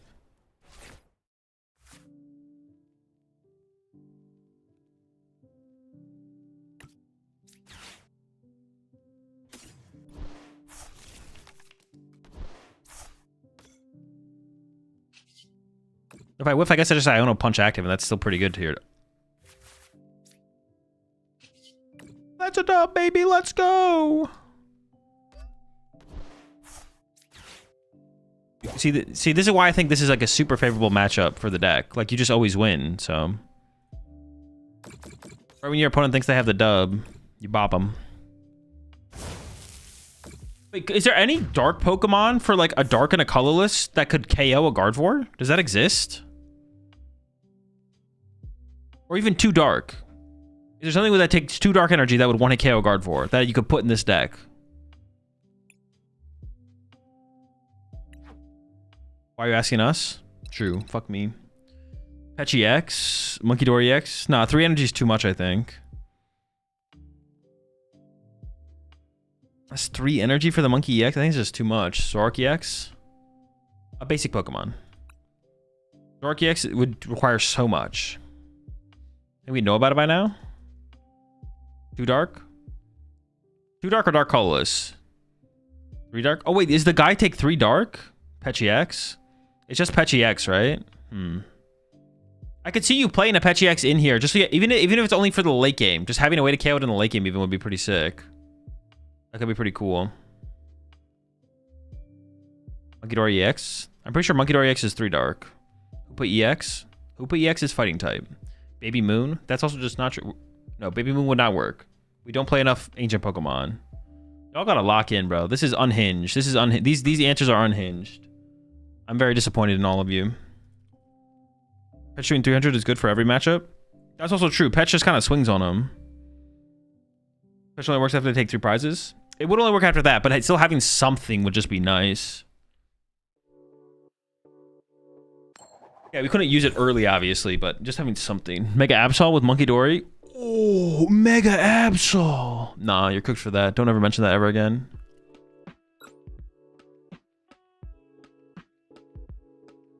Mooney X is 3 energy too. Yeah, I think 3 energy would just be too slow, to be honest. Oh, maybe Fabian was onto something with the 3 Poffin. You just always open the nuts. Nah, I had to be cooked for that one for sure.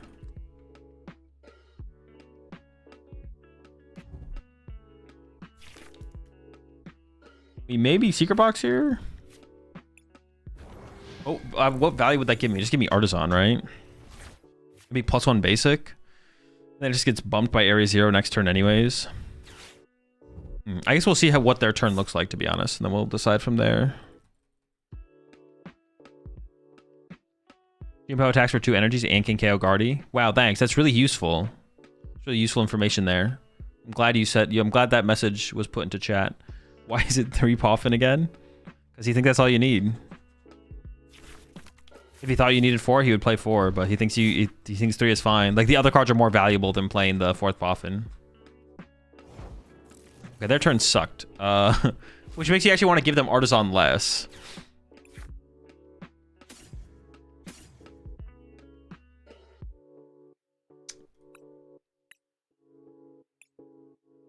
I could save the Ultra Ball to Ultra Ball for the Blaziken next turn, or I could Ultra Ball right now this turn for a Dreepy. So I have the option of, but I get rid of like Turo plus Dark Attached, Dark Active. That's not even that bad, to be honest.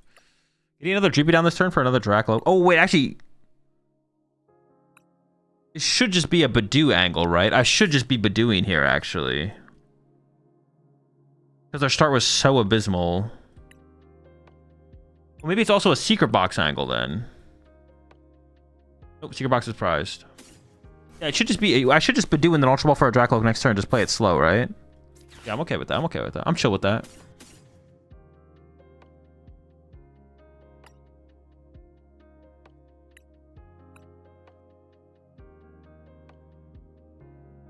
Chicks are here. Pults in hand. Price 2 Iono. Or 2 research. I'm coming with you, dear Maria. Count me in. Artisan's prized. All right.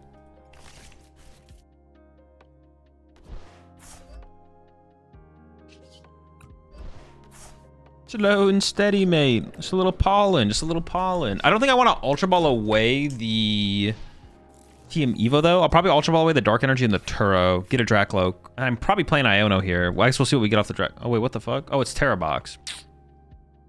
Doesn't really change anything, though. Ichipon is still correct. Okay, we should Ichipon them again. I definitely want to try and find a research. Like, I would have Secret Box to put a research in my hand on the last turn if I could have. Ooh, does that change things? Not really, right?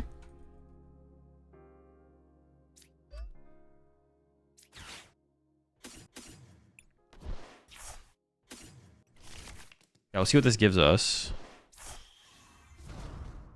But if I don't hit anything, I definitely have to Iono, I think.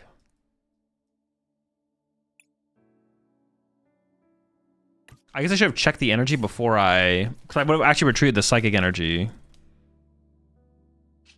Iono in here is so mid, but... Actually, no, I think it is Raging Ball. I think it's Raging Ball with a Terrapagos. I think that's what they're playing, is Raging Ball with a Terrapagos.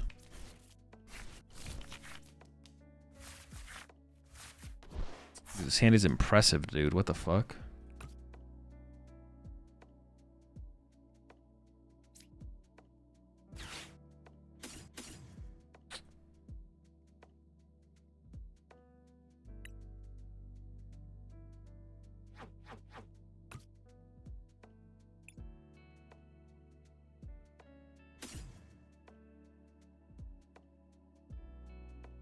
Counter Catch is just not going to get used. Okay.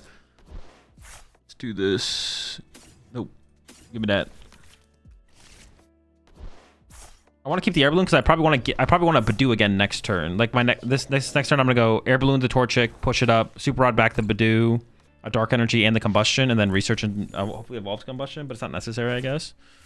I should have a Psychic Energy in my discard pile here because I should have. Once I saw the Psychic, I should have taken the Psychic and attached Psychic because Psychic discard pile is better to like build up towards a Dragapult play. Yeah, let me just give him the nuts off the Iono, bro. The whole everything. Give him everything. Give him it all. Give him it all, man. Oh, it's fine. We're chilling. We win these. Not even mad. Dude, how did I Iono them into double Hoot Hoot, bro? What the fuck? Who? Absolutely just like cringe.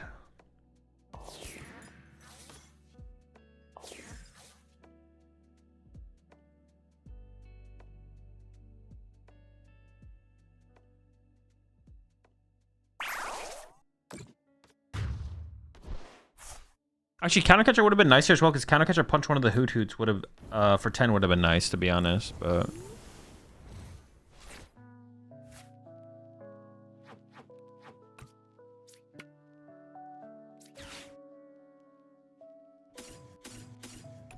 Yeah, we just try and Badoo for another turn here.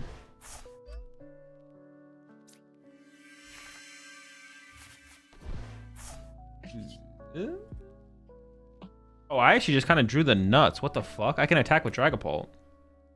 Hold up. Or I could hit him with the GM. Those are both really good, powerful plays here. Do we GM him? Oh my god, the Fez draw there is insane. I'm drawing the absolute freaking stones. Stony balonies. We hit him with the GM.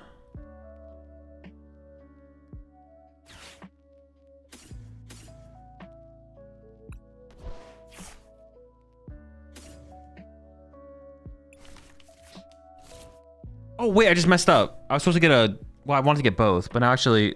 Oh, no, it works out. It works out. Hold up. Wait, can I even evolve this? Am I trolling? Oh, I can. Cool.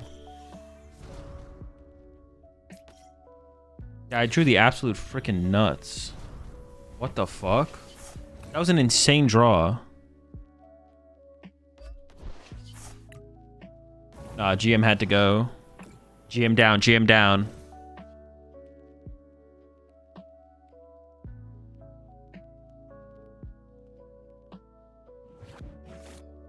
A 190 left. Or if I punch this with Pecharunt, it would be 20, 60, 80. 60 out, 140. 80, 160. Hold up, 160, fuck.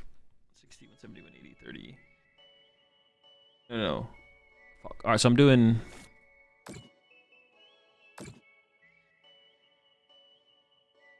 Fuck, alright, I can't do the math. I can't do the math in time. Maybe it matters.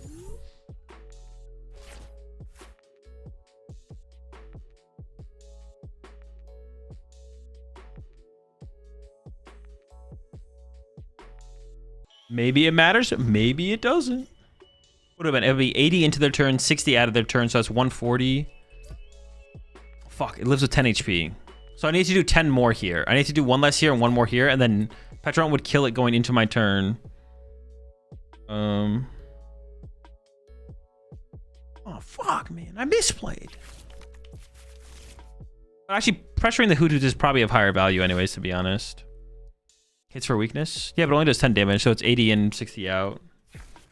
So 140, it lives with 10 HP. I guess it would live with 10 HP going into my turn, and then I would still just be able to like gust something else and clean it up later, though. That seems like fine. Would a 1/1 line of Ferrograph be too much in the deck? Yeah, it doesn't sound very good. Sounds bad.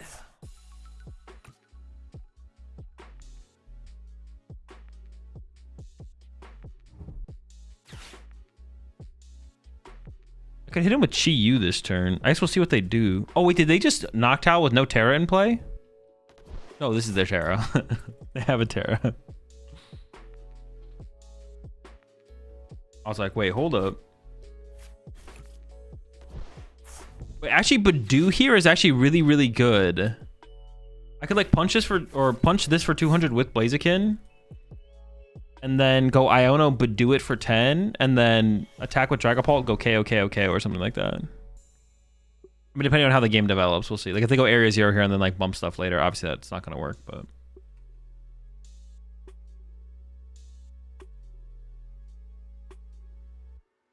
I only have one Night Stretcher left as well to make that happen. My Super Rod's gone.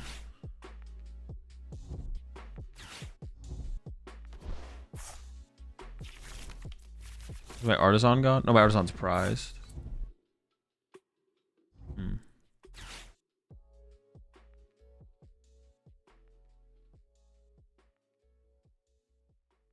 I only have one counter catcher left. Yeah. I might just do the Petch play this next turn, actually, to be honest. We'll see. Like, Petch the Latios or Petch the Mew, maybe. I guess the Petch the Mew would be... Would it be better? No, Petch the Latios is better.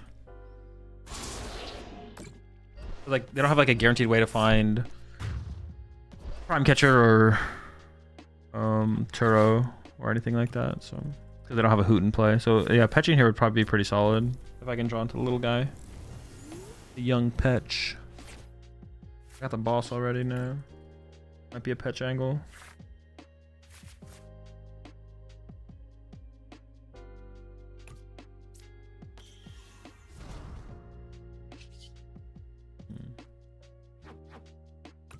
I want to go get the other Torchic right now.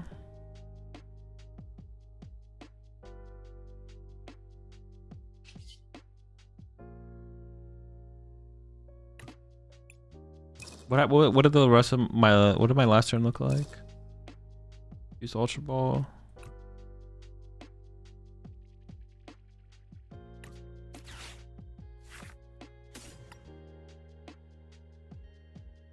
Seems correct. I could also punch with Chi Yu, I guess.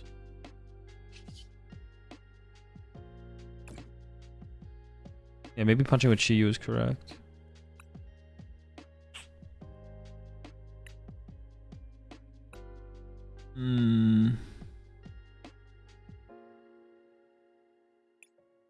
This does not seem great.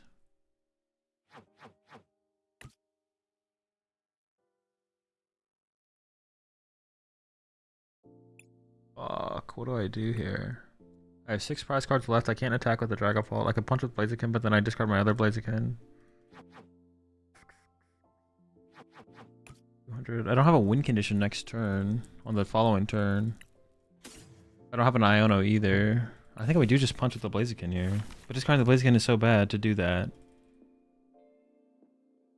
What was the other card I could have taken there? Arven? Maybe I take the Arven to go search out Candy for next turn to have the Candy for the next Blaziken?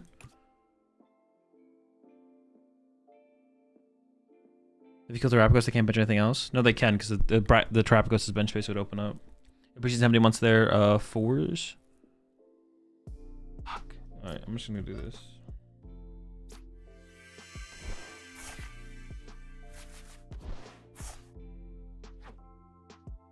There's that goddamn Petch, bro. Keeping on duty.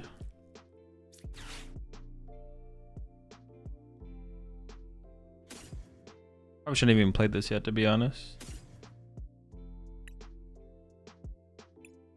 Yeah, I shouldn't have played this yet for sure.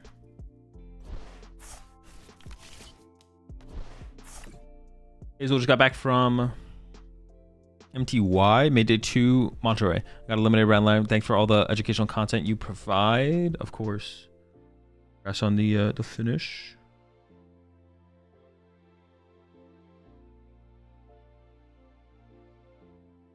The Dark Energy kind of gets stuck there, but it's probably fine. I guess I also could have just like tried to Petch run the Raging Bolt. Would that have been worth it though? Is that enough? I don't know if that's enough. This feels pretty bad. Yeah, push 20 months there, Trainer Joe. Yeah, I'm not sure. I just don't know what the best play was here, to be honest. I'm just not sure.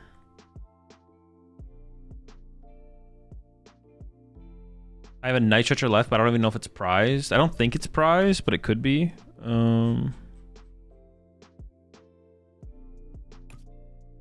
If it is prized, man, I just don't know. I just don't know what to do here.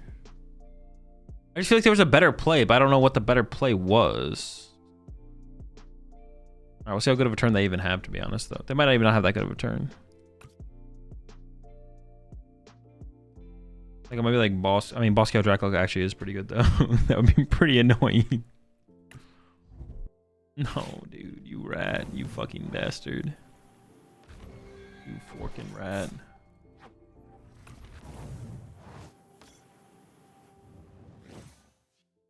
Losing colors.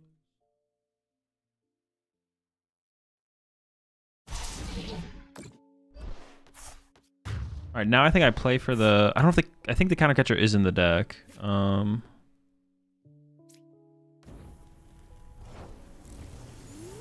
Seeing the Latios might be the correct play.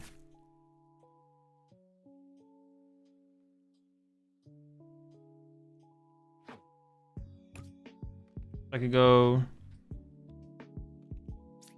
Petch, Nice Stretcher, 3P, Bench, Iono, and then we need a fine counter catcher, which is pretty high odds as long as it's not prize. I don't think it is. It could be.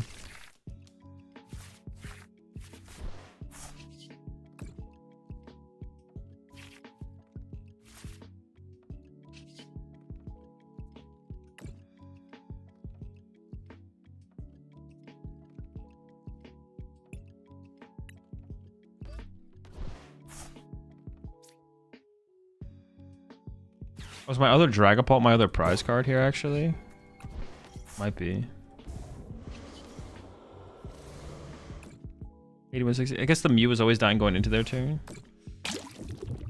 What if I brought up this guy, actually? I could have killed the Noctowl going into my turn, right?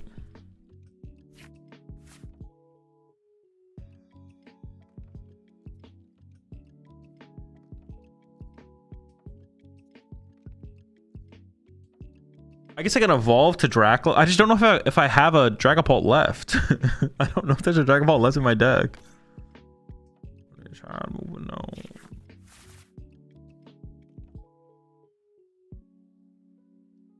It might be, but I'm not sure.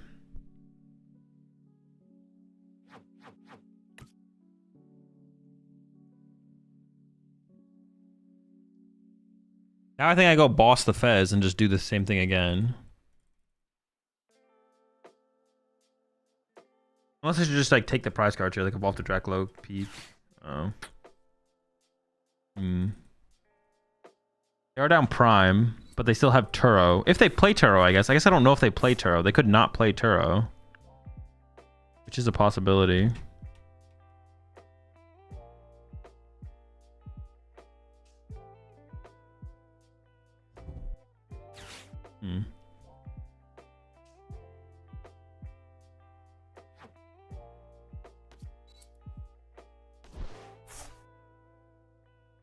But I guess I just hope they don't have Turo, right? Boss this. I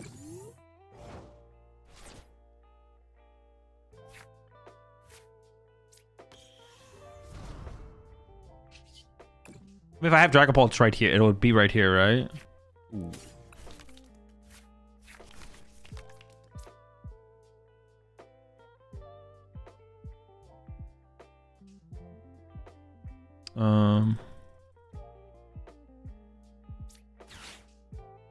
Yeah, so we just bring this up and trap this now. I don't think I attach the energy. I think I just go like this. Bolts normally play Pegos now. What's that doing in there? No, it's just sometimes. It's not like it's not crazy.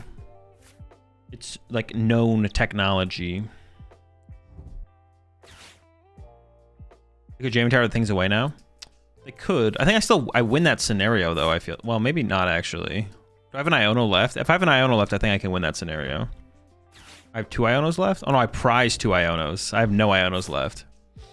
Yeah, if they find jamming here, if they play it, that would be kind of annoying. So there's stage 1 Swalot from Stellar Crown that could possibly KO Guardy with 1 Dark.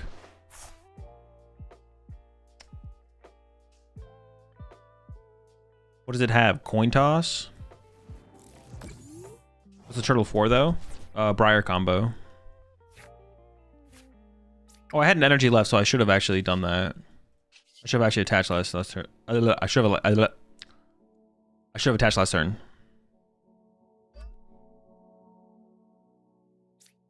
Yo, shout out Petch, bro. That's my guy right there.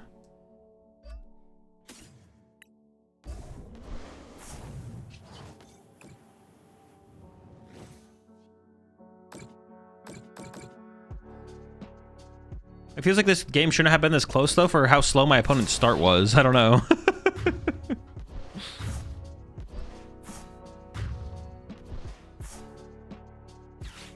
Went to the movies on Halloween to see Ice Wallow 2? No, probably not. Is it a horror movie or what is it?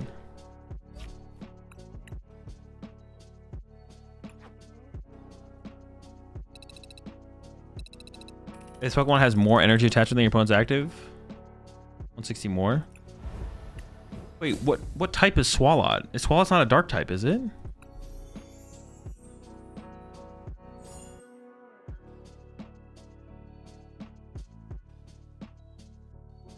It's dark? Wait, let me read this card. What the fuck?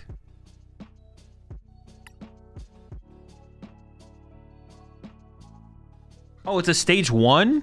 No, it has to be a basic. First I was kind of like, first I was like, wait, you might be cooking. You were in fact not cooking.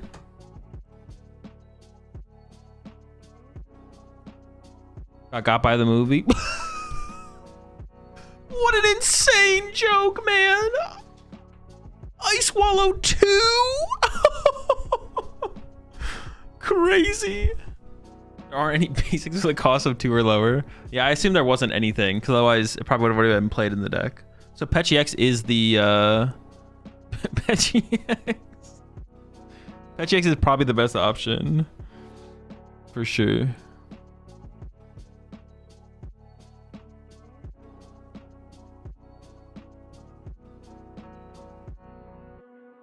There isn't even a 140 for 2. I was looking for a monkey support KO.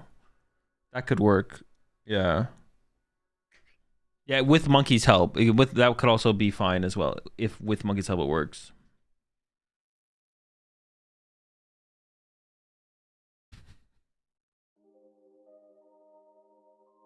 Tapu Koko EX for the paralyze. Tapu Koko EX for the paralyze. No.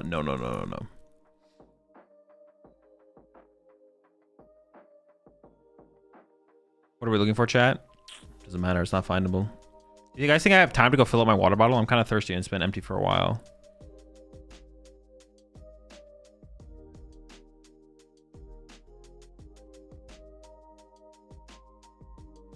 No. What do you think about a 1-1 line of Megalotti and Dragapult? No clue. Haven't tested it. Oh, I mean, not, actually, hold up. That seems terrible. I actually have an opinion on that. It actually seems awful. We found one.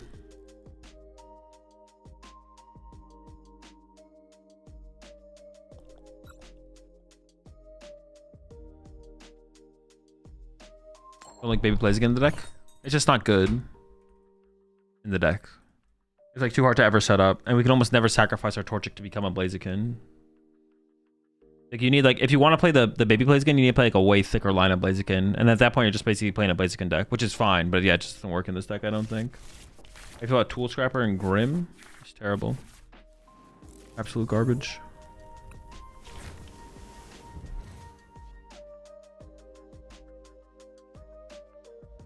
Tool Scrapping Grimithy? I don't even know what you would need it for, to be honest. Oh, I guess to get rid of the Bravery Charm off the Iron Hands. Nah, that matchup's cooked anyways. Pack it up.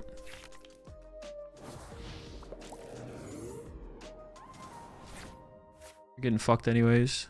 Just concede. The game's over. More Raging Ball action, bro. I did take off my crystal. Unlucky.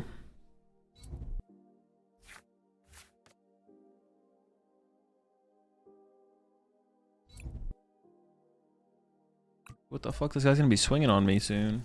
Chill out, big guy. Not that serious, buddy.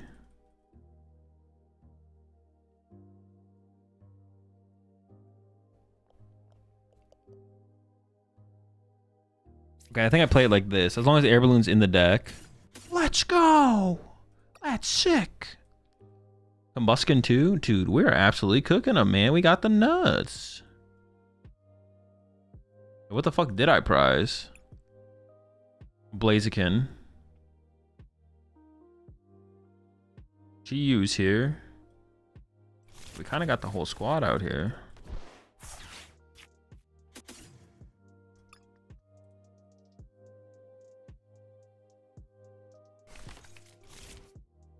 I can air balloon this guy. I can like sacrifice the monkey dory is what I can do. I can do this. I think I just go get another Dreepy here.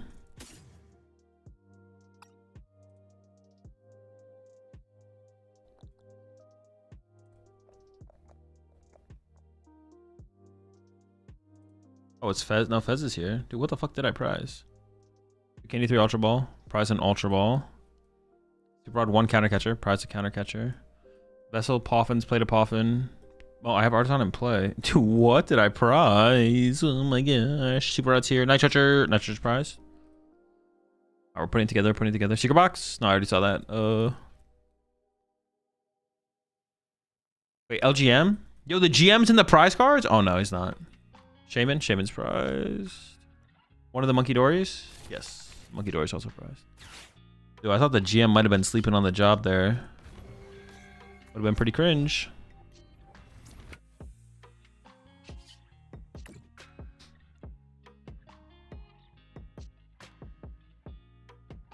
I hate how the second one doesn't like it. The color of like the shimmer around it changes, but the whole card doesn't get like the shimmer thing.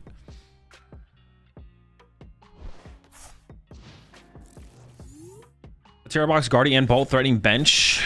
Is now the time to slot Shaman back in? Or do we ball? It just depends on the deck. Depends on the deck. Shaman is like questionably good against Guardy. It's good against Bolt, depending on the deck. And it's good against Terror Box. It definitely is good against Terror Box. Guardy's iffy. Yeah. Yeah, it's like, it seems like right now it seems okay.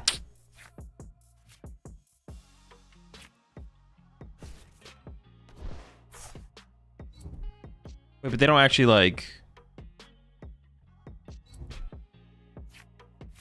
They have E-Switch here? Having E-Switch here would be criminal. I would probably report them for cheating, I'm not gonna lie. It's the only thing that makes sense. You're cheating, buddy! Okay, they're not cheating. They're not cheating.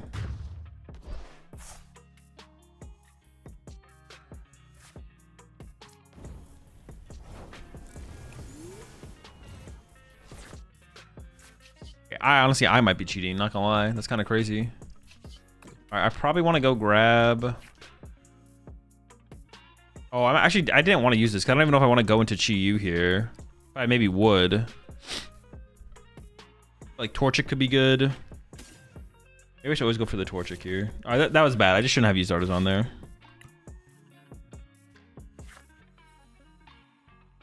Okay, because I might even want to Badoo here. I definitely don't want the Psychic Energy. I might Badoo them here, though, if like I whiff everything else. This is actually really bad. The way I sequenced this was actually kind of terrible. Dark Energy, I guess. What the fudge? What the heck? Yeah, the Artisan. It was just the Artisan use that was really bad, to be honest. Oh, holy smokes, we whiffed. We whiffed everything. Just completely... Can't even hit him with that slight shift.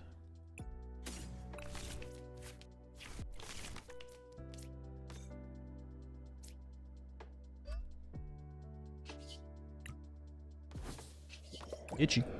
Dude, what a terrible 7 cards. What the fuck? It's just literally awful. Just, 3 Dracloaks in, we're just like, well, I guess we just don't do anything this turn. I literally just saw a researcher's worth of cards and found nothing. Except Badoo. He's pretty chill. That's my guy. LGM to power up their baby vault. Yeah, I should help them out here. You're right. You're right. True, true, true. I mean, they are probably just... Okay, with my Dracloak? Probably, maybe. We'll see. Probably, maybe, possibly.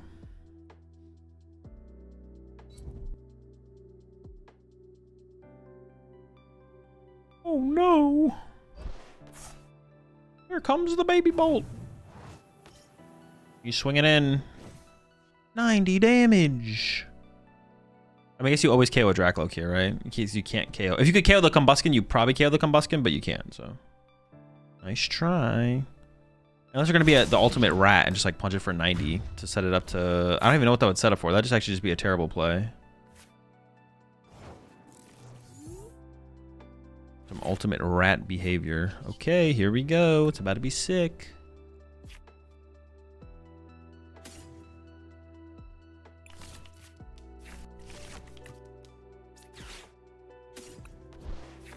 Oh, I don't know if I should have shuffled the deck though, because then I just cycle 3. Yeah, I'm pretty sure shuffling the deck there was a misplay, to be honest.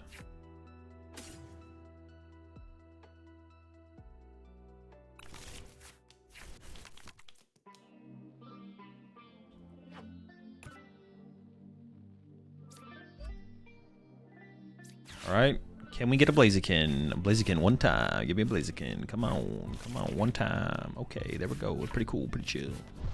What did I put in here? Psychic? Nice, pretty cool, pretty chill. What's on the bottom of my deck? Nothing good, right? No.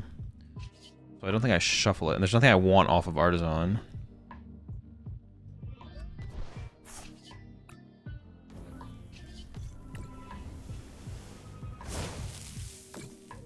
I mean, this is still not like great or anything. I mean, I've drawn a single prize card. Definitely could be iffy still. Ooh, also my second Blaziken is prize, but I guess because I have the energy set up already, I don't need a Blaziken next turn. Oh no, folks, we could be in trouble. Although Petch would maybe be the move next turn. I'd maybe want to Petch something, like Petch that Fez. They're down so many energy, dude. What the heck? Let's see what they got. Halucha and kill Combuskin. Honestly, why aren't they playing? Why don't Raging Bolts play Halucha? They have Area 0. They have the bench space. So I just won twice on TCG Live with Greninja EX and Reshiram EX in the same deck. Does Dango start playing Shaman because all the Terra Box? It could. I don't know how much it changes the matchup though, to be honest, Ninjask. Like if you're Terra Box, you usually don't Water Pawn in that matchup anyways. You usually you want to save the crystal for your Pikachu usually. So the way you usually play the matchup is you Fan Rotom early to KO Gimme Ghouls, and then you go Pikachu Crystal KO Golden Go into Crispin KO Golden Go or Genesect or something. Like that's usually how you play the matchup. So like what just happened? Why does that thing have 2 lightning energy? Dude, they're not locked in, bro. What the fuck? This is some unlocked behavior.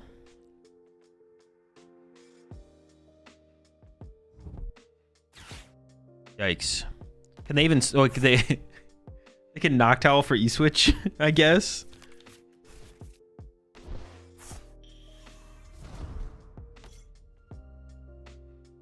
Just got here. This deck as sick as it looks. Yeah, it's definitely pretty sick. Very fun deck, for sure.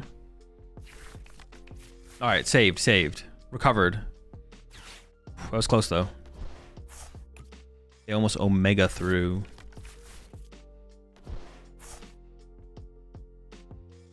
Does Vitality Band work for Baby Bolt so it can hit for 70 with 2 energies? Only on the active.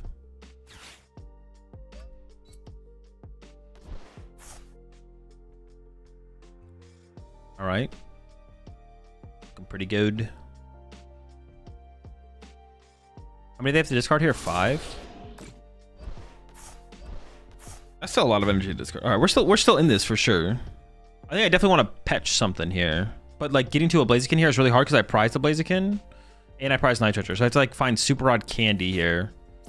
It's pretty unlikely. Maybe I just punch a Dragapult this turn though. We'll see. I think I just like counter catcher the Fez no matter what. So it's like counter catcher Fez. I could just like shuffle this to the bottom of the deck and don't have to put it in play yet as well. And what happened to what did the last Iono send to the bottom of the deck? Let me check. Energy. Ooh, energy boss. Those are some pretty good cards. These cards kind of suck. I think we do this. Oh wait, do we hit him with the GM? Move the energy off the Raging Bolt? Dude, that could be sick. Oh, fuck that guy. We burn these. I don't need to use Artisan yet, so I'll just wait because I don't want to put Petron in play if I don't have to. Hit him with the Iono. At the very least, we hope to attack with Pult and just punch and spread some damage. Pretty chill. As for draw power. Oh, we found the Super Rod. Oh, and I have the Ultra Ball. And I can get the... Ooh.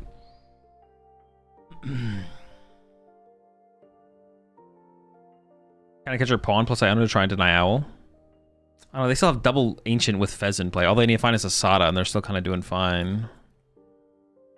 It's a pretty good draw here, I feel like, though. I think I'm gonna draw with Fez first. Ooh. Hold up. Hold up now.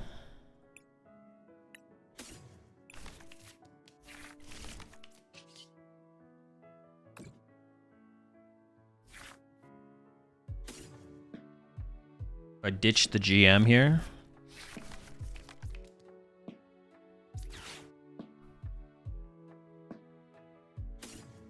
Percent fall apart. If things get weird, I might want a Monkey Dory. And then I could take a Dark Energy as well. I think I just leave all the energy in the discard pile here.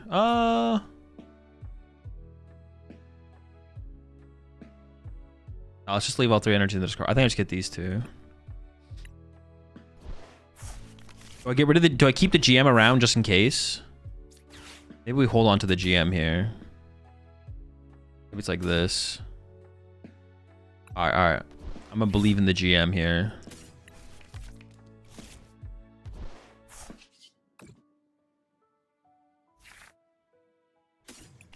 Six on Noctowl? I was gonna Pecharunt the thing. I mean, we could attack with Dragapult. Yeah, I was just gonna Petch it.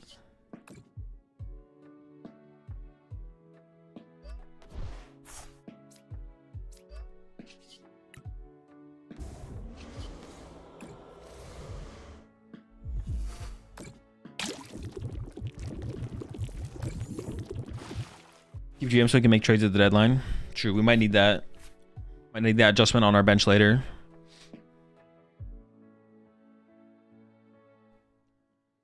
We're doing 60, so they take 6 coming into our turn. And then 7 going out. So it does die going back into our turn, right? It's pretty chill. It's pretty chill, man. I have 5 prize cards left. Go. Never know.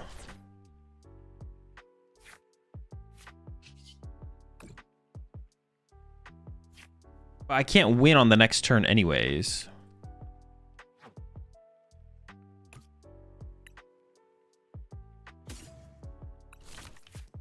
Like, I don't have a...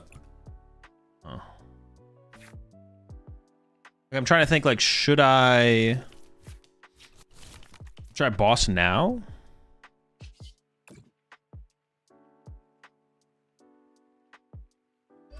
Oh, shoot. Maybe I should put an energy on my Blaziken. My Blaziken could get stuck now. We can play the Arven, actually. Get a...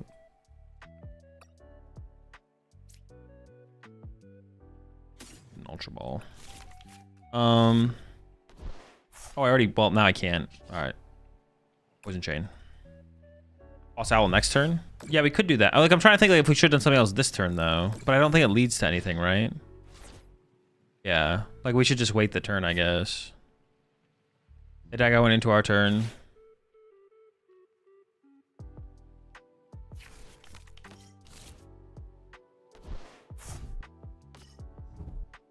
Shoot! Oh, shoot. We might lose. They might have the play. Might have the nuts. Oh, my gosh. Sada... They just grabbed what? Sada, what's it called, right? Sada Prime. Pretty cringe, man. Your item locked? At that point? Was item locked? Did item locking make sense? I hit the Pecharunt once, then I retreat item lock them. I mean, I could have, but it doesn't lead to like a faster win con though, is the problem. This leads to a faster win condition. But yeah, I go up there and item lock, and then the Fez is in the active sitting is just poisoned item locked. And then they can just go attach, retreat, burst roar, and then get a fresh hand. I don't think that makes any sense. I was trying to think if there was like a better way to like win the game sooner though. I don't think there was. I mean, I could have... Oh, the other play I could have made, instead of doing this, I could have just punched with Dragapult. I could have just, like, punched them with Dragapult. That maybe was the better play. It's just punch the Fez and then pressure the Hoot Hoot, and then see what they have after that. That could have been the better play, for sure. This is like straight pulp with chicken? Pretty much, yeah. Fridging Pult wins again. Bro, every time. They always get the victory. They always get the last laugh. All right, chat. That's going to have to do it for me for today. I will not be streaming tomorrow. I will be streaming on Wednesday. And we're probably just going to do more of the same. Just playing some more decks that did well at the regionals Wednesday. And then maybe same thing Thursday. Just depends on how many other decks there is to go through. What about just KO Fez, KO Owl after patching once? We couldn't KO the Hoothoot. The Hoothoot wasn't killable. Oh, I see what you mean. Pult. Oh, maybe. Okay, actually, I don't hate that. Because, wait, no, I don't think I had enough damage, did it? No, I don't think that actually works there, Skybreaker. We didn't have the damage for that. What about Silksong? No Silksong today. No Silksong on Wednesday. Maybe I'll stream some Silksong tomorrow. Thursday. Maybe I'll stream Silksong on Thursday, all Thursday, and then Friday we'll play some PTCG live and then play in the Doom tournament. And then Saturday we have what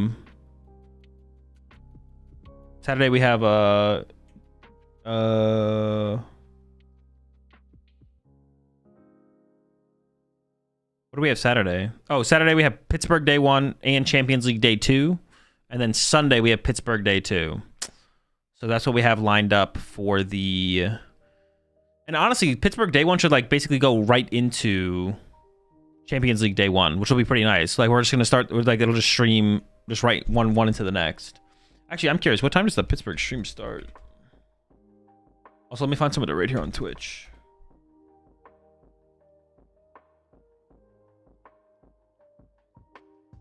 What? It starts at 8 a.m. my time? What the fuck? Wait, that can't be correct, right? Are they streaming round 1? Wait, no, that wouldn't be round 1. +3. Oh, no, I guess that is correct. No, never mind. Dude, in my head, I was like, this math doesn't make sense. You watch me go 8-0 with Conk into Champions League? Bro, sounds good, gamer. Run it up with the Conk. I was like planning to go to the gym and stuff. That's 11 a.m. Pits time. Yeah, I mean, it's almost noon. No, that doesn't make sense. It does. I don't know. In my head, I was like thinking I'd be able to go to the gym in the morning before the stream, but I guess not. So that should literally run. The stream should literally run day 1 pits into day 2 Champions League. And then, yeah, then the next day we have day 2 of Pittsburgh. All right. Yeah, I got some big streams over the weekend. Let me find someone to raid before I dip on out of here. I'm gonna go ahead and raid Jake. Make sure everyone, when you get over to Jake's stream, make sure you harass him about going 4-4 or 404 at Monterey. Just put this in chat. 404. All right, put this in chat when you guys get over there, okay? Oh shoot, no. Yeah, 404. Like, do something like that. Put that in chat when you get over there. All right, we're gonna raid Jake. Harass him about going 404 at Monterey, and I'll see y'all on Wednesday.